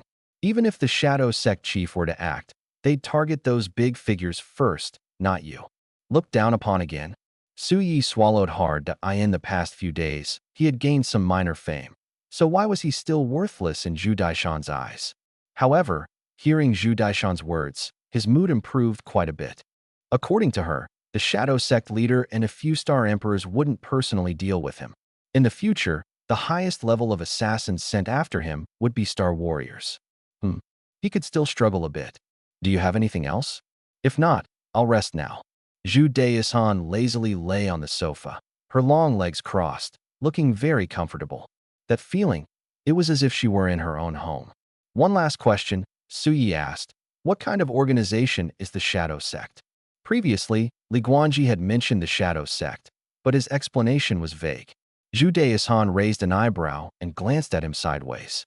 The people of the Shadow Sect are a bunch of lunatics who will stop at nothing to achieve their goals. A bunch of lunatics? Su Yi frowned. Zhu Daishan explained, the biggest difference between the Shadow Sect and us is their ideology. Their original intention is to open the space gates of all races, aiming to create a place where all races can live together. Open the space gates. Su Yi's heart tightened. It was well known that each space gate led to a powerful and ferocious alien race. Every time a space gate was opened, it brought massive destruction to humanity. The bloody tragedies were right before their eyes. Humans could never coexist peacefully with alien races. But the Shadow Sect went against the tide, fantasizing about coexisting with alien races. They were either lunatics or fools. Has the upper echelon of origin star never thought about eliminating the Shadow Sect? Su Yi probed. Of course they have, Zhu Daishan sighed. To completely eradicate the Shadow Sect, you must first take down the Shadow Sect leader. But that guy is extremely cautious, rarely showing himself, and it's impossible to track him down. Understood. Su Yi nodded, a sharp glint flashing in his eyes. Give me a few years, and I'll definitely kill him. Zhu Daishan. A talentless loser like Su Yi. Where did he get the courage to say such things? I'm going to rest now, Su Yi said, giving a casual farewell before heading straight to his room. Back in his room, Su Yi sat on the wooden bed, pondered for a moment, and opened his mental space, taking out the already ripe level 4 and level 5 attribute fruits. Originally, he had planned to consume them after the snowfield training to avoid suspicion. But after the Shadow Sect's assassination attempt, he realized how weak he was. Survival came first, everything else could wait. After swallowing 8 fruits, Su Yi successfully advanced to a 5-star Star Disciple. Advancing 4 levels in just a few days, this speed was simply astonishing. Even a naturally gifted martial artist couldn't achieve such a feat. If this news got out, it would undoubtedly cause an uproar. Of course, Suyi wouldn't easily reveal his trump card. He didn't want to bring trouble upon himself. Then, he stared at the chaos tree for a long time before finally falling asleep late at night. The next morning, Su Yi, still immersed in his dreams, was awakened by a series of urgent knocks on the door. Outside, Zhu Daishan's voice kept shouting, "Su Yi, get up quickly." Su Yi glanced out the window. The sky was just beginning to brighten. It was probably not even 6 o'clock yet. Wasn't this the time to sleep? This made no sense. He initially didn't want to respond, but considering Zhu Daishan's somewhat odd personality and fiery temper, would she kick the door down if he kept ignoring her? Thinking of this, Su Yi sighed helplessly, got out of bed, opened the door, glared at Zhu Daishan, and asked irritably, "So early. What's the matter?" Zhu Daishan replied confidently, "I'm hungry. Make me breakfast." Su Yi, "You're hungry. What does that have to do with me?" He suppressed his anger and pointed to the kitchen. "There's everything in the kitchen. Can't you make it yourself?" Zhu Daishan lowered her head and said shyly, "I don't know how to cook." Su Ye's mouth twitched. "You can't even make porridge?" "No." Zhu Daishan's voice was as soft as a mosquito. Su Yi was speechless. A person in their 20s can't even make the simplest porridge? Zhu Daishan looked at him with helpless eyes. "Su Yi, I'm really hungry. Help me make something. If I'm full, I can protect you." "Don't look at me like that," Su Yi quickly said. "Fine, I'll make it for you." Zhu Daishan acted like a spoiled little wife. The two of them looked just like a married couple. "Su Yi, you're so nice. Protecting you is worth the effort," Zhu Daishan said with a happy smile. Su Ye's heart stirred, and he reminded her, "Shouldn't you say thank you?" Zhu Daishan's face immediately turned cold. "I saved your life. Isn't it reasonable for you to make me a meal?" "Makes sense." Su Yi nodded and turned to the kitchen. 10 minutes later, he came out with a steaming pot of porridge and said, "Breakfast is ready." Zhu Daishan walked to the table, saw only porridge, and frowned. "Just porridge? Can that fill me up?" Su Yi suddenly remembered that he was used to eating porridge every day, but Zhu Daishan might not be. He said, "There are 2 steamed buns. Should I heat them up for you?" "Forget it." Zhu Daishan waved her hand, first serving Su Yi a bowl, then herself, showing some manners. Su Yi didn't hold back, picked up the bowl, and drank heartily. Soon, the two of them finished the pot of porridge. At this point, Zhu Daishan started cleaning up the dishes and said, "From now on, you cook, I'll wash the dishes. We'll divide the work." Su Yi. This sounded strange, like they were really a married couple. Not to mention Zhu Daishan had mocked him coldly yesterday, but today she was so gentle. The change was too sudden. Unable to resist, Su Yi asked, "Big sister, are you sick?" Zhu Daishan stopped what she was doing and stared coldly at him. "Say that again. I didn't hear you clearly." Su Yi immediately felt the murderous intent in her gaze, his scalp tingling, and quickly smiled. "Just kidding. Don't take it seriously." "Better not let it happen again," Zhu Daishan snorted, carrying the dishes into the kitchen. Su Yi muttered to himself, "This woman is like a mother leopard ready to pounce at any moment." Zhu Daishan's personality was too strange. She would resort to violence at the slightest disagreement. Living with her required constant vigilance. After Zhu Daishan finished washing the dishes, Su Yi said, "I'm going to the academy later. I won't be back for lunch, so you'll have to figure out something to eat yourself." Zhu Daishan frowned and walked over. "Give me some star coins. I'll order takeout for lunch." Su Yi froze, feeling a mix of emotions. He was an orphan. Where would he get star coins to give her? Earning star coins wasn't easy for him. "Don't think he's rich." "Big sister, you might not realize. I'm an orphan, as poor as can be. Where would I have extra star coins?" Su Yi said bitterly. Zhu Daishan looked at him and said meaningfully, "Before I came, I checked your background. You've gained quite a lot recently, nearly 1,000 low-grade spirit crystals alone. So, stop pretending to be poor." Su Yi paused and asked, "Didn't they give you an allowance for your mission?" "They did," Zhu Daishan admitted frankly, "but I spent it all already." Su Yi was speechless. She spent it herself, and now she could confidently ask him for money? That was way too domineering. Seeing Su Ye's reluctant expression, Zhu Daishan smiled and said, "Just consider it a loan. I'll pay you back when I have money." "It is a loan," Su Yi muttered. "How much do you need?" He had already realized that if he didn't give her something today, it would be hard to get away. Just a few hundred will do. Zhu Daishan thought for a moment and said. Suyi exhaled lightly. A few hundred star coins weren't much, it was entirely within his capacity. So he transferred 500 star coins to Zhu Daishan. Not bad, you're quite generous, Zhu Daishan said with a happy smile. Suyi ignored her, glanced at his phone to check the time, and saw it was already 6:30. His brows furrowed. Usually, at this time, Zhu Dayao would call promptly to express her thanks. Why was there no movement today? Suyi patiently waited for 5 minutes, but still didn't receive a call, so he had to dial her himself. Suyi, is there something you need? The call connected quickly, and Zhu Dayao's gentle voice came through. Suyi cleared his throat and reminded her. Did you forget something? Forget what? Zhu Dayao asked, puzzled. Suyi felt a bit helpless. Didn't we agree? You have to thank me every day. Didn't you say it wasn't necessary? Zhu Dayao countered. When did I say that? Suyi's face showed confusion, suspecting Zhu Dayao was trying to renege. Zhu Dayao explained. It was my sister who told me. She said she saved your life and has been protecting you lately, so there's no need to thank you every day. Damn, Suyi was furious. Gratitude coins were the key to exchanging for chaos fruits. How could he possibly give them up? Zhu Daishan had made the decision on her own, which was way out of line. He turned to look at Zhu Daishan, who was engrossed in her phone, completely ignoring him. Suyi snorted coldly. Your sister helped me, and I will definitely repay her, but our agreement can't change. You must thank me every day. All right, Zhu Dayao said helplessly and thanked him. Receiving 10 gratitude coins, Suyi's mood improved, and he reminded her, don't forget tomorrow. Then he hung up the phone.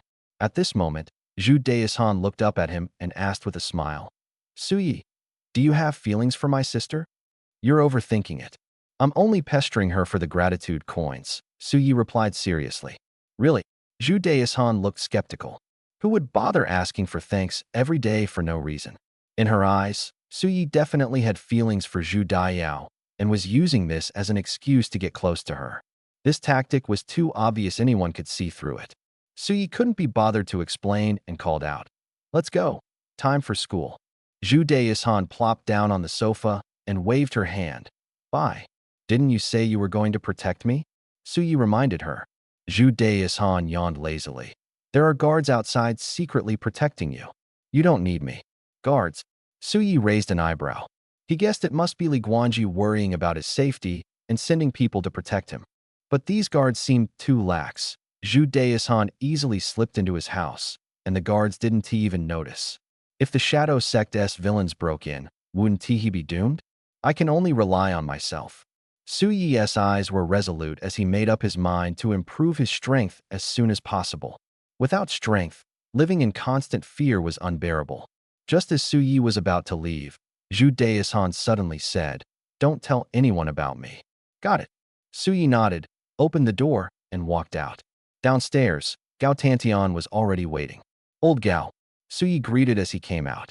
Suyi, what did you take the afternoon off for yesterday? Gao Tantian asked curiously. Did something good, Suyi replied vaguely, his eyes scanning the surroundings. Not far away, a few strangers were patrolling, likely the city guards. Gao Tantian was speechless.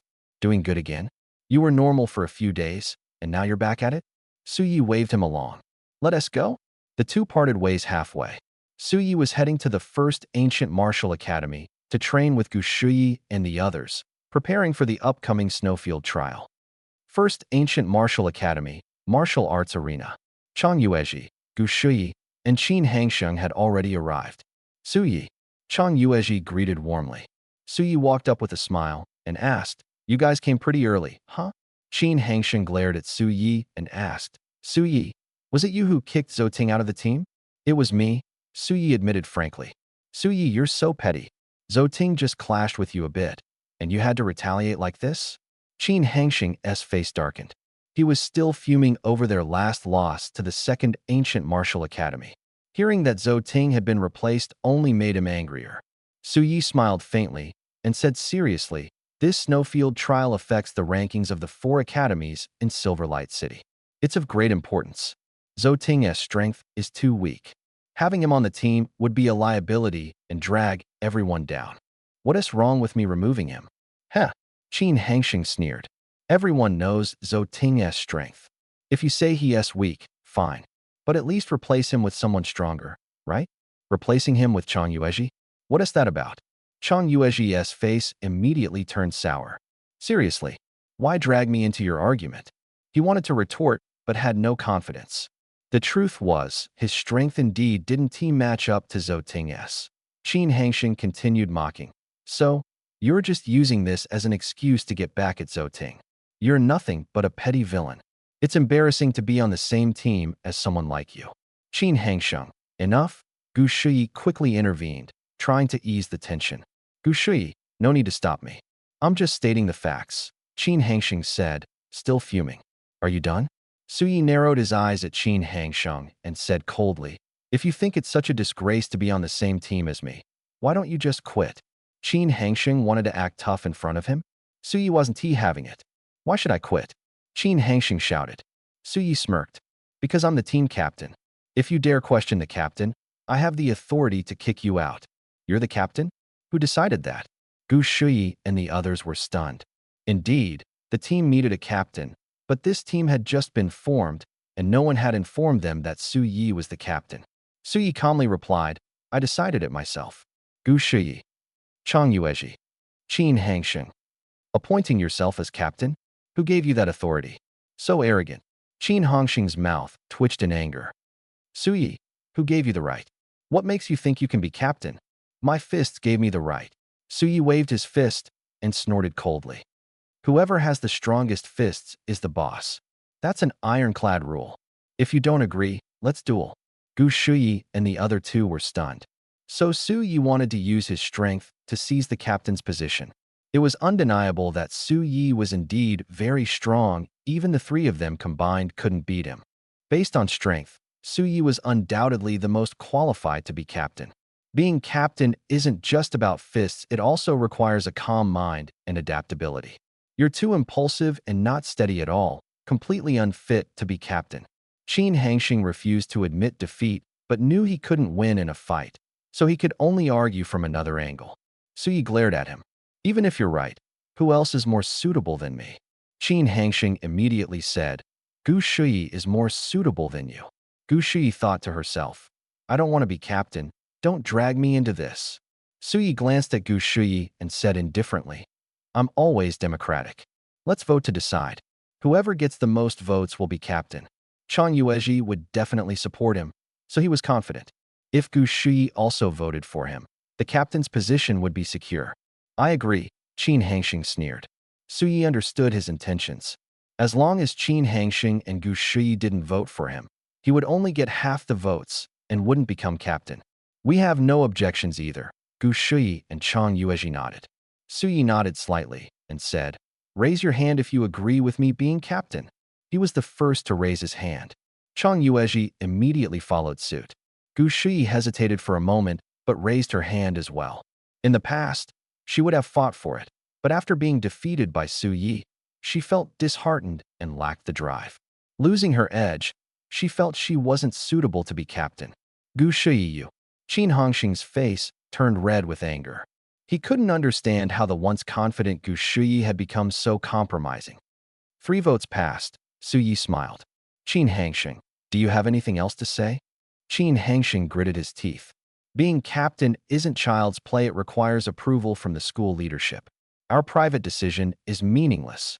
Qin Hangxing, didn't you just agree? Now you're going back on your word? So shameless. Chang Yuezhi couldn't help but scold. Qin Hangxing didn't care. I was just saying it casually earlier. Do you know what kind of person I hate the most? Su Yi squinted and smiled. Gu Shuyi sensed the tension and quickly tried to ease the situation. Su Yi. Qin Hangxing was just speaking out of anger. Don't take it seriously. We all support you as captain. Su Yi's expression softened slightly, but he still stared coldly at Qin Hangxing. For Gu Shuyi's sake, I'll give you one more chance. Even if you give me 10 chances, I still won't agree. Qin Hangxing said arrogantly. Looks like you're trying to provoke me. Su Yi's voice was as cold as ice, and his presence exuded a chilling aura. Qin Hangxing shuddered and instinctively took a step back, but he still gritted his teeth and retorted. Try hitting me if you dare. Do you think I won't?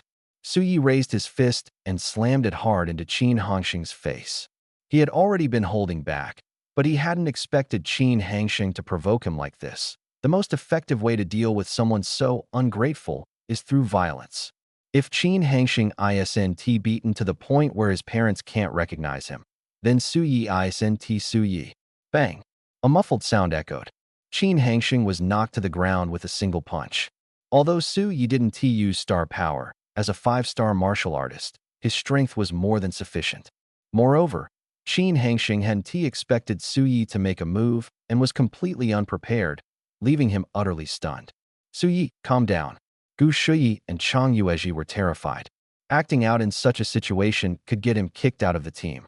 Su Yi was well aware of this, but Qin Hongxing was just too infuriating. If he didn't vent his anger, he wouldn't feel at ease.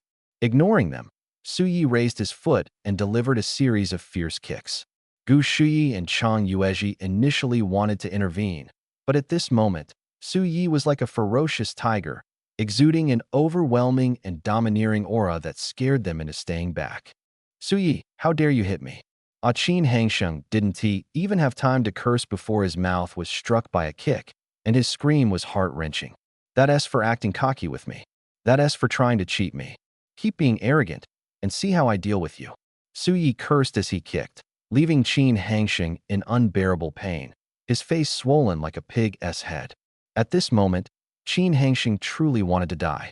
After all, he was a genius of the first ancient martial academy, and being beaten to the ground on his own turf was utterly humiliating. Su Yi, that's enough. Gu Shuyi couldn't help but shout loudly. Trash like this one learn without a beating. Su Yi snorted and continued his assault. This is too brutal. Watching Su Yi act like a madman, Chang Yuezhi couldn't help but click his tongue in astonishment. Stop! Suddenly, an angry roar came from nearby.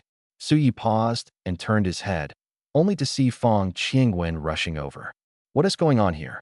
Fang Qiangwen approached, glanced down at Qin Hongxing, and his face immediately darkened. Principal, Su Yi attacked me for no reason. You have to stand up for me. Qin Hongxing cried out loudly, as if he had found a savior. Fang Qiangwen frowned and turned to Su Yi. Su Yi, explain yourself. I acted because Qin Hongxing was too annoying.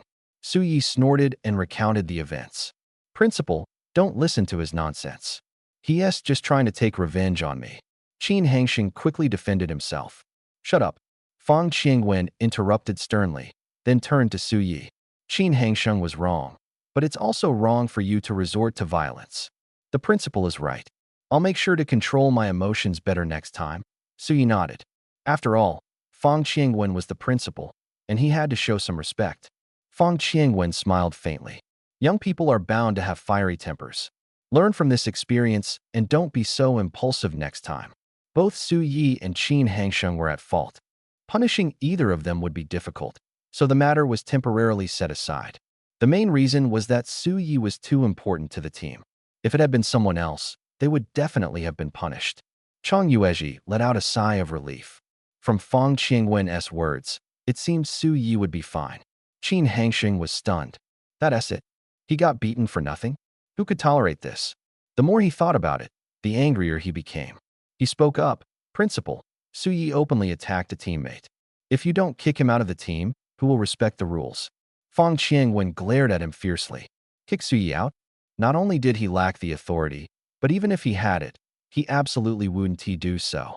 The ranking in this snowfield training was tied to the honor of Silverlight City, and the principals of the 4 academies, along with City Lord Xintian, all placed great importance on it. Moreover, whether they can achieve a good ranking depends crucially on Su Yi's performance.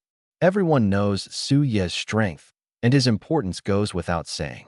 Even if Qin Hongxing were to be expelled, Su Yi would never be. Of course, Qin Hongxing is still his student, and unless absolutely necessary, he wouldn't expel him lightly. After being glared at, Qin Hongxing immediately quieted down. Fang Qiangwen changed the subject.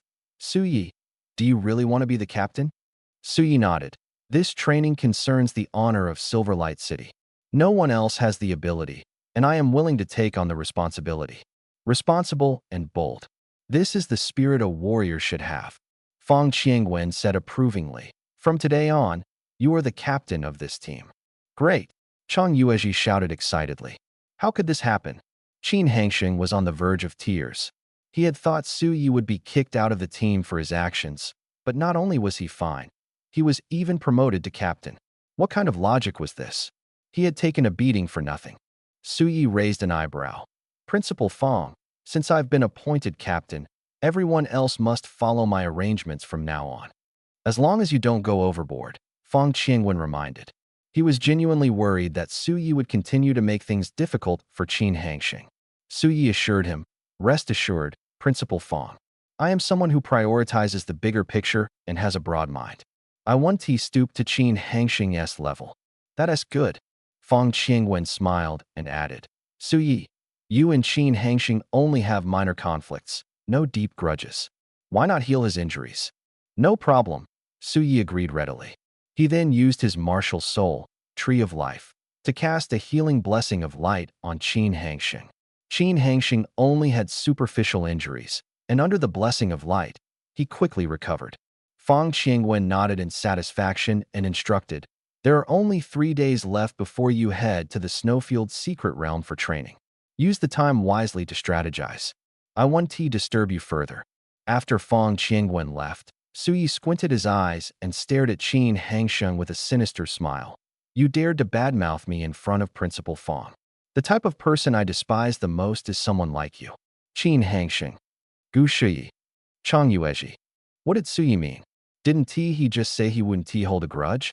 Why did he change his attitude the moment Fong Qingwen left? As the three were still puzzled, Su Yi suddenly kicked Qin Hangsheng hard in the head. Ah! Qin Hangsheng screamed in pain, completely stunned, his mind blank. Gu Shiyi and Chang Yuezhi were dumbfounded. Didn't Su Yi just say he was broad-minded and wouldn't hold a grudge against Qin Hangsheng? Why did he act so impatiently the moment Fong Qingwen left? In truth, Su Yi had no other choice. Even if he let Qin Hangsheng off, Qin Hangsheng would still hold a grudge against him. Once they entered the Snowfield Secret Realm, who knew what trouble Qin Hangsheng might cause? Therefore, he had to eliminate this unstable factor early on. His method was straightforward: beat Qin Hangsheng into submission, making him completely obedient. Su Yi cast another blessing of light on Qin Hangsheng. Chang Yuezhi and Gu Shiyi were dumbfounded. What was going on? Beating him up and then healing him? Did this mean Su Yi was planning to continue? Sure enough, as soon as Qin Hangsheng recovered, Su Yi kicked him in the face again. Bang! Bang! Bang! A series of relentless kicks left Qin Hangsheng dizzy. His face filled with despair. Su Yi kicked more than 20 times until Qin Hangsheng's face swelled like a pig's head before stopping.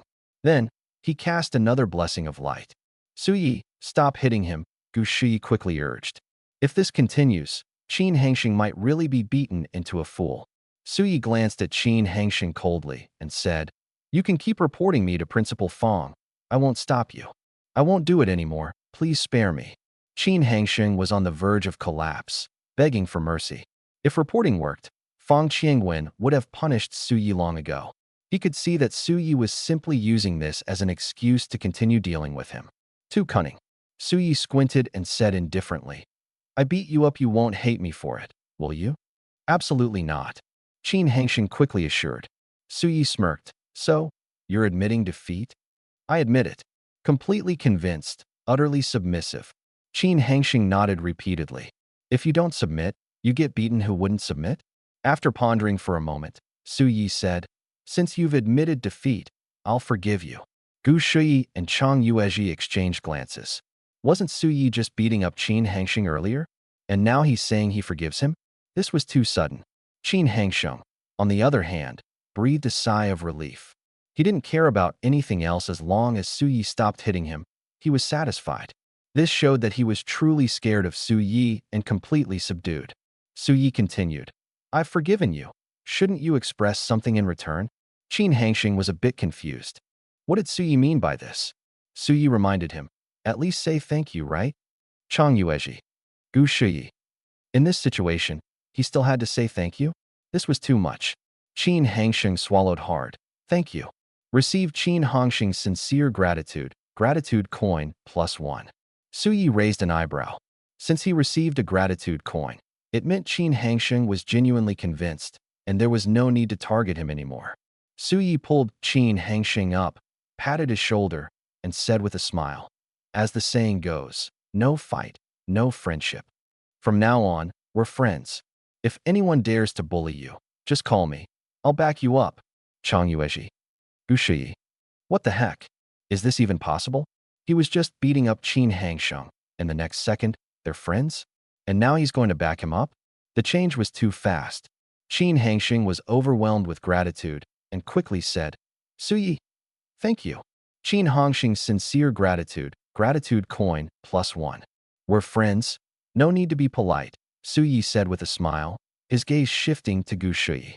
He sternly said, "Gu Shuyi, what's going on with you? You look so distracted, it's unacceptable." He had already noticed that Gu Shuyi was in poor condition. With this state, going to the Snowfield secret realm would definitely not work. Gu Shuyi's mouth twitched. What was going on? Why was Su Yi targeting her now? She hadn't offended him. Feeling a bit aggrieved but not daring to talk back, she stammered, "I'll adjust myself. I'll be fine soon." Su Yi suddenly thought that it might be because she was defeated by him, and the blow had made her despondent. This was highly likely. As a genius, being crushed in front of everyone was a huge blow to Gu Shuyi, and it was normal for her to not recover immediately. Maybe after some time, she'd be fine. But the Snowfield training was about to start, and there was no time to wait for her to recover slowly. She must be brought out of the shadows immediately. Su Yi pondered for a moment, stared at Gu Shuyi, and said coldly, "Gu Shuyi, you are so disappointing." Gu Shuyi. What did she do now? Chang Yueji and Qin Hangsheng exchanged glances. Su Yi said sternly, "As a martial artist, you must forge ahead fearlessly. Look at yourself. Do you look like a martial artist? Just a little setback and you're already downcast. Are you still the proud daughter of heaven? Are you worthy of your teacher's guidance? Of the parents who raised you? Of the students who idolize you? You've let everyone down. Talent alone makes you nothing but a waste. I feel sorry for you." Su Ye's words were sharp and piercing, deeply provoking Gu Shuyi. Chang Yueji and Qin Hangsheng were stunned. Wow. Su Ye's words were too cutting, too harsh. Could Gu Shuyi handle it? Gu Shuyi bit her lip tightly, struggling internally. Suddenly, she raised her head, stared at Su Yi, and said softly, "Su Yi, stop talking. Just hit me." Su Yi was right. As a genius, failing everyone's expectations truly made her a waste. "What good would hitting you do?" Su Yi snorted, then said earnestly, "I know you're frustrated because you lost to me. But honestly, you don't need to care about that. Because at the second-year level, no one in Quan Yuan Star can defeat me. Losing to someone invincible like me is nothing to be ashamed of." Chang Yueji. Qin Hangsheng. Now they understood Su Yi was using extreme methods to provoke Gu Shuyi, trying to get her to bounce back quickly. But boasting about himself like that? Wasn't it a bit too much? Invincible in Quan Yuan Star? What an exaggeration. Gu Shuyi seemed to regain her spirit, her eyes shining brightly. "I won't give up easily. One day, I will surpass you." Su Yi raised an eyebrow. "Hearing you say that, you should understand my good intentions now, right?" Gu Shuyi nodded firmly. "You're telling me that setbacks aren't scary. What's scary is lacking the courage to face them. From today onward, no matter what difficulties I encounter, I will face them bravely and become a true martial artist." Qin Hangsheng was overjoyed. Gu Shuyi's confidence was brimming. She was clearly back to full strength. Su Yi looked at Gu Shuyi and said meaningfully, "There's one thing you still don't understand." "What is it?" Gu Shuyi asked, puzzled. Su Yi said casually, "After all the effort I put into helping you adjust your state, shouldn't you thank me?" "What the?" Chang Yueji and Qin Hangsheng were completely speechless. Gu Shuyi froze for a moment, then realized and said gratefully, "Su Yi, thank you." Gu Shuyi's sincere gratitude, gratitude points +1. Su Yi pinched his nose. "Say more, and I'll be even happier." Chang Yueji. Qin Hangsheng. "Big brother, just accept the thanks, don't push it too far." Gu Shuyi came to her senses and said to Su Yi several times, "Thank you, thank you, thank you." No matter what, Su Yi had indeed helped her this time. Saying a few more words wouldn't hurt. Gu Shuyi's sincere gratitude, gratitude points +3. Su Yi nodded in satisfaction and continued, "The unstable factor in the team has been resolved. Next, Let's discuss the things to watch out for when entering the Snowfield's secret realm. Gu Shui spoke first. The most dangerous thing in the Snowfield secret realm is the snow beasts. However, their levels are generally low, mostly around level 3. They don't have martial souls, so they don't pose much of a threat to us. The only thing to note is that the snow beasts blend into the environment, making them hard to spot, so be careful not to get ambushed. Chang Yuezhi added. And one more thing, most snow beasts act alone, but occasionally they move in groups. If we encounter a large group of snow beasts, we must escape immediately. Chang Yuezhi is right. A group of snow beasts could number in the dozens or even hundreds, which is extremely dangerous. Qin Hangxing nodded in agreement. Suyi pondered for a moment and asked, "Do you know what the assessment criteria for the Snowfield trial are?" The results of this secret realm trial not only concerned the honor of Silverlight City, but were also very important to him personally. The higher the ranking, the better the rewards. However, he still didn't know the specific assessment criteria. Gu Shui replied, "It mainly depends on the number of snow beasts hunted and the amount of spiritual materials collected." A glimmer of light flashed in Su Ye's eyes. Who do the collected spiritual materials belong to? With the help of the treasure hunting mouse this time, their harvest would surely be substantial.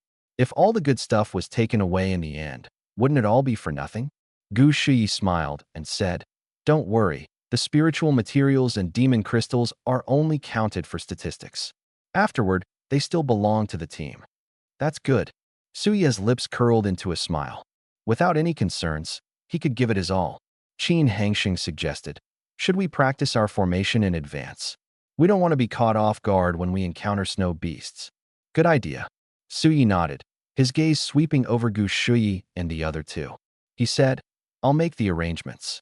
When we encounter snow beasts, Gu Shui and Qin Hangsheng will handle long-range attacks. Chang Yuezhi will focus on protection, and I'll decide based on the situation either engaging in close combat or distracting the snow beasts to create opportunities for you to attack." This arrangement was based on everyone's strengths. Qin Hongxing's elemental martial soul was suited for long-range attacks. Gu Shi had a beast martial soul but lacked close combat skills, so she could only attack from a distance, similar to Qin Hangxing. Chang Yuezhi's iron pot martial soul was undoubtedly for protection. Su Yi, on the other hand, had skills for offense, control, defense, and healing, and as a close combat enthusiast, his role could be flexibly adjusted. How he adjusted would depend on the situation on the ground. Gu Shui and the other two agreed with Su Ye's arrangement. "Since everyone agrees, let's start practicing." Su Yi instructed. Chang Yuezhi said, "Actually, there's not much to practice. When the time comes, you can just stay behind me and attack safely." Qin Hangxing shook his head. "Hiding behind you might be safe, but it would block our view, making it harder to attack. Snow beasts are much stronger than humans and move quickly. If we can't lock onto the target, our skills might miss." "You're right." Chang Yuezhi nodded. "It seems we really need to study this carefully," Gu Shui said thoughtfully. Suyi wasn't very interested. He felt that as long as they didn't encounter a large group of snow beasts, nothing would be too difficult. Using his entangling skill to control the snow beasts and letting Gu Shui and Qin Hangxing finish them off would suffice. However, Gu Shui and the other two took it very seriously and were huddled together discussing. Suyi didn't join them. He was about to check the martial artist forum on his phone when he suddenly noticed two male students walking toward them from a distance. One of them had an unusually large head. It was Zhou Ting. "Doesn't look like anything good." Suyi pinched his nose and muttered to himself.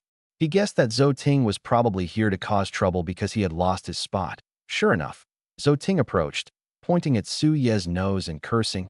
"Suyi, you bastard. Did you secretly switch my spot?" Su Ye's gaze turned cold, and he snorted lightly. "Do you have any evidence?" Zhou Ting gritted his teeth. "Do I need evidence? I just know it was you. Get lost." Suyi glared at him. "Accusing me without evidence? Are you looking for a beating?" Indeed, he had secretly switched Zhou Ting's spot, but Zhou Ting had no evidence. Shouting accusations in front of him without proof? He wouldn't tolerate it.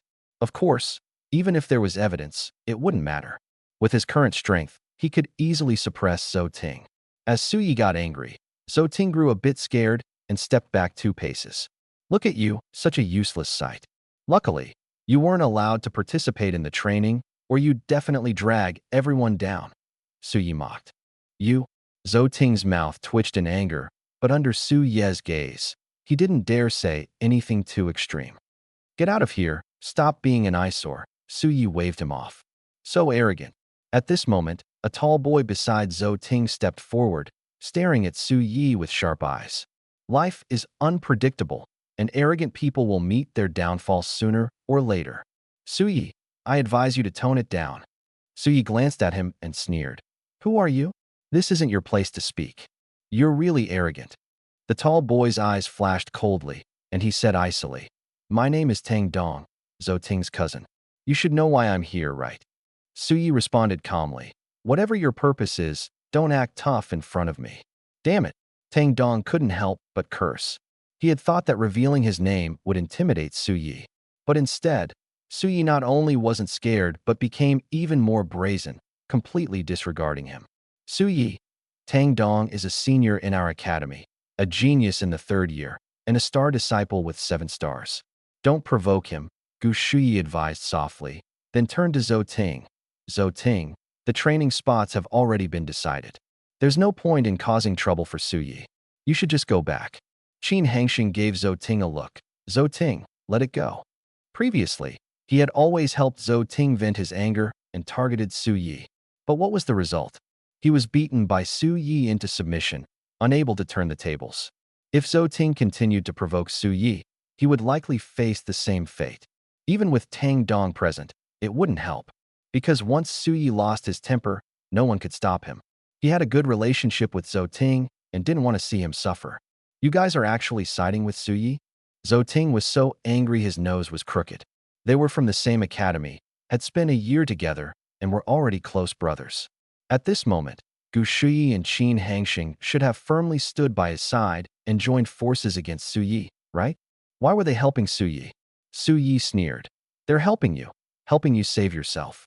Be smart and leave quickly, don't make me angry. Zhou Ting gritted his teeth and shouted.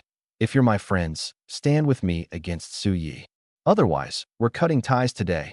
Qin Hangxing smiled bitterly. Zhou Ting, you're putting us in a tough spot. Stand together against Su Yi? What a joke. The scenes of being beaten earlier were still vivid in his mind. He had no intention of repeating the experience. From today on, we're no longer friends. Zhou Ting roared. Sigh. Gu Shuyi and Qin Hangxing sighed simultaneously. They didn't want to break ties with Zhou Ting. But with Zhou Ting speaking so definitively, reconciling wouldn't be easy. With me here, no one can bully you. Tang Dong patted Zhou Ting's shoulder, comforting him, then turned to Su Yi, his voice icy. Dare to mess with me, Tang Dong, and there will be no good outcome. Su Yi, you'd better think twice. Su Yi pinched his nose and said calmly, What do you want me to do? Tang Dong thought Su Yi was scared and said smugly, Give Zhou Ting's spot back to him, and I won't hold it against you. That's all you want. Su Yi raised an eyebrow. Tang Dong was momentarily stunned and said, Yes, as long as this is done, everything else is negotiable. Su Yi nodded. What if I don't agree? Trying to mess with me? Tang Dong glared and threatened. Su Yi, to be honest, if you don't agree, I have plenty of ways to deal with you. Don't keep hiding in the academy. Once you step out, don't blame me for being rude. Don't get worked up, I was just asking. Su Yi smiled, picked up his phone, and walked to the side. Smart choice. Tang Dong laughed smugly. Zhou Ting also praised. Cousin, you're amazing. Chang Yu and the other two were a bit dumbfounded. Was this still the Su Yi they knew? Giving in so quickly? It didn't seem like his character at all. On the other side, Su Yi dialed Luo Zhang's number. Su Yi, what's up? Luo Zhang asked with a smile. Su Yi sighed. Principal, I can't participate in this snowfield training. What happened? Luo Zhang immediately became tense. Su Yi said, Zhou Ting's cousin Tang Dong came to talk to me and threatened that if I don't return the spot, he'd come after me. You know, I'm only a level 3-star disciple, and Tang Dong is a 7-star. I can't beat him.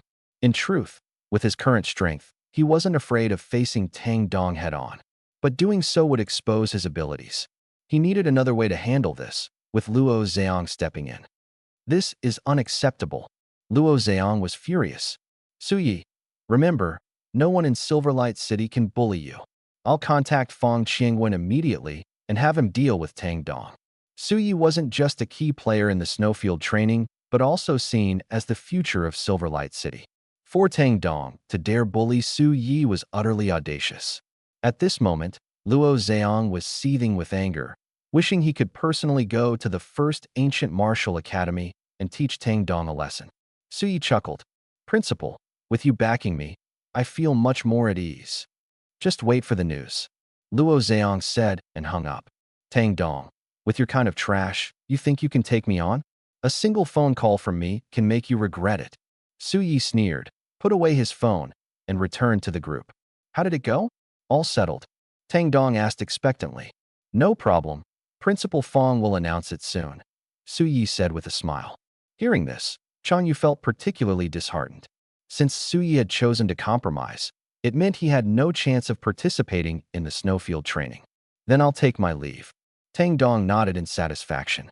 The matter was resolved, and staying any longer might arouse Fong Qiangwen's suspicion. Wait a moment, Su Yi suddenly said. What else? Tang Dong asked, frowning. Su Yi smiled, a hint of mockery in his tone. You're the main character here. If you leave, how can we enjoy the show? What do you mean? Tang Dong sensed something was off. Su Yi smirked and said meaningfully, be patient. The answer will reveal itself soon. Everyone was confused. From Su Ye's tone, it seemed like he was planning to deal with Tang Dong. At that moment, Fong Qingwen charged forward like a fierce lion. Even from a distance, one could feel the cold, murderous aura emanating from him. That feeling, it was as if he was coming to settle a score. Qin Hangsheng swallowed hard. Who provoked the principal? I have no idea. Gu Shuyi smacked her lips. Su Yi winked at Tang Dong. Old Tang, be careful. Huh. Tang Dong started to feel nervous. Could Fong Qingwen be coming for him? Tang Dong. Fong Qingwen quickly ran up to him, his eyes filled with rage. Principal. Tang Dong was stunned. He had never seen Fong Qingwen this angry before. You idiot. Fong Qingwen roared furiously, slapping Tang Dong hard on the shoulder. Bang! Tang Dong was knocked straight to the ground. Qin Hangsheng and the others watched in shock. The usually gentle and refined Fong Qingwen was so furious that he even resorted to violence. What was this all about? Principal, why did you hit me? Tang Dong lay on the ground, looking up at Fong Qingwen with grievance. Fong Qingwen said sternly, Su Ye's competition slot was decided by the four principals together. Who gave you the guts to force Su Yi to withdraw? Upon hearing this, he really wanted to slap Tang Dong to death. If Su Yi were truly forced to withdraw, how would he explain it to the other principals and City Lord Hixintian? So it was Su Yi secretly pulling strings. Qin Hangsheng and the others finally understood. Having Fong Qingwen step in certainly resolved the issue, but this move was too cunning. You? Tang Dong glared at Su Yi, his eyes full of resentment, almost exploding with anger. Su Yi had previously agreed to swap slots, but unexpectedly played dirty tricks. Damn it, I'm so furious. He cursed Su Yi in his heart, wishing he could tear him apart. You're still too naive. Su Yi chuckled inwardly, then turned to Fong Qingwen. Principal Fong, thank goodness you arrived in time, or Tang Dong would have really made a move. Qin Hangsheng and the others were speechless. Su Yi was exaggerating a bit. At most, Tang Dong would threaten. How could he actually make a move? I never said that. Tang Dong quickly defended himself. If he were falsely accused of attempted murder, he might be expelled from the academy. Su Yi, don't worry. Tang Dong doesn't have the guts. Fong Qingwen reassured him, then promised, from today on, if anyone dares to trouble you again, I'll break their legs. Hearing this, Tang Dong and Zhou Ting trembled in fear. Thank you, Principal Fong. Su Yi smiled faintly. Carry on. Fong Qingwen nodded, pulling Tang Dong out. Zhou Ting obediently followed behind. Su Yi squinted at Tang Dong, quietly releasing his martial spirit, resentment, casting a curse on Tang Dong. Ah! Tang Dong suddenly clutched his stomach and cried out in pain. Principal, my stomach hurts. I need to go to the restroom. Please let me go. Fong Qingwen didn't believe him at all. Principal, I'm not lying. I really can't hold it anymore. Tang Dong's forehead was sweating. Fong Qingwen remained unmoved. Suddenly, Tang Dong's body shuddered, and a foul-smelling yellow liquid seeped out of his pants, emitting a nauseating odor. Clearly, he couldn't hold it and had soiled himself. Fang Qiangwen smelled the stench, instinctively looked down, saw the mess, and immediately flung him away. "Why didn't you say earlier that you had diarrhea?" Fang Qiangwen said disdainfully. Tang Dong was both angry and aggrieved. "I said it twice already. The problem is you didn't believe me." Tang Dong had diarrhea and soiled his pants. Chang Yuezhi and the others exchanged glances and then burst into laughter. Laughter clearly reached Tang Dong's ears, cutting into his heart like a knife. The genius of the prestigious First Ancient Martial Arts Academy had publicly soiled his pants' utter humiliation. At this moment, he wished he could find a hole to crawl into. Fang Chong covered his nose, exhaled a breath of foul air, and said, "Go clean yourself up immediately. Once you're done, come to my office." With that, he left without looking back. Tang Dong got up from the ground and jogged away from the martial arts field with Zhou Ting. "How could Tang Dong have diarrhea?" Qin Hangxing asked curiously. "Martial artists are physically stronger than ordinary people and rarely get sick. Such cases of diarrhea are extremely rare, let alone soiling oneself on the spot. This incident could almost be described as unprecedented. Maybe he ate something bad," Su Yi muttered softly. "Tang Dong has always been arrogant and domineering. Maybe this is divine retribution," Chang Yuezhi said with a laugh. "That's possible," Gu Shuyi chuckled lightly. Qin Hangxing seemed to have thought of something and walked over to Su Yi, whispering, "Su Yi, Tang Dong holds grudges. This time he suffered a big loss and might seek revenge on you. You should be careful." At school, with Fang Chong backing her, Tang Dong wouldn't dare act recklessly. But outside of school, things could be unpredictable. "Tang Dong is just a brainless fool with strong limbs," Su Yi sneered. "If he dares to come after me, I have plenty of ways to deal with him." Qin Hangxing fell silent. He wouldn't believe it if someone else said this, but Su Yi was different. She was both strong and cunning, with an unpredictable style of action that often defied convention. Tang Dong might not be able to beat her. After this little episode, Chang Yuezhi and the others continued to study tactics, while Su Yi started browsing the martial artist forum. The day passed quickly. After school, the four of them exchanged brief goodbyes and went home separately. On the way, Su Yi stopped by a nearby supermarket to buy some food, focusing on roasted chicken legs because Treasure Mouse liked them. When she got home, the first thing she saw was Zhu Daishan lazily lying on the sofa, with the coffee table piled high with snacks, most of which had already been opened. "You're back," Zhu Daishan greeted Su Yi vaguely while chewing on a bag of chips. Su Yi closed the door, walked up to her, pointed at the snacks on the coffee table, and asked, "You didn't spend all the star coins I gave you on snacks, did you?" "No, there's still 1 star coin left," Zhu Daishan answered honestly. Su Yi was stunned on the spot. 500 star coins all spent on snacks? That was way too wasteful. His heart was bleeding. Even when he had 10,000 star coins back then, he hadn't been this extravagant. But Zhu Daishan managed to blow through 500 star coins in just one day. What a complete spendthrift. Whoever married her would be unlucky for 8 generations. "What's wrong?" Zhu Daishan asked curiously, noticing Su Ye's unpleasant expression. "Nothing," Su Yi replied, suppressing his anger, and turned to enter his room. "Wait," Zhu Daishan called out to him. "What?" Su Yi stopped in his tracks. Zhu Daishan wiped her mouth and said, "I'm hungry. What's for dinner tonight?" Su Ye's mouth twitched. "You ate so many snacks and you're still not full." Zhu Daishan replied confidently, "Snacks can't fill you up." Su Yi was dumbfounded. She was practically a bottomless pit. "What's that in your hand? Roasted chicken leg? Give it to me," Zhu Daishan said, her nose particularly sharp. "Are you a foodie?" Su Yi complained inwardly and reluctantly took out 3 roasted chicken legs to hand over. Zhu Daishan, without any concern for her image, took big bites of the chicken legs and couldn't help but praise, "So delicious. Much better than snacks." "You'll eat yourself to death." Su Yi snorted and headed toward the room. Unexpectedly, after taking just 2 steps, he was called back again. "Big brother, is there something else?" Su Yi asked. "Call me sister," Zhu Daishan corrected, smiling as she said, "Su Yi, give me some star coins." "I don't have a single one left," Su Yi refused decisively. What a joke. Did she really think he was a tycoon? Giving her 500 star coins a day, who could afford that? If you don't give me star coins, what am I supposed to eat tomorrow? Zhu Daishan's face darkened. Don't you have snacks? Su Yi reminded her. Zhu Daishan got angry. Eating too many snacks is bad for your health. Don't you know that? Besides, I saved your life. Is your life so worthless that you think 500 star coins are enough to repay me? Su Yi was momentarily speechless. His life was certainly valuable, but being extorted like this left him feeling resentful. His mind turned, and he smiled, saying, I can give you some more star coins, but you have to agree to one small request. Let's hear it.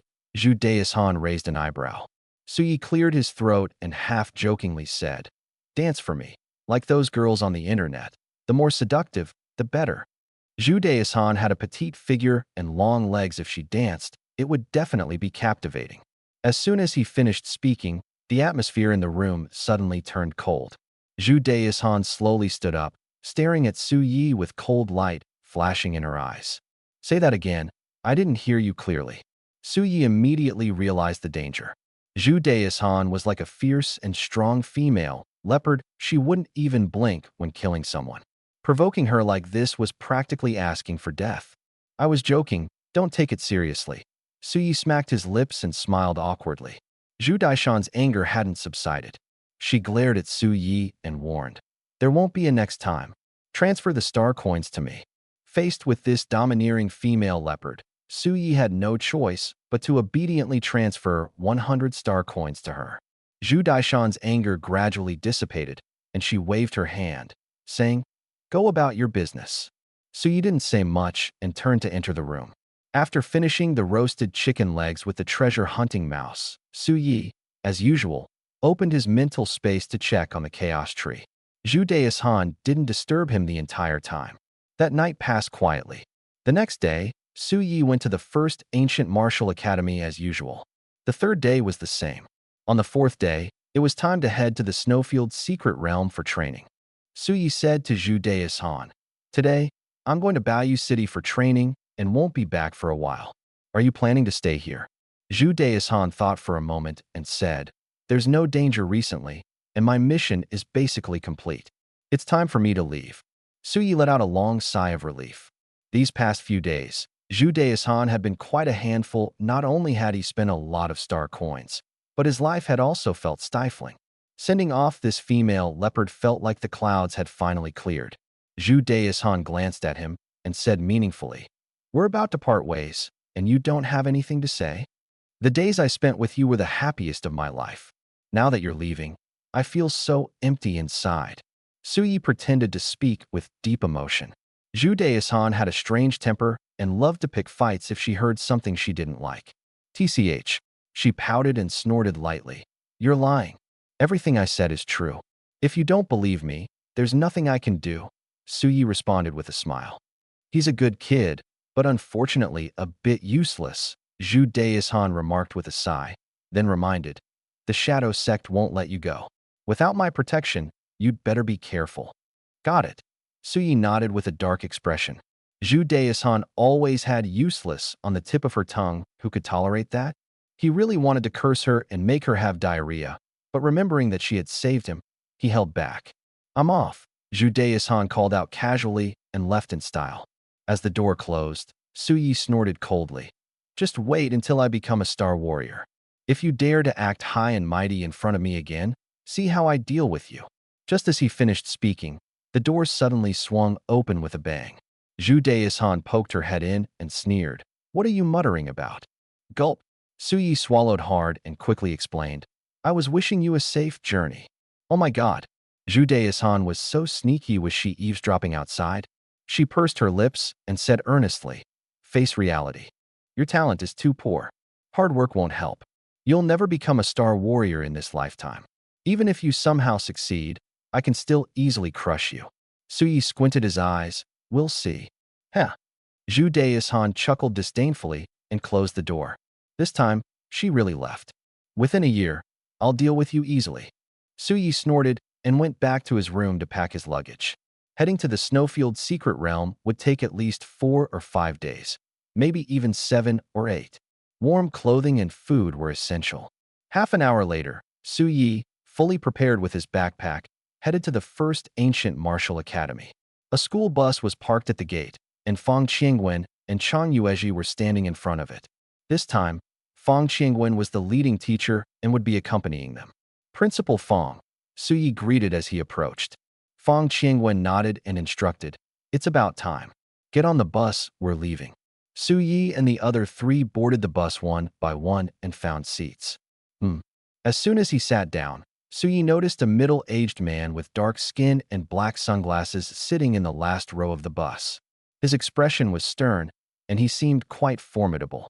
"Who's that guy in the back?" Su Yi asked curiously. Chang Yuezhi whispered. "He's from the Guard Corps, very strong, and here to protect us." "Oh," Su Yi nodded in realization. The journey from Silverlight City to Baoyu City would take at least half a day by bus, a long trip. The environment outside the city was also dangerous.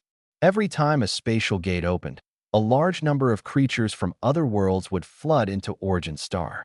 Although they had been cleared out, it was impossible to eliminate them completely, and there were always stragglers. Because of this, the higher-ups in Silverlight City had sent someone to guard them.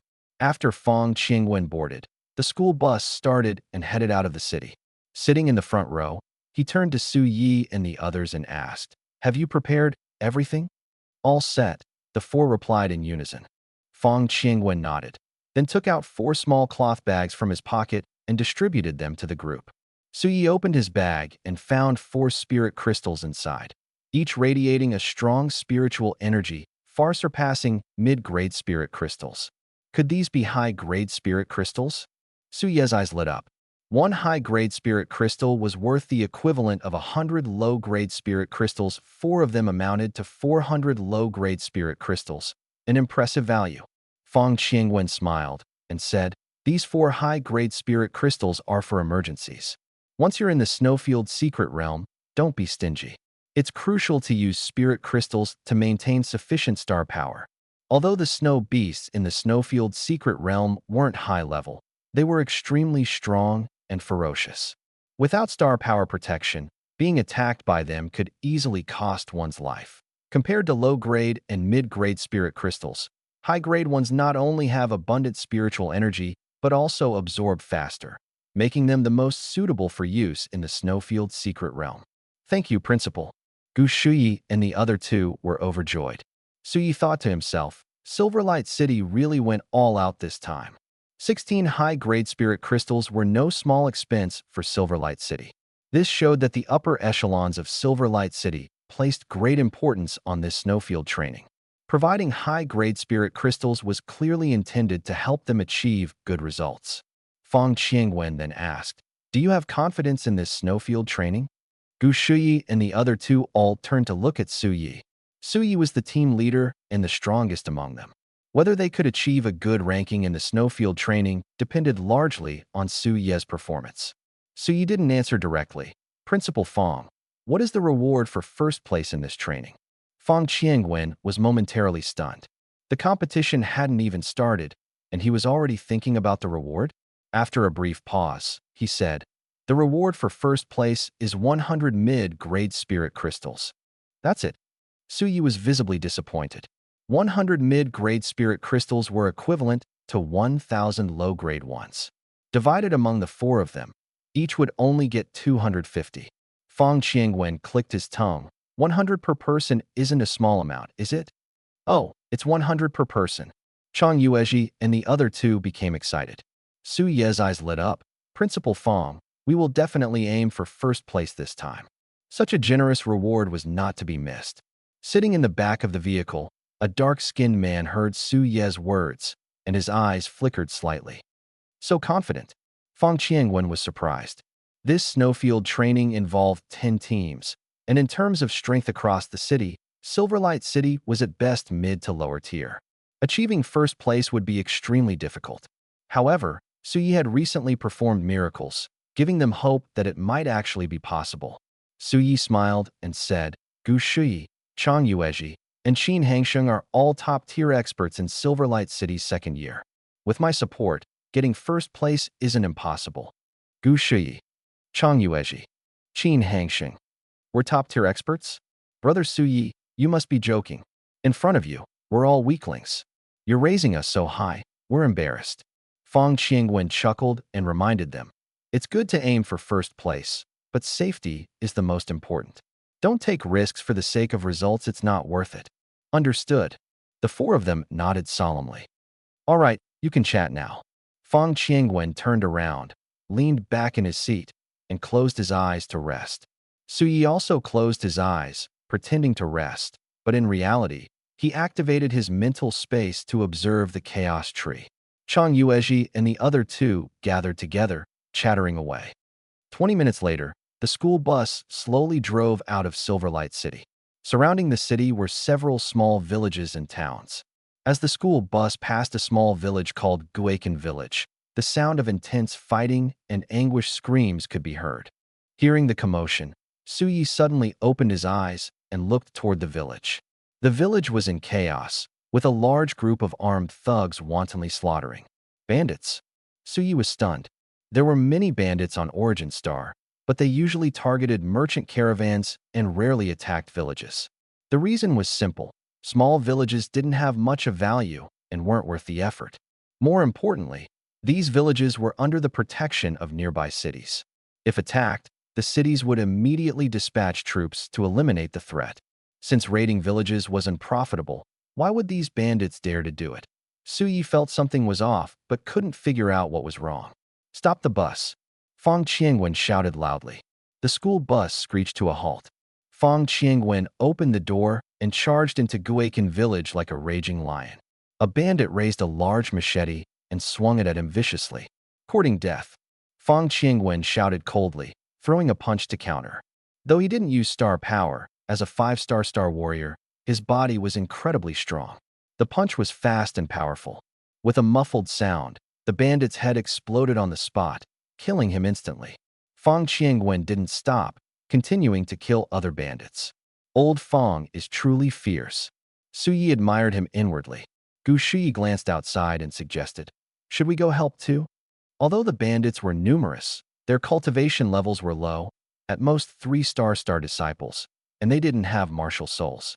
With their strength, they could handle it. Killing bandits is only right. Qin Hangxing and Chang Yuezhi shouted excitedly.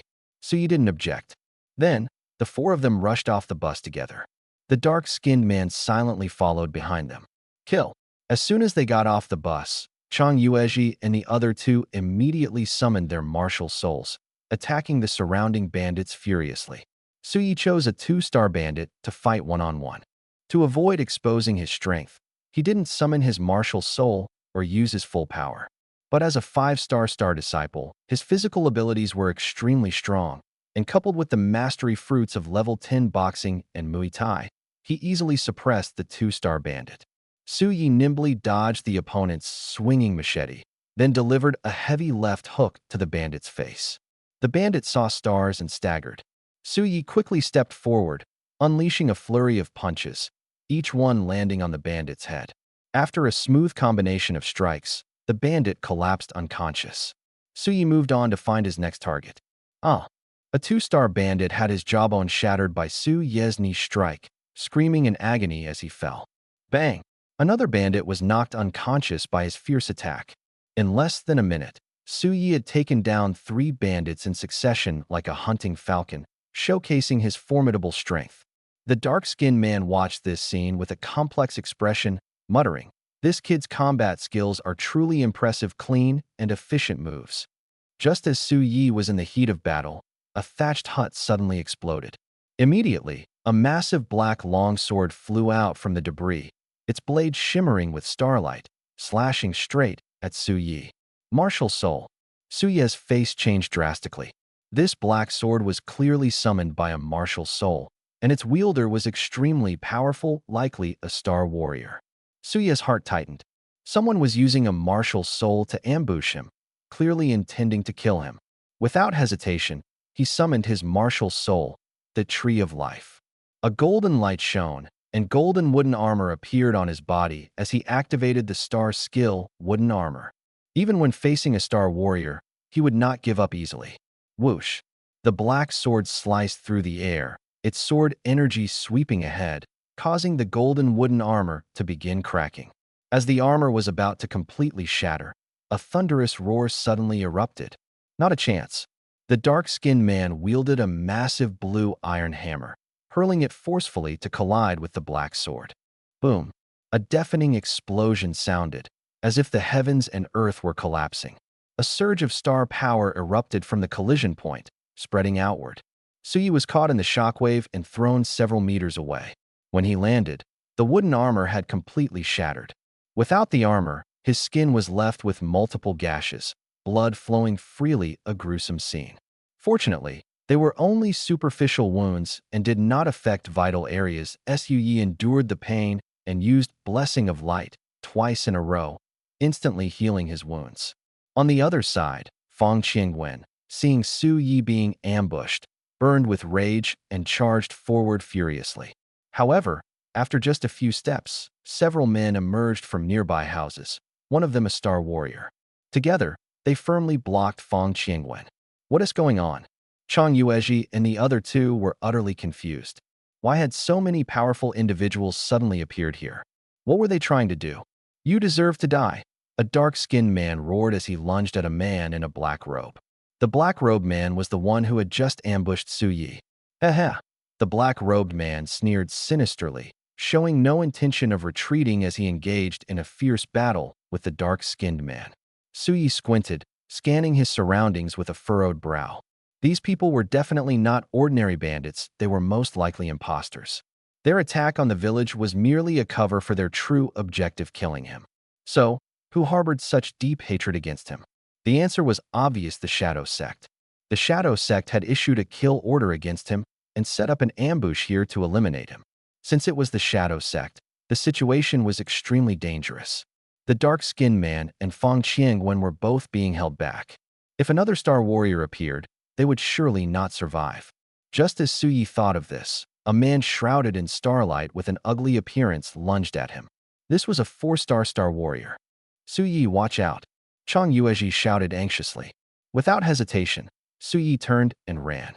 With his current strength, he absolutely could not defeat a 4-star star warrior. There was no one on the scene who could help him, so escaping was his only option. Su Yi ran forward, with the ugly man in hot pursuit. In no time, the two had covered several miles. With the stamina of a 4-star star warrior, catching up to him was only a matter of time. But Su Yi was not someone who could be easily caught. While running, he activated his martial soul, resentment, and cast 2 curses on his pursuer. The opponent immediately felt dizzy and disoriented, and his speed dropped significantly. For the time being, he could not catch up to Su Yi. However, Su Yi's situation was not easy either.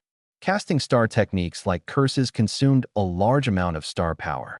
With his 5-star star disciple reserves, he could only cast up to 5 times.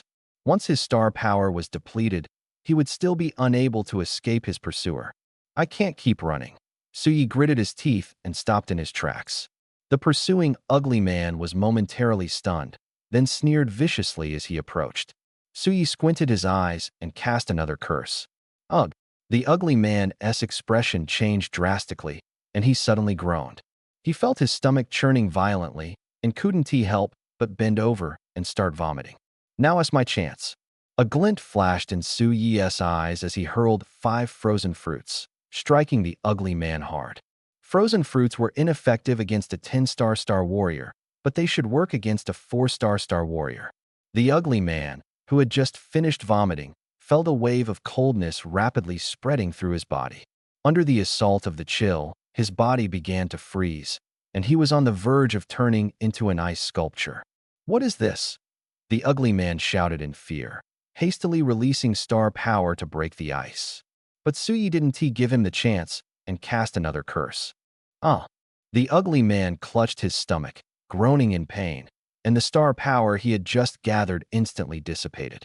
In that brief moment, half of his body had already been frozen. Su Yi didn't let up. His martial soul, Tree of Life, manifested, releasing the star technique Entangle. A thick golden vine quickly wrapped around the ugly man's neck and head, tightly constricting him. Due to the significant difference in levels between the two sides, Su Yi couldn't break through the opponent's defense and had to resort to this method. His plan was simple: use vines to strangle the opponent, preventing him from breathing. As long as he held on for 1 or 2 minutes, the opponent would definitely pass out. Under normal circumstances, this move wouldn't work because the opponent was powerful enough to break free with a burst of star force. But now it was different. The ugly man had been frozen, cursed, and trapped both inside and out, making it unlikely he could endure. Ugh, ugh. The ugly man's face turned bright red, his stomach in severe pain, making it impossible for him to concentrate his star force. However, he was still a 4-star warrior and gritted his teeth to hold on. Sui glanced at him and quickly unleashed the star skill, Thorn Spike. Once the curse effect wore off, the ugly man would be able to freely release his star force. By then, killing him would be difficult. Sui had to act while he was weak and wouldn't give him the chance. In the next moment, a sharp tree branch suddenly appeared behind the ugly man and fiercely stabbed toward the back of his head. Millennium Kill, reappearing in the world. This strike targeted the soul directly, and without Star Force protection, even a 4-star warrior couldn't withstand it. Bang! The sharp tree branch struck the back of the ugly man's head and instantly broke. It seemed harmless, but in reality, the pain penetrated deep into his bones. The ugly man's facial features twisted, his body convulsed, and his breathing became rapid. It works. Sui rejoiced inwardly and launched 2 consecutive Thorn Spike star skills. Bang, bang. The ugly man couldn't hold on any longer. His eyes rolled back, and he fainted directly. Since he was still frozen, he didn't fall to the ground. The opportunity had come. Sui retracted the vines and rushed forward, unleashing a violent barrage of punches on the ugly man's head. After countless punches, the ugly man's face was deformed, and even his skull was misshapen. Sui didn't stop, unsure if he was dead yet. The ultimate strike was coming. Sui grabbed the ugly man's hair with both hands and delivered continuous knee strikes. Bang, bang, crack, crack. After more than 20 deadly blows, the ugly man's skull shattered, his breath ceased, and he was completely dead. Sui let go of his hands and exhaled deeply. At this moment, the ice layer on the ugly man's body slowly melted, and he collapsed to the ground like a pile of mud. Sui looked down at him and sighed inwardly. Sui, you managed to kill a 4-star warrior while being a 5-star disciple. Truly impressive. After his reflection, he was about to search the body when suddenly, the sound of hurried footsteps approached. Could it be the shadow sect chasing him? Sui's heart tightened. At this moment, his star force was almost depleted. If he encountered a star warrior, he would have no chance to fight back and would surely die. He nervously looked in the direction of the sound. In his line of sight, a nimble and agile white leopard was rushing toward him at high speed. The mother leopard is here. Sui's expression tensed. The newcomer was Zhu Deishan, who had activated her beast martial soul. Zhu Deishan was a star martial artist, a 5-star warrior, and incredibly powerful. With her by his side, the shadow sect would no longer be a threat. The white leopard approached quickly, its figure blurred for a moment, and instantly transformed back into Zhu Deishan. She glanced at Sui and asked with concern, "Are you hurt?" "I'm fine." Sui smiled faintly and asked in confusion, "How did you know I was being hunted?" Zhu Deishan had left earlier. Could it be that she had been secretly protecting him all along? "I received word from above about traces of the shadow sect and came to check on you. Worried something might happen," Zhu Deishan explained briefly, then looked down at the ugly man's corpse. Suddenly, her face showed astonishment, as if she had seen something unbelievable. Although the ugly man was dead, judging from the residual star force fluctuations on him, he was a 3-star or 4-star warrior. Then why did he die? Who did it? Zhu Deishan turned to Sui and tentatively asked, "Was it you who killed him?" Sui smiled but did not answer. Zhu Deishan's mouth twitched, her expression froze, and she asked blankly, "How did you do it?" A Sui, who was only a 3-star apprentice, actually killed a 4-star warrior? A difference of 11 levels. Moreover, Sui was completely unscathed. It wasn't that she didn't believe it, but it was simply too incomprehensible. Sui clenched his fist and said seriously, with strength, "Zhu Deishan." He actually dared to say that? If someone said Sui could take down a star warrior, she wouldn't believe it even 1,000 times. As for why the star warrior died, she couldn't figure it out for the moment. Yi seemed to remember something and said urgently, "Our people are being besieged by the Shadow Sect. Go help them quickly." The dark-skinned man and Fang Qiangwen were star warriors, so they should be fine. But Chang Yuezhi and the other two were too weak, and they might not hold out against the Shadow Sect's ruthless attackers. "Your people have already arrived. I won't get involved," Zhu Daishan said. "Stay safe. You can't always be this lucky." "Your buddy still has some skills," Yi muttered. "I'm off." Zhu Daishan chuckled lightly and quickly flew off in one direction, disappearing from sight in the blink of an eye. She just left like that? Yi looked stunned. At that moment, the sound of roaring car engines reached his ears. Yi was startled and turned to look. Dust billowed as several black base vehicles sped toward him. The reinforcements from Silverlight City had finally arrived. Screech. The leading base vehicle screeched to a halt in front of Yi. Then, a burly man in a black uniform stepped out of the car. It was none other than the captain of the enforcement team, Li Guanji.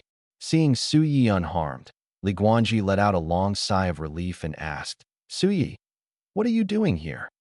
Yi had no time to explain and said urgently, "Captain Li, Principal Fang, and the others are being besieged by the Shadow Sect. Hurry and save them." Li Guanji's face changed, and he called out, "Get in the car." When Yi and the others arrived at Guaken village, the fierce battle was still ongoing. Fang Qiangwen and the dark-skinned man were protecting Chang Yuezhi and the other two in the center, fighting desperately against the enemies. Seeing that Chang Yuezhi and the other two were safe and sound, Yi finally felt relieved. "Retreat!" The man in the black robe shouted and quickly fled. "Leave none alive. Take them all down." Li Guanji roared, leading the guards and enforcement team members in pursuit. The dark-skinned man and Fang Qiangwen also joined the chase. Li Guanji charged ahead, unleashing his martial soul and transforming into a massive black wolf. In just a few strides, he caught up with the man in the black robe. The man in the black robe had no escape and could only stop to fight back. But before they exchanged a few moves, he was torn to pieces by Li Guanji. "Whoa, old Li is so fierce." Yi was too shocked to speak. It should be noted that the man in the black robe had strength comparable to Fang Qiangwen, also a 5-star star warrior.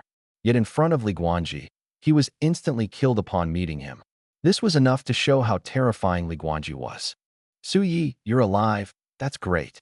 Chang Yuezhi and the other two hurried over. Earlier, they had clearly seen Yi being chased by a star warrior and thought he had no chance of survival.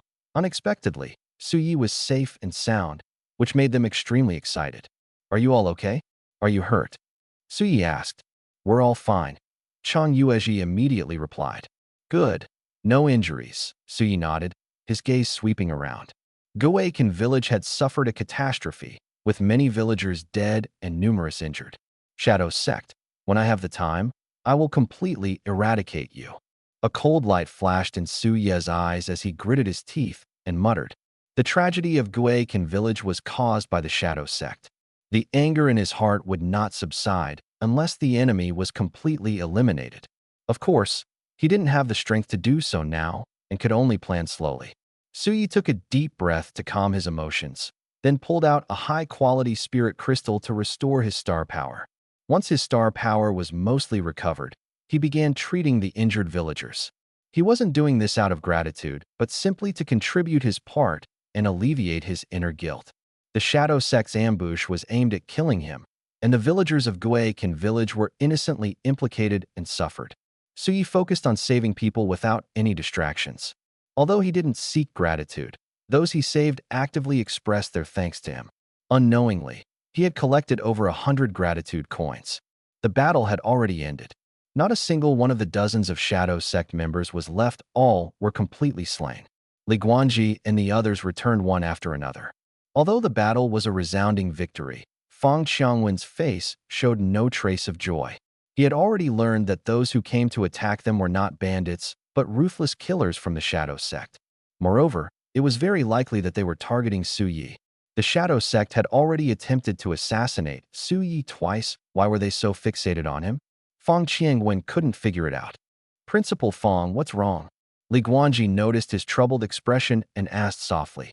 Fang Qiangwen furrowed his brows and said, "Captain Li, The Shadow Sect's target is definitely Su Yi. Do you think it's still appropriate for him to go to the snowy plains for training this time?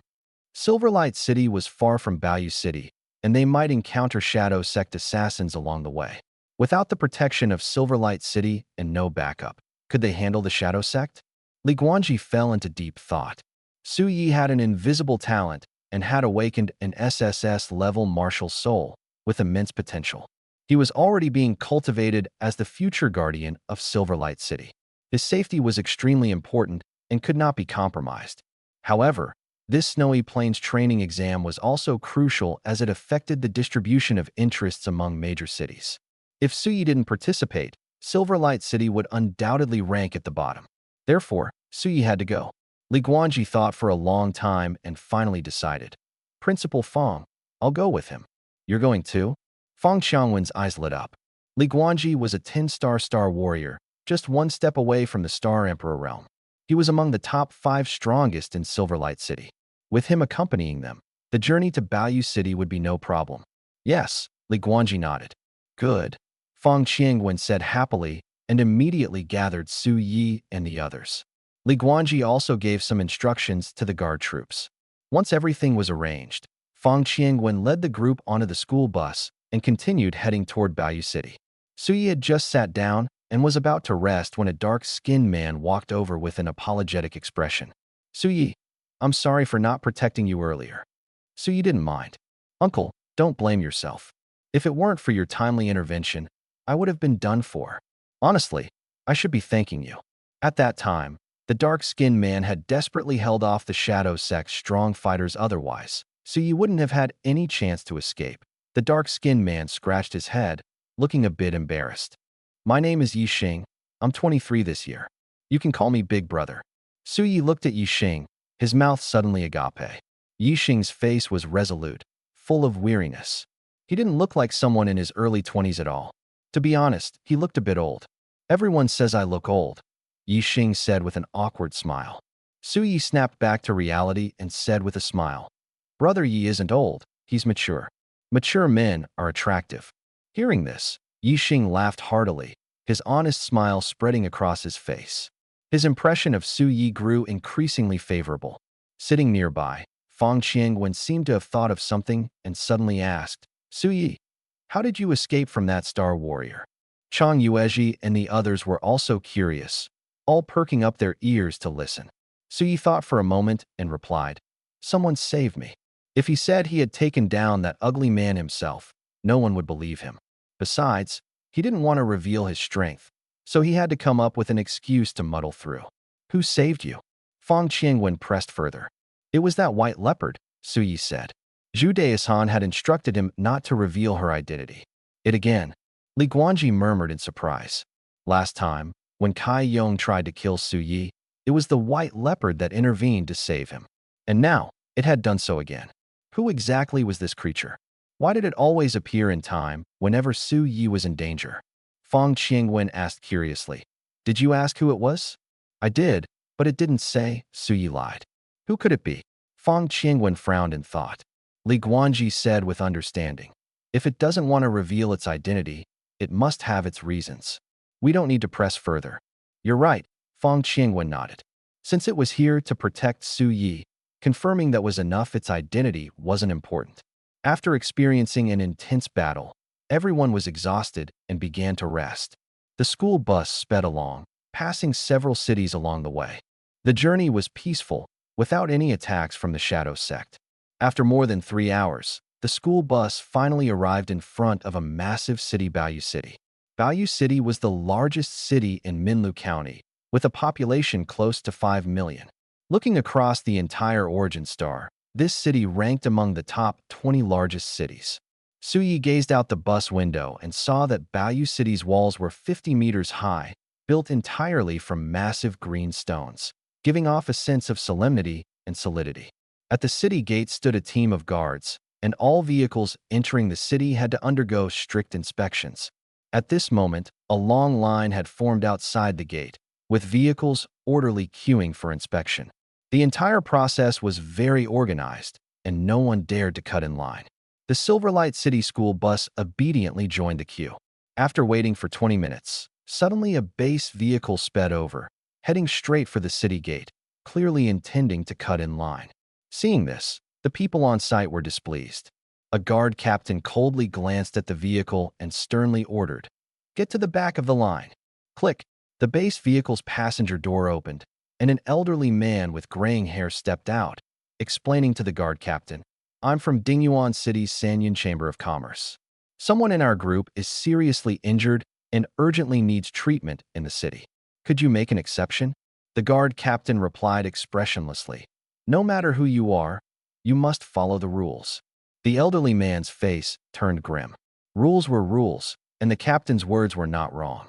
But their group not only had injuries, but also someone poisoned with a rare toxin. If they didn't receive timely treatment, it could be life-threatening. The gray-haired elder tentatively said, "How about we leave the vehicle outside and take the person in first? Would that work?" The guard captain shook his head. "Rules are rules, and no one is an exception." This. The gray-haired elder gritted his teeth, suppressing his anger. This was a matter of life and death. The guard captain was being utterly unreasonable.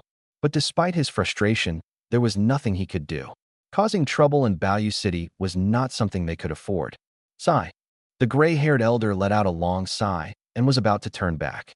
At that moment, a delicate-looking little girl jumped off the base vehicle, shouting angrily, "You people in Baoyu City are so cold-blooded. My brother can't hold on much longer. Are you just going to watch him die?" The guard captain's face darkened. "This is not a place for your nonsense. If you keep talking recklessly, be careful of severe punishment." Although he was stern, he refrained from taking action since she was just a little girl. If it had been someone else, they would have been detained already. The gray-haired elder was startled and quickly signaled to the little girl with his eyes. "Xinyu, stop causing trouble." Xinyu bit her lip, sobbing, "But my brother really can't make it." The guard captain seemed to soften a bit and offered a suggestion. "There might be warriors here with healing soul powers. Perhaps they can help you." The gray-haired elder's eyes lit up, and he turned to shout loudly, "Is there anyone here with healing soul powers? If you can help save a life, the Sanyan Merchant Guild will reward you generously." Fang Qingwen thought for a moment and said, "Suyi, go and help them." "All right." Suyi nodded. Saving a life is a noble deed, and besides, he could earn gratitude coins. Even if Fang Qingwen hadn't said anything, he would have volunteered to help. Suyi opened the car door and stepped out. Just as he got off, an elderly man with a sallow complexion also stepped out of a nearby base vehicle. The two of them walked toward the gray-haired elder simultaneously. It was clear that the sallow-faced elder was also a warrior with healing soul powers. The gray-haired elder was momentarily stunned, but then asked excitedly, "Are both of you warriors with healing soul powers?"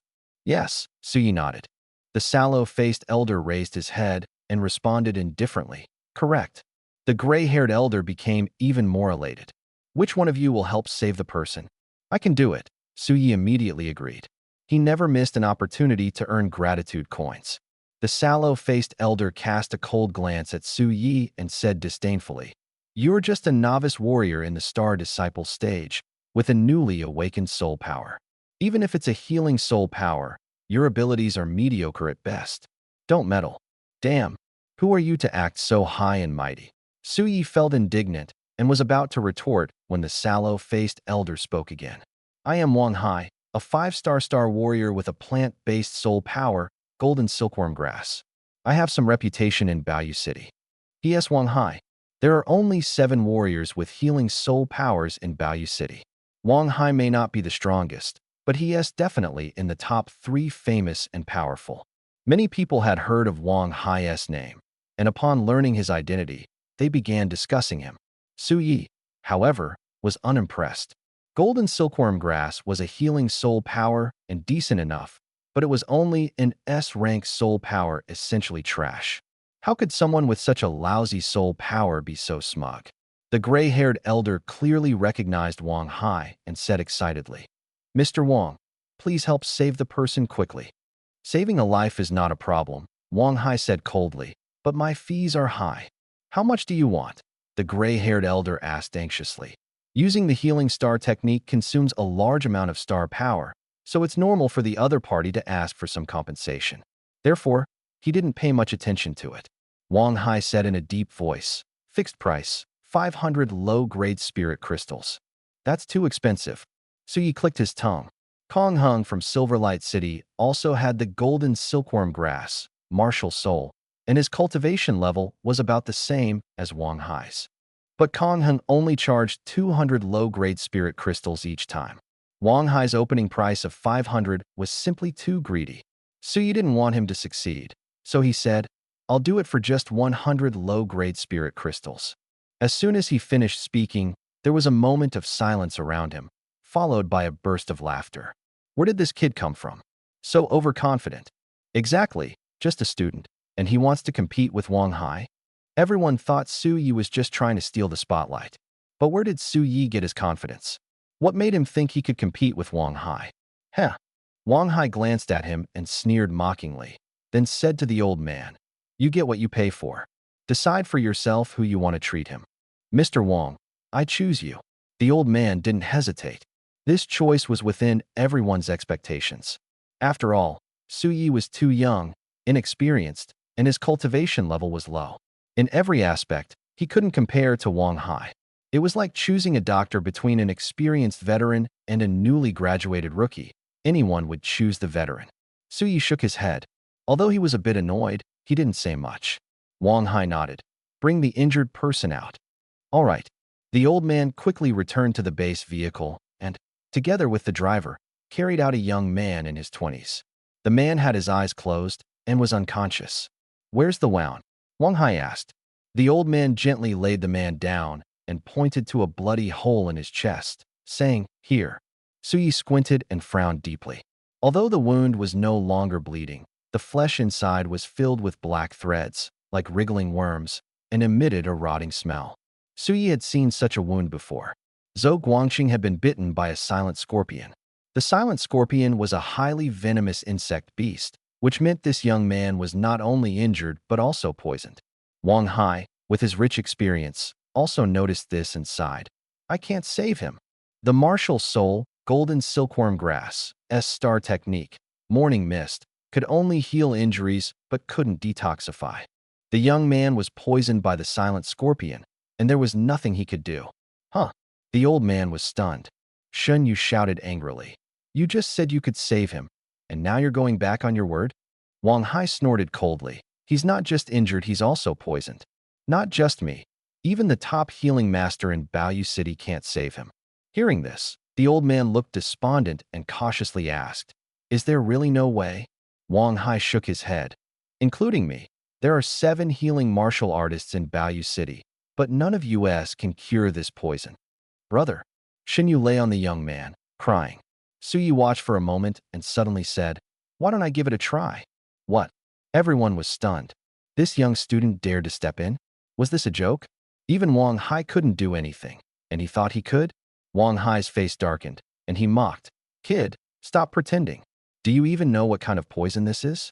The silent scorpion's venom is one of the 10 deadliest poisons on Origin Star. What ability do you have to cure it? He wouldn't let Su Yi interfere. What if Su Yi really had the ability? Wouldn't that prove he was inferior to Su Yi? How could he save face then? Su Yi sneered. Just because you can't do it doesn't mean others can't. Stop flaunting your seniority in front of me. He hadn't wanted to argue with Wang Hai, but this guy was too arrogant, so he wouldn't hold back either. Damn, is this kid crazy? The onlookers were stunned. Wang Hai was well known in Baoyu City, someone who valued his reputation greatly. Su Yi actually dared to insult him in public. This was practically courting death. Wang Hai certainly wouldn't let it slide. Wang Hai glared angrily. What did you just say? With his reputation, others would usually show him some respect. Yet this little brat dared to insult him in public? Unbearable. Su Yi smirked lightly. As a healing warrior, how can your hearing be so bad? Looking at your age, it's quite pitiful. Say thank you to me, and I might treat your injuries for free. Damn, this kid's mouth is vicious. The crowd was shocked. Su Yi had just insulted Wang Hai and immediately followed up with a personal attack. He was clearly provoking Wang Hai on purpose. Could it be that he truly wasn't afraid of Wang Hai's retaliation? Wang Hai was so furious his nose was almost crooked. He roared. Kid, do you know the consequences of angering me? Su Yi raised an eyebrow and retorted. Do you even dare to make a move? Wang Hai sneered darkly. This is outside the city. There aren't so many rules. Even if I cripple you, no one will care. This kid is done for. Young people are just too impulsive. Serves him right. Who told him to provoke Wang Hai? Getting crippled is his own fault. The surrounding people whispered among themselves, all believing that Su Yi was in for a huge loss this time. The captain of the guards frowned, wanting to intervene, but hesitated due to Wang Hai's status. After all, Wang Hai was a prominent figure in Baoyu City, and offending him for the sake of an unfamiliar student wasn't worth it. An elderly man with graying hair quickly stepped forward to mediate. Mr. Wang, this young man is just immature and doesn't know better. Please don't take it to heart. He was still hoping Su Yi could help save someone, so he naturally didn't want to see him fall out with Wang Hai. However, Wang Hai sneered coldly. I can let it go, but only if he kneels and apologizes to me. Then I'll spare him. With so many people watching, if he didn't regain his dignity, how could he continue to stand tall in Baoyu City? Su Yi had to be taught a lesson. Su Yi narrowed his eyes slightly, staring coldly at Wang Hai, and said disdainfully, Who do you think you are? I won't apologize to an old scoundrel like you today. What can you do about it? A mere 5-star warrior wanted to suppress him? Not to mention that he had the backing of strong figures like Li Guanji. Even without them, he wouldn't be afraid. After all, he had previously taken down a 5-star warrior assassin from the Shadow Sect. He's crazy. This kid is really crazy. The onlookers were dumbfounded. Su Yi had been testing the limits on the edge of life and death, and now he had completely crossed the line. If you don't seek death, you won't die. Su Yi is so bold. Gu Shiyi couldn't help but click her tongue. Chang Yuezhi sighed. Su Yi has always been like this, neither servile nor overbearing, and full of dominance. Since becoming a warrior, Su Yi had suppressed many people. From Ma Hao to Tang Dong, who hadn't suffered under his hands. Chang Yuezhi believed that as long as Wang Hai didn't restrain himself, he would eventually be subdued. Qin Hangxing deeply agreed. Back at the first ancient martial academy, he had also caused trouble for Su Yi. And the result?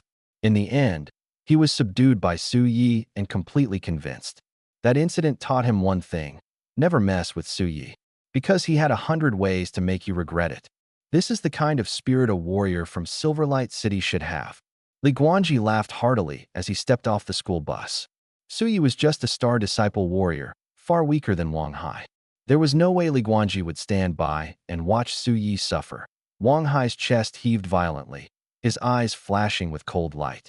Suddenly, he unleashed star power and said coldly, Kid, today I'm going to teach you a lesson. Su Yi remained calm, his martial soul, resentment, manifesting as he raised his middle finger and gestured at Wang Hai. Looking for death, Wang Hai's forehead veins bulged, completely enraged, and he was about to make a move. Suddenly, a furious roar echoed in his ears. You dare!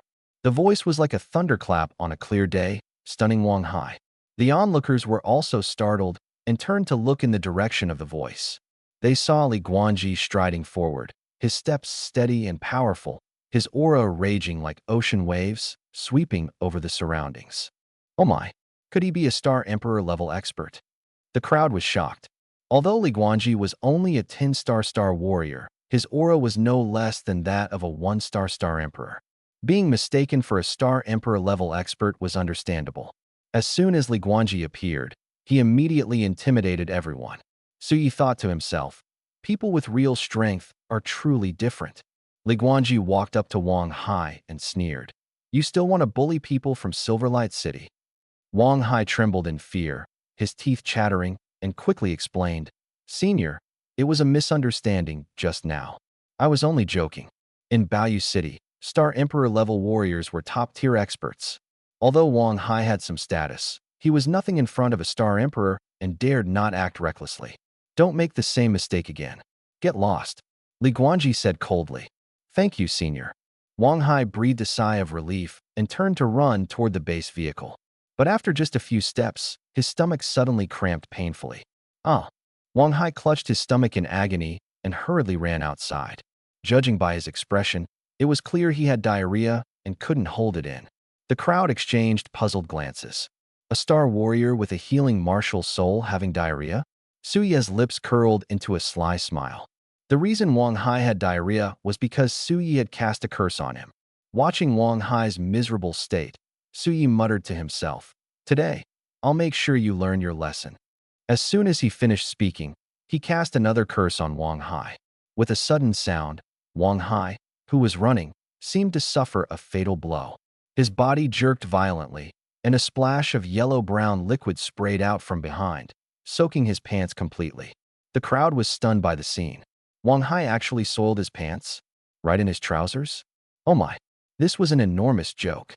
Wang Hai froze for a moment, his face burning with shame. How humiliating. To soil his pants in front of so many people, how could he face anyone after this? He wished he could escape this embarrassing place immediately and ran away as fast as he could. Fang Qingwen, watching this scene, felt something was odd. Back at the first ancient martial academy, Tang Dong had also soiled his pants uncontrollably. Now Wang Hai was doing the same. Could it be a coincidence? Could it be Su Ye's doing? Fang Qingwen had this thought, but quickly dismissed it.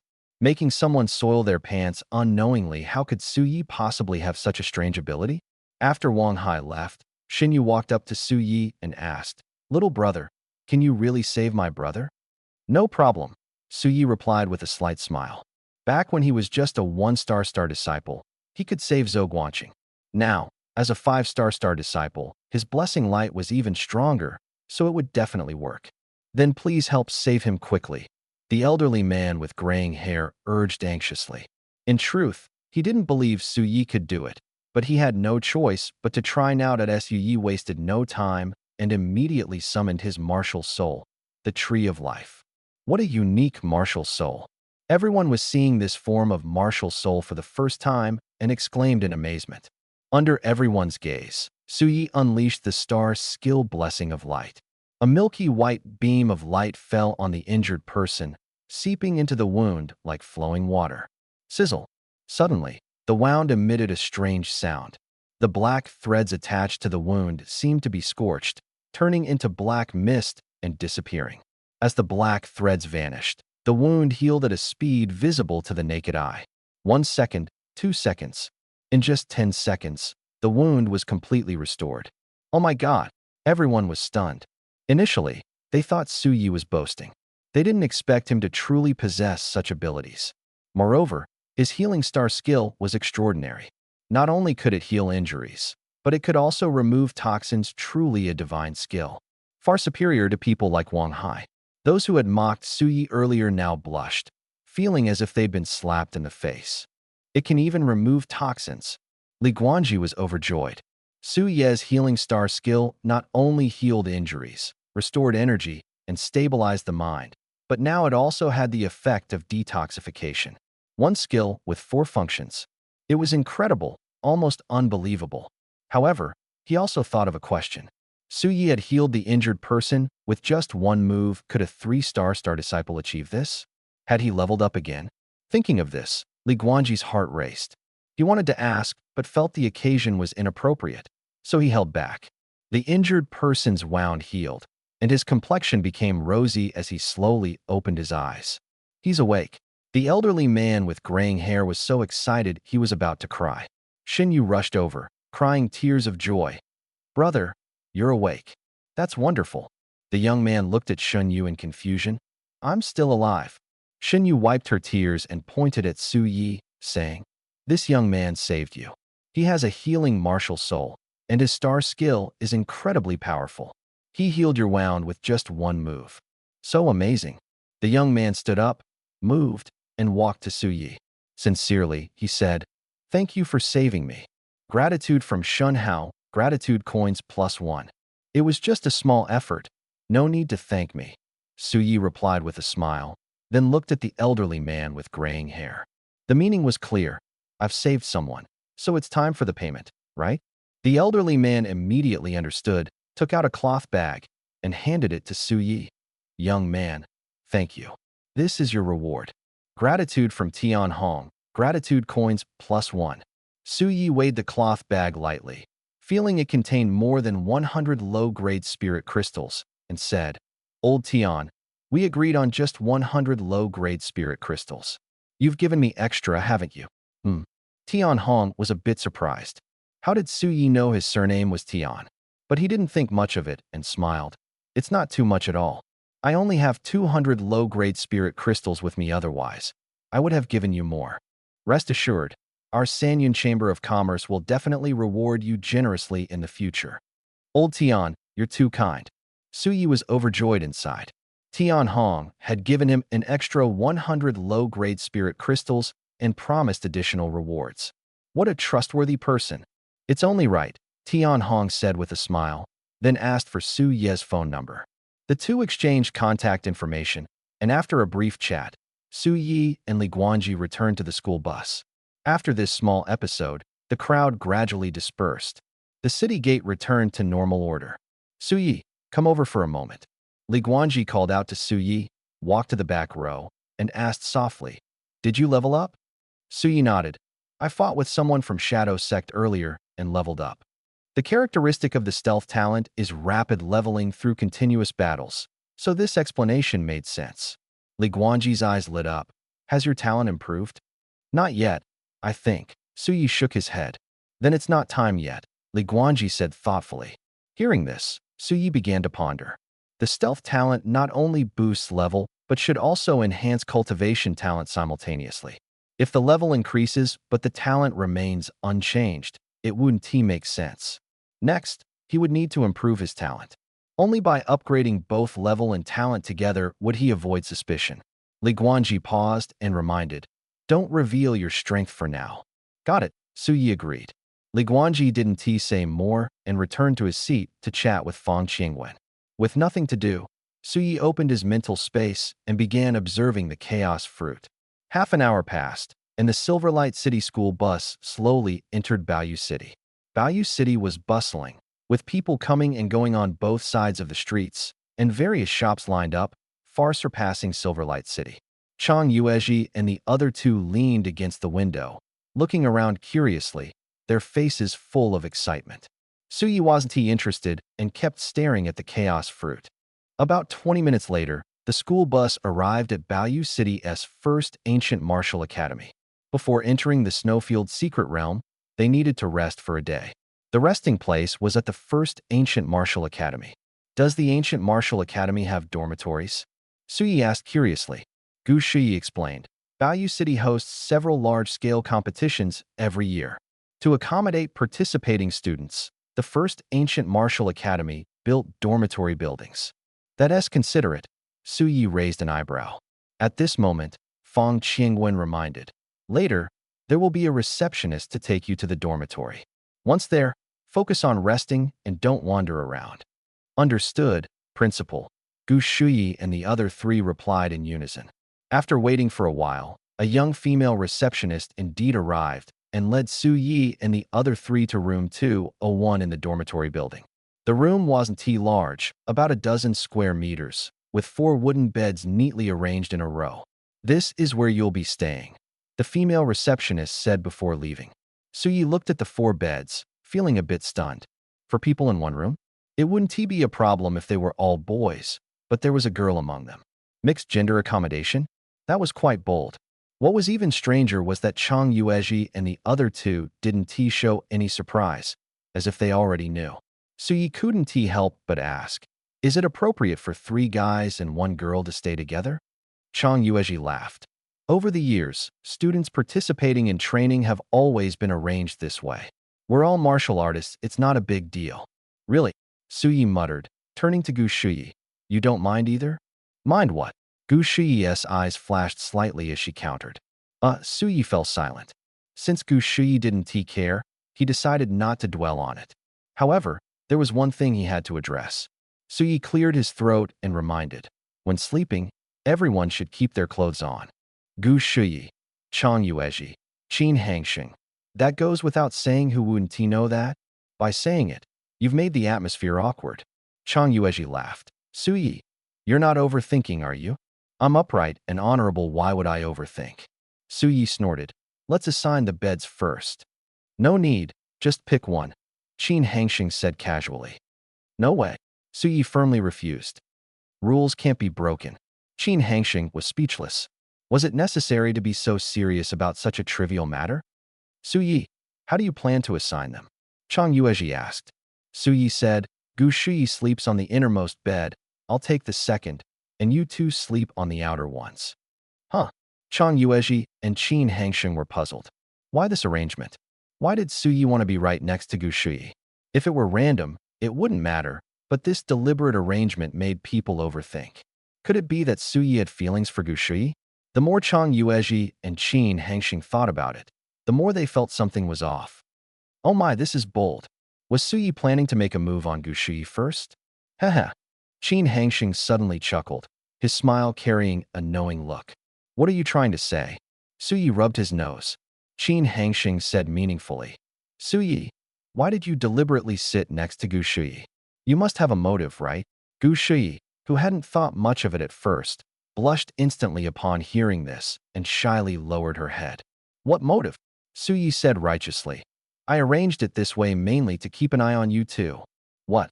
Qin Hangsheng and Chang Yuezhi exchanged glances, their faces full of confusion.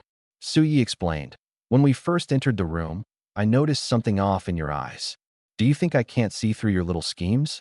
I arranged it this way to ensure Gu Shuyi's safety. Damn, the two rolled their eyes in frustration. Honestly, they had no ulterior motives toward Gu Shuyi at all. Su Yi's words were outright slander. Chang Yuezhi said angrily, Su Yi, everyone in our academy knows what kind of person I am. You can't accuse me like this. Su Yi nodded thoughtfully and said, Old Chang, you're reliable, but Old Qin is another story. Su Yi, my character is fine too. Qin Hangsheng quickly defended himself. This was too much. If he could beat Su Yi, he would have fought back already. Su Yi glanced at Qin Hangsheng and said indifferently, If you two have nothing to hide, then you won't object to my arrangement, right? No objections, the two said in unison. If they objected, Su Yi might really accuse them of something. However, after this incident, they were almost certain that Su Yi had feelings for Gu Shuyi. Otherwise, why would he be so insistent? In truth, they completely misunderstood Su Yi. What Su Yi was thinking was that sleeping next to two big guys couldn't possibly be as comfortable as sleeping next to a pretty girl. Besides, Gu Shuyi was beautiful. To be honest, Su Yi had no ulterior motives, his thoughts were pure. After assigning the beds, the four of them lay down. Su Yi was about to take out his phone to check the martial artist forum when a mechanical voice suddenly echoed in his mind. Received gratitude from Shun Lin, gratitude points +1. Received gratitude from Shun Zhong, gratitude points +1. Received gratitude from Shun Qianshan, gratitude points +1. In just 1 minute, over 30 gratitude notifications sounded continuously. Su Yi was stunned. What was going on? What had happened? Had the entire Shin family mobilized to thank him? When had he ever helped the Shin family? Just as Su Yi was puzzled, a voice echoed in his mind. Thanks from Shun Yu and Shun Hao, gratitude coins +2. At this moment, Su Yi finally understood. The Shin family was Shun Yu's clan, and upon learning that Shun Hao had been rescued, they habitually expressed their gratitude. The Shin family are truly trustworthy and good people. Su Yi thought to himself, then opened the internal star map. Host, Su Yi. Level, Star Disciple 5-star. Strength, 500. Agility, 500. Defense, 500. Star Power, 500. Martial Soul, SSSSS-Level Plant Martial Soul, Tree of Life, SS-Level Soul Martial Soul, Resentment. Star Pet, SS-Level Star Pet Treasure Seeking Mouse. Gratitude Coins, 300. Seeing the gratitude coins reach 300, Su Yi couldn't help but smile. He then closed the internal star map and opened the mental space. With enough spirit crystals and gratitude coins, it was time to exchange for attribute fruits. The exchange conditions for Level 6 Strength Fruit, Level 6 Agility Fruit, Level 6 Sturdy Fruit, and Level 6 Star Power Fruit were 60 low-grade spirit crystals plus 60 gratitude coins each. The exchange condition for mid-grade talent fruit was 50 mid-grade spirit crystals plus 100 gratitude coins. Su Yi hesitated for a moment and decided to level up first. He exchanged for 4 level 6 attribute fruits, spending a total of 240 low-grade spirit crystals and 240 gratitude coins. After completing the exchange, Su Yi closed the mental space and turned to browse the martial artist forum. Attribute fruits require a day to mature before they can be consumed. Qin Hangxing, feeling bored, took out a deck of cards from his backpack and suggested, "Got nothing to do. Let's play cards?" Chang Yuezhi showed interest. "What game? Count me in." Qin Hangxing looked at the cards and said, "There's only one deck. How about playing landlord?" "Su Yi, are you in?" Chang Yuezhi asked. Su Yi shook his head, not interested. "Sigh." Chang Yuezhi sighed, then turned to Gu Shuyi. "Gu Shuyi, what about you?" Gu Shuyi smiled. "I don't know how to play." "Forget it." Qin Hangxing disappointedly put away the cards and took out his phone to play games. Landlord requires 3 players, and missing one makes it impossible to play.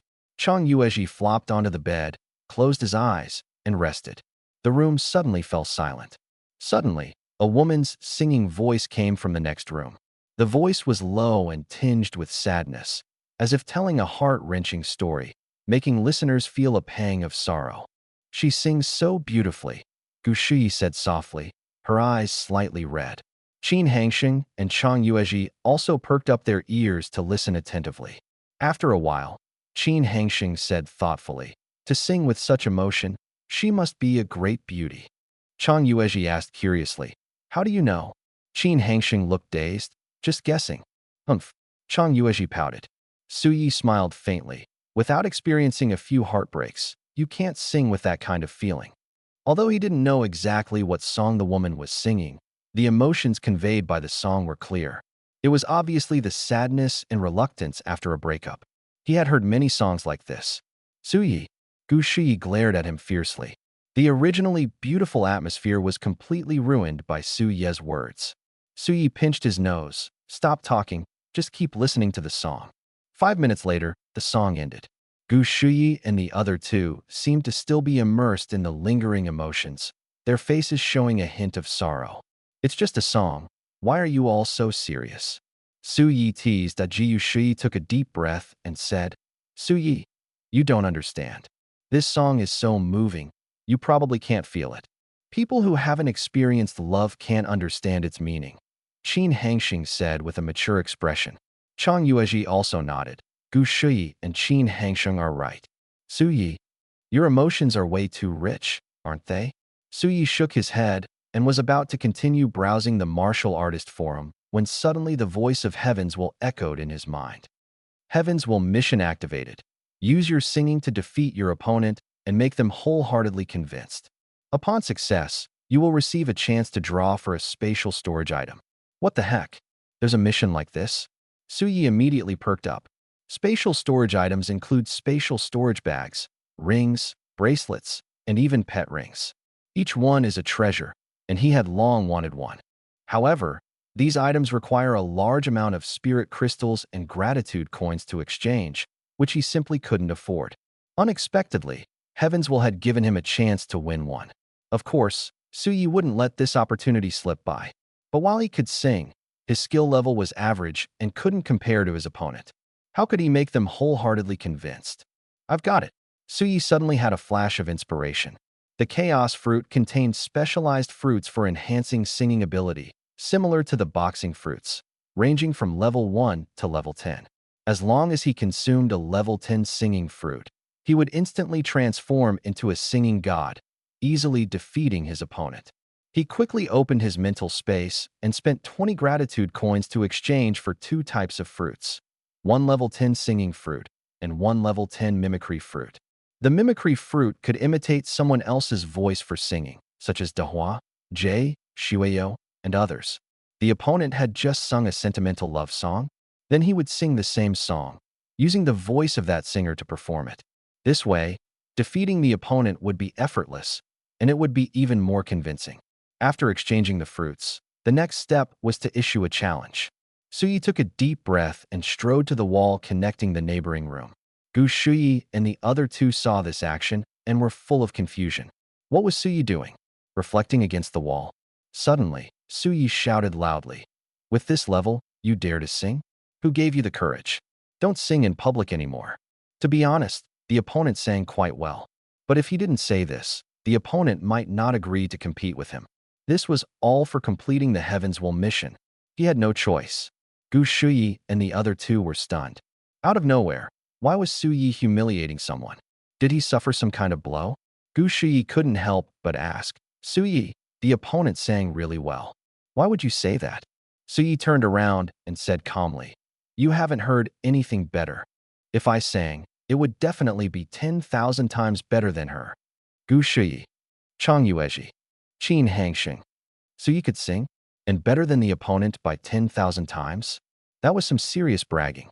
But no matter how good he was, there was no need to humiliate others. Who did this guy owe? Chang Yuezhi swallowed nervously. Suyi, can you be a little more low-key? Everyone had known Suyi for quite some time, and they had never heard that he could sing, so they all assumed he was bluffing. Suyi said calmly, if you don't have the ability, of course you should be low-key. But if you do, there's no need. Chang Yuezhi was speechless. From Suyi's tone, he really thought of himself as a singing god. Qin Hangxing and Gu Shuyi were both a bit puzzled. The Suyi they remembered wasn't he like this. Why did he seem like a completely different person today? He actually took the initiative to provoke others, which was highly unusual. Knock, knock. Suddenly, the door was heavily knocked. Chang Yuezhi and the others knew clearly that it must be the group next door coming to cause trouble. What should we do? Chang Yuezhi looked at Suyi. Suyi, with an indifferent expression, strode over and opened the door. His purpose was clear, to anger the other party and face them head-on. There was no backing down now. As the door opened, 4 people stood outside, 3 men and 1 woman. Leading them was a young man about 1.9 meters tall, with thick eyebrows and big eyes. He glanced at Suyi and said angrily, who was spouting nonsense here just now? Watch your tone, don't be rude. If you have something to say, say it. Suyi snorted. You're lecturing me about manners? The young man froze for a moment, then breathed heavily in anger. Talking behind someone's back is considered polite? Shameless. What exactly do you want? Suyi feigned innocence. The young man's eyes widened. Who said Zhong Pingjun's singing is awful? Step forward. Seeing the situation turning bad, Chang Yuezhi quickly stepped in to smooth things over. This is all a misunderstanding. Honestly, Zhong Pingjun's singing is really good. We were all mesmerized just now. If you were mesmerized, why did you say it was awful? The young man sneered. We were just joking. Chang Yuezhi said awkwardly. The young man completely ignored him, scanning Suyi and the others with a disdainful look. He arrogantly said, afraid to admit it? Is this the character of Silverlight City's ancient martial arts academy? Who said we're afraid to admit it? Suyi smiled faintly. I said it.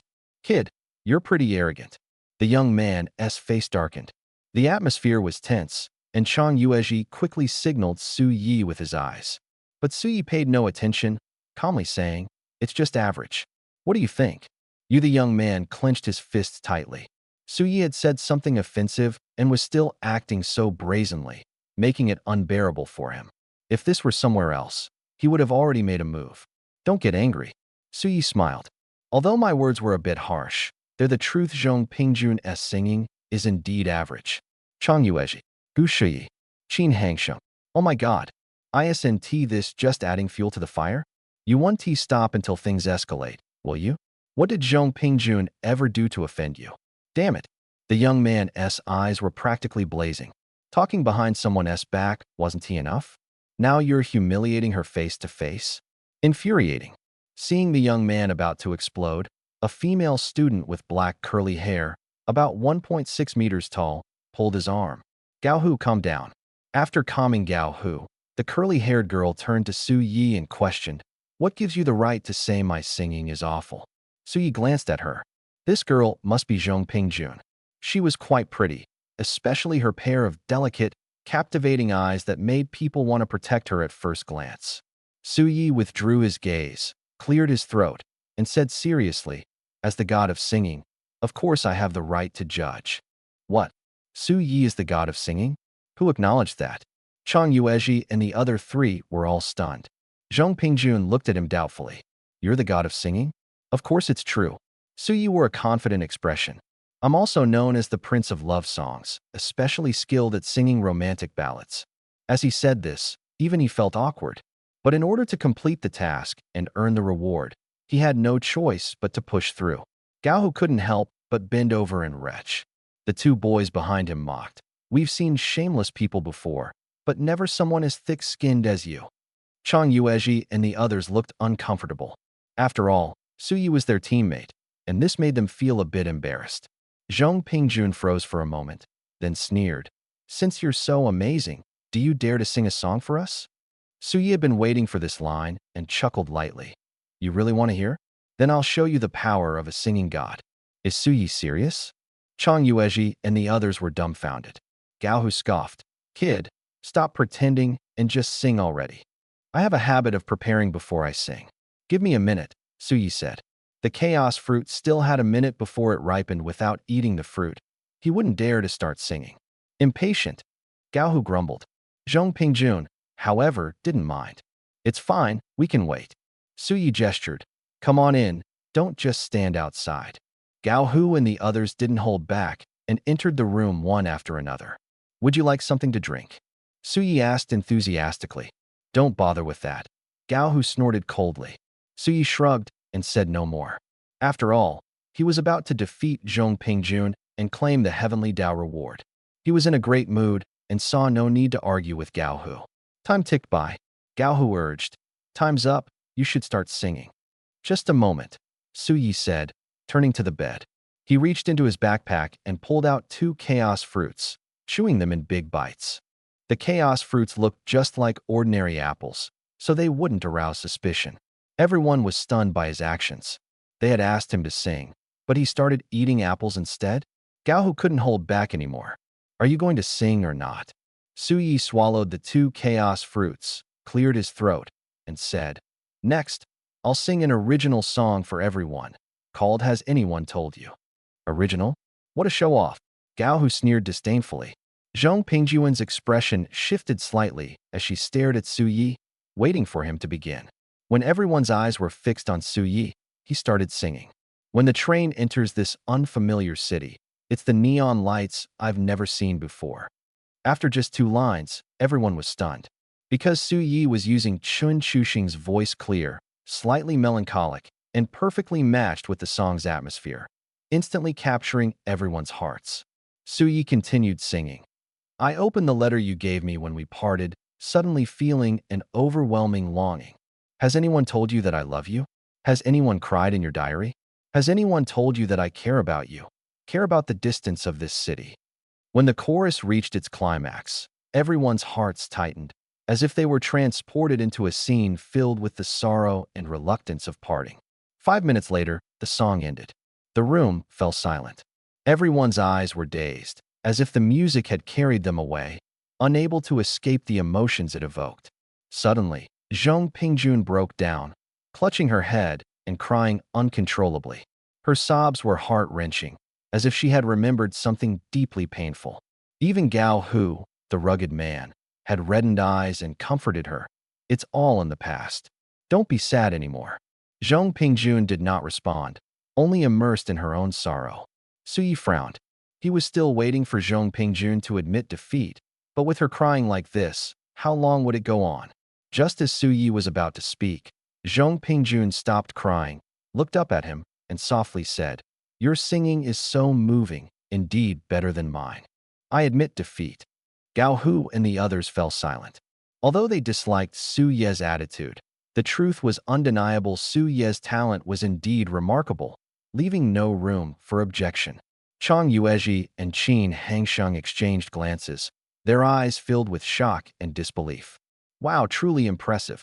It turned out Su Yi wasn't exaggerating, he really was a master of love songs. Gu Shuyi stared blankly at Su Yi, her eyes full of admiration, like a little fangirl. At this moment, the voice of heaven suddenly echoed in Su Ye's mind. Congratulations to the host for completing the heaven's task and earning an opportunity to draw a spatial storage device. Would you like to draw now? Amazing. Su Ye's expression shifted, and he silently thought, not now. A spatial storage device was a treasure that needed careful study first. There was no time for that now. Don't look at me with such an admiring gaze, or I'll get conceited. Su Yi snapped back to reality and smiled at Zhong Pingjun. Zhong Pingjun broke into a smile through her tears. Classmate, what's your name? Can we be friends? Huh, what was going on? Everyone's expressions turned complicated. Could it be that Zhong Pingjun was truly moved by Su Ye's song? To be honest, Su Yi was not only handsome but also sang so beautifully. making him undeniably charming. It wasn't surprising that Zhong Pingjun had a favorable impression of him. Suyi was stunned. Judging by her tone, she clearly liked him. But he had no such intentions. He sang purely for the heavens task, without any ulterior motives, and certainly not to flirt. He pinched his nose and said, "My name is Suyi. As for being friends, let's forget about it.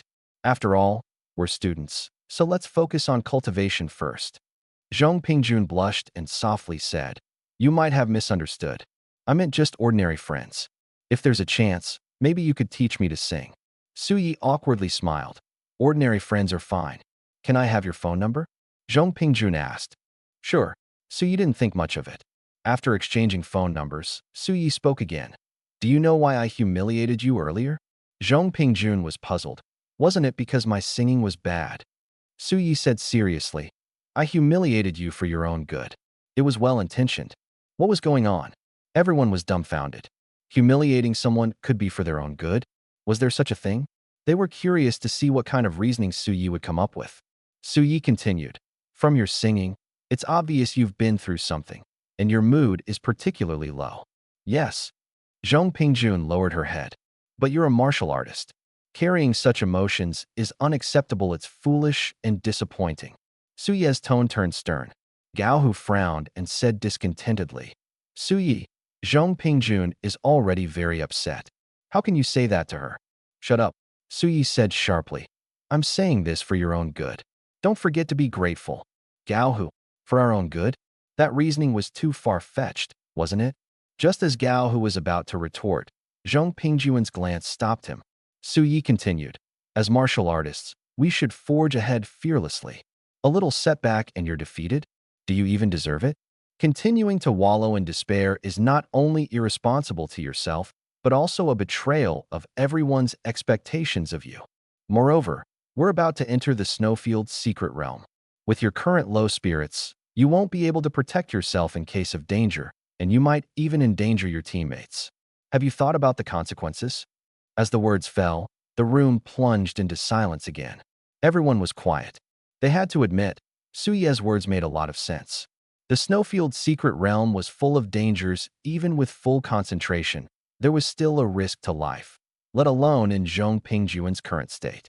In this light, Suyi was indeed helping Zhong Pingjun, extending a helping hand to someone he didn't know. Suye's character was truly noble. Everyone couldn't help but feel a sense of respect for Suyi. Zhong Pingjun suddenly raised her head. The despair in her eyes swept away, replaced by determination. "I understand now. I won't sink into despair anymore." Gao Hu and the other three were overjoyed. They had tried to persuade Zhong Pingjun many times before, but to no avail. Yet, the unfamiliar Suyi managed to reinvigorate her with just a few words. There's no denying it, Suyi's ability was indeed far superior. Suyi glanced at Zhong Pingjun and said meaningfully, "I put a lot of effort into helping you regain your spirit, and I was even misunderstood by you all. Shouldn't you say thank you?" Gao Hu and the others were stunned. Asking for gratitude? This was certainly a novel approach. Chang Yuezhi and the other two remained expressionless. They were already used to it. Zhong Pingjun snapped back to her senses and said gratefully, "Suyi, thank you." Received Zhong Pingjun's sincere gratitude, gratitude coin +1. Suyi raised an eyebrow. Just one sentence. After spending so much effort, only earning one gratitude coin? He wasn't satisfied. Gao Hu and the others were speechless. This was their first time encountering someone so eager to demand gratitude. Zhong Pingjun didn't mind and said thank you 3 more times in succession. Suyi nodded in satisfaction and turned to Gao Hu and the others. "What about you?" "What do you mean?" Gao Hu and the others were a bit confused. It was reasonable for Suyi to ask Zhong Pingjun for gratitude, but what did it have to do with them? They hadn't received Suye's help. Suyi said confidently, "You and Zhong Pingjun are part of the same team. Helping her is equivalent to helping you. Think about it, if there's a weak link in the team, wouldn't entering the Snowfield secret realm be very dangerous?" Gao Hu and the others were stunned. Suye's words made a lot of sense. A weak link in the team would indeed be dangerous. Gao Hu was the first to speak. "Suyi, thank you." The other two followed suit, each saying thank you 3 times. Received sincere gratitude from Gao Hu, Guo Hua, and Cheng Ming. Gratitude coin +9. Suye's mood instantly improved. He smiled and said, as fellow martial artists of Origin Star, it's only right to help each other. No need to be so polite. Gao Hu and the others were speechless. Suyi forced them to express gratitude and then said there was no need to be polite. That was shameless. Afterward, everyone exchanged pleasantries and got to know each other briefly before Zhong Pingjun and her team left. Gu Shuyi looked at Su Yi, her eyes sparkling like a fangirl. Su Yi, your singing is so amazing. Can you sing another song for us? Qin Hangsheng and Chang Yuezhi chimed in. Yes, sing another one. We haven't had enough yet. Singing is meant to help others, not to show off, Su Yi said calmly.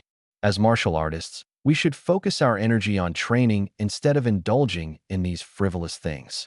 He was eager to draw the lottery. He had no time to sing. All right. Gu Shuyi and the other two looked a bit disappointed. Suyi didn't say much, turned around, and headed to the bathroom. After closing the door, he activated his mental space, connected with Tiandao, and began the lottery draw. This time, he didn't plan to use his luck points. Storage bags and spatial rings were of similar value, so either one would be worth it. There was no need to waste luck points. 10 seconds later, the draw ended. Tiandao's voice sounded. Congratulations to the host for drawing the 3-in-1 spatial ring fruit. 3-in-1 spatial ring. Equipped with an invisibility function, it has a space of 10 cubic meters and can be used to raise star pets, grow spiritual materials, and store supplies.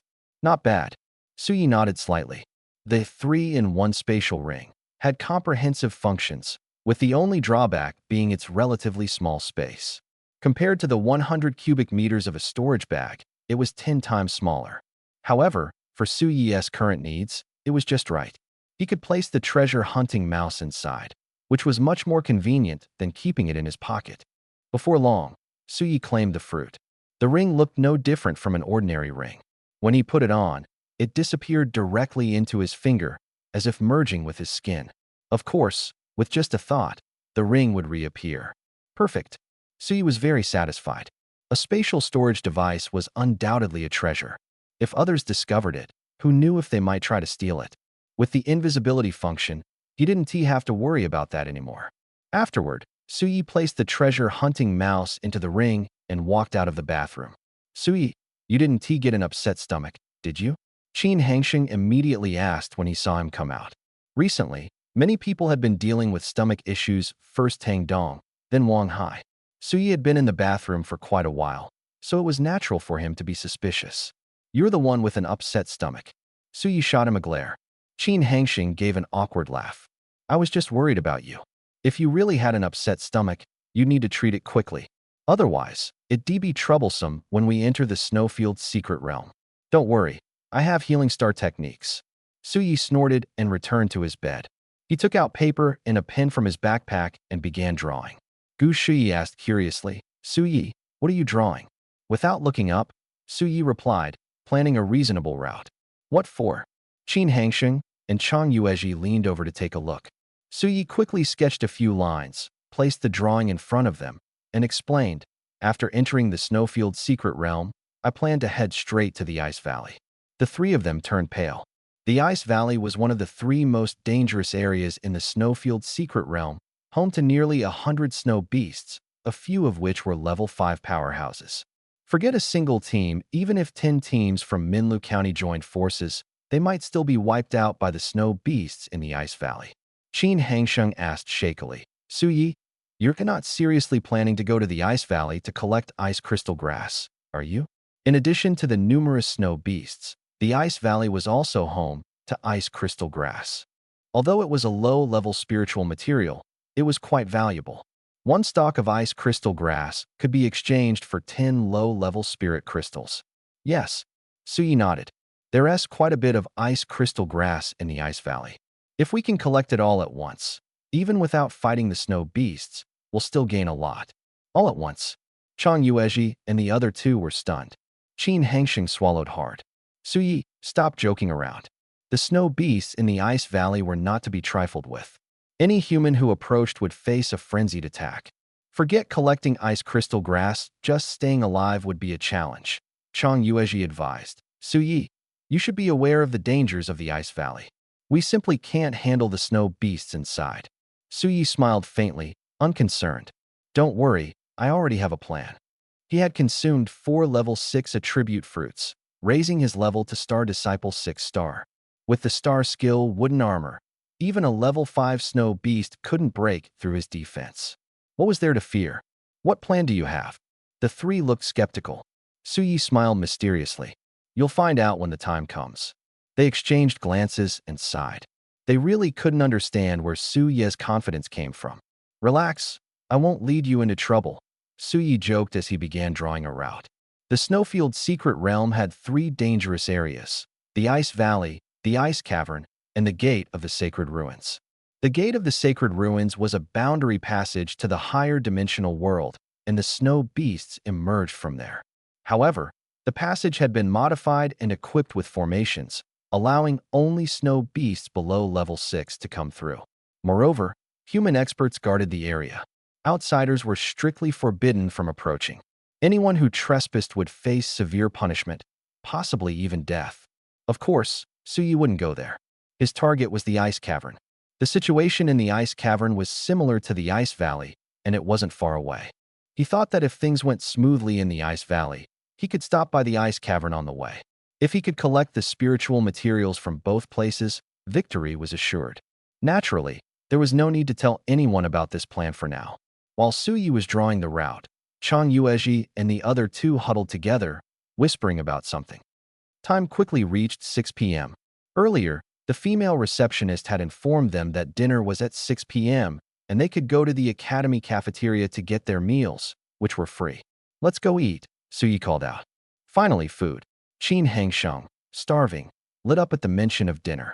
As Suyi and the others stepped out of their room, they happened to run into Zhong Pingjun and her friends. The two groups headed to the cafeteria together. The cafeteria of Baoyu City's first ancient martial academy was quite large, capable of accommodating thousands of people at once. When Suyi and his group entered, there were already over 20 people lined up at the food counter, not too many. These people were all wearing school uniforms, clearly students from various cities preparing for the training. Suyi and his group politely joined the line. Zhong Pingjun stood behind Suyi, occasionally chatting with him while they waited. The topics were quite varied. Suyi didn't think much of it, answering her questions casually. Before long, it was Suyi's turn to get food. He quickly stepped up to the counter and glanced at the dishes on the table. There were over a dozen options, with a good balance of meat and vegetables, as well as roasted chicken legs. Feeling a spark of interest, he asked the cafeteria lady, "Ma'am, can we take as much as we want here?" The cafeteria lady smiled and replied, "Take as much as you like, eat as much as you want." Suyi cheerfully said, 2 bowls of rice, 1 serving of braised pork, 1 serving of shredded pork in garlic sauce, and 10 roasted chicken legs. The cafeteria lady froze for a moment. He had just ordered 4 meat dishes, 2 bowls of rice, and 10 chicken legs. Even a pig couldn't finish all that, could it? The cafeteria lady swallowed and reminded him, "Young man, can you really eat all that? Wasting food is not allowed." "I have a big appetite, no problem," Suyi replied with a smile. With his appetite, 2 bowls of rice and 4 dishes were no issue. As for the roasted chicken legs, those were for his treasure-hunting mouse. "Anyway, you don't have to spend money to eat here, so take as much as you can." The cafeteria lady shook her head but didn't say much, serving the food as Suyi requested. "Thank you, big sister," Suyi said, expressing his gratitude, and left with a full plate. The plate was piled high with 10 roasted chicken legs, resembling a small mountain, making it particularly conspicuous. Zhong Pingjun and her friends were stunned when they saw this scene. Can one person eat so much? How long has it been since Suyi had a proper meal? "I'll go find a seat first," Suyi said, heading toward a table in the distance. As he walked, the students in line behind him kept pointing and whispering. They thought Suyi was taking advantage of the free food, which made them look down on him. But Suyi didn't care at all, humming a tune as he walked. Unexpectedly, after just a few steps, a tall, skinny student blocked his way. "What's up?" Suyi paused, slightly confused. The student's face looked unpleasant, as if he was here to cause trouble. But Suyi didn't even know him. The tall, skinny student glanced at him coldly and said, "Kid, let me warn you. There are some people you shouldn't mess with. Stay away from Zhong Pingjun. If I see you two together again, don't blame me for being rude. Su Yi, threatened for no reason? Where did this fool come from? Just as Su Yi was about to ask for clarification, the student turned and left. Damn, so arrogant. Su Yi clicked his tongue. The other party clearly didn't take him seriously. His principle had always been, if others don't provoke me, I won't provoke them. If others provoke me, I'll return it tenfold. Whoever messes with him, he'll make sure they regret it. Just as Su Yi was about to activate his martial spirit, resentment, Zhong Pingjun hurried over and asked softly, Su Yi, did Su Shua bully you? Su Shua, Su Yi muttered, then replied, it's nothing, he just threatened me a bit. Zhong Pingjun looked a little angry. I'll warn him. Don't take it to heart. Just ignore him in the future. All right, let's eat. Su Yi nodded, sitting at a table with Zhong Pingjun, facing each other as they ate and chatted, looking like a couple. This was intentional on Su Ye's part. Su Shua had warned him to stay away from Zhong Pingjun, so he deliberately did the opposite. Would Su Shua go mad with anger when he saw this? If he made a move, it would give Su Yi the chance to fight back. And he could even claim it was self-defense, perfectly justified. Su Shua didn't leave the cafeteria but stood not far away, watching coldly. Seeing Su Yi ignore his warning and chat happily with Zhong Pingjun, his face immediately darkened. Chang Yuezhi and the others finished getting their food and gradually gathered around Su Yi. Gao Hu looked at the mountain of food in front of Su Yi and couldn't help but ask, Su Yi, can you finish all that? Piece of cake, Su Yi smiled. With the treasure hunting mouse, a foodie, around, 10 chicken legs were nothing. He could even handle 10 more. Gao Hu clicked his tongue but said no more, focusing on his own meal. Su Yi ate for a while and noticed that Su Shua hadn't come to cause trouble, feeling a bit disappointed. If he didn't come, the plan would fall through. How could he get his revenge? Coward, Su Yi muttered to himself. 20 minutes later, Chang Yuezhi and the others finished eating and sat waiting for Su Yi. You guys go ahead, it'll take me another half hour to finish, Su Yi said. He still had 10 roasted chicken legs left, reserved for the treasure hunting mouse. With everyone watching, he couldn't secretly store them in his spatial ring. All right, we'll head out first. Chang Yuezhi and the others greeted him and left one after another. Gao Hu, however, didn't he leave, seemingly with something on his mind. Su Yi looked at him and asked curiously, why haven't you left yet? Gao Hu smiled and said, I want to see how you're going to eat these 10 chicken legs. Su Yi, is he crazy? Gao Hu reminded him, hurry up and eat. Su Yi reluctantly picked up a chicken leg to pretend, but he was already thinking of a plan. He was already full. Forget 10. He couldn't even eat one more. How could he get Gao Hu to leave? Should he use a curse? Though it was a bit sinister, it would work. Gao Hu, don't blame me. You're forcing me to do this. Su Yi's lips curled into a barely noticeable sinister smile as he calmly released his martial soul, resentment. Just as he was about to act, Su Shua walked over, glaring coldly at Su Yi and said, Kid, are you ignoring my words? If you've got guts, stop hiding. Su Yi put down the chicken leg, looked up at him, and said indifferently, all talk, no action? Su Shua froze for a moment, then sneered, don't get cocky. There'll be plenty of chances later. With that, he turned and left. Su Yi narrowed his eyes and secretly cast a curse on Su Shua. Acting tough and then trying to leave? Does he think Su Yi is a pushover? Just wait and see. As Su Shua walked away, he suddenly let out a muffled groan. He clutched his stomach and rushed out of the cafeteria in embarrassment. Did he eat something bad? Gao Hu was stunned. It's rare for a martial artist to have an upset stomach. Su Yi feigned innocence and said, maybe it's karma. Karma? Gao Hu chuckled and reminded him. Su Yi, you should be careful of Su Shua. Heh.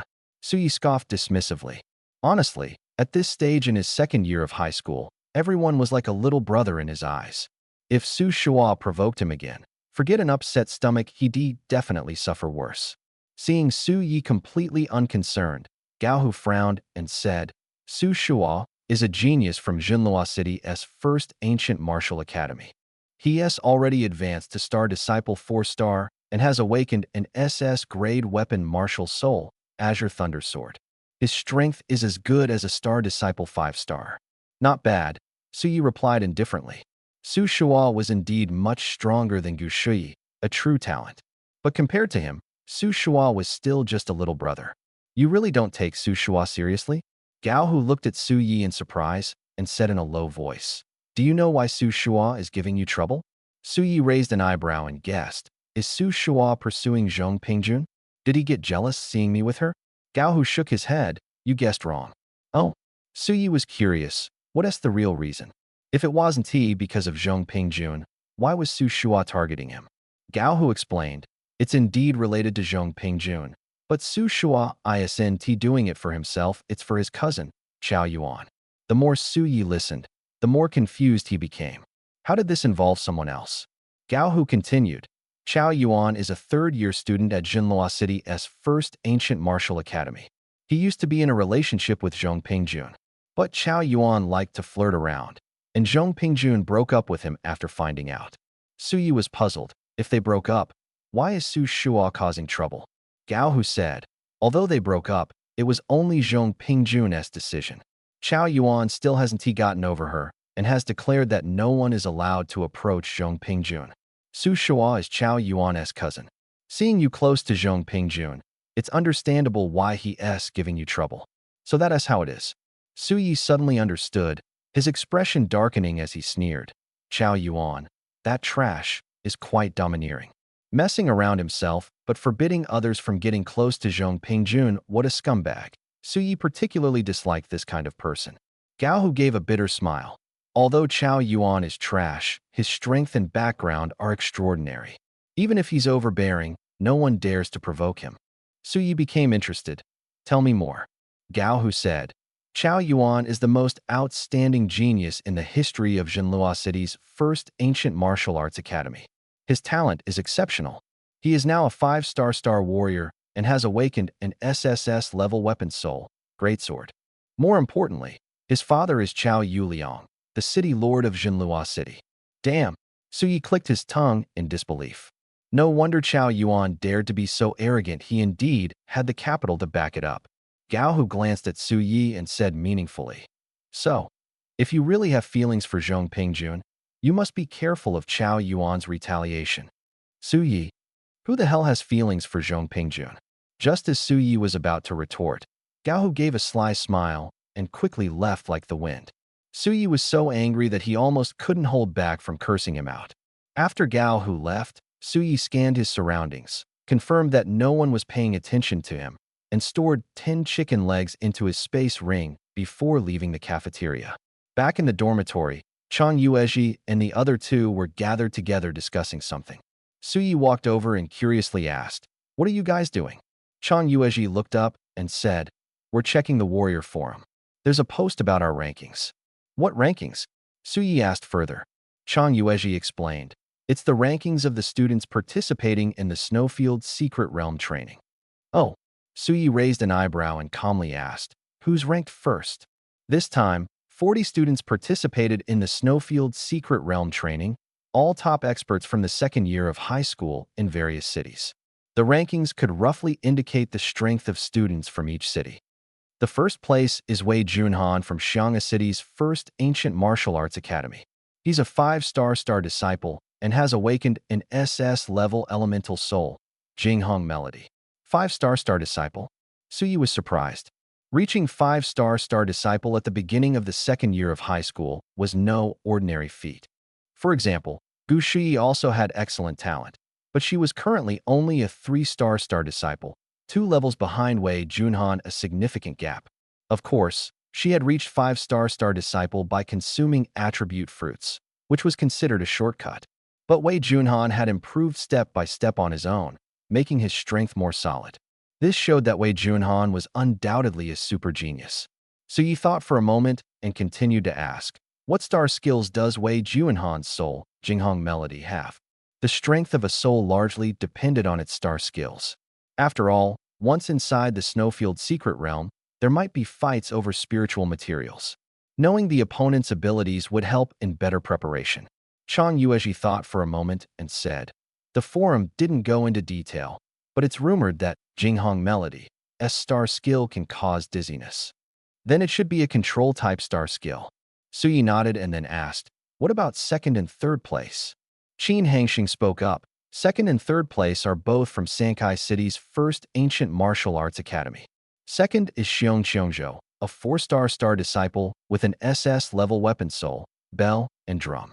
Third is Lu Hua, also a 4-star disciple, who has awakened an SS-level elemental soul, Thunderlight. Sankai City, is that strong?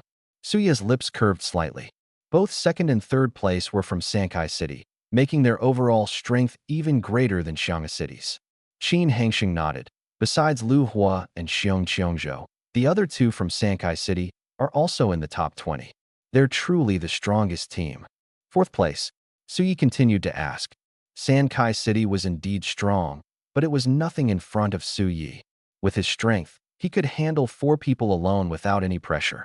Fourth place is Su Shua from the first ancient martial academy of Zhenluo City, a 4-star disciple, awakened with an SS-grade weapon spirit, Blue Thunder Sword, Qin Hangxing said. A trace of cold light flashed in Su Ye's eyes. After entering the Snowfield secret realm, if Su Shua dared to cause trouble, he wouldn't hold back. If he didn't beat Su Shua into submission, he wouldn't be Su Yi. Su Yi calmed down and asked, "What about fifth place?" Qin Hangxing smiled and said, "Fifth place is Zhong Pingjun from the first ancient martial academy of Dazhou City, a 3-star disciple, awakened with an SS-grade weapon spirit, Ice Pipa." Zhong Pingjun is that strong? Su Yi was surprised.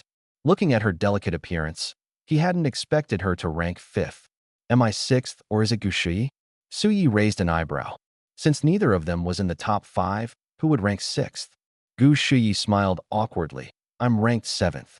Then I'm 6th. Su Yi muttered to himself. Chang Yuezhi angrily said, "Who ranked these positions? They clearly don't understand the situation, like blind men feeling an elephant." Su Yi was puzzled. I'm not 6th. From Chang Yuezhi's words, it seemed 6th place wasn't him. Chang Yuezhi cleared his throat. 6th place is Han Kai from the first ancient martial academy of Qingmu City, a 2-star disciple, awakened with an SSS-grade mechanical spirit, excavator. Su Yi was stunned.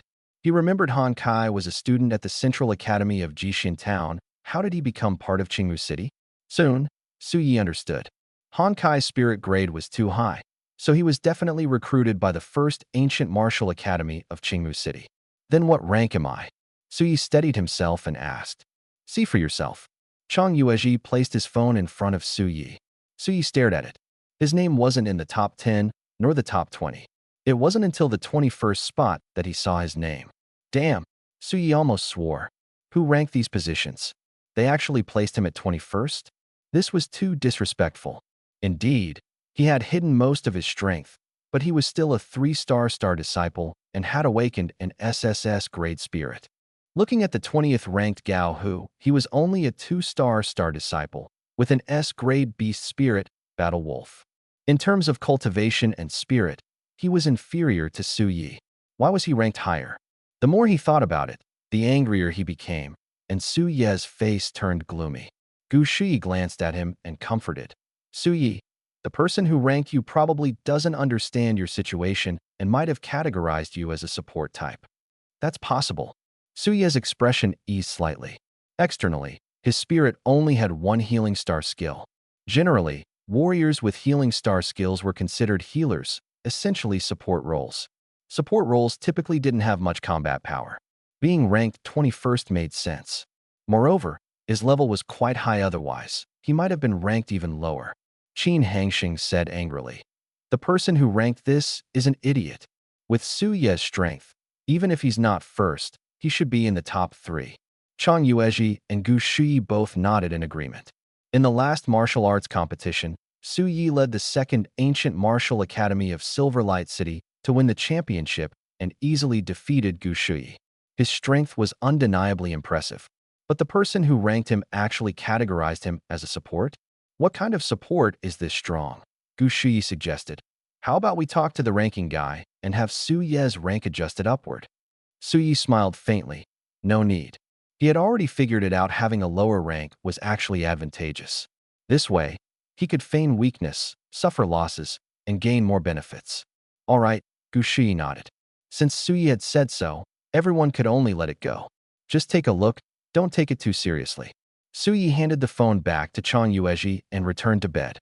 At that moment, the phone suddenly rang. The caller ID showed Zhong Pingjun. Suyi hesitated for a moment, but still answered. Zhong Pingjun said, Suyi, do you have time? I need your help with something. What is it? Suyi frowned. He actually didn't want to have much contact with Zhong Pingjun. Too much interaction would inevitably lead to gossip. Zhong Pingjun said, I have a friend named Ji Kaiwe who isn't feeling well. She wants you to use your healing star technique to treat her. Not feeling well? Is she injured? Suyi asked. Not injured. Zhong Pingjun said awkwardly, lowering her voice. Well, she feels unwell for a few days every month, you know. Unwell for a few days? Suyi muttered, suddenly understanding, his mouth agape. Ji Kaiwe was most likely on her period. Damn, Zhong Pingjun actually wanted him to help a woman on her period? What does she take me for? To be honest, the healing star technique could indeed heal wounds and act as a doctor, but it wasn't a gynecologist. Suyi directly refused. My healing star technique only works on wounds, nothing else. I can't help. All right then, Zhong Pingjun sighed. I have other things to do. I'll hang up now. Suyi quickly ended the call. Then, he started browsing the Chaos Tree and Warrior Forum. The next morning, all the participating students gathered at the martial arts field of the first ancient martial academy after breakfast. In the martial arts field stood a massive flying vehicle resembling a zeppelin. Flying vehicles were the fastest interstellar transportation tools, but their cost was extremely high, often reaching billions of star coins. They were very rare and only found in large cities. The students on site had rarely seen flying vehicles and stared at them curiously. Suyi glanced at it and began calculating in his mind. The chaos fruit also included flying vehicle fruits.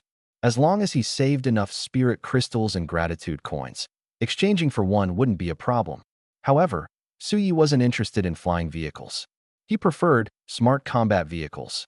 Although both were transportation tools, smart combat vehicles had far superior functions compared to ordinary flying vehicles. If he were to exchange, he would definitely choose the better option.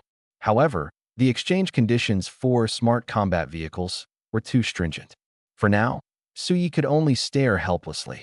10 minutes later, a handsome middle-aged man walked to the center of the martial arts field.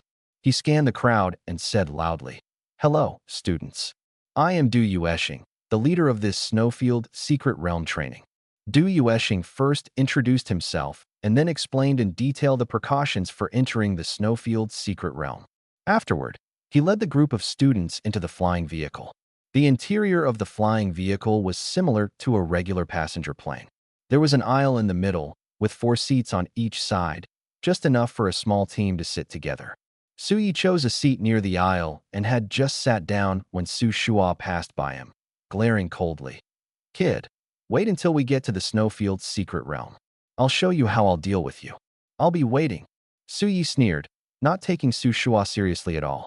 If you don't seek trouble, you won't find it. No matter how much Su Shua provoked, there was no need to be polite. Su Shua snorted coldly and strode away. Chang Yueji, sitting beside Suyi, frowned slightly. Suyi, are you confident you can beat him? As easy as crushing an ant, Suyi replied with a smile, reclining back in his seat and slowly closing his eyes. Chang Yueji felt a bit uneasy. Su Shua was a 4-star disciple martial artist and had awakened the SS grade weapon soul, Azure Thunder Sword, making him significantly stronger than Gu Shui. Although Su Yi had defeated Gu Shui, it might not be as easy to deal with Su Shua. Attention, the aircraft is about to take off. Everyone, sit tight and fasten your seat belts, Du Yueshing suddenly reminded. The students hurriedly secured themselves. The aircraft slowly ascended and headed in one direction. Before long, the aircraft suddenly stopped mid-air and then began to descend. Already here? Suyi was surprised. The Snowfield secret realm was located in the Huangzhou mountain range, over 100 kilometers from Baoyu City. Arriving in just 10 minutes showed the aircraft's astonishing speed. Crunch. As the aircraft landed, the ground emitted a piercing sound. Du Yueshing stood up, opened the cabin door, and signaled everyone to disembark. Suyi squinted and scanned his surroundings, finding himself in a massive valley. The valley was surrounded by towering mountains, with a large stone cave carved into one side of the cliff. Inside the cave, lights shone brightly, and outside stood dozens of armored soldiers. Each soldier had a stern expression and an imposing presence. Du Yueshing stepped forward and had a brief conversation with the guard captain before returning to the students and saying, "The Snowfield's secret realm assessment is about to begin. The rules and precautions have already been explained to you. Start preparing now. You will enter the secret realm entrance in 5 minutes." Preparation involved changing into cold-resistant clothing. The Snowfield secret realm had extremely low temperatures, dropping to below -10 degrees during the day and even lower to over -20 degrees at night. Without cold-resistant clothing, even martial artists couldn't endure it. Suyi had only brought a down vest, which he quickly put on. The other students were similarly lightly dressed, most wearing outfits similar to Su Ye's, with only a few donning down jackets. 5 minutes passed quickly. Du Yueshing called out, "The secret realm entrance is inside the stone cave. Line up and enter in order." 40 students formed a line and slowly entered the stone cave. Inside was a passage over 100 meters long. At the end of the passage appeared a silver light gate several meters high. This light gate was the teleportation portal to the secret realm. The first 4 students stepped into the light gate and instantly disappeared. The students behind them followed closely. Suyi and his group of 4 were at the end of the line. As Suyi entered the light gate, he felt a sudden dizziness, a heavy pressure on his chest, and a strong urge to vomit. Fortunately, the sensation lasted only 2 seconds before disappearing. In the next moment, they arrived in a world of ice and snow. All around was a vast expanse of white, the scenery both beautiful and tinged with desolation. The students who had just teleported stood still, surveying their surroundings. "So beautiful," Gu Shuyi murmured in awe.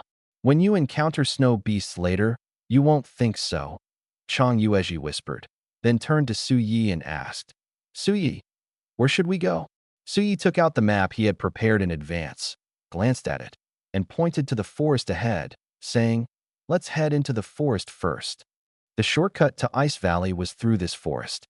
Hearing this, Chang Yuezhi and the other two's expressions changed. Although this forest wasn't as dangerous as Ice Valley or the ice caverns, it was far from safe. Inside, there were over 20 snow beasts roaming in groups. Encountering them would be extremely perilous. Among the students who participated in the Snowfield trial over the years, many ventured into this forest, but very few managed to come out unscathed. Most suffered severe injuries, and some were even wiped out by packs of snow beasts. The painful lessons are right before their eyes. No one wants to court death. Later, those who joined the trial dared not enter this forest either. "Suyi, why don't we go somewhere else?" Chang Yuezhi advised. Suyi raised an eyebrow. "I've told you before, as martial artists, we must have the spirit of not fearing death. Just a few snow beasts scare you? How will you ever reach the pinnacle of martial arts like this?" Changing the route would take an additional 2 days to reach the Ice Valley. This trial only lasts 7 days, and he didn't want to waste time on the road. Moreover, there were plenty of ice crystal mushrooms in that forest. Although they were inferior to ice crystal grass, one ice crystal mushroom could be exchanged for one low-grade spirit crystal. Even small things could bring some benefits. As for safety, Suyi wasn't worried at all. He didn't even care about the 100 snow beasts in the Ice Valley, so what was a small pack of snow beasts? He even hoped there would be more snow beasts in the forest so he could collect more demon crystals. Chang Yuezhi and the other 3 were speechless. This wasn't just a few snow beasts, it was a large pack. Once inside, they could forget about keeping their lives. All 3 opposed this decision, but since Suyi was the team leader, they couldn't go against him. Seeing their dejected expressions, Suyi smiled and said, "With me here, I guarantee your safety. Plus, I'll help you make a fortune." Qin Hangsheng and the other 2 exchanged glances. Was Suyi joking? With so many snow beasts in the forest, surviving would already be a miracle. How could they even think about making money? "Let's go, don't waste time," Suyi urged, taking the lead toward the forest. Gu Shuyi and the other 3 reluctantly followed, silently praying they wouldn't encounter a pack of snow beasts. Suyi, after walking a few steps, Zhong Pingjuan's team from Dazhou City approached them. "What's the matter?" Suyi stopped. Zhong Pingjun asked directly, "Are you interested in teaming up with us?" Strength comes in numbers. Combining two teams would make it easier to handle dangers. In the past, students participating in the trial often formed teams spontaneously. Hearing this, Chang Yueji and the other three's eyes lit up. With 8 people together, they could withstand a small pack of 20 or so snow beasts. Qin Hangxing immediately expressed his support. I agree. Su Yi shot him a glare and said impatiently, Old Qin, is it your place to speak here? I'm the team leader, and I haven't said anything yet. Why are you jumping in? Can't you distinguish between primary and secondary roles? Qin Hangsheng smiled awkwardly. You're the team leader, of course, it's up to you. Huh? Zhong Pingjun and the others were stunned. Su Yi was the team leader of the Silverlight City team? Wasn't the team leader supposed to be the strongest? The strongest in Silverlight City was Gu Shuyi, ranked 7th, while Su Yi was only ranked 21st. Why was he the team leader? Gao Hu couldn't help but ask, Su Yi, are you really the team leader? Is there a problem? Su Yi replied coldly. Gao Hu chuckled. No problem. He figured Su Yi was probably chosen because he was well-liked. After confirming that Su Yi was the team leader of Silverlight City, Zhong Pingjun asked, Su Yi, are you willing to team up with us? Forget it. Su Yi shook his head. We're about to enter that forest, and your strength is too weak. Following us would be too dangerous. With his strength, he can handle all dangers and doesn't need any help. Moreover, after forming a team, resources have to be shared equally, and everyone will get half as much. He also wants to lead his team to first place. How could he settle for half? Zhong Pingjun, Gao Hu, Guohua, Cheng Meng. Is their team too weak? Su Yi actually dared to say that? Of course, compared to Sankai City, Dazhou City is indeed weaker. But it's much stronger than Yinguang City, right? According to the rankings on the Warrior Forum, Gu Shuyi is 7th, Su Yi is 21st, and Chang Yueji and Qin Hangsheng are in the 30s. On the other hand, Dazhou City has Zhong Pingjun ranked 5th, Gao Hu 20th, and Guohua and Cheng Meng in the 20s. The overall strength is obvious, so what makes Su Yi so confident? Who is he looking down on? Gao Hu swallowed hard, staring blankly at Su Yi. You're not joking, are you?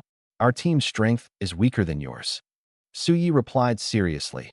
We're already friends, and friends should be honest with each other. Gao Hu and the others were speechless.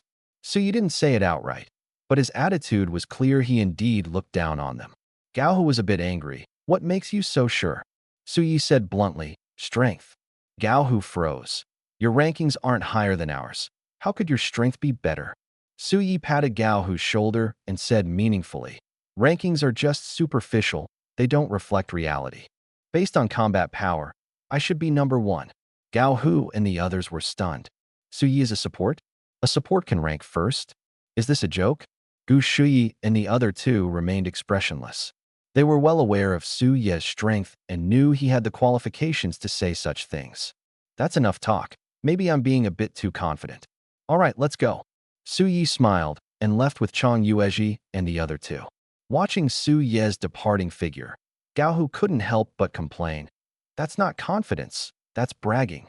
He simply couldn't believe Su Yi had the strength to be number 1. Sigh. Zhong Pingjun sighed. With Su Yi and his team leaving, it was unlikely they'd return alive. This made her feel a bit sad.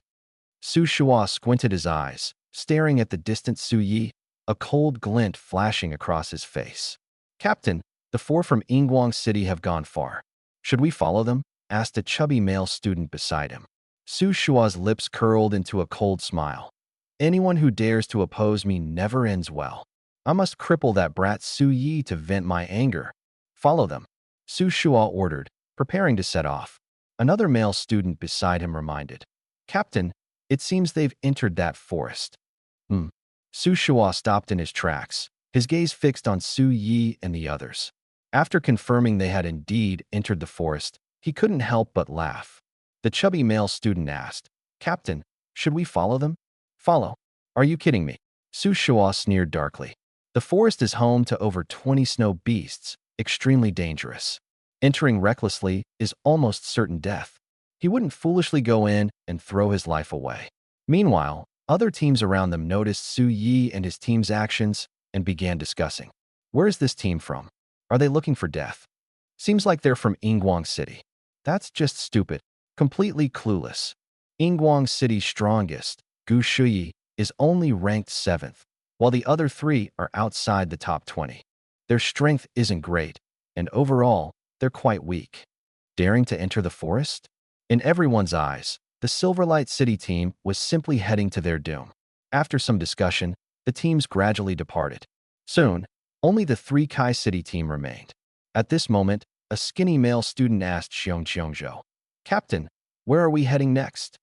Xiong Qiongzhou, burly and fierce-looking, revealed a sly smile. "We're not going anywhere else, we'll wait right here." "What do you mean?" The other 3 were puzzled. Xiong Qiongzhou sneered. "Our 3 Kai City team is the strongest among the 10 teams, no one can beat us. We'll wait until they return with their spoils, then make our move and take their results." Lu Hua and the others froze for a moment before understanding. So Xiong Qiongzhou planned to rob them. Though despicable, it was indeed a clever strategy. Once the event ended, the only way to leave was through the teleportation portal behind them. All they had to do was guard the entrance, wait for one team to rob another, and ultimately secure first place. It was much easier than going out to search for spiritual materials or fighting snow beasts. "Captain, you have great foresight." Lu Hua gave a thumbs up in praise. Xiong Qiongzhou smiled and said, "The other teams won't return for a while. Let's find a place to rest first." On the other side, Su Yi and his team entered the forest, walking several miles before suddenly being ambushed by a level 2 snow beast. This snow beast stood about 1 meter tall, covered in snow-white fur, resembling a white ape. The only difference was the 2 sharp fangs protruding from its mouth, glinting coldly. The snow beast leapt down from under a large tree, pouncing towards Su Ye's team. Chang Yuezhi, as the defensive warrior, immediately manifested his martial soul, Heavy Iron Pot. A large black iron pot floated in mid-air, blocking the 3 behind Su Yi. With a loud bang, the level 2 snow beast collided with the iron pot and was sent flying, crashing to the ground. The iron pot trembled slightly from the impact, but quickly stabilized. Seizing the opportunity, Su Yi manifested his martial soul, Tree of Life, and released the star skill Entangle. A golden vine shot out, instantly binding the level 2 snow beast.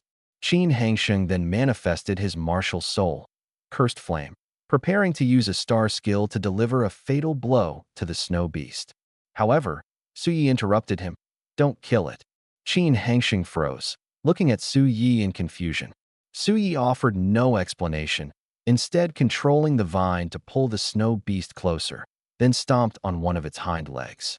With a crack, the snow beast's hind leg broke. It let out a piercing scream, echoing through the forest. Qin Hangsheng and the others were dumbfounded. Su Yi wasn't killing the snow beast, he was torturing it? Was this necessary? Gu Shuyi seemed to recall something, her face suddenly turning pale as she shouted at Su Yi. "Su Yi, stop it from screaming." The level 2 snow beast continued to howl, which would undoubtedly attract more snow beasts. If that happened, they would be in danger. Su Yi acted as if he hadn't heard, raising his foot again to break the snow beast's other hind leg. Another piercing scream rang out. Su Yi's goal was to use these screams to lure the snow beast pack over and eliminate them all at once. Once the snow beast pack was dealt with, he could search for spiritual materials in the forest without worry. Additionally, he wanted to take the opportunity to showcase his strength. Only by proving he was strong enough would Gu Shuyi and the others refrain from obstructing him later when they ventured to the ice valley. Chang Yuezhi and the others were all stunned. Wasn't this courting death? Su Yi knew it was very dangerous to do this, so why did he still go ahead? The instigator, Su Yi, continued his assault relentlessly. The screams of the level 2 snow beast grew increasingly piercing. Suddenly, the sound of rustling footsteps accompanied by sharp howls came from afar. Not good. A pack of snow beasts is coming.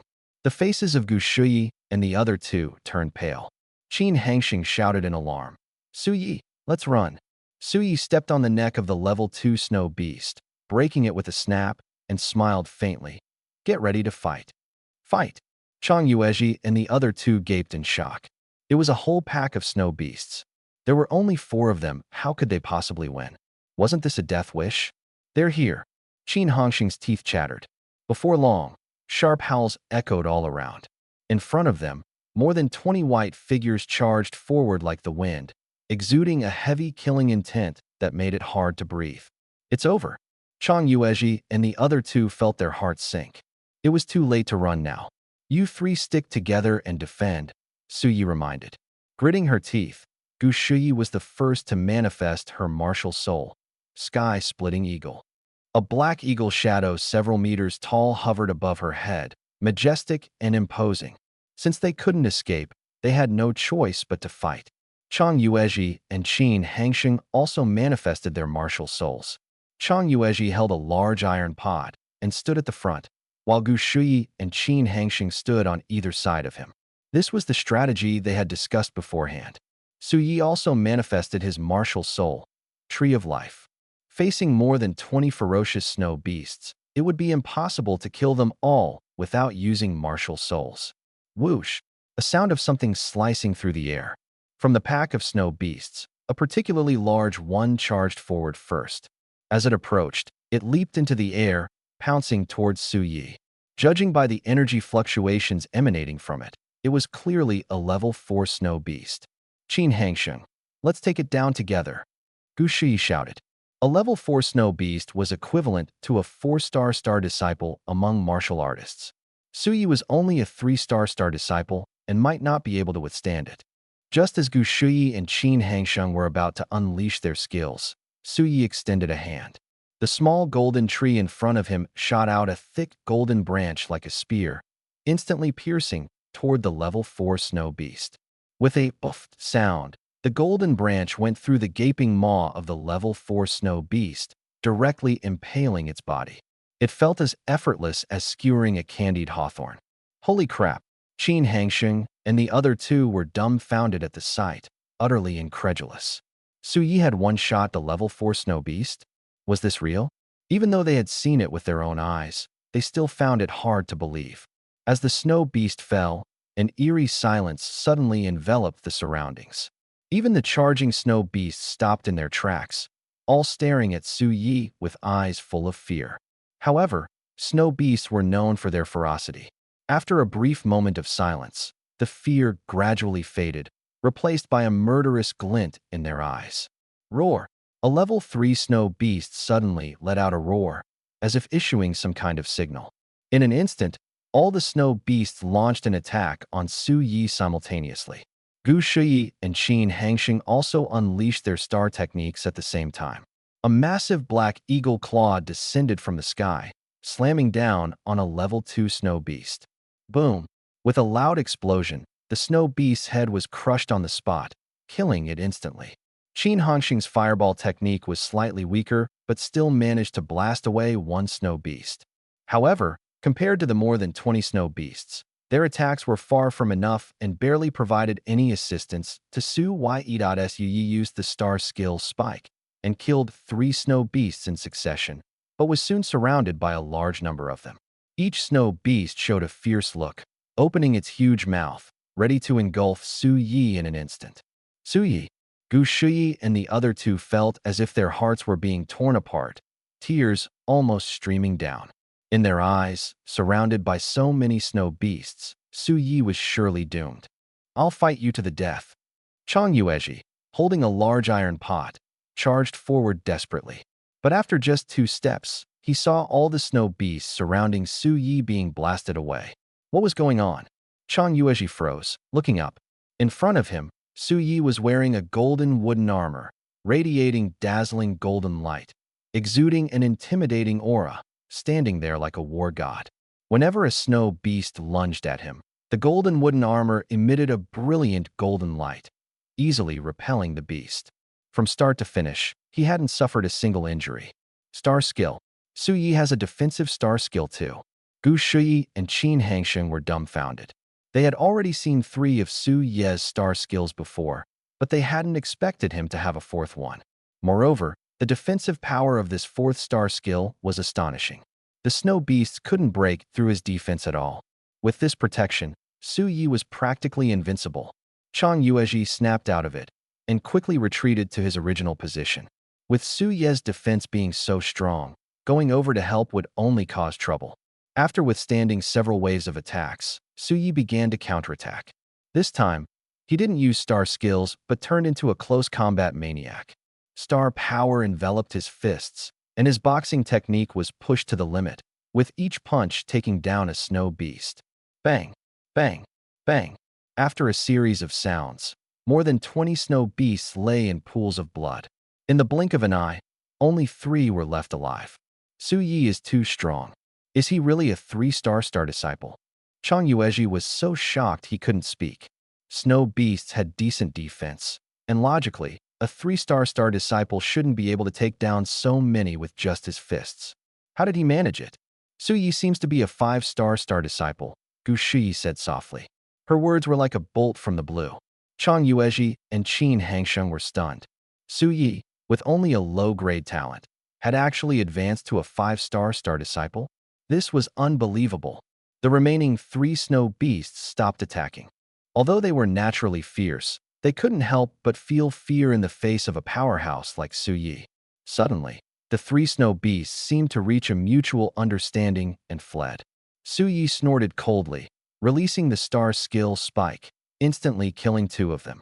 He let the last one escape intentionally, with the goal of finding ice crystal mushrooms. He knew that snow beasts particularly loved eating ice crystal mushrooms, and their nests were sure to have plenty.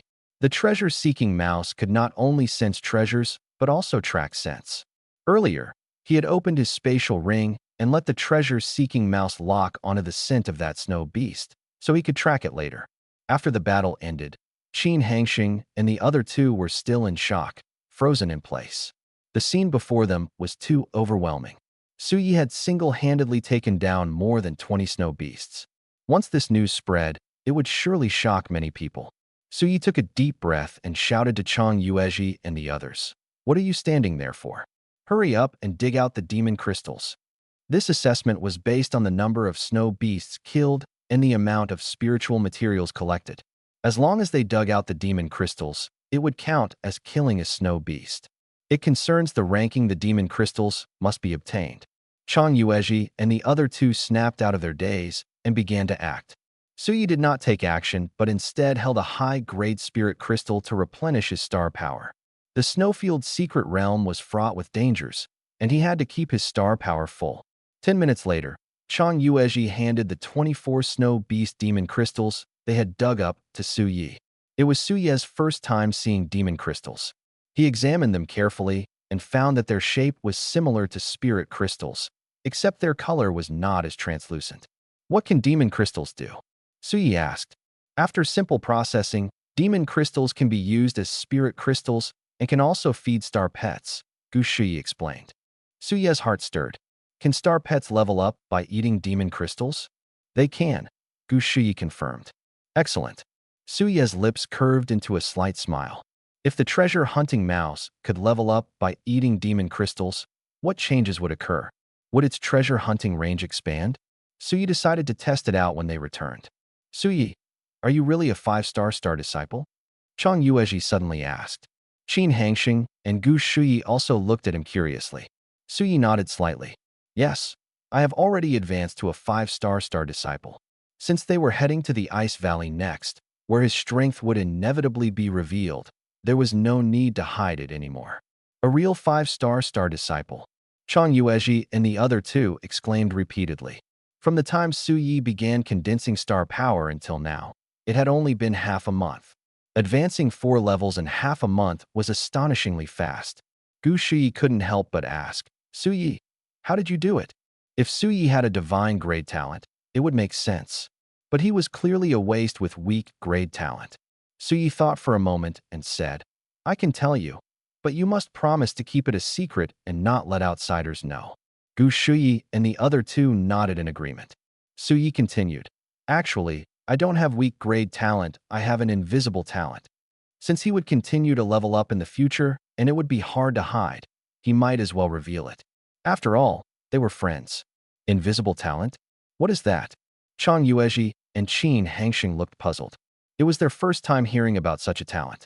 Gu Shiyi's breathing suddenly became rapid, her eyes filled with envy. Su Yi, you're incredible.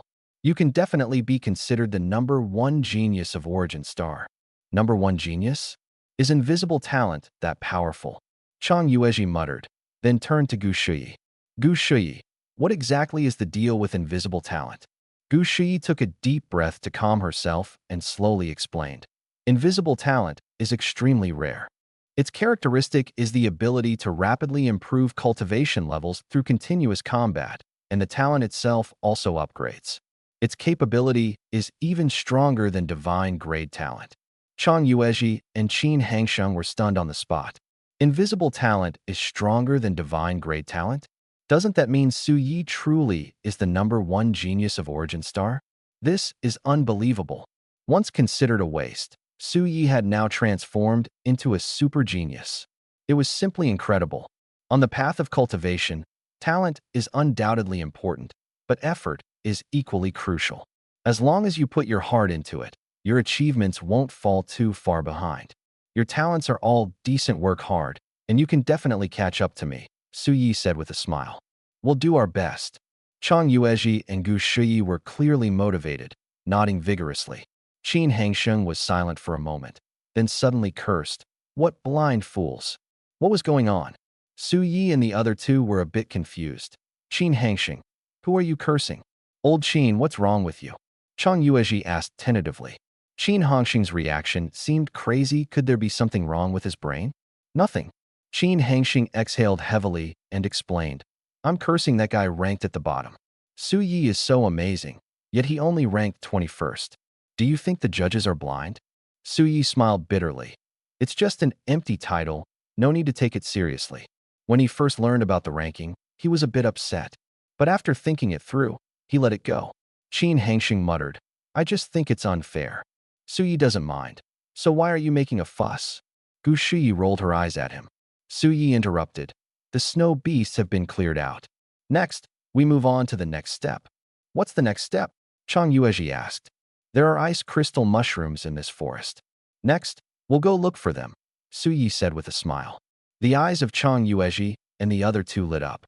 Ice crystal mushrooms are low-level spiritual materials, with a value comparable to snow beast demon crystals. After clearing out the snow beasts, searching for ice crystal mushrooms becomes much safer. Gu Shi suggested, let's split up to search. Splitting up would definitely yield more.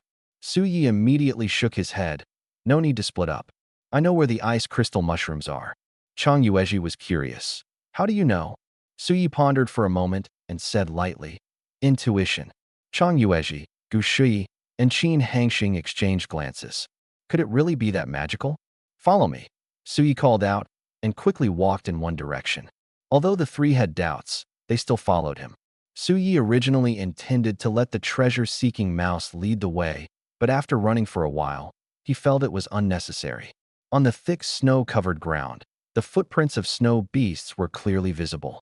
By following the footprints, they could find the snow beast's nest. So Su Yi closed the spatial ring.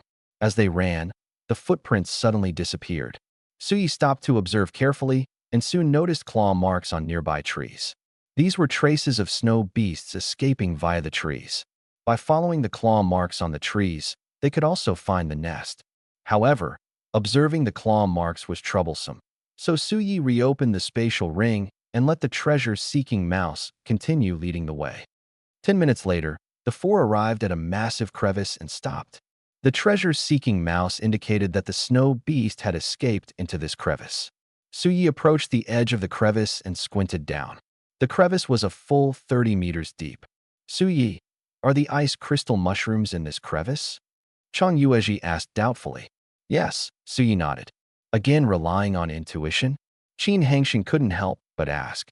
Su Yi glanced at him, raised his hand to point at his head, and said meaningfully, using my brain. Qin Hangsheng. What does that mean? Is Su Yi implying he doesn't have a brain? Su Yi, how exactly did you figure it out? Gu Shui asked curiously. She wasn't stupid, but she still hadn't figured it out. Su Yi smiled and explained. Snow beasts usually build their nests in places where ice crystal mushrooms grow. I released a snow beast earlier, and after being startled, it would definitely escape back to its nest. I simply followed the traces it left to find this place. I see. Gu Shuyi and the others suddenly understood. They had to admit, Su Ye's thinking was quick. If it were them, they wouldn't have thought of this step at all. But now, a problem had arisen. The crevice was 30 meters deep, and without ropes, they had no way to get down. Even climbing barehanded wouldn't work. The rock wall was so smooth that there were almost no handholds. A single misstep and falling down would be disastrous. Suyi, I think we should give up. We simply can't get down there, Chang Yuezhi said with a frown. I have a way, Suyi replied with a faint smile. You all wait up here first. What way could you possibly have? Qin Hangsheng and the others were puzzled. Suyi didn't explain further and directly summoned his martial soul, the Tree of Life, releasing the star skill Entangle. A thick golden vine coiled around him and slowly descended into the crevice. Is this even possible? Gu Shuyi and the other three watched in stunned amazement. Chang Yuezhi sighed. As expected of Suyi, quick thinking. Qin Hangsheng nodded in agreement. That's right. If Suyi didn't have real skills, how could I, old Qin, be convinced? Chang Yuezhi cursed inwardly. Weren't you convinced because he beat you up? Suyi descended 10 meters into the crevice and finally found a handhold, pressing close to the rock wall. The vine created by the star skill Entangle could only extend up to 10 meters, so it couldn't reach the bottom in one go. However, with this foothold, the problem was solved. He summoned the Tree of Life again and repeated the previous action. After 2 attempts, he steadily landed at the bottom of the crevice. Squeak, squeak. The treasure-hunting mouse suddenly squeaked and pointed its paw forward. Suyi followed its direction and saw a dark hole in the rock wall 5 meters away. Such holes were typically snow beast dens. Without hesitation, Suyi quickly approached the hole and carefully examined it.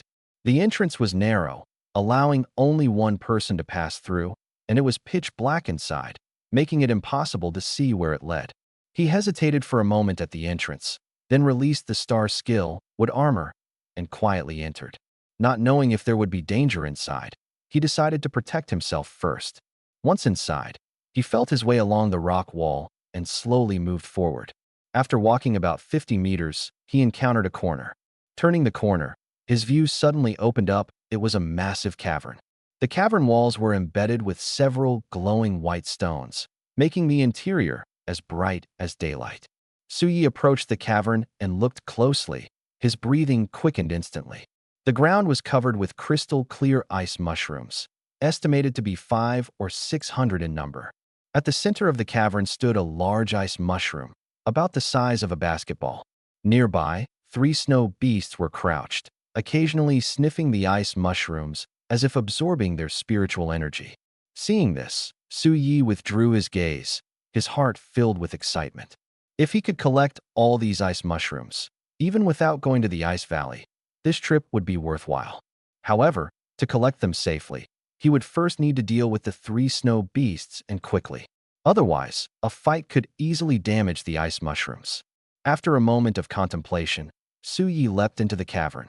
The 3 snow beasts immediately stood up upon hearing the commotion. Seeing that the intruder was a human, 2 of them roared angrily. The third, however, trembled in fear. It was the snow beast Suyi had previously spared. Having witnessed Suyi's prowess, its eyes were filled with terror. Suyi snorted coldly and released the star skill Spike, swiftly killing the 2 roaring snow beasts. Then he rushed forward and knocked out the frightened snow beast with a punch. With the snow beasts dealt with, Suyi began collecting the ice mushrooms. He first placed the large one into his spatial ring, then gathered the ordinary ones. Before long, his spatial ring was filled with 400 mushrooms. The remaining 100 or so were all packed into his backpack. The mushrooms in the backpack were reserved for sharing with the group, while those in the ring were all for himself. This allocation is not selfish, as the backpack space is limited and can only hold over 100 plants. After collecting them, Suyi retraced his steps. Returning to the area above the crack, Chang Yuezhi and the other 2 quickly gathered around, asking with concern, "Suyi, are you okay? What could possibly happen to me?" Suyi smiled and opened his backpack. Whoa! Qin Hongxing's eyes widened as he saw the backpack full of ice crystal mushrooms. So many. Chang Yuezhi and Gu Shuyi were equally excited. Over 100 ice crystal mushrooms in one backpack. This was a fortune. Let's divide them first, Suyi suggested, starting the distribution. Chang Yuezhi and the other 2 each received 60 mushrooms, while Suyi kept 40 for himself. Suyi, This division doesn't seem fair. You should take more, Gu Shui said. After all, Suyi had collected all the mushrooms by himself, and they hadn't helped at all. How could they take so much? Gu Shui is right, we're taking too much, Qin Hangxing and Chang Yuezhi agreed. Suyi smiled and said, I still have over 20 demon crystals in my hand, which adds up to about the same as what you guys have. He wasn't losing out at all, there were still 400 ice crystal mushrooms hidden in his spatial ring. After all, they were a team. If he was eating meat, he had to let his teammates drink some soup. But the snow beast was killed by you alone, Gu Shui said, feeling a bit embarrassed. This is all a team effort, there's no point in being calculative about it. Besides, I'm the team leader, so I need to set a good example, Suyi said with a smile, then had a sudden idea. If you feel bad about it, just say thank you to me 10 times, not more, not less. Gu Shui, Chang Yuezhi, Qin Hangxing. Here we go again.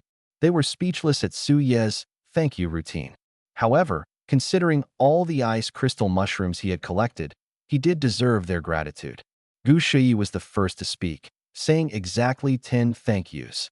Chang Yuezhi and Qin Hangxing didn't hesitate either, each saying 10 as well. The three of them collectively gave Suyi 30 gratitude coins, and Suyi, in high spirits, laughed and said, just kidding. Don't take it too seriously, you're making me feel a bit embarrassed. Gu Shui and the other two were speechless. Suyi spoke lightly, but they knew that if they didn't say thank you, he would definitely keep pestering them. This habit of demanding gratitude, Suyi was clearly addicted. Let's go, keep moving, Suyi called out to everyone. Suyi, where are we going? You're not seriously planning to go to Ice Valley, are you? Chang Yuezhi asked nervously. Yesterday, Suyi had mentioned going to Ice Valley. Passing through this forest, they would soon arrive there. Considering all this, Chang Yuezhi began to worry. Qin Hangxing and Gu Shui were also shocked. Ice Valley was one of the most dangerous places in the Snowfield secret realm, home to over 100 snow beasts, including level 5 ones. Was Suyi really planning to take the risk? Don't you trust my abilities? Suyi smiled faintly. I just fought a snow beast, and I feel like my cultivation is about to break through. Once I advance to Star Disciple 6 star, the snow beasts in Ice Valley will be no match for me. For level 6 attribute fruits had already matured, and he could break through any time he wanted. He said this to reassure Chang Yuezhi and the other two. You're leveling up again? Gu Shui and the other two were shocked and a bit envious. They were considered geniuses too, but compared to Suyi, the gap was as vast as the heavens and the earth. No comparison, no harm. At this moment, they felt as if they had been dealt a heavy blow. Qin Hangxing regained his composure and exclaimed, Suyi, you are truly the most extraordinary genius I've ever seen. Suyi gazed at the distant mountain peaks and said mysteriously, as a martial artist, one must have a goal to motivate oneself. My goal is to stand at the pinnacle of this world, but I'm still far from achieving it. So, don't put me on too high a pedestal, it's better to stay low-key. Qin Hangxing swallowed hard, momentarily at a loss for words. Chang Yuezhi and Gu Shui looked at him with admiration. Suyi was indeed a super genius with grand ambitions. He was far beyond what ordinary people like them could aspire to. Let's go, don't just stand there. Suyi took the lead and headed in a direction. After walking for half a day, the four of them had left the forest and were less than 50 kilometers away from the Ice Valley. The sky gradually darkened, and night was about to fall. At night, the temperature in the snowy secret realm would drop to below -20 degrees, bone-chillingly cold. Moreover, visibility would be poor, making movement inconvenient. Thus, Suyi decided to set up camp here. They arrived at the foot of a mountain, cleared away the snow, and gathered branches to start a fire. In such a freezing place, having a fire to keep warm was truly a blessing. The four of them sat around the fire, their faces glowing with warm smiles. After warming themselves by the fire for a while, they began preparing dinner. Dinner was simple, just some sausages and bread, which could be roasted and eaten. After eating and drinking their fill, Suyi began assigning tasks. In a dangerous place like the snowy secret realm, someone had to keep watch at night, otherwise, they could easily be attacked by snow beasts. Additionally, they needed to keep adding firewood to ensure the fire didn't go out. In temperatures below -20 degrees, no one could survive without the fire. Su Yi assigned Chang Yuezhi and Qin Hangsheng to keep watch during the first half of the night, while he and Gu Shui would take the second half. Qin Hangsheng muttered to himself. When assigning sleeping arrangements, Su Yi had chosen to sleep next to Gu Shui, and now they were keeping watch together. Could it be that he was interested in her? Actually, Qin Hangsheng didn't understand Su Yi. Su Yi's thoughts were simple. He just felt more comfortable being around a girl. There was nothing more to it. After the tasks were assigned, Su Yi and Gu Shui went to rest. Chang Yuezhi and Qin Hangsheng started chatting. But what could two grown men talk about? Before long, their conversation ran dry. Time flew by, and it was midnight. Su Yi and Gu Shui took over the watch.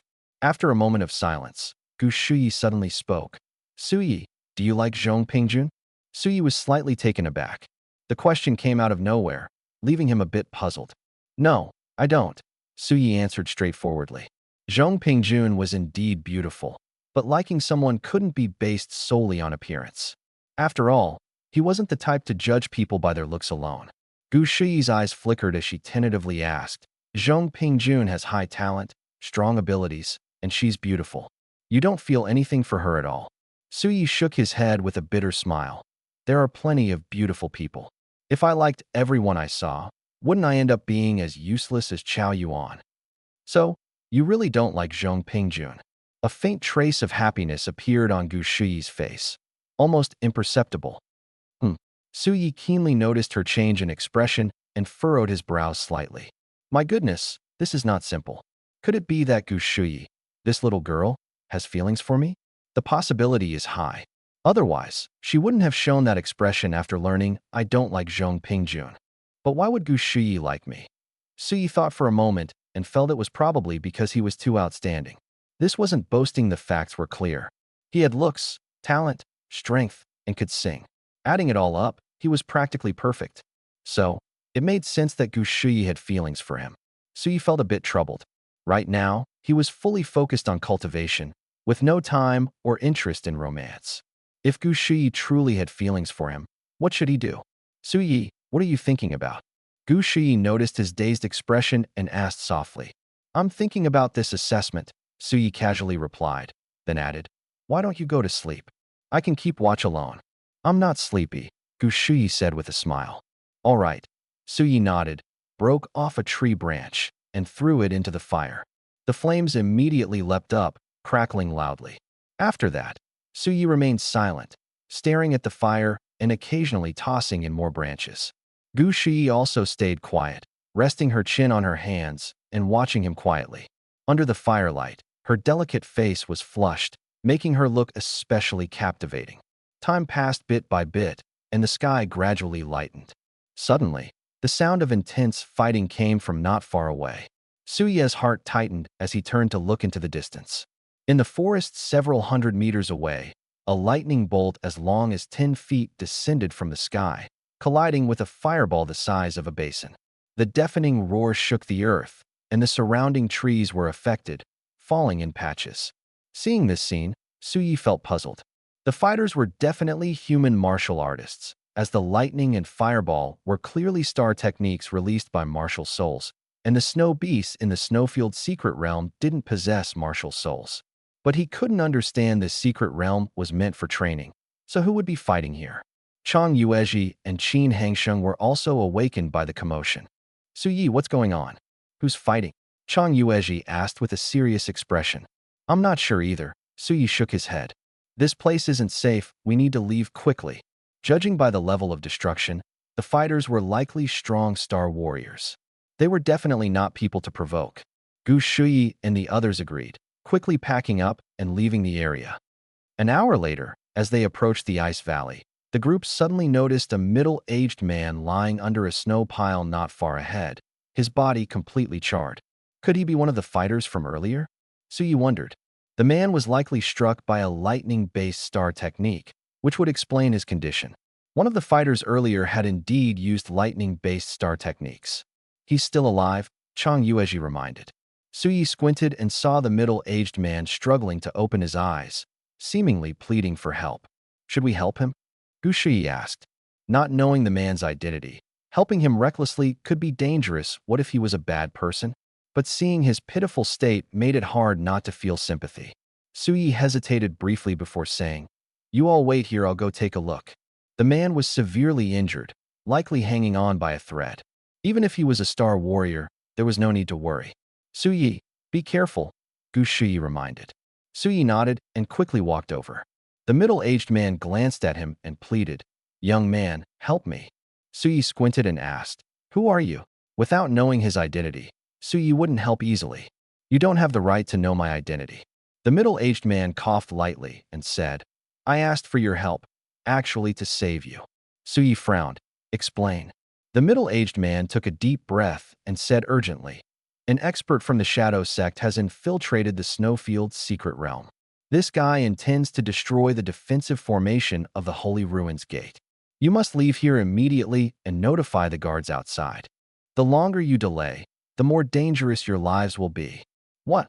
Suya's face changed instantly. The Snowfield's secret realm had actually been infiltrated by someone from the Shadow Sect, and they wanted to destroy the gate's defenses? Once the defense is breached, hordes of high-level snow beasts will rush in. At that point, they would all be doomed. "But is this news really true? Why should I believe you?" Suyi asked coldly. The middle-aged man gritted his teeth, his face showing suppressed anger. "If you don't believe me, you can just wait here to die." Suyi fell silent. Judging by his demeanor, he didn't seem to be lying, but it couldn't be confirmed 100%. If it was false, leaving the Snowfield's secret realm would mean losing the chance to continue gathering spiritual materials and hunting snow beasts, effectively forfeiting the opportunity for the assessment. But that wasn't the most important thing. The key issue was that false military reports would cause panic and inevitably lead to punishment. Seeing Suyi hesitate, the middle-aged man grew both anxious and angry. But given the gravity of the situation, he patiently asked, "Young man, which city are you from?" "Silverlight City," Suyi answered without hesitation. The man's eyes lit up. "I heard Suyi from Silverlight City is also participating in this training. Do you know him?" Suyi raised an eyebrow. "Quite well." "Why do you ask?" The man became excited. "Quickly call him over. I have something important to discuss with him." Suyi rubbed his nose. "I am Suyi. Just say what you need to." "You're Suyi." The middle-aged man widened his eyes, reassessing him, and said urgently, "Try using a healing star technique on me first." "You seem to know me quite well," Suyi said with a smirk. "But before confirming your identity, I want to heal you casually. What if you're a Shadow Sect disguise?" "This is infuriating." The middle-aged man cursed inwardly. If he had the strength, he would have taught Suyi a lesson long ago. To suspect him of being from the Shadow Sect was too much. He took a deep breath, calmed himself, and said, "I can prove my identity." Suyi stared at him, waiting for him to continue. The man said, "Zhu Daishan saved you a few days ago and protected you for several days. She's my teammate, which proves my identity." Suyi's heart stirred. When Zhu Daishan saved him, she used a possession star technique, transforming into a female leopard. No one knew her identity, and he hadn't told anyone. The fact that the man could mention this proved his identity was legitimate. "I believe you now," Suyi nodded, then revealed his martial soul, the Tree of Life. A beam of milky white light shot out from the Tree of Life, shining on the man. Since the man was severely injured, Suyi used the Blessing of Light 3 times in a row. Unexpectedly, the effect of the Blessing of Light was very limited this time. It wasn't completely ineffective, but it only healed some of the charred skin. This indicated that the man's injuries were far more severe than they appeared. "How badly are you hurt?" Suyi couldn't help but ask. The man sighed. "Almost all my bones are broken, and my internal organs are severely damaged." Suyi couldn't help but click his tongue. Fortunately, the man's cultivation was high enough to sustain him until now. If it were someone else, they would have died long ago. "I can't completely heal you in a short time," Suyi pondered. Constantly casting Blessing of Light might work, but he was just a 5-star disciple, a minor martial artist with limited star power. Where would he get so much star power? Besides, even if he had it, he couldn't use it all up. Without star power, he wouldn't even be able to protect himself. He would never do something foolish. "It's okay, I can hold on." "You should hurry out and report the situation," the man urged. "What about you alone?" Suyi frowned. The man was now as limp as a cripple. Even a low-level snow beast could take him down. Leaving him alone was tantamount to waiting for death. The man said helplessly, "My mission was to stop the Shadow Sect from causing destruction, but the mission failed. Staying alive is meaningless now. Don't worry about me." Suyi fell silent. After all, he was Zhu Daishan's teammate, and it wouldn't be right to leave him to die. "With me here, you won't die," Suyi reassured, calling Qin Hangxing over. "Suyi, what's wrong?" Qin Hangxing asked. Suyi pointed to the man. "Old Qin, carry him. Let's go. Aren't we going to the Ice Valley?" Qin Hangxing was a bit confused. "The situation has changed. We need to leave here as soon as possible," Suyi said urgently, without much explanation. "All right." Qin Hangxing didn't ask further and quickly carried the man on his back. "Suyi, this is too risky," the man said helplessly. "As long as I consider you a friend, I will never leave you behind," Suyi replied simply, then turned to Qin Hangxing. "Old Qin, let's go. I will never abandon a friend." The middle-aged man felt somewhat moved. After regrouping with Chang Yuezhi, the group retraced their steps. Gu Shuyi and Chang Yuezhi were a bit confused and were about to ask for clarification, but seeing Su Ye's serious expression, they kept quiet. More than 2 hours later, the group returned to the campsite from the previous night. Qin Hangxing was panting heavily. "Su Yi, let's take a break." The snowy secret realm was already difficult to traverse, and carrying someone made it even more exhausting. This trip had worn Qin Hangxing out. "A break would be good," Suyi nodded. Qin Hangxing put the middle-aged man down and sat on the ground himself. Chang Yuezhi also sat down. The group had taken turns carrying the middle-aged man and were already exhausted. Gu Shuyi walked over to Su Yi and asked softly, "Su Yi, what exactly happened?" Su Yi sighed. A powerful Shadow Sect assassin infiltrated the snowy secret realm. His target is to destroy the Holy Ruins Gate. If the gate is destroyed, many high-level snow beasts will flood in. "What?" Gu Shuyi's face changed dramatically. Qin Hangxing also jumped up, shouting anxiously, "Su Yi, we need to leave quickly. The Holy Ruins Gate leads to the upper-level space of the Snow Beast world, where countless snow beasts above level 10 reside. If they flood in, survival would be impossible." "Aren't you tired? Can you still carry someone?" Suyi asked. Qin Hangxing replied bluntly, "There's still Chang Yuezhi. Let him carry for a while." "Damn!" Chang Yuezhi's face darkened. Qin Hangxing was tired, but wasn't he tired too? Suyi couldn't help but laugh. "Rest for 5 minutes." This place was still far from the teleportation array. A few minutes wouldn't make much difference. "All right." Qin Hangxing sat back down. At this moment, the middle-aged man suddenly said, "Suyi, you should leave me behind. Carrying me as a burden will only slow you down." Suyi didn't answer but instead asked, "Uncle, as far as I know, the guards of the Holy Ruins Gate are all strong. Can a single Shadow Sect assassin destroy the gate?" The middle-aged man sighed. "You don't know. The Shadow Cultist's martial soul has 2 special abilities, one of which is self-destruction. It can simultaneously destroy itself and the martial soul, with a power equivalent to a heavy strike from a Star Emperor 1-star warrior. The gatekeepers are just star warriors. They can't stop it at all. Shadow Cult is truly insane." So he clicked his tongue. To destroy the gate, the Shadow Cultists completely disregarded their lives, their madness shocking everyone. Sooner or later, the Shadow Cult must be eradicated completely. The middle-aged man gritted his teeth. Suyi felt the same way. He had been targeted by the Shadow Cult for no reason and had survived 2 assassination attempts.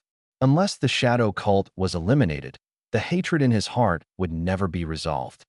5 minutes passed, and the group continued on their way. Not far ahead, they encountered 2 assessment teams. One was a 4-person team led by Zhong Pingjun from Dazhou City, and the other was a team from Jinlua City, headed by Su Shua. "Su Yi, you're still alive? That's great." Zhong Pingjun was thrilled to see Su Yi. Su Shua's face darkened. He had thought the Silverlight City team would be finished once they entered the forest, but unexpectedly, they were still alive. "Captain, what should we do?" a male student asked Su Shua. Su Shua sneered. "Watch me. Let's cripple Su Yi together." If Su Yi had died in the forest, so be it.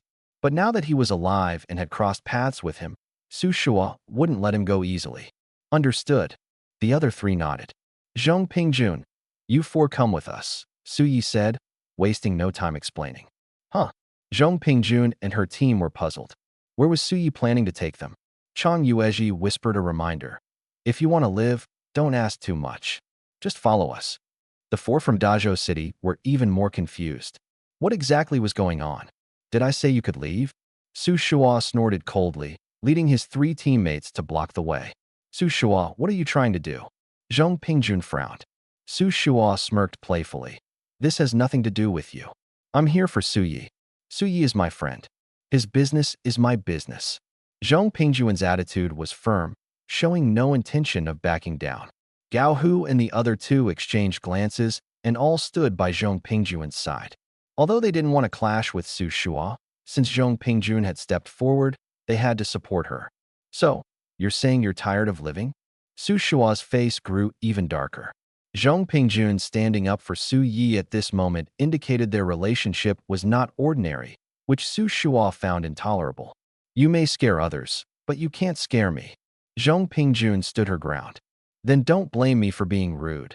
Su Shua gritted his teeth, his eyes flashing coldly. Just as the tension reached its peak, Su Yi stepped forward, staring coldly at Su Shua and warning, "Get lost now, or I'll break your legs." The situation was urgent, and he had no intention of wasting time with Su Shua. Zhong Pingjun and the other three were all stunned. Su Yi was actually this bold. Let's not forget, he was facing Su Shua, ranked 4th. How could he have such courage? Chang Yuezhi and the other three remained expressionless, even with a hint of mockery at the corners of their mouths. No one knew Su Yi's strength better than they did. He was the expert who had single-handedly taken down an entire snow beast pack. His combat power was crystal clear. Under these circumstances, Su Shua daring to provoke Su Yi was simply courting death. Su Shua froze for a moment, then burst into laughter after realizing what had happened. You're really something. I'm here for you today. If you're seeking death, I'll grant your wish. Su Yi narrowed his eyes and silently summoned his martial soul, resentment. Stop pretending. Su Shua snarled, his face twisted, as he quickly summoned his martial soul, Azure Thunder Sword. A cyan longsword appeared in his hand, gleaming sharply. Gripping the sword, Su Shua charged at Su Yi with madness in his eyes. Su Yi, watch out. Zhong Pingjun shouted in alarm. Su Yi remained calm, and as Su Shua neared, he unleashed his star skill curse. Ah! Su Shua suddenly clutched his head in agony, as if struck by a heavy blow, letting out a pained groan and staggering. Seizing the opportunity, Su Yi stepped forward swiftly and punched Su Shua in the face. The punch landed with immense force, directly hitting Su Shua's face. Crack! The crisp sound of bones breaking echoed in everyone's ears. Ah! Su Shua screamed, spitting out a mouthful of blood as he collapsed heavily onto the snowy ground. What just happened? Gao Hu and the three students from Jinlua City were all stunned. Su Shua, a 4-star disciple, was taken down in just one move by Su Yi? Was this real? Even more unbelievable was that Su Yi hadn't summoned his martial soul or used star power. He had defeated Su Shua with just a punch. Wasn't this too outrageous? Before anyone could react, Su Yi leapt forward. Taking advantage of Su Shua's inability to get up, he stomped down hard. This time, he enveloped his foot with star power and aimed at one of Su Shua's legs. Su Yi wasn't just making empty threats when he said he'd break Su Shua's leg. Bang! Bang! Bang! A series of heavy stomps landed, and Su Shua's leg visibly deformed, the bones shattered. Su Shua clutched his leg, letting out a piercing scream. Su Yi is ruthless. Gao Hu swallowed hard. Su Yi looked like an ordinary person, but once he acted, his ruthlessness was terrifying. Judging by his stance, he wouldn't stop until Su Shua was completely crippled. You brat, you're courting death. The three students from Jinlua City were furious, their eyes red with anger as they roared. After all, Su Shua was their captain. They couldn't just stand by and watch him be brutalized by Su Yi. Suddenly, the three simultaneously summoned their martial souls, 2 elemental martial souls and 1 bow and arrow martial soul. Whoosh! The bow and arrow martial soul shot an arrow. The black arrowhead aimed straight at Su Yi. At the same time, the 2 elemental martial souls unleashed 2 fist-sized fireballs, casting the star skill flame burst. Facing the three-pronged star skill attack, Su Yi remained unfazed, smirking coldly as he summoned his martial soul, Tree of Life. He stood firm, bracing himself against the impact of the three-star skills. Su Yi dodge. Gao Hu shouted anxiously, but Su Yi didn't move an inch. The star skill wood armor activated, covering his body with a layer of golden wood armor that glowed brilliantly. The black arrow struck first, slamming into Su Ye's body with sparks flying, only to be deflected. It felt as though it had hit solid metal rather than ordinary wood armor. Immediately after, the two fireballs exploded upon impact, producing two loud blasts. Yet Su Yi remained completely unscathed. Holy crap! Gao Hu and the others nearly dropped their jaws.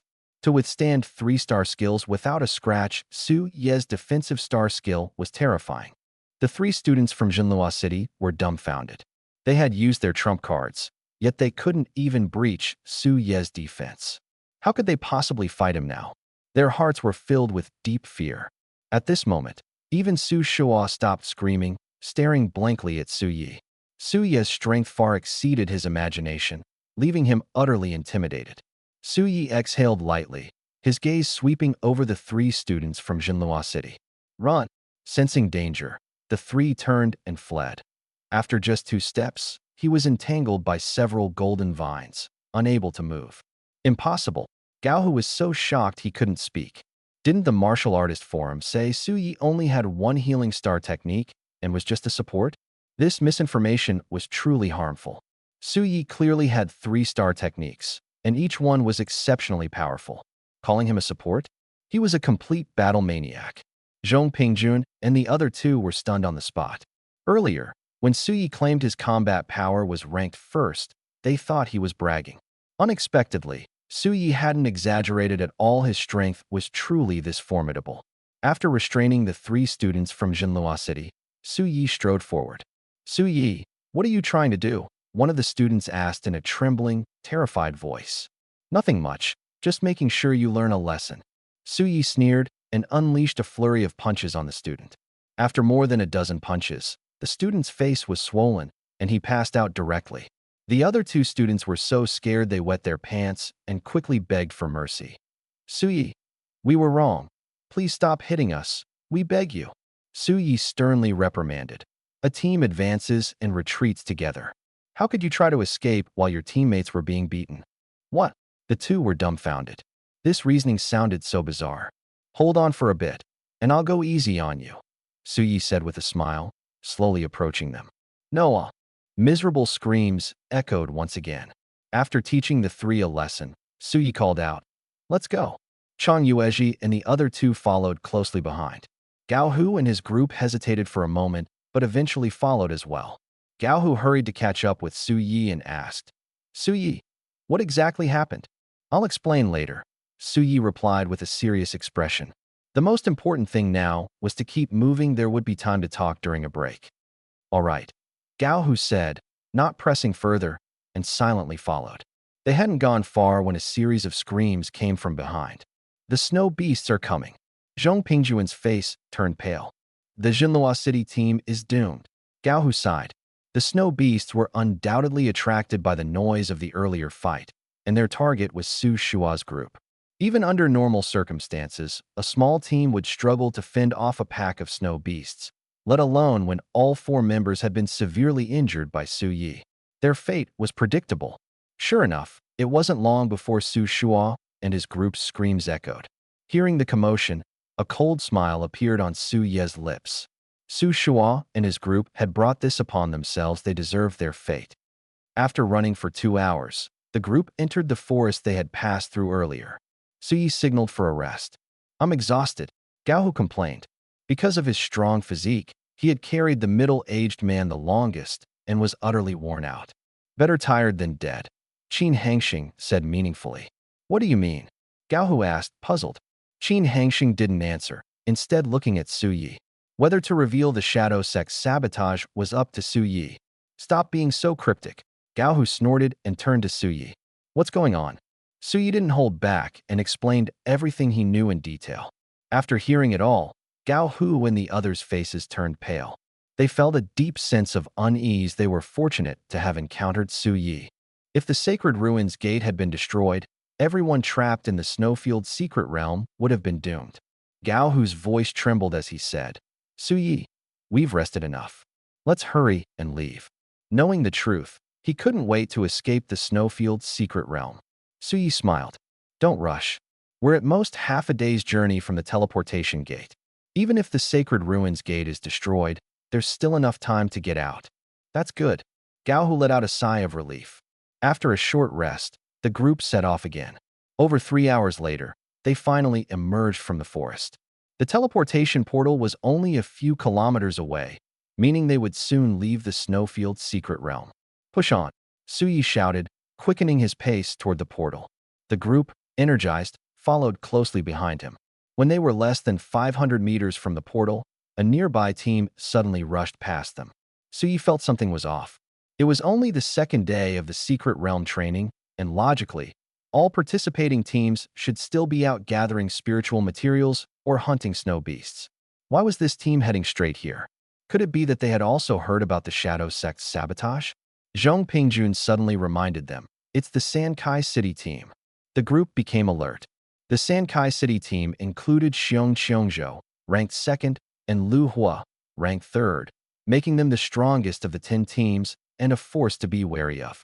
Su Yi quickly noticed something unusual. The Sankai City team had reached the teleportation array but did not leave. Instead, they stayed there, guarding it. What are they up to? The group wondered. Su Yi's eyes flashed. Let's go take a look. Whatever the Sankai City team was planning, he wasn't afraid with his current strength. As Su Yi and his team approached the portal, Xiong Qiongzhou sneered and asked, Which city's team are you from? Gao Hu replied, We're a team from Dazhou City and Yinguang City. Xiong Qiongzhou's expression turned disdainful as he squinted at their backpacks, saying meaningfully, Leaving so soon? You must have collected quite a haul. That's none of your business, Su Yi said calmly. Step aside, we're going through the portal.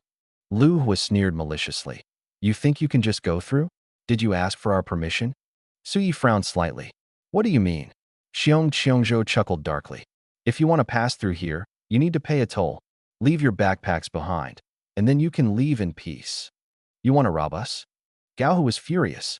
While other teams were still risking their lives collecting spiritual materials and hunting snow beasts, the Sankai City team was trying to take the easy way out by robbing them. It was utterly despicable. Su Yi's face darkened as he suppressed the urge to punch Xiong Qiongzhou. He said coldly, A Shadow Sect member has infiltrated the Snowfield Secret Realm and is attempting to sabotage the Sacred Ruins Gate. I must report this immediately. Any delay is a responsibility you can't afford to bear. Xiong Qiongzhou was momentarily stunned but then burst into laughter. Kid, do you think I'm a 3-year-old? The Snowfield Secret Realm is heavily guarded. How could a Shadow Sect member possibly get in? He instinctively thought Su Yi was making up an excuse to escape. Xiong Qiongzhou, Su Yi is telling the truth. If we don't leave now, it will be too late. Gao Hu shouted anxiously. Xiong Qiongzhou sneered. I already said, if you want to leave your backpacks first. What if we don't? A cold glint flashed in Su Yi's eyes. He had been patient, but if the other side continued to push, they couldn't blame him for being ruthless. Lu Hua stepped forward, staring at Su Yi with a sinister smile. If you don't, you'll definitely suffer. Faced with such blatant threats, the group was seething with anger. Zhong Pingjun said furiously, Xiong Qiongzhou, we're 2 teams. Do you really think you can take us on? 2 teams? So what? You're nothing but ants to us. Xiong Qiongzhou sneered disdainfully. Their strength was undeniable, and numbers were just numbers in the face of true power that he and Lu Hua were the strongest among the 10 squads, even capable of handling 1-on-4 situations without issue. Afraid of Silverlight City and Dazhou City joining forces? What a joke. Since you're so arrogant, I'll play with you. Su Yi pointed at Xiong Qiongzhou. Faced with such provocation, his approach was always direct suppression. You want to duel me? Xiong Qiongzhou was slightly stunned. The strongest in Silverlight City and Dazhou City was ranked 5th, Zhong Pingjun. Shouldn't she be the one to duel? Yes. Su Yi nodded, smiling lightly. As long as you win, everything will be yours. Xiong Qiongzhou reassessed Su Yi and sneered coldly. Kid, are you kidding me? A nobody dared to challenge him to a duel? Must be out of his mind. Su Yi put away his smile and said indifferently, I never joke with trash. Damn it. Xiong Qiongzhou was furious. Beside him, Lu Hua couldn't hold back. Captain, this kid is too arrogant. Let me go teach him a lesson. No need. Xiong Qiongzhou's face darkened, gritting his teeth. He dared to insult me to my face, I must break his bones. Hearing this, Chang Yuezhi and the others showed mocking expressions, looking at Xiong Qiongzhou as if he were a fool. He really thought he could break Su Ye's bones. Just wait for him to cry. Xiong Qiongzhou is finished. Qin Hangxing silently mourned for Xiong Qiongzhou for 3 seconds. Su Yi raised an eyebrow and said to those around him, Step back, don't get splattered with blood. Gu Shuyi and the others quickly retreated 10 meters. Seeing Su Yi becoming increasingly arrogant, Xiong Qiongzhou's anger reached its peak, and he roared, Kid, you'll regret this.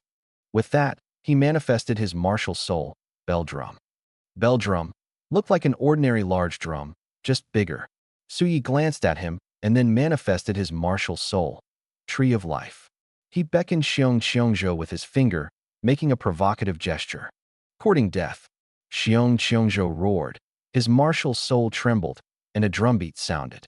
As the drumbeat echoed, Su Ye's mind shook as if struck by lightning. His vision blurred, and his body swayed slightly. This drumbeat was the star skill drum shock of Bell Drum, capable of disrupting the mind and causing dizziness. That's all you've got. Seeing Su Yi affected, Xiong Qiongzhou laughed wildly and charged forward. Damn, Gu Shuyi and the others grew nervous. In his daze, Su Yi immediately activated Blessing of Light. Blessing of Light could stabilize the mind, perfectly countering the effects of drum shock. In the next moment, Su Ye's eyes cleared. Recovered so quickly? Xiong Qiongzhou was surprised. In previous battles, he always used drum shock to disrupt his opponents before delivering heavy blows, and this move had never failed. But if the star skill drum shock was ineffective, it completely lost its advantage. However, the situation had already reached a point of no return, making retreat impossible. Since drum shock failed, close combat was the only option. Xiong Qiongzhou gritted his teeth, a ruthless expression appearing on his face. He clenched his fists and charged at Su Yi, aiming a fierce punch at his face. Overestimating yourself, Su Yi snorted coldly, pointing his finger. 2 thick golden vines shot out from the Tree of Life, instantly binding Xiong Qiongzhou tightly. Control star skill. Xiong Qiongzhou's heart sank. Once controlled, the consequences were obvious.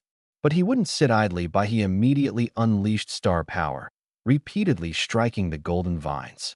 To his shock, he found the golden vines completely unmoving, all his struggles futile.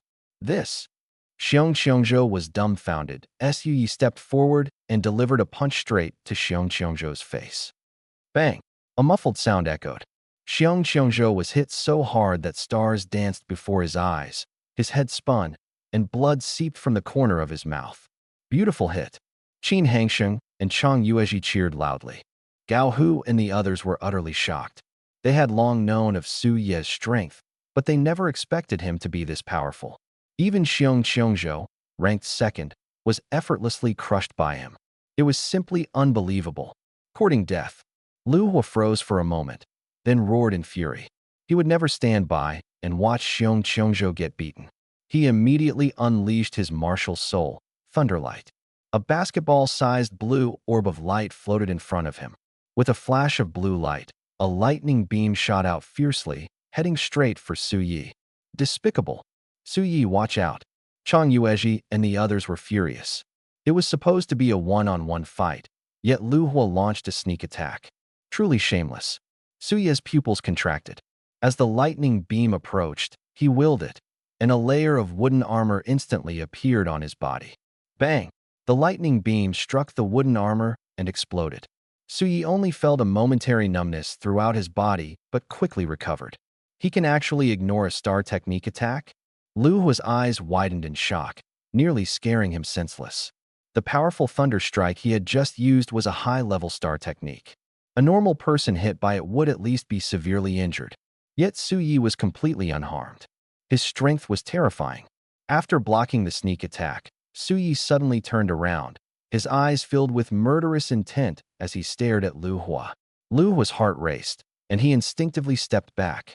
I despise scum like you. Su Yi snorted coldly and charged toward Lu Hua. Don't get cocky. Lu Hua roared, suppressing his fear, and threw a punch to counter. Just as his fist was about to land, his vision blurred. Su Yi had suddenly disappeared. Huh. Lu Hua was momentarily stunned. A whistling sound came from beside his ear. Before he could react, a heavy punch landed on his left cheek. Blood spurted from Lu Hua's mouth as he froze in place, staggering and nearly falling. Taking advantage of his weakened state, Su Yi gave him no chance to recover. He raised his knee and struck Lu Hua's chin with force. Crack! A crisp sound echoed. Lu Hua's jaw was completely shattered. He fell straight to the ground, his eyes rolling back as he passed out. Su Yi is incredible. Qin Hangxing clenched his fists and shouted excitedly. Su Yi had first defeated Xiong Qiongzhou with a single punch and then instantly taken down Lu Hua, showcasing his strength to the fullest. Gao Hu clicked his tongue in amazement. Too strong. Previously, Su Yi had single-handedly swept through the Jinlua City team. They had thought Su Yi was already strong enough. But now, it was clear his strength far exceeded their expectations. He had easily defeated both Xiong Qiongzhou, ranked 2nd, and Lu Hua, ranked 3rd. His power was impossible to ignore. What defines a super genius? What defines a top-tier powerhouse? Only Su Yi was worthy of these titles. Zhong Pingjun and Gu Shiyi's eyes sparkled as they gazed at Su Yi, lost in thought. Who is he really? Xiong Qiongzhou swallowed hard, too overwhelmed by Su Yi's strength to speak. The remaining 2 students from Sankai City trembled in fear. Xiong Qiongzhou and Lu Hua had been crushed. Would Su Yi spare them? For a moment, the surroundings fell silent. Su Yi retracted his martial soul and refrained from further attacks. Time was running out. It was better to leave the snowfield secret realm as soon as possible. Let's go, Su Yi called out, striding toward the teleportation gate. The others quickly followed. Just as they were about to reach the teleportation gate, a loud explosion suddenly echoed from afar.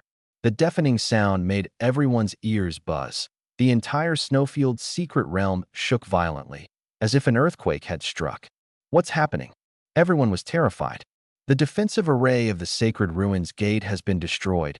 A middle-aged man sighed helplessly. Su Yi's face darkened. Once the defensive array of the Sacred Ruins Gate was breached, high-level snow beasts would swarm in, putting the participating students remaining in the snowfield secret realm in great danger. Su Yi, we need to retreat immediately, Gao Hu reminded nervously. Su Yi took a deep breath and calmed himself. Lao Chang, you take Uncle out first. The teleportation portal could only transport 4 people at a time, and there were 9 of them, so they had to evacuate in 3 groups. No problem, Chang Yuezhi said, carrying the middle-aged man forward. However, before they could enter the teleportation array, an accident occurred. A crack suddenly appeared on the teleportation portal, like a mirror being shattered. Then, with a loud bang, the portal completely collapsed and disappeared without a trace. The teleportation portal is gone. Everyone was stunned. Without the portal, how could they leave? Normally, it wouldn't be a big deal. They could wait a few days for the people outside to find a way to repair it. But now, the snowfield secret realm was already overrun with high-level snow beasts, and even waiting a second was extremely dangerous. What should we do? Gao Hu panicked. The others also looked helplessly at Su Yi. Unknowingly, Su Yi had become the leader of the 2 teams. He forced himself to stay calm, thought for a moment, and asked, are there any other teleportation portals in the snowfield secret realm? Only this one, Gao Hu immediately replied. Su Yi frowned and then asked, how long would it take to repair the portal at the very least? None of the students present understood formations, so no one knew. The middle-aged man thought for a moment and said, at least 3 days. Su Yi's face instantly turned grim.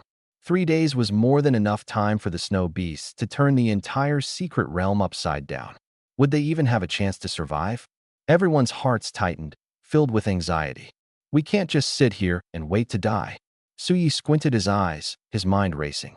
Suddenly, he came up with an idea. Since they couldn't leave, they could only find a place to hide. The crevice they had visited earlier was perfect. It was concealed, and there was a cave beneath the crevice. Once inside, they could block the entrance, making it even safer. If they could hide for about 10 days, they could wait for human experts to clear out the snow beasts and then come out safely. With this in mind, Suyi decisively ordered, "Everyone, return the way we came." "Suyi, where are we going?" Qin Hengxing asked in confusion. Suyi explained succinctly, "We can only hide and survive for now. That crevice is the best place." Qin Hengxing's eyes lit up. "Good idea." The others had no objections either. With the sacred ruins gate's defenses breached and the snow beasts rampaging, hiding was their only option. Just as Su Ye's group was preparing to retreat, Xiong Qiongzhou suddenly spoke up. "Su Yi, take us with you." He had already realized the situation. With the defensive array destroyed, ferocious snow beasts would soon arrive, making it impossible to stay here. "Get lost." Su Yi was furious. If it weren't for Xiong Qiongzhou and his group blocking them earlier, they would have left long ago and wouldn't be in this predicament. At this moment, he wanted nothing more than to beat Xiong Qiongzhou up and didn't care about their survival. "You're so annoying." Gao Hu and the others cursed through gritted teeth. "Let's go." Su Yi ignored them and quickly led his group away. "Damn it." Xiong Qiongzhou gritted his teeth in anger. "Captain, what do we do now?" Two students from Sankai City walked over and asked. Xiong Qiongzhou's expression was complicated. After hesitating for a moment, he instructed, "Take Lu Hua and follow them." Su Yi had mentioned that the hiding place was their only chance of survival, and they had to follow to stay alive. A student frowned. "But will Su Yi let us follow? What if we anger him and get beaten up?" Xiong Qiongzhou squinted and said, "There are footprints on the ground. We'll just follow from a distance." "Captain, you're so smart." The students flattered him. On the other side, the two teams from Silverlight City and Dazhou City entered the forest. Su Yi instructed everyone to collect tree bark to make ropes. The crevice was 30 meters deep, and it would be unsafe without ropes. After nearly an hour of teamwork, they managed to make a rope almost 30 meters long. Then, Su Yi led the group toward the crevice. After walking more than 20 kilometers, they suddenly heard the sounds of intense fighting ahead. Everyone stopped and widened their eyes to look. They saw two competing teams, 8 students in total, being surrounded and fiercely attacked by a group of snow beasts, fighting desperately for their lives. "Su Yi, should we help them?" Gu Shi asked in a low voice. "We can't help. Let's leave quickly," the middle-aged man advised. "Why?" Su Yi was puzzled. The snow beasts numbered just over 20, and even if he acted alone, he could easily handle them. The middle-aged man struggled to raise his hand and pointed ahead. "Do you see that particularly large snow beast?" Su Yi followed his direction and indeed saw an exceptionally large snow beast, several times bigger than the others. The middle-aged man continued, "That's an 11th level snow beast. Who among you dares to face it? An 11th level snow beast." Everyone's faces changed dramatically. An 11th level snow beast's strength was equivalent to a 1-star human star warrior, far surpassing their levels. Even slight contact could result in instant defeat. "Su Yi, let's retreat quickly," Qin Hengxing said, his voice trembling. Su Yi didn't respond, lost in thought. If he used the ice fruit, he could kill the 11th level snow beast without issue. But doing so would expose his strength, and the origin of the ice fruit would be hard to explain. Watching his companions being slaughtered, he felt deeply conflicted. As he hesitated, the voice of Heavens will suddenly echoed in his mind. "Heavens will mission activated. Kill the 11th level snow beast before you to earn a chance to draw a martial soul fruit." Su Ye's eyes lit up. He hadn't expected to trigger a Heavens will mission, and the reward was a chance to draw a martial soul fruit. This was an opportunity he couldn't miss. Seeing Su Yi remain silent, Qin Hengxing couldn't help but ask, "Su Yi, why aren't you responding?" Su Yi snapped out of his thoughts, took a level 6 attribute fruit from his backpack, and began eating it with a crunch. After finishing one, he started on a second. Before long, he had eaten 4 fruits. With the 11th level snow beast ahead, he decided to enhance his strength first to ensure absolute safety. Everyone was shocked. What on earth is going on? The battle was raging, yet Su Yi was eating fruits? Eating one might be understandable, but 4 in a row? In this cold weather, could his stomach handle it? Su Yi let out a satisfied burp and said, "I'll lure away the 11th level snow beast. You take the opportunity to deal with the lower level ones." "What?" Everyone was stunned. Su Yi was going to lure away the 11th level snow beast? Wasn't that suicidal? Chang Yuezhi quickly tried to dissuade him. Su Yi, don't be reckless. The 11th level snow beast is not something you can handle. He began to suspect whether Su Yi had become arrogant after consecutively defeating Xiong Qiongzhou and others. Gu Shiyi also said, the speed of an 11th level snow beast far surpasses yours. You can't possibly escape its pursuit. The others also disagreed with Su Ye's plan. Su Yi said in a deep voice, if I don't act, they'll all die. Chang Yuezhi's expression turned serious as he continued to persuade. You're right, but you also need to act within your limits. If you act recklessly, not only will you fail to save them, but you might also lose your own life. Relax. When have I ever been impulsive? Su Yi smiled faintly. Without absolute confidence, I would never act rashly. Chang Yuezhi was slightly taken aback. Su Yi indeed wasn't an impulsive person and had never fought a battle he wasn't confident in. But this time, they were facing an 11th level snow beast. He truly couldn't understand where Su Ye's confidence came from. Just as he was about to say something else, a sudden rumbling sound came from ahead. To be precise, it was the sound of mechanical roaring. Everyone turned nervously toward the direction of the sound. On the battlefield, an excavator appeared. A male student with an ordinary face sat in the driver's seat, operating the excavator to charge through, knocking away all the snow beasts blocking the path. He tore open a gap, and the students behind him seized the opportunity to follow and break through. That must be Han Kai's martial soul. Excavator. Qin Hangxing reminded. Su Yi raised an eyebrow. One person breaking through the encirclement of snow beasts, this excavator martial soul, was indeed extraordinary. No wonder it was SSS level. Han Kai was truly talented. However, among the snow beasts, there was an 11th level one. No matter how powerful the martial soul, it couldn't withstand that. Suddenly, a deafening roar echoed. The 11th level snow beast seemed enraged, leaping fiercely and pouncing straight at Han Kai's excavator. In just a few moments, it caught up. 3 students tried to block it, but as soon as they made contact, they were torn to pieces by the 11th level snow beast, dying tragically on the spot. Then, the 11th level snow beast swung its claw heavily at the excavator.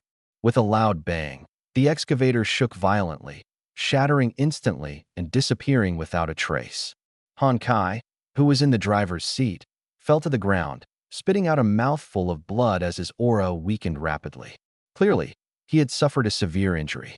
Fortunately, the claw strike hadn't hit his body directly, otherwise, he would have been dead. It's terrifying. Fear was written all over everyone's faces. Act according to the plan.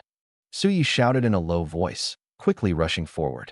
Su Yi, Gu Shiyi and the others' expressions changed drastically. They couldn't understand at all why would Su Yi take the initiative to attack when the 11th level snow beast was so ferocious.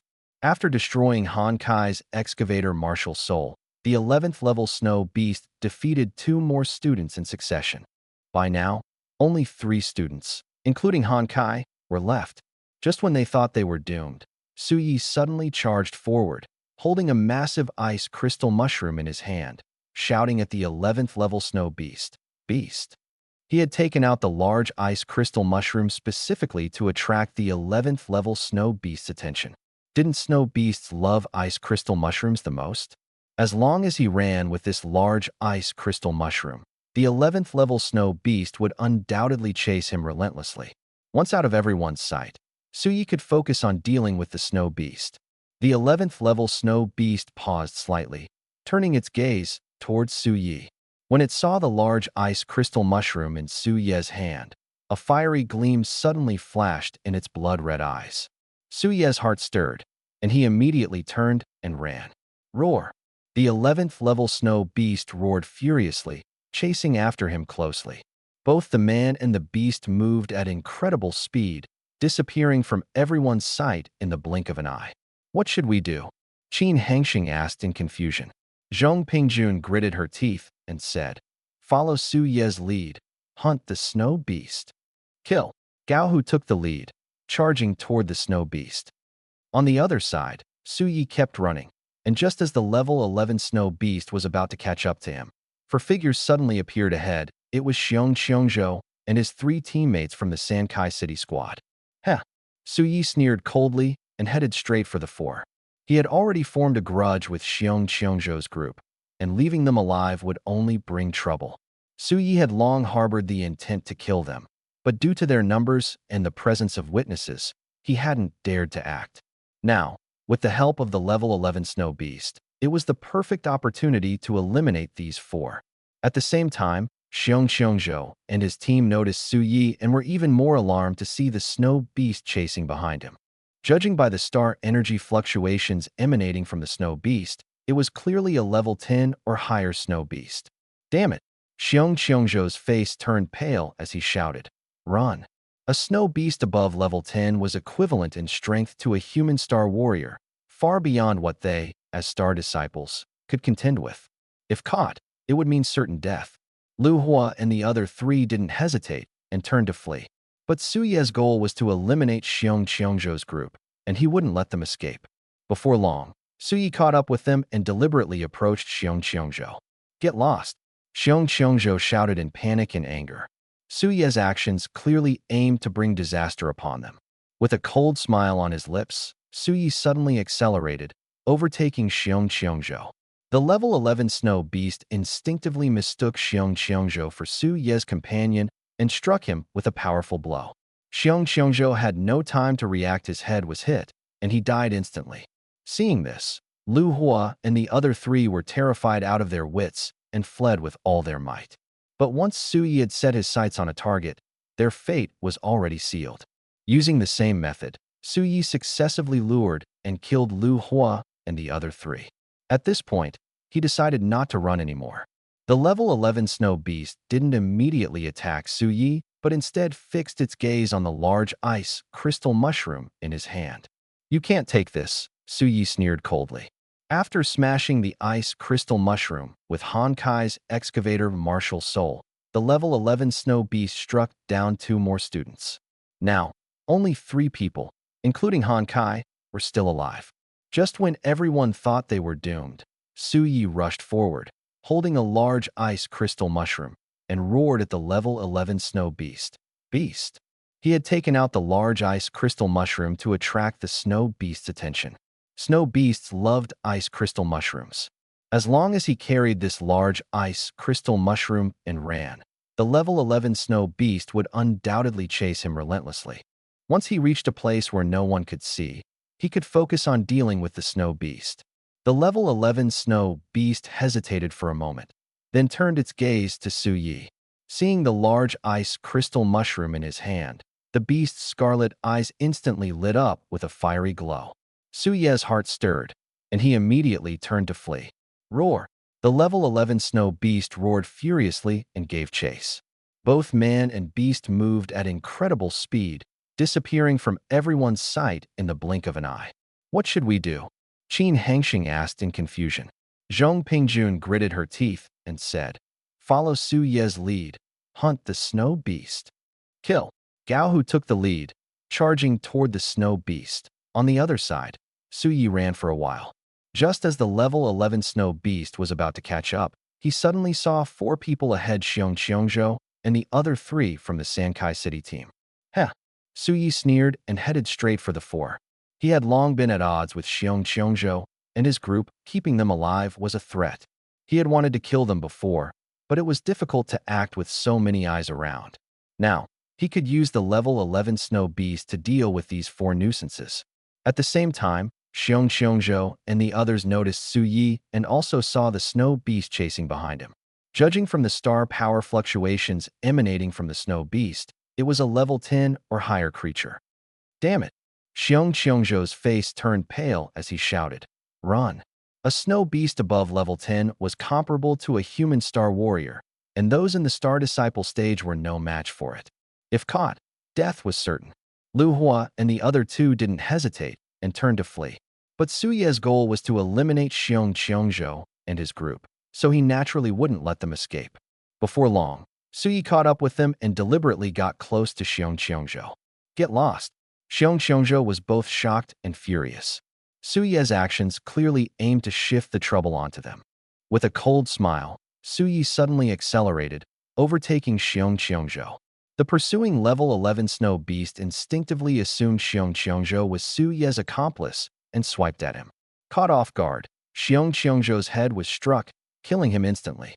Lu Hua and the other two were terrified by this scene, their souls nearly leaving their bodies, and they fled with all their might. However, prey targeted by Su Yi was doomed to die sooner or later. Using the same method, Su Yi successively tricked and killed the remaining three. At this point, he no longer planned to run. The level 11 snow beast didn't immediately attack Su Yi, but fixated on the large ice crystal mushroom in his hand. "I can't let you have this," Su Yi said with a smile, storing the large ice crystal mushroom in his spatial ring. The level 11 snow beast froze for a moment, then became even more enraged, opening its bloodthirsty maw and lunging at Su Yi. Su Yi was prepared, tossing 3 frozen fruits with precision. They struck the snow beast and exploded, releasing a bone-chilling cold that instantly froze the snow beast into an ice sculpture. Boom! The level 11 snow beast fell straight into the snow. "You think I'm easy to bully?" Su Yi smirked, walking forward slowly.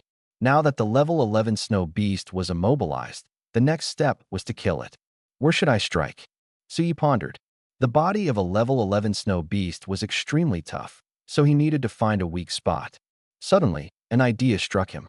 Drawing his weapon, Su Yi manifested his martial soul, the Tree of Life, and activated the star skill Spike, aiming directly at the snow beast's eye. Squelch! The spear-like branch pierced deeply into the snow beast's eye socket and twisted violently. The snow beast only had time to let out a miserable cry before dying. That was easy. Su Ye's face lit up with joy. Killing that 5-star shadow cultist star warrior earlier had been much more challenging. If he'd known that stabbing the eye was so effective, he would have done it back then. Afterward, Su Yi extracted the demon crystal from the level 11 snow beast. Just as he glanced at it, the voice of Heavens Will suddenly echoed in his mind. "Congratulations to the host for completing the Heavens Will task. You have earned a chance to randomly draw a martial soul fruit. Would you like to draw now?" "Not yet," Su Yi thought silently. The lottery could be influenced by luck points to increase the probability of obtaining a high-level martial soul fruit. Last time, he spent over 300 luck points and drew the SS-level martial soul, Resentment. This time, he planned to spend more luck points to aim for a higher level one. But now, there was no time to waste. Chang Yuezhi and the others were still battling the snow beasts. The situation was unclear, and there might be danger. Su Yi put the demon crystal into his spatial ring and searched the corpses of Xiong Qiongzhou and the other 3 again. After finishing, he returned the way he came. By the time he got back, the battle was over. The remaining snow beasts had all been killed, and Chang Yuezhi and the others were injured, but fortunately, they were only lightly wounded and not in life-threatening danger. Su Yi. Everyone's faces lit up with joy when they saw him return, and their previously tense hearts finally relaxed. "How are you all?" Su Yi stepped forward and asked. "No big deal, just minor injuries," Qin Hengxing said with a smile, then pointed at Han Kai. "Only Han Kai is more seriously hurt." Su Yi turned to look. Han Kai was lying on the ground, eyes closed, face pale, and his breathing weak, clearly severely injured. Su Yi immediately summoned the martial soul, Tree of Life, and used the blessing light to heal Han Kai. Under the effect of the blessing light, Han Kai's complexion gradually improved, his breathing stabilized, and he slowly opened his eyes. However, due to the severity of his injuries, one use of the blessing light was not enough for complete recovery. But Su Yi dared not continue using his star power. The battle with the level 11 snow beast earlier had consumed nearly half of his star power. There was still some distance to the rift, and if they encountered snow beasts along the way, it would be dangerous without sufficient star power. Su Yi walked to Han Kai's side and asked, "How do you feel? Can you walk?" "Just barely." Han Kai struggled to get up and looked at Su Yi. "Did you save me?" "Yes," Su Yi nodded. Han Kai was about to speak when Su Yi interrupted him. "Don't rush to thank me now. Wait until we're in a safe place." Han Kai was momentarily stunned and had nothing to say. Su Yi turned to the other 2 students and asked, "Which city are you from?" A chubby student quickly replied, "We're both from Dingxing City. I'm Peng He, and he's Lei Zhen." "Dingxing City? Same place as Zhu Daiyao." Su Yi muttered softly, then said, "If you want to survive, follow me." Understood. Peng He and Lei Jin nodded quickly. "Suyi, are we leaving now?" "The demon crystals haven't been dug out yet," Gao Hu reminded. Suyi shot him a glare. "What's more important, your life or the demon crystals?" At this point, Gao Hu was still thinking about demon crystals. Gao Hu fell silent. "Follow me," Suyi shouted, leading the way toward the rift. The situation in the Snowfield secret realm was becoming increasingly tense, with snow beasts above level 10 starting to appear. Soon, more level 10 and higher snow beasts would emerge. They had to hurry to the rift to hide. The longer they delayed, the greater the danger. The others also understood the urgency of the situation and said no more, following closely behind Su Yi. Half an hour later, they were less than a mile from the rift. Suddenly, a group of white figures appeared ahead. Upon closer inspection, it was about 20 snow beasts. A snow beast pack. Everyone's faces changed drastically. Normally, with so many people, there was nothing to fear. But now, everyone was injured, and their star power was mostly depleted, making it difficult to deal with so many snow beasts. Roar! The snow beast pack spotted them, let out piercing cries, and charged madly toward them. Su Yi made a decisive call. Quickly form a formation and prepare for battle. It's too late to run now, we can only fight with all our might. Fortunately, these snow beasts are all below level 5, so the threat isn't too great. At first, everyone was a bit panicked, but they quickly calmed down. After all, with Su Yi here, there was no need to worry too much. Zhong Pingjun was the first to summon her martial soul, Ice Pipa, shooting out fine crystal threads that instantly restrained the 3 snow beasts at the front. Qin Hangxing and the others seized the opportunity to unleash their star skills and attack. Bang, bang, bang. 3 consecutive explosions, and those 3 snow beasts were blasted into pieces. The death of their companions didn't scare the remaining snow beasts. Instead, they became even fiercer, charging forward more aggressively and closing in on the group in the blink of an eye. Chang Yuezhi held a large iron pot with both hands, desperately blocking the front. A level 4 snow beast lunged first, slamming its claw hard against the pot. Bang! A muffled sound echoed as the impact was so strong that Chang Yuezhi groaned and was sent flying along with the pot. Courting death, Su Ye's eyes turned icy cold as he activated his star skill, Wood Armor, transforming into a close combat berserker and charging forward to engage the snow beasts in hand-to-hand combat. Bang! Bang! Crack! With a few explosive sounds, several snow beasts were killed by Su Ye's punches. Most were taken down with a single punch, his movements clean and efficient. Gu Shuyi and the others, having witnessed Su Ye's close combat prowess before, remained relatively calm. However, Han Kai and his 2 companions were stunned. Su Yi moved as swiftly as a hunting falcon, instantly killing several snow beasts as if it were as easy as crushing ants. Too powerful. Don't just stand there, help Su Yi, Zhong Pingjun reminded them. The group snapped out of their daze and collectively unleashed their star skills, launching a fierce attack on the snow beasts.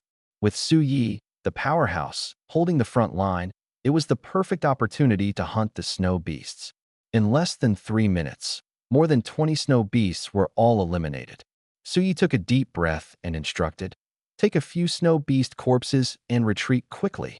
Snow beasts have extremely sensitive hearing, and the loud battle just now might attract others. Now that his star power was nearly depleted, he didn't have the strength to continue fighting. Taking the snow beast corpses was to stock up on food. They didn't have much food with them, and if they had to hide for a long time, they couldn't afford to run out. After preparing, Su Yi led the group toward the crevice. It was only a mile away and wouldn't take long to reach. As they arrived at the edge of the crevice, the distant howls of snow beasts suddenly echoed. "Hurry up," Su Yi urged anxiously. Gao Hu rushed to a large tree, quickly tied a rope, and the group began climbing down the crevice one by one. Once everyone was down, the snow beast's howls grew closer. Su Yi yanked the rope off and threw it into the crevice, then manifested his martial soul, Tree of Life, using vines to wrap around himself before jumping into the crevice. As soon as his feet touched the ground, urgent footsteps, along with the panting and low growls of snow beasts, came from above the crevice. The group froze, holding their breath, terrified of being discovered by the snow beasts. After a minute, the noise above gradually subsided. Suyi let out a long sigh of relief and signaled everyone to follow him. Once inside the cave, the group sat down, gasping for air and finally relaxing. Suyi also collapsed to the ground, tightly gripping two high-grade spirit crystals to begin absorbing star power. After resting for 10 minutes and recovering some star power, he stood up, walked over to Han Kai, and released a blessing of light. Han Kai was bathed in a milky white glow, his injuries healing rapidly, and his aura growing stronger. Suyi glanced at Han Kai and asked, "How's your recovery? Can you use your martial soul?" "Almost there. I can use it," Han Kai immediately replied. Suyi nodded and said, "Manifest your martial soul and dig some stones to block the passage." This was originally a snow beast's lair, and more snow beasts might come in. Leaving the passage open is too dangerous. Han Kai seemed to understand and manifested his martial soul, excavator. He sat in the driver's seat and began working. Bang bang, crack crack. The excavator's bucket struck the rock wall, breaking several large stones. Han Kai operated it, piling the stones at the passage entrance, completely sealing it off. This job was done quickly and efficiently. Could he be a technical school graduate? Suyi said enviously. "Suyi, how did I do?" Han Kai put away his martial soul and asked. "Great." Suyi nodded in satisfaction, then called Peng He and Lei Zhen over and said, "Now that it's safe, we should talk about serious matters." Han Kai and the other two looked at Suyi, waiting for him to continue. Suyi cleared his throat and said seriously, "The three of you owe your lives to me. No objections, right?" "None," the three replied in unison. If Suyi hadn't drawn the attention of the level 11 snow beast, they would have been done for. "Since there are no objections, shouldn't you show some gratitude?" Suyi smiled. The three were stunned. Was Suyi asking for a reward? Is this even a thing?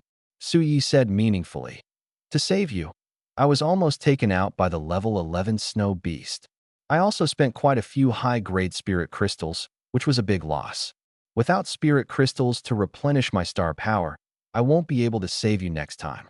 The three finally understood Suyi was indeed asking for something. Han Kai reacted the fastest, taking out two high-grade spirit crystals from his pocket and handing them to Suyi. "Suyi, I only have these two left.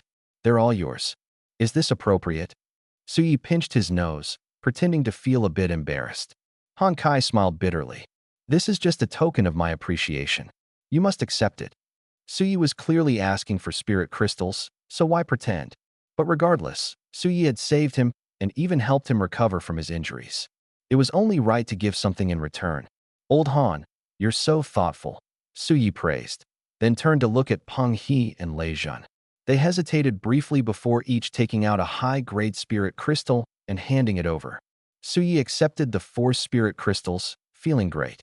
He smiled and said, "Shouldn't you thank your lifesaver?" The three looked bewildered. "He asked for spirit crystals and now wants us to say thank you? Isn't this a bit much?" Seeing no response, Suyi prompted, "Old Han, you go first." Han Kai swallowed and said gratefully, "Suyi, thank you for saving me." Peng He and Lei Zhen didn't hesitate either and followed with their thanks. As the saying goes, a life-saving grace should be repaid properly. Just saying thank you feels too perfunctory, doesn't it? Suyi muttered thoughtfully. In one day, he could earn up to 10 gratitude coins from a single person. He never missed such opportunities. Han Kai, Peng He, Lei Zhen, just saying thank you is perfunctory?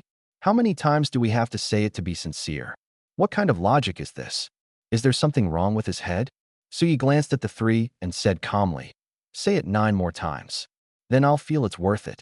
Not far away, Qin Hangsheng and the others overheard and couldn't help but laugh.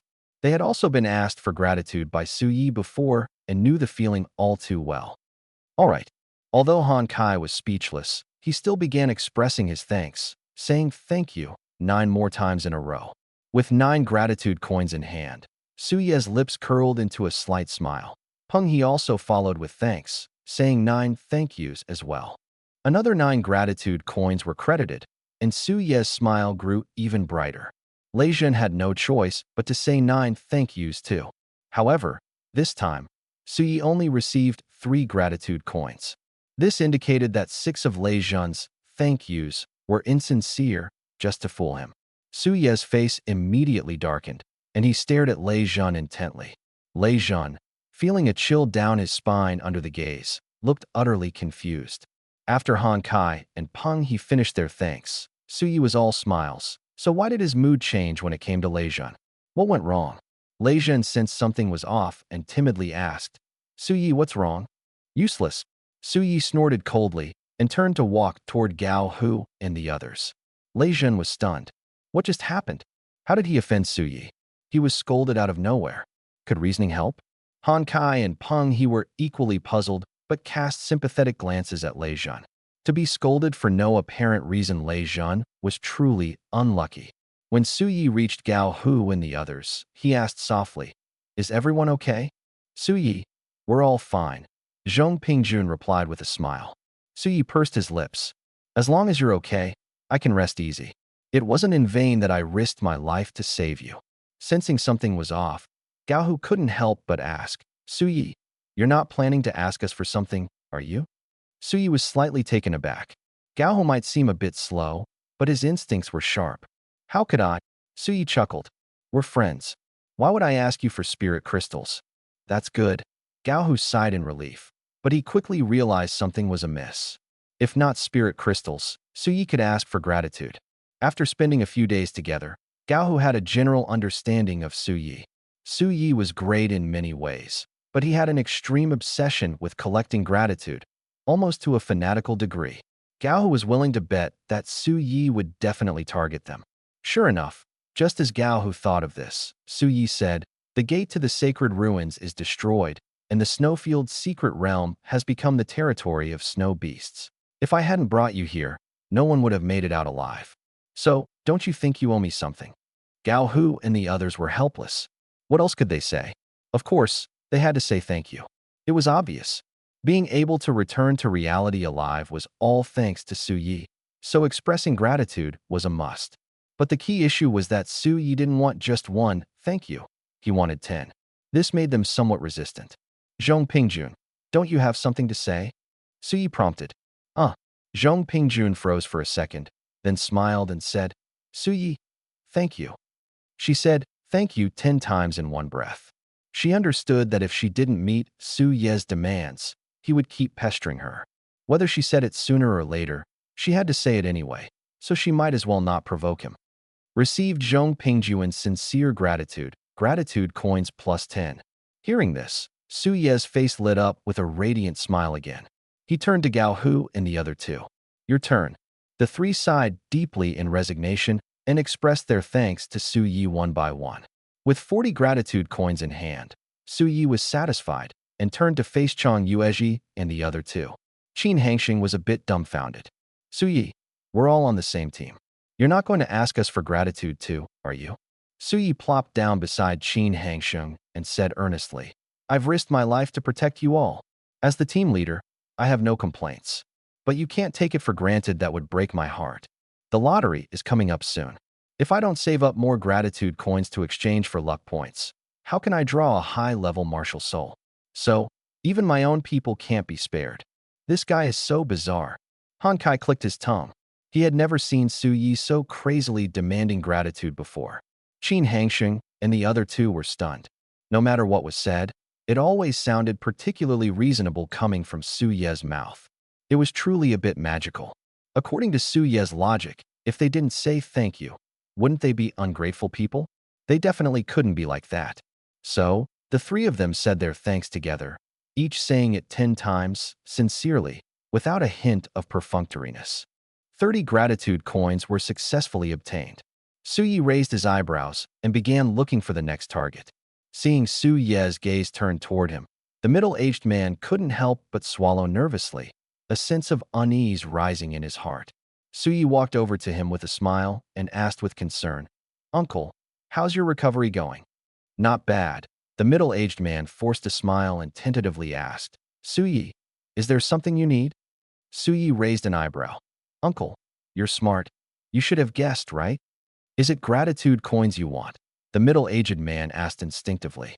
Su Yi smiled but didn't answer directly. After all, He had saved this man's life and taken care of him along the way. Asking for a little gratitude wasn't unreasonable. Thank you.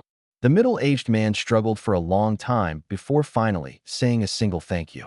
Received Liang Ji's sincere gratitude. Gratitude coins +1. Suyi was a bit displeased. Old Liang, you really don't treat me as an outsider, huh? Just one sentence. Liang Ji froze for a moment. How do you know my surname is Liang? Suyi calmly replied, I have a special ability. As long as someone sincerely says thank you, I can know their name. Liang Ji. So magical? You're lying, right? Liang Ji didn't believe it at all. Then tell me, what's my name? Your name is Liang Ji. Suyi chuckled. Liang Ji. How the heck does he know that? This is too weird. Suyi put away his playful expression and became serious. Old Liang, I risked my life to save you. And even in danger, I didn't abandon you. Even if there's no merit, there's hard work, right? You should at least say thank you a few more times. Liang Ji said with a straight face. I owe you, and I'll repay it sooner or later. But saying thank you a few more times? Absolutely not. Seriously, saying it a couple more times won't kill you. Suyi was furious and was about to retort. Liang Ji spoke again. Let me tell you something else. In my entire life, I've only said thank you to 3 people, and you're one of them. You should feel honored. Suyi. Liang Ji was acting all high and mighty with him. Why? Honored my ass.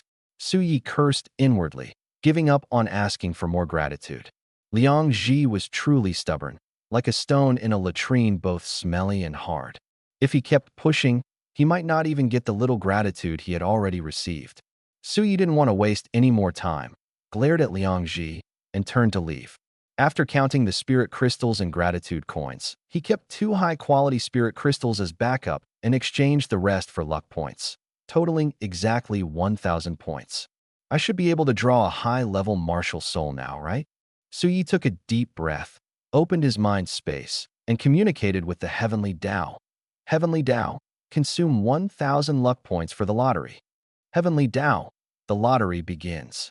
A fist-sized ball of light immediately appeared on the tree of life, flashing among the various martial soul fruits.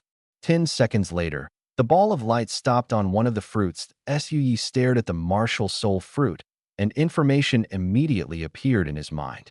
SSSS-Level weapon martial soul, explosive poker, possessing a special skill, bomb combination. Bomb combination. 4 cards of the same rank or a combination of jokers form a bomb, with power related to the card rank. 4 threes have the smallest power, increasing sequentially, with jokers having the highest power. What the? Suya's mouth instantly dropped open. A poker card-shaped martial soul? No matter how you look at it, it seems a bit like playing do diju, right? Is this some kind of joke? However, explosive poker is an SSSS-level martial soul after all, and its rank speaks for itself. Who cares if it's like do diju, as long as it can blow people up? Suyi really wanted to test the power of explosive poker, but after thinking about it, he decided against it. After all, everyone already knew he had the Tree of Life, martial soul. If he suddenly revealed a new martial soul now, wouldn't that scare everyone? It's better to stay low-key. After finishing the draw, Suyi was about to grab something to eat when he suddenly noticed Liang Ji staring at him. Suyi frowned and said impatiently, Old Liang, why are you staring at me? He was a bit annoyed with Liang Ji because he hadn't managed to get more gratitude coins from him. Liang Ji wasn't angry and smiled as he said, I just suddenly thought, how did you escape from that level 11 snow beast? At the time, Suyi had lured away the level 11 snow beast, and everyone thought he was doomed. Unexpectedly, he returned safe and sound, without a scratch. What exactly happened? How did Suyi turn the situation around? Suyi calmly replied, I killed that level 11 snow beast. Liang Ji choked and coughed a few times. Suyi, don't joke like that. Suyi's combat ability was indeed strong, but he was just a small star disciple martial artist. How could he possibly kill a level 11 snow beast? Suyi made up an excuse and said, while escaping, I came across a deep crevice. I lured the level 11 snow beast into it, and it fell in. Then I took the chance to run away. Liang Ji nodded. That explanation makes sense. But you can't always be this lucky. Don't take such risks next time. Relying on skill, not luck. Su Yi cursed inwardly. Liang Ji glanced at him and said meaningfully, "You're just a small star disciple, yet you always manage to escape danger. I really don't know what kind of dumb luck you have." Damn it. Su Yi was fuming. Liang Ji's words were full of disdain, which was infuriating. Su Yi really wanted to curse him out or use 4 threes to blow away Liang Ji's bad attitude. But seeing how badly injured Liang Ji was, he held back. Ignoring Liang Ji, Su Yi sat down and started eating. Liang Ji looked over and reminded him, "Su Yi, I'm hungry too. What does that have to do with me?" Su Yi said, eating his sausage without a care. Liang Ji. Just as Liang Ji was left dumbfounded, Su Yi suddenly tossed a piece of bread to him. Although he didn't tea like Liang Ji, he couldn't let him starve. "You brat, you're pretty good at appeasing people," Liang Ji said with a laugh, cursing lightly as he grabbed the bread and started eating in big bites. He was so hungry that the palm-sized bread was gone in just a few bites. After finishing, he looked at Su Yi with puppy dog eyes and said softly, "Su Yi, can I have something to drink?" Su Yi took out a bottle of mineral water and tossed it to him. Liang Ji unscrewed the cap and downed it in one go, drinking so fast he looked like a donkey. Su Yi was dumbfounded watching him, drinking water faster than anyone else. After finishing, he burped loudly. "Su Yi, another bottle." Su Yi smacked his lips and was about to grab a bottle of mineral water when a thought suddenly struck him. Who knows how long we'll be trapped here? Food can still be managed, but water is another story. Each person only brought less than 10 bottles of water, and with Liang Ji drinking like this, the water would be gone in just a few days. Of course, if it really came to that, Su Yi had a solution. He had chaos fruits in his backpack, which could exchange for mineral water 1 gratitude coin or 1 low-grade spirit crystal for a bottle. But he couldn't keep taking them out. The backpack space was limited. Taking out a dozen or 20 bottles was fine, but if he took out hundreds, anyone would find it suspicious. He couldn't exactly say the water appeared out of thin air, could he? Thinking of this, Su Yi sighed. "Old Liang, you can't drink anymore." "Why?" Liang Ji was puzzled. Since entering the academy's secret realm, he'd only drunk 1 bottle, and he was really thirsty. Su Yi said seriously, "There's not much water left. If we don't conserve, it won't last a few days." "Got it." Liang Ji nodded. "I'll hold back today, but tomorrow you still have to give me some water, or I'll really die of thirst." "All right."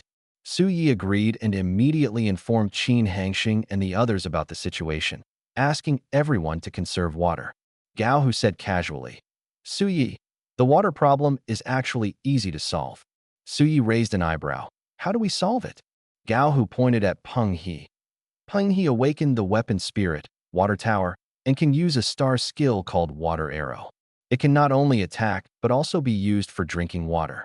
Su Yi's eyes lit up and immediately called Peng He over, instructing, "Peng He, I'm assigning you a task.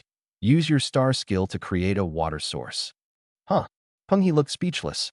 A dignified warrior, reduced to making water? "Hurry up," Su Yi urged. Though Peng He was reluctant, he didn't dare argue and immediately found a spot to start creating a water source. With the water problem solved, Su Yi breathed a sigh of relief and began to rest. After several intense battles, he was already physically and mentally exhausted and soon fell into a deep sleep.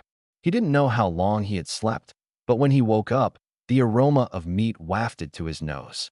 Su Yi turned his head and saw Chang Yuezhi and Gao Hu carrying processed snow beast meat, roasting it over a large fireball. The fireball was a star skill, fireball technique, cast by Qin Hangxing. Seeing Su Yi awake, Qin Hangxing called out, "Su Yi, the snow beast meat is almost ready. Come and try it." "All right." Su Yi got up and walked over. For the past 2 days, he'd been eating bread and sausages, and he was already sick of it. A change in flavor was perfect. The snow beast meat was roasted to a crisp on the outside and tender on the inside, with an irresistible aroma. Su Yi looked at it and praised, "Old Qin, you've really got some skills." Using star skills to roast meat, this trick was fresh. Qin Hangxing said modestly, "Just doing my part so everyone doesn't go hungry." Su Yi smiled and called everyone over to share the meat. After the people from Silverlight City and Great Continent City had their share, it was Han Kai and his group's turn. Su Yi used a dagger to cut off a large piece of meat and placed it in Han Kai's hand. Old Han, you used the excavator to block the passage, ensuring our safety. That's a big contribution. Here, have some meat. Thank you, Han Kai said gratefully. Received Han Kai's sincere gratitude, gratitude coin +1. Su Yi raised an eyebrow and then cut another piece of meat to hand to Peng He. Old Peng, you used your star skill to create a water source, solving the drinking water problem. That's also a great contribution. Thanks. Peng He happily took the meat and started eating heartily. When it was Lei Zhen's turn, Su Yi completely ignored him, acting as if he didn't see him. Lei Zhen, what was going on? Everyone else had meat to eat, but he could only watch? It was so unfair. Lei Zhen cleared his throat and reminded, Su Yi, what about mine? Su Yi glanced at him and said indifferently, we are a team, and we should distribute based on contribution. Everyone else contributed, but you did nothing. Why should you eat meat with everyone else? In truth, this was just an excuse. The real reason was that Lei Zhen hadn't expressed sincere gratitude to him. Without sincere gratitude, he couldn't earn gratitude coins. Su Yi was holding a grudge and, of course, wouldn't give him any meat. Lei Zhen pointed at Zhong Pingjun and the others, protesting. What about them? They didn't do anything either, so why can they eat meat? Su Yi turned to Gao Hu and asked, do you agree with Lei Zhen's statement? This was clearly an attempt to cause trouble for Lei Zhen and isolate him. Gao Hu's face turned red with anger, his gaze fierce. Nonsense. The rest of us cleaned up the snow beasts and were busy nonstop. How could we not contribute? Qin Hengxing chimed in. We were working hard while Lei Zhen stood on the sidelines watching the fun. Does he deserve to eat meat? Go eat crap instead. Lei Zhen's face turned bright red, his lips trembling. He wanted to argue, but the facts were clear, and he had no strength to refute. Su Yi looked at him and chuckled lightly. Did you hear that? Do you have anything else to say? Lei Zhen lowered his head and remained silent. He felt like he was being targeted by Su Yi and the others. No matter what he said, it was useless. But he couldn't understand what had he done to offend Su Yi. Why was he being targeted? At this moment, Peng He spoke up. Su Yi, Lei Zhen lost his backpack and didn't bring any food. How about I share some with him? After all, they were from the same city, and seeing Lei Zhen pitiful, he couldn't help but feel a bit sympathetic. Su Yi glared at Peng He fiercely, his aura overwhelming. He was targeting Lei Zhen for his subsequent plans. Peng He's interference would only disrupt his plans. How could he demand gratitude from Lei Zhen then? Under Su Ye's intimidating gaze, Peng He felt a chill run through him and obediently stepped aside. Lei Zhen was furious. What exactly was Su Yi trying to do? Did he really want to starve him to death? How deep was this grudge? Just as he was fuming, Su Yi said thoughtfully, although you didn't contribute, you're still a team member. I can't just watch you starve to death. Hearing this, a glimmer of hope appeared in Lei Zhen's eyes. It seemed Su Yi still had some humanity. Su Yi continued, how about this? If you thank me, I'll give you some roasted meat. Everyone was stunned. After all this, it turned out to be about gratitude. They were speechless. Lei Zhen didn't hesitate and immediately expressed his thanks. Received Lei Zhen's gratitude, gratitude coin +1. Su Yi raised an eyebrow and reminded, just one thank you? Lei Zhen swallowed hard and then repeatedly expressed his thanks, saying 10 sentences in one breath. Received Lei Zhen's sincere gratitude, gratitude coin +9. Having earned 10 gratitude coins, Su Yi was in a great mood. He cut a large piece of meat and handed it to Lei Zhen, saying meaningfully, this time your gratitude was sincere. Keep it up. Lei Zhen acted as if he didn't hear, overjoyed at the large piece of meat, and began thanking him again. Su Yi interrupted him. That's enough. Saying more won't help. Save it for tomorrow. Lei Zhen.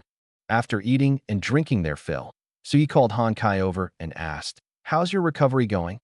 Almost healed, Han Kai replied. Not fully recovered yet. Su Yi muttered, revealing his martial spirit, tree of life, and cast a blessing of light on Han Kai. Han Kai looked bewildered. What's going on? I'm almost healed, and I'll recover naturally in a few days. Why waste star power to treat me? After finishing the treatment, Su Yi patted Han Kai's shoulder. I've done my best. Aren't you going to say something?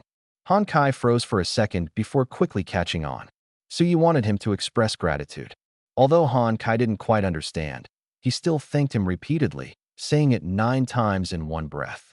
Received Hankai's sincere gratitude, gratitude coins +9. Satisfied with the gratitude coins, Su Yi scanned the others.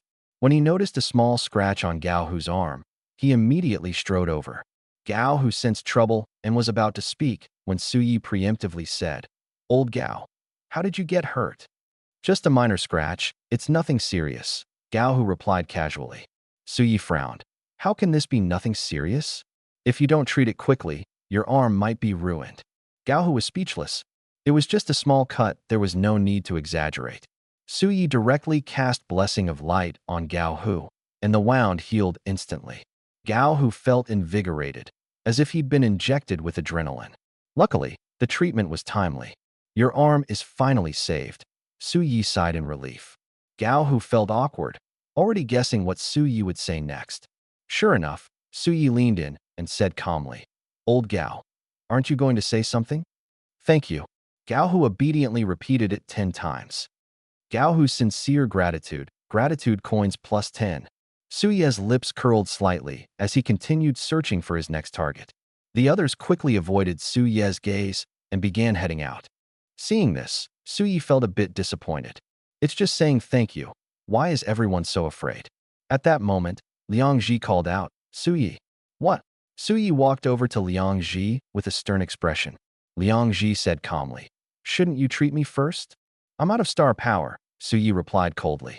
Liang Ji was indeed the most injured and should have been treated first. But Liang Ji wasn't the type to show gratitude, and even if treated, he wouldn't say thank you. Su Yi had no interest in doing thankless tasks. After all, he was a practical person. Out of star power. Liang Ji looked surprised. Su Yi had only used his star skill twice, how could he be out of star power? Clearly, he didn't want to treat him and was making excuses.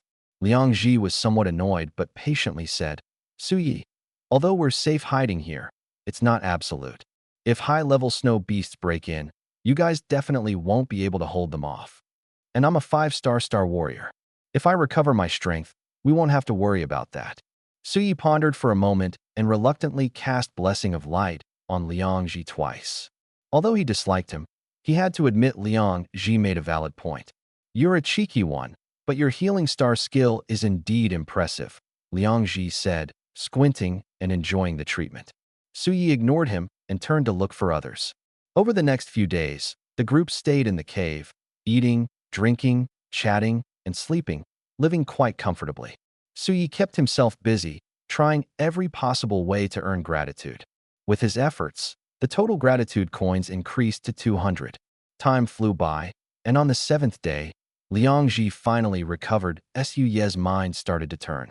Staying here might be safe, but it was ultimately not a solution. The food would eventually run out. He walked over to Liang Ji and asked softly, "Old Liang, do you think it's dangerous outside? Can we go out?" Liang Ji pondered for a moment and said, "I don't recommend going out."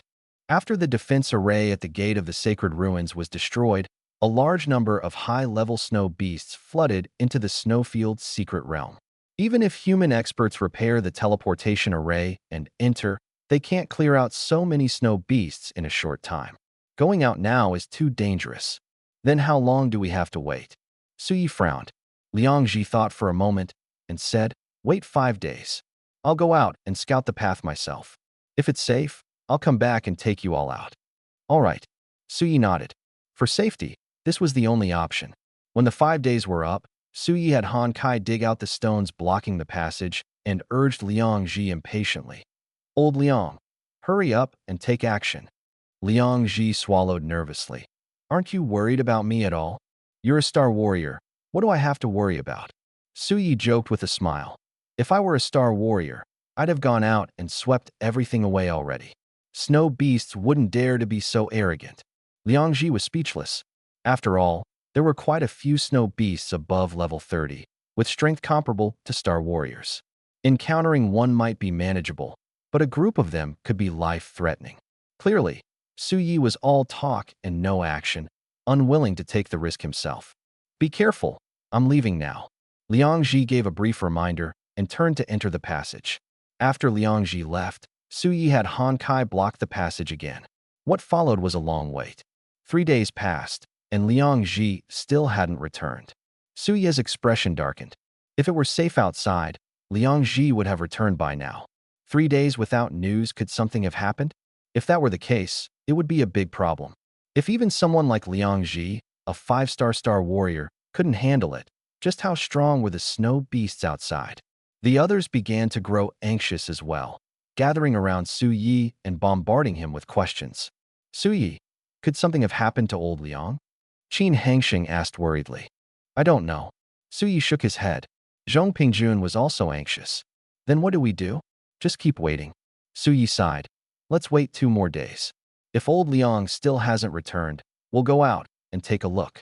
Waiting indefinitely wasn't realistic, but they were also afraid that Liang Ji might not be able to find them if he couldn't return. So they decided to wait 2 more days. Everyone agreed. Su Yi instructed Qin Hangxing and the others to roast more snow beast meat as a precaution. 2 days passed in the blink of an eye, and Liang Ji still hadn't returned. Su Yi decided not to wait any longer. After briefly explaining the situation, he led the group out. As they stepped out of the passage, a bone-chilling cold hit them, and Su Yi couldn't help but shiver. The others were the same, trembling uncontrollably. Why has it suddenly become so cold? Su Yi frowned deeply. Even at night, the Snowfield's secret realm's temperature only dropped to -20 degrees. With their physical condition, they shouldn't feel this cold. This indicated that the temperature in the Snowfield's secret realm had dropped significantly, possibly to -30 degrees. And it was daytime. Now the temperature at night would only be lower. Su Yi, when are we going up? Chang Yuezhi asked softly, taking a deep breath. Wait here. I'll go up and check the situation first. Su Yi activated his martial soul, the Tree of Life, and released the star skill Entangling Vines. Golden vines wrapped around him and slowly climbed upward. He had only ascended 10 meters when he heard the angry roars of snow beasts above, scaring him into quickly retreating. Su Yi, what's wrong? Gu Shi asked. There are quite a few snow beasts up there, Su Yi replied in a low voice. Hearing this, everyone felt heavy-hearted. If there were snow beasts above, they couldn't go up, which meant they couldn't get out. Were they really going to be trapped here until they died? Suddenly, Su Yi thought of something. How did Liang Ji leave? This crevice was 30 meters deep, with smooth stone walls on both sides. Even star warriors couldn't climb up. This meant Liang Ji didn't leave from above. Su Yi squinted and scanned the surroundings, lost in thought. The left side of the crevice was already a dead end, but the right side led somewhere unknown. Could Liang Ji have gone to the right? Thinking of this, Su Yi decisively said, Everyone, stay close and don't fall behind. Staying here waiting for death was not an option. It was better to try going out. Under Su Ye's lead, the group followed closely. As they walked, the occasional howls of snow beasts from above the crevice sent chills down everyone's spine. No one knew how long they had been walking when they finally reached the end of the crevice. But there was now a hole in the stone wall. Standing in front of the hole, Su Yi pondered. There was no other path here, so Liang Ji most likely went into the hole. However, the inside of the hole was pitch black, and it was unclear where it led or if there was danger. After a moment of contemplation, Su Yi decided to go in and take a look. After all, there was no way back. He took a deep breath and crawled into the hole first. The others followed closely behind. After walking about a mile, they came upon a massive underground cavern. The stone walls around the cavern were embedded with glowing stones, illuminating the space as bright as day. In the center of the cavern was a pool of water, its surface shimmering and exuding a faint spiritual energy. Su Yi, there's someone over there, Chang Yuezhi said, pointing in a direction, his voice trembling slightly. Su Yi's heart tightened as he quickly looked over. In his line of sight was a tall woman with her back to them, about 1.8 meters tall, wearing a vest made of beast hide. She was only wearing a vest. Her long legs and arms were fully exposed. Isn't she cold? Su Yi couldn't help but think. After all, the temperature in the Snowfield secret realm had dropped to over -30 degrees. Even if one was wrapped up tightly, it would still feel cold, let alone exposing so much skin. Instinct told Su Yi that this woman was no ordinary person. At that moment, the tall woman seemed to hear the commotion and turned to look at them. Holy crap! As the woman turned, everyone was stunned. Her face was flawless, so beautiful that it was impossible to look away. Her beauty even surpassed that of Gu Shuyi and Zhong Pingjun.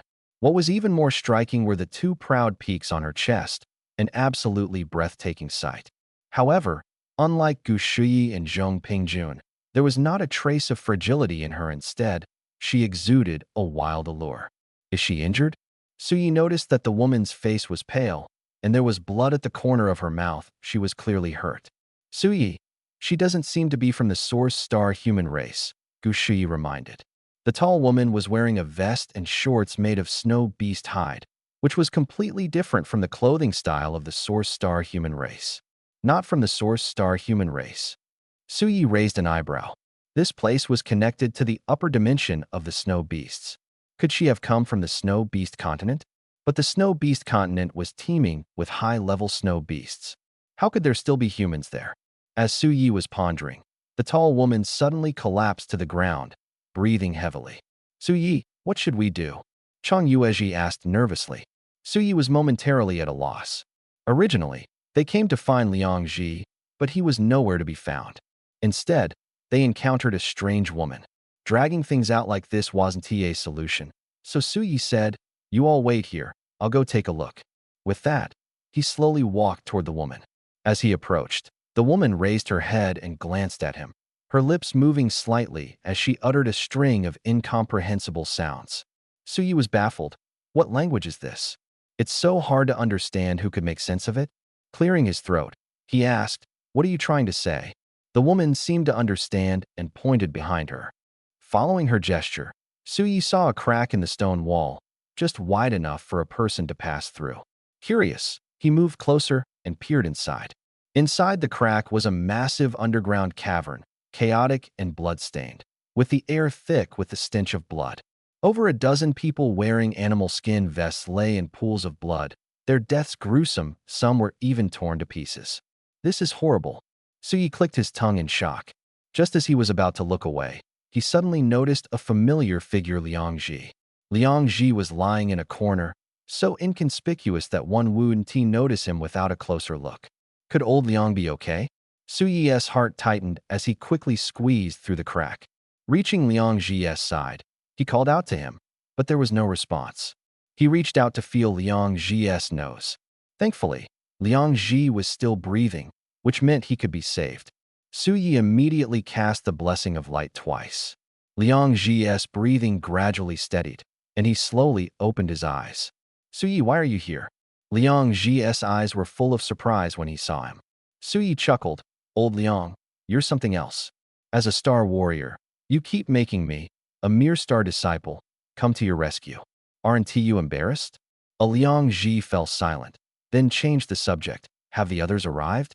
"They have," Suyi nodded.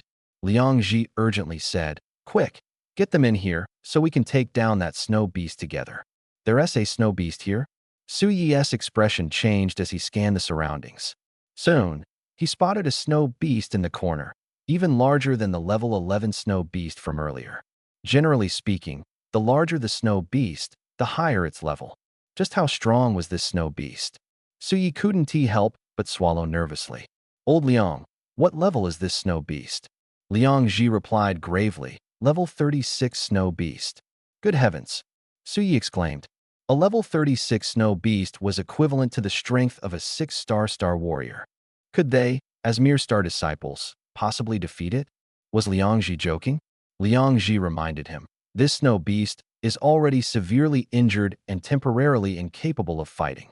But snow beasts have incredible regenerative abilities. If we don't kill it completely, once it recovers, we're done for." Suyi carefully examined the snow beast. Sure enough, it was covered in wounds, its aura weak, clearly gravely injured. However, its blood-red eyes still radiated ferocity. "Just wait, I'll make sure to finish you off." Suyi snorted coldly and immediately called the others over. "Suyi, what is going on?"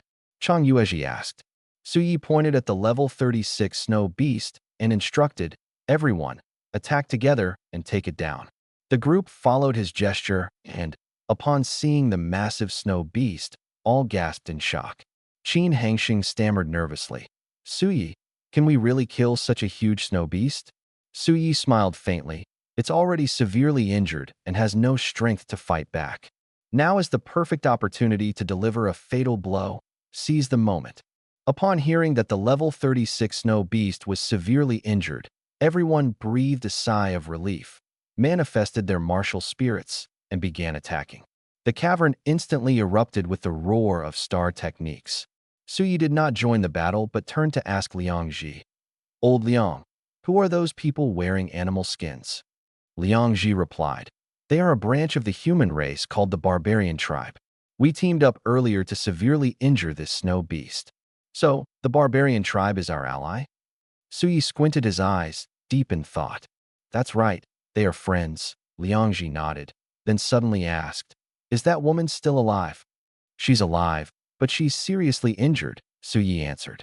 Liang Ji reminded him, "These barbarians come from the Snow Beast continent and know many secrets. They are very important to us. You need to hurry and save her." "All right." Suyi turned and crawled out of the crevice, returning to the previous cavern. At this moment, the tall woman was still lying on the ground, her breath growing weaker and weaker.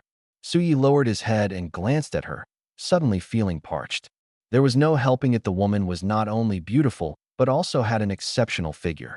More importantly, she was dressed very revealingly, especially her two fair and slender legs. Just one look was enough to make one's thoughts wander. Fortunately, Suyi had strong willpower. If it were someone else, they would have lost control long ago. Suyi took a deep breath, cleared his mind, and released a blessing of light toward the tall woman. Under the healing of the blessing of light, the woman's breath gradually stabilized. Her slightly shimmering, beautiful eyes stared intently at Suyi, as if she wanted to say something. "Don't look at me like that, I can't handle it." Suyi helplessly pinched his nose. Her gaze was simply too enchanting, making it hard to resist. The tall woman blinked and said something incomprehensible. "Suyi, they're both humans, can't she say something simple? Who can understand that string of gibberish?" At this moment, the voice of heaven suddenly rang out. "Received a sincere thank you from Dima Chili, gratitude coin +1. This works too." Suyi's eyes lit up, and his mind became active. Since he could earn gratitude coins from her, could he possibly earn more? It shouldn't be a problem. The key was to communicate with her properly. Suyi definitely couldn't speak the barbarian language, but he had a solution. In the chaos fruit, there was a universal language proficiency fruit, which could be exchanged for 10 gratitude coins and had a growth cycle of only 1 second. Eating one would allow him to communicate with her. Thinking of this, Suyi immediately opened his mental space and exchanged 10 gratitude coins for 1 fruit. Once the fruit matured, he immediately chewed it up. Dima Chili looked puzzled. Why did this young man suddenly start eating fruit? After eating the fruit, Suyi's mind was instantly flooded with a vast amount of alien text and languages, as if he was born to understand them. He steadied himself and spoke in the barbarian language. "Dima Chili. Hello, my name is Demasha." Dima Chili froze, her expression instantly turning unpleasant, and a trace of anger flashed in her beautiful eyes. Suyi was a bit confused. Did he speak the barbarian language incorrectly? Or did he say something wrong that upset her? "What is wrong?" he asked tentatively. Dima Chili, full of anger, snorted lightly. "Is your name really Demasha?" "Suyi, is there a problem?" He had named himself Demasha just because he thought the name was amusing and said it casually. "Of course there's a problem," D. McKeely said angrily. "Lord Demasha is the strongest warrior of our barbarian tribe and the bravest fighter. No one can casually use his name. How can you use the same name?" Suya's mouth opened wide. So that's the issue. It turned out there really was someone named Demasha, and he was even the #1 warrior of the barbarian tribe. It seemed joking about this name was indeed inappropriate. Suya's expression darkened, and he snorted coldly. "Don't talk nonsense. When did I say my name was Demasha? I said I am Suyi from Yuanqing." D. McKeely looked puzzled. Suyi from Yuanqing and Demasha were completely different. Could she have misheard? Suyi glanced at her and said indifferently, "I healed your injury. You should thank me." D. McKeely's lips curled slightly. "Didn't I just thank you?" Suyi smiled. "Your voice was too soft earlier. I didn't hear it clearly." D. McKeely said helplessly, "Thank you." This time, her voice was noticeably louder. "Received a sincere thank you from D. McKeely. Gratitude points +1. Suya's lips curved slightly upward, and he said meaningfully, I saved your life. Shouldn't you thank me a bit more? D. McKeely froze for a moment and said awkwardly, I don't have any spirit crystals left. No problem. Just say a few more words of thanks. 8 more will do, Suyi said calmly. D. McKeely was completely dumbfounded. This young man named Suyi from Yuanqing was so strange. Who keeps asking for thanks like this? Could he have some mental issues? You're not joking, are you? She asked tentatively. Suyi replied seriously, I'm not joking. I saved your life. It's only right for you to thank me more. Don't your barbarian people understand gratitude? Of course we barbarians understand gratitude. D. McKeely looked a bit angry. Suyi raised an eyebrow. Then go ahead. Say thank you 8 more times. D. McKeely felt like she was being tricked, but she still held her temper and began to express her thanks. After all, Suyi had indeed helped her, and saying a few more words of thanks wasn't a big deal. Received a sincere thank you from D. McKeely. Gratitude points +8. Suyi was in a great mood and was about to ask something else when Qin Hangxing suddenly emerged from a crack, shouting loudly, Suyi, that snow beast's defense is too strong. We can't even scratch it. I'll be right there, Suyi responded, then turned to D. McKeely and asked, Can you walk? If so, follow me. D. McKeely nodded, stood up, and followed behind Suyi. In the second cavern, Chang Yuezhi and the others had already stopped attacking, their faces looking grim. Earlier, they had attacked furiously for a long time, but the snow beast's defense hadn't budged an inch, not even leaving a scratch. This made them feel particularly humiliated. In fact, Suyi had already anticipated this outcome. The physical constitution of beasts was inherently stronger than that of humans, and the defense of a level 30+ beast was practically like having a shield. The attacks of Star Disciple level warriors were hardly enough to break through its defense. However, this wouldn't stump Suyi. He was determined to find a way to take it down. Narrowing his eyes, Suyi approached the level 36 snow beast and unleashed his martial spirits, Tree of Life, and Resentment. The snow beast glanced at him, its eyes full of disdain. Clearly, it didn't take Suyi seriously at all, nor did it believe Suyi could harm it. Prepare to suffer, Suyi snorted coldly, silently releasing a curse. The snow beast's expression froze, a trace of pain appearing in its eyes. Seizing the opportunity, Suyi activated his star skill, Thorn, and fiercely jabbed at the snow beast's eye socket. With a pft sound, a golden branch, sharp like a spear, pierced into the snow beast's eye, causing blood to splatter. Roar! The snow beast let out a miserable cry of pain. Damn! Suyi is incredible. The crowd was in awe, utterly impressed. They had been attacking the snow beast for so long without even scratching it. Yet Suyi managed to blind one of its eyes with a single move. The difference was undeniable, leaving everyone convinced. Unwilling to accept defeat, the snow beast gathered its remaining star power and forcibly shattered the golden branch embedded in its eye. It buried its head deep into its body, preventing Suyi from attacking further. What a pity, Suyi sighed lightly. If the snow beast had reacted a bit slower earlier, he could have directly smashed its head and killed it outright. Now that its head was hidden, this tactic was no longer viable. Suyi pondered. If he used his martial soul, explosive poker, he might be able to blow up the snow beast. However, doing so would expose himself. To avoid unnecessary trouble, he abandoned the idea and began thinking of other methods. Suddenly, inspiration struck Suyi, and he called over Han Kai. Old Han, dig a big pit next to the snow beast. Although Han Kai didn't understand Suyi's plan, he complied.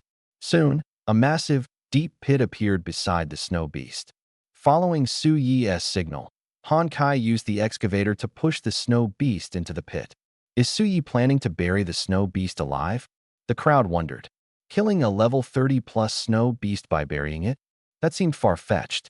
In reality, Suyi intended to suffocate it using another method, not simply bury it. He then turned to Peng He and said, Peng He, come over and use your star skill to fill the pit with water. Only then did the crowd understand that Suyi planned to drown the snow beast. Honestly, the tactic seemed quite feasible. The snow beast couldn't hold its breath for long, and once it surfaced, Suyi could attack its eyes. Gradually wearing it down would eventually kill it. Excited, Peng He ran over and used his star skill to shoot 3 consecutive water arrows. Before long, the pit was filled with water. Old Han, don't let it float up, Su Yi reminded. Got it. Han Kai used the excavator S bucket to press the snow beast down into the water. Glug, glug, glug.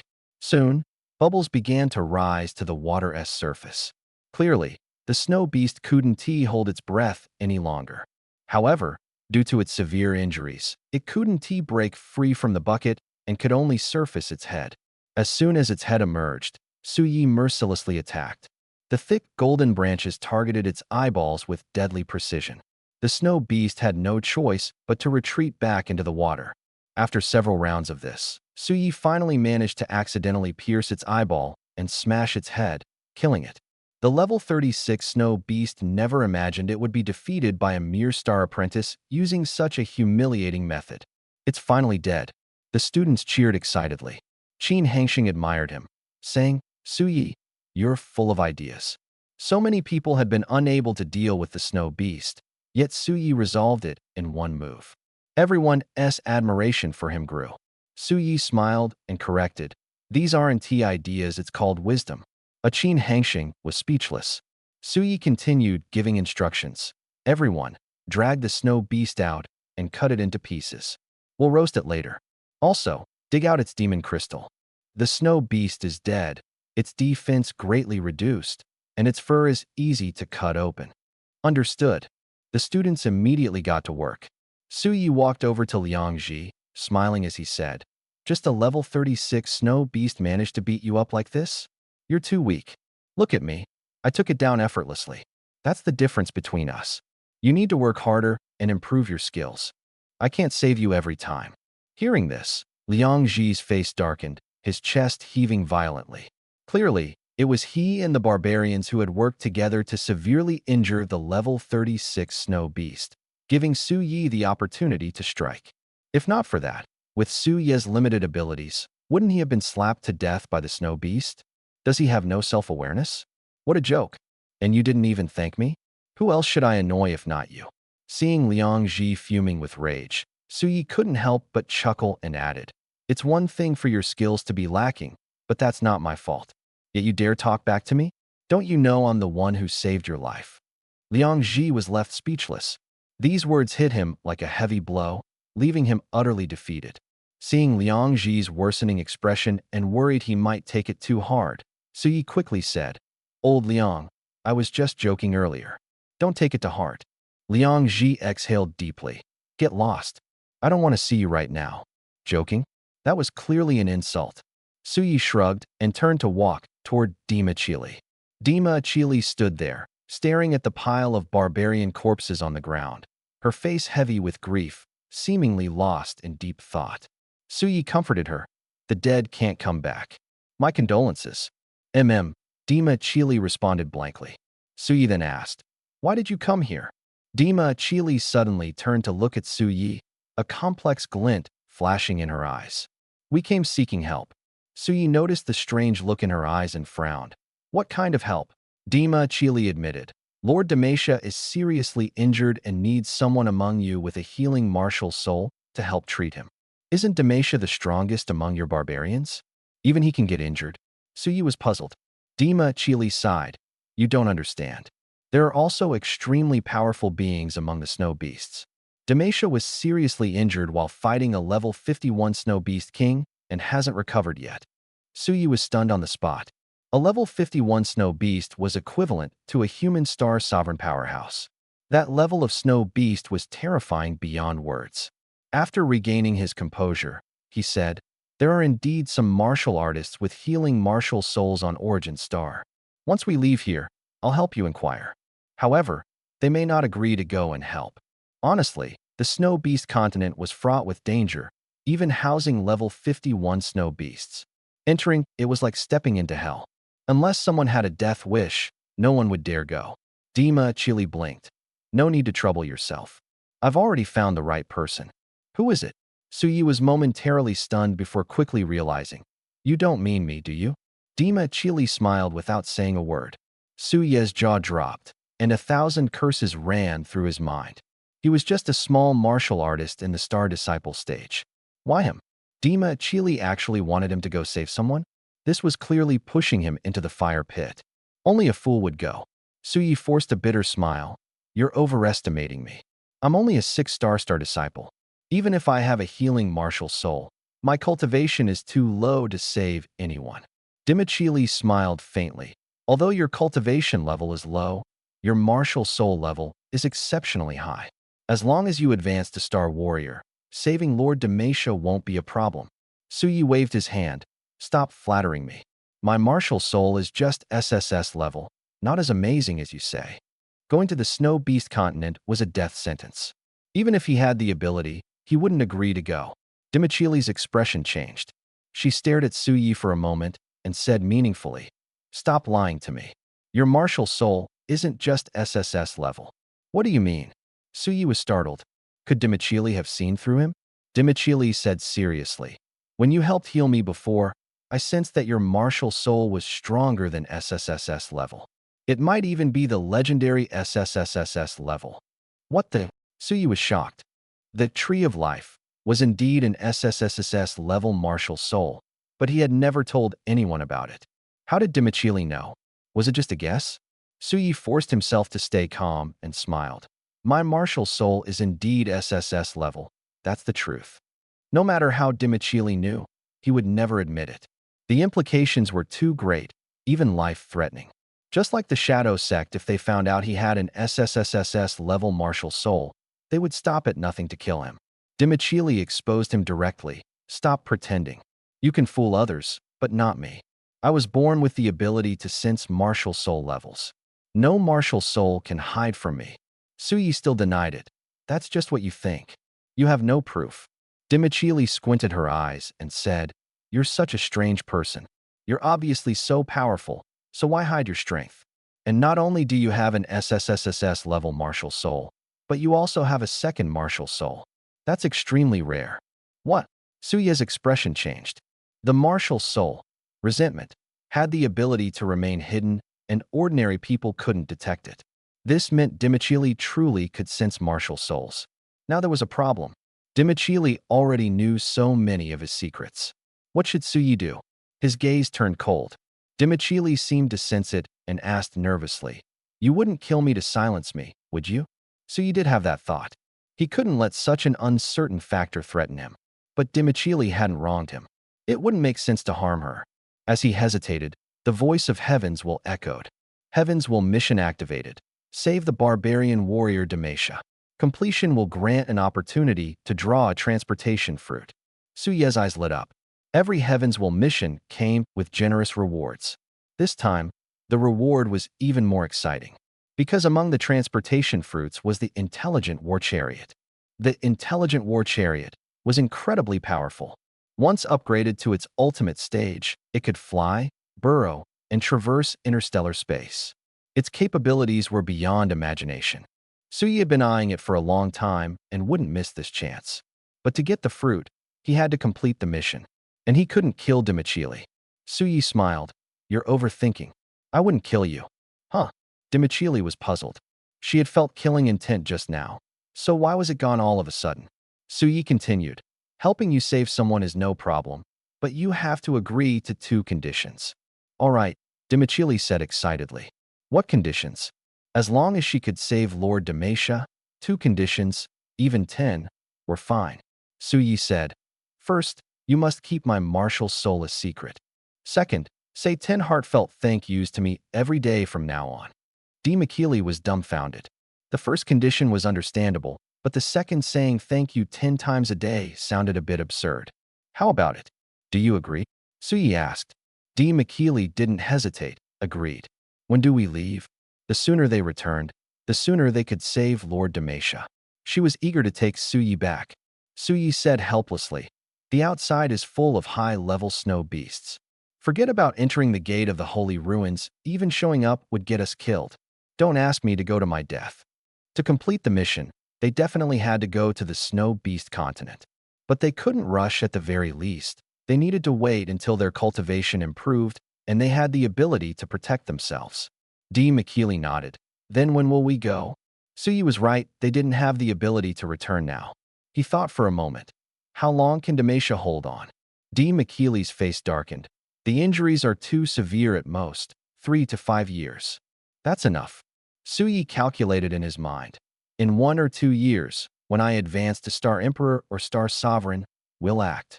D. McKeely froze. Advance to Star Emperor or Star Sovereign in 1 or 2 years. Is he joking? Suyi was currently just a small star disciple martial artist, far from Star Emperor or Star Sovereign. Even for a genius, it was impossible to advance so quickly. She couldn't help but question, Suyi of Origin Star, do you really think I'll believe that? Just because others can't doesn't mean I can't, Suyi replied calmly. With the Chaos Tree, as long as he had enough spirit crystals and gratitude coins, upgrading was as simple as drinking water or eating food. He dared to say this because he had the confidence to back it up. D. McKeely was speechless. She had seen people brag, but never anyone bragging this outrageously. Seeing her disbelief, Suyi smiled. Do you know how long it took me to advance from an ordinary person to a 6-star star disciple? D. McKeely shook her head. Suyi said frankly, less than a month. D. McKeely almost dropped her jaw.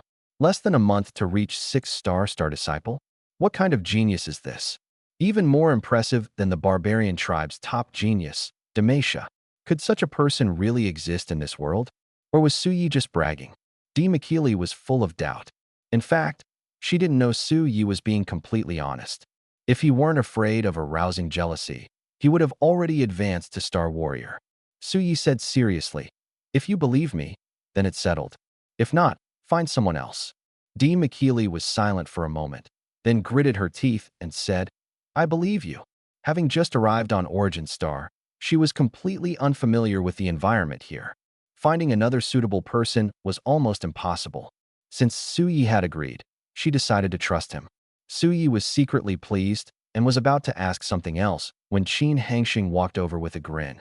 Suyi, who is this beautiful lady? D. McKeely turned to glance at Qin Hangxing and smiled slightly, saying something he couldn't understand. Qin Hangxing looked confused. What language is this? Primitive tribal language. He had no idea how to respond. Suyi explained casually. Her name is D. McKeely. She's from a branch of our human race, the barbarian tribe. Qin Hangxing asked in surprise. Suyi, you can speak the barbarian language? Suyi smiled. It's not a primitive language, it's the barbarian language. I know a little bit. Qin Hangxing was shocked. Suyi was great at fighting, skilled in medicine, charming in singing, and now he even knew multiple languages. What couldn't this guy do? Qin Hangxing sincerely exclaimed, Suyi, you're amazing. Suyi smiled and said, just so, don't praise me. Old Qin, the snow beast meat is all prepared, come and roast it. Chang Yuezhi suddenly shouted. Got it. Qin Hangxing glanced at Dima Chili with reluctance before walking away. Suyi frowned. That look seemed off. Could it be that he likes Dima Chili? Dima Chili seemed to have noticed too and snorted lightly. Suyi from Origin Star, tell your friend that if he looks at me with that kind of malicious gaze again, I'll make his eyeballs fall out. That harsh? Suyi asked in surprise, laughing, then turned to her. What level of warrior are you? Star Warrior 4-star, Dima Chili replied. Although my level isn't high, our barbarian bodies are particularly strong, and my actual combat power can match a 5-star Star Warrior. Suyi was shocked. How old are you? She looked only in her 20s. Being a Star Warrior at that age was definitely a genius, even comparable to Zhu Daosan. 21, she said softly. Impressive. Suyi looked at Liang Ji in astonishment. Liang Ji was in his 30s, but only a 5-star Star Warrior. Compared to Dima Chili, he was clearly far behind. Liang Ji felt Suyi's gaze was odd and couldn't help but ask, Suyi, what do you mean? Suyi sighed. Old Liang, I really feel bad for you. Liang Ji, what is going on? Did I upset you again? Suyi continued to ask. What about your martial soul? Dima Chili lowered her head, embarrassed, and said, my martial soul is an SS grade weapon martial soul, Wind Thunder Arrow. Not as good as yours. Suyi comforted her. Don't compare yourself to me. I'm one of a kind. Anyone who compares themselves to me will feel far behind.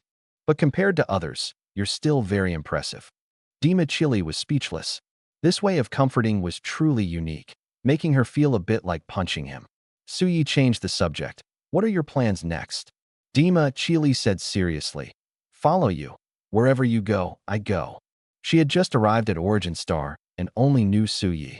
If she didn't follow him, she wouldn't know where to go. Suyi's mouth slightly opened. Things were getting complicated. To be honest, having Dima Chili, a star warrior, by his side could protect him and earn gratitude coins, which was quite cost-effective. But if others found out, would they misunderstand that he was hiding a girlfriend? He was only 17. Such rumors would definitely sound bad. Another thing was that although Dima Chili was beautiful, she was tall and likely had a big appetite. How much would it cost to feed her? This needed careful consideration. Suyi said lightly, "We'll talk about it after we leave the Snowfield's secret realm." Okay, Dima Chili nodded. "You should rest first," Suyi instructed and walked toward Liangji. "Old Liang, have our people entered the Snowfield's secret realm?" Liangji thought for a moment and said, "The Snowfield's secret realm is very important, and the high levels of Minla County definitely won't give up. But there are too many high-level snow beasts there, so our people need some time to clear them out." Suyi frowned. "We can't leave in a short time?" "Yes," Liangji nodded. Suyi felt heavy-hearted. Unable to leave, the danger remained. But the current situation was beyond his control. He could only take it step by step. "Suyi, the roast meat is ready. Come and eat," Gu Shui called out. Coming. Suyi was a bit hungry, so he walked over, cut off a large piece of roast meat, and went to a corner to eat alone. Taking advantage of everyone's distraction, Suyi quietly opened his spatial ring. Just as he tossed a piece of roasted meat inside, the treasure-hunting mouse suddenly squeaked. Suyi raised an eyebrow and asked softly, "Xiao Bai, did you find some treasure?" The treasure-hunting mouse nodded first, then shook its head. "What does that mean?" Suyi was a bit puzzled. At that moment, a strange fragrance wafted over. Suyi sniffed it and immediately felt his whole body weaken, his head buzzing. He saw Chang Yuezhi and the others collapse one after another, all unconscious. Poison. Suyi's expression changed drastically. He quickly used his martial soul, Tree of Life, to cast a blessing of light on himself. In the next moment, the feeling of weakness vanished without a trace, and his mind became much clearer. Just then, a rustling sound came from the crack, as if something was crawling in. Suyi looked over and saw a purple vine. This vine was different from ordinary ones. Its surface was covered with suction cups, resembling an octopus's tentacles. Seeing this, Suyi was instead delighted because he recognized the vine's identity as Ziluo Zhang. Ziluo Zhang is a strange plant shaped like an octopus that can release hallucinogenic toxins. Once poisoned, a person will fall unconscious for a short time. More importantly, the Ziluo Zhang contains a demon crystal within its body. This demon crystal can automatically absorb and store spiritual energy. The stored energy can be absorbed by martial artists and converted into star power at an exceptionally fast rate, rivaling top-tier spirit crystals. Moreover, the demon crystal isn't a one-time use item. It can be reused. In other words, once the stored energy is depleted, it can continue to absorb new spiritual energy. To be honest, the Ziluo Zhang demon crystal is practically priceless. Faced with such a treasure, Suyi certainly wouldn't let it go. He quickly dashed out of the crack and arrived at the second underground cavern. In the center of the cavern, within a pool, stood a purple plant resembling an octopus. It was indeed the Ziluo Zhang. Aside from releasing poison, the Ziluo Zhang had almost no combat ability. Upon seeing Suyi, it tried to retreat into the pool in fear. But Suyi didn't give it a chance, using his star skill entanglement to bind it tightly. The Ziluo Zhang panicked, flailing its tentacle-like vines to strike at Suyi. Suyi dodged nimbly and simultaneously summoned his second martial soul, Explosive Poker. Since obtaining Explosive Poker, he hadn't tested its power yet, and now was the perfect opportunity. A palm-sized deck of cards floated in the air. With a thought, 4 cards with the number 3 shot out from the deck. He used the star skill Combo Bomb. The bomb's power depended on the card's value. The higher the value, the stronger the explosion. Of course, higher values required more star power. Suyi, currently at Star Disciple 6 star, could only use up to 4 cards with the number 5.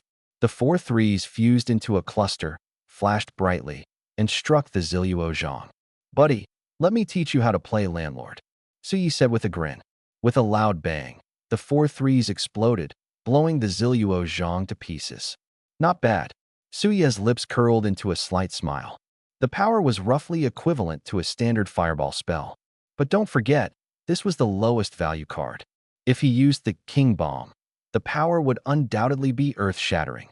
After a brief rest, Suyi put away his 2 martial souls and walked to the Ziluo Zhang's remains. He retrieved a fist-sized, crystalline gem, the Ziluo Zhang Demon Crystal. Overjoyed, he immediately stored the demon crystal in his spatial ring. Then, he cleaned up the scene, throwing all of Ziluo Zhang's corpses into the pool to avoid leaving any traces. Ziluo Zhang's demon crystal was too valuable. If word got out, someone would definitely try to steal it. Keeping it hidden was the safest option. After finishing everything, Suyi returned to the second cavern. Chang Yuezhi and the others were still unconscious. Suyi glanced at them and then pretended to faint, lying down on the ground. A dozen minutes later, everyone gradually woke up, completely clueless about what had happened, looking bewildered. Damn it! Could someone have ambushed us? Qin Hangxing cursed while shouting. Chang Yuezhi tried to calm him down. Maybe it was just an accident? If someone had ambushed us, how are we still standing here unharmed? That makes sense, Qin Hangxing muttered under his breath. Liang Ji, being more experienced, felt things weren't that simple, so he called Suyi over and asked, Suyi, what exactly happened? Suyi feigned ignorance. I don't know. Liang Ji, didn't he believe him? You don't know? Before Suyi fainted, he had clearly cast Blessing of Light on himself. This Blessing of Light not only heals, but also replenishes energy and stabilizes the mind. Over the past few days, Liang Ji had been treated by Suyi multiple times and was deeply impressed. So he felt it was impossible for Suyi to faint like the rest of them. As a star warrior, I can't always rely on you, a little star disciple, for help. If I'm not around in the future, will you even be able to survive? Suyi pouted and turned to walk away. Damn, Liang Ji's mouth twitched. Initially, he thought Suyi was a bit mischievous, but now he increasingly found her infuriating. Clearly, there was nothing wrong, yet she had to humiliate him with a few words. What did she take him for? Some kind of malleable clay to be toyed with?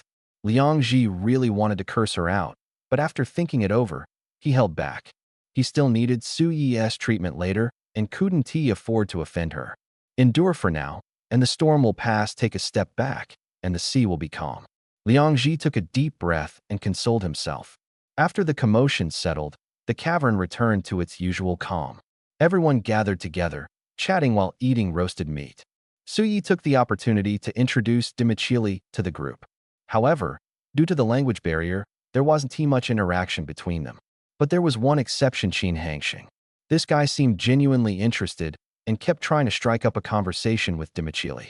Even though they couldn't communicate, he still shamelessly approached her. Dimichili's face grew colder and colder from the annoyance. Qin Hangxing didn't notice at all and continued his reckless behavior. Miss, how old are you?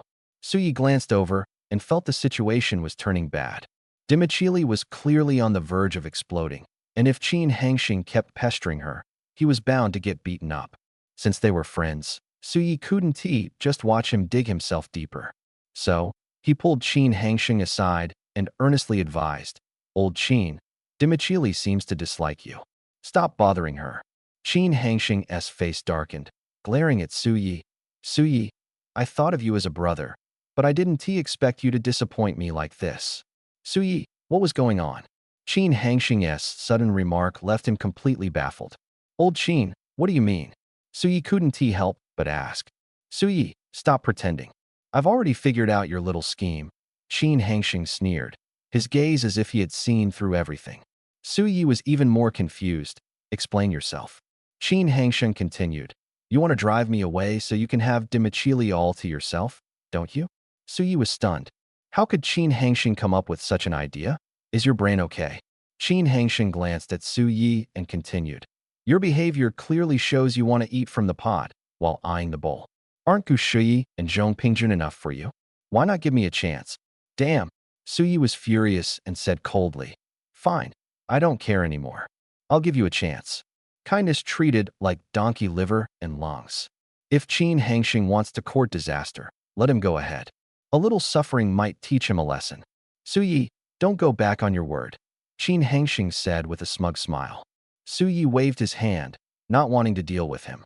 With permission granted, Qin Hengxing happily ran over to Di Makili, plopped down beside her, and asked with a grin, "Miss, how's the snow beast meat I roasted?"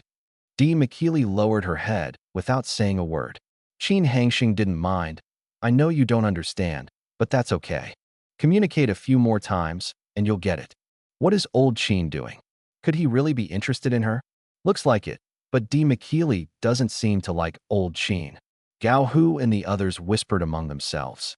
At that moment, Di Makili raised her head, and her enchanting face instantly captivated everyone. Qin Hengxing's breathing quickened. Hashtag, Di Makili warned, but no one present understood her. Su Yi sighed deeply, silently worrying for Qin Hengxing.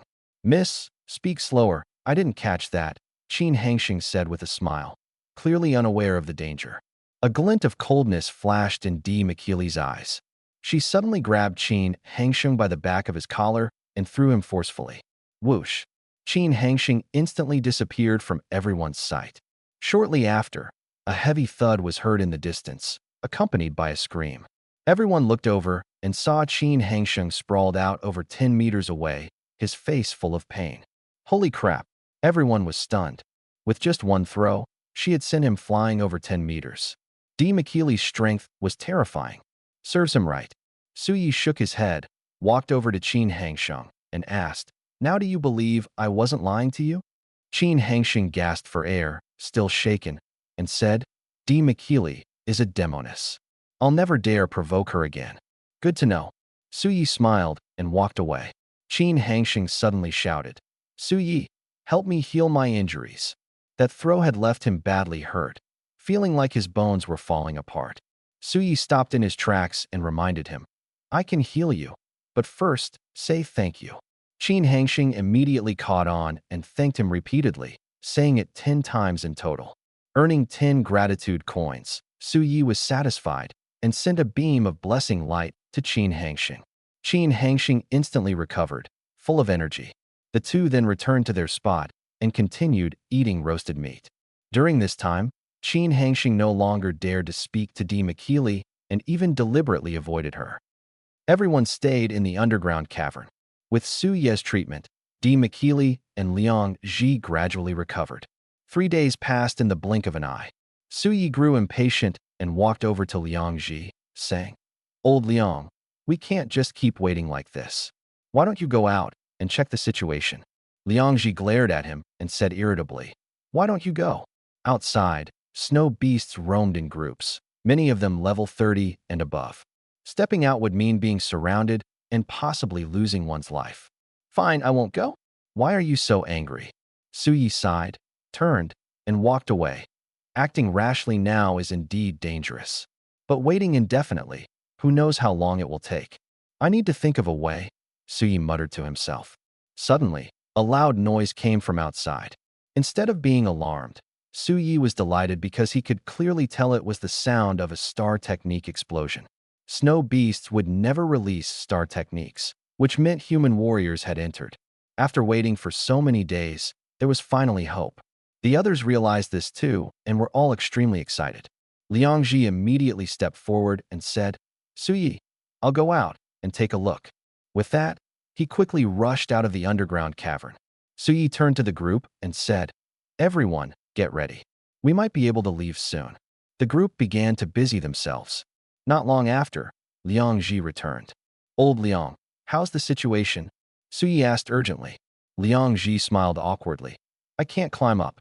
The crack was 30 meters above the ground, and the smooth stone walls on both sides made it difficult to climb even for a star warrior without tools. "Everything depends on me." Su Yi glanced at Liang Ji and said meaningfully. Liang Ji blushed. To be honest, as a star warrior, he felt completely outclassed by Su Yi, a mere star apprentice. He was a bit embarrassed. Su Yi left the underground cavern and paused beside the stone wall. At this moment, the sounds of battle above the crack grew increasingly intense, occasionally accompanied by the anguished cries of snow beasts. This situation likely meant humans were slaughtering snow beasts. Without hesitation, Su Yi summoned his martial soul, the Tree of Life, and activated the entangling star technique. A golden vine wrapped around his waist, lifting him slowly upward. When he reached the top of the crack, Su Yi cautiously peeked out. In his line of sight, a middle-aged man in a tight black outfit wielded a 10-zhong-long golden sword, slashing through the air. Thousands of golden sword energies shot out, seemingly tearing through the atmosphere, and struck a large group of snow beasts ahead with a thunderous impact. The sword energy was incredibly powerful. Hundreds of snow beasts were instantly shredded into pieces, creating an extremely bloody scene. Su Ye's eyes widened, stunned by the middle-aged man's strength. The power of that single strike was truly terrifying. Could this middle-aged man be a Star Emperor-level expert? Su Yi took a deep breath and turned his gaze elsewhere. Not far away, a massive wolf, pitch black like ink, charged into the snow beast horde, leaving fallen snow beasts in its wake. Though not as powerful as the middle-aged man, it was still ferocious. Could it be Li Guanji? Su Ye's heart stirred. Back in Guaken village, Li Guanji had used this martial soul to transform into a black giant wolf. Once the surrounding snow beasts were cleared, Su Yi stood up and shouted, "Captain Li!" The black giant wolf swiped a snow beast to death with one paw and turned to scan the area. When it saw Su Yi, a glint of light flashed in its eyes, and it rushed over at lightning speed, stirring up a fierce wind that made Su Ye's clothes flutter. "Su Yi, you're alive. That's wonderful." The black giant wolf transformed back into Li Guanji, looking at Su Yi with excitement. He had thought Su Yi was surely dead, but to his surprise, Su Yi was still alive, filling him with joy. "Surviving was pure luck," Su Yi said with a smile. Li Guanji calmed himself and tentatively asked, "What about the others?" "They're all alive, along with a few students from other cities," Su Yi replied. Li Guanji's eyes lit up. "Where are they?" Su Yi pointed to the bottom of the crack. "They're all hiding in the underground cavern below the crack." "It's good they're alive." Li Guanji let out a long breath, visibly relieved. "Captain Li, it's safe now. Should we call them all up?" Su Yi suggested. "No problem," Li Guanji nodded. Su Yi tied the rope to a nearby big tree and climbed down along it. Li Guanji did not follow.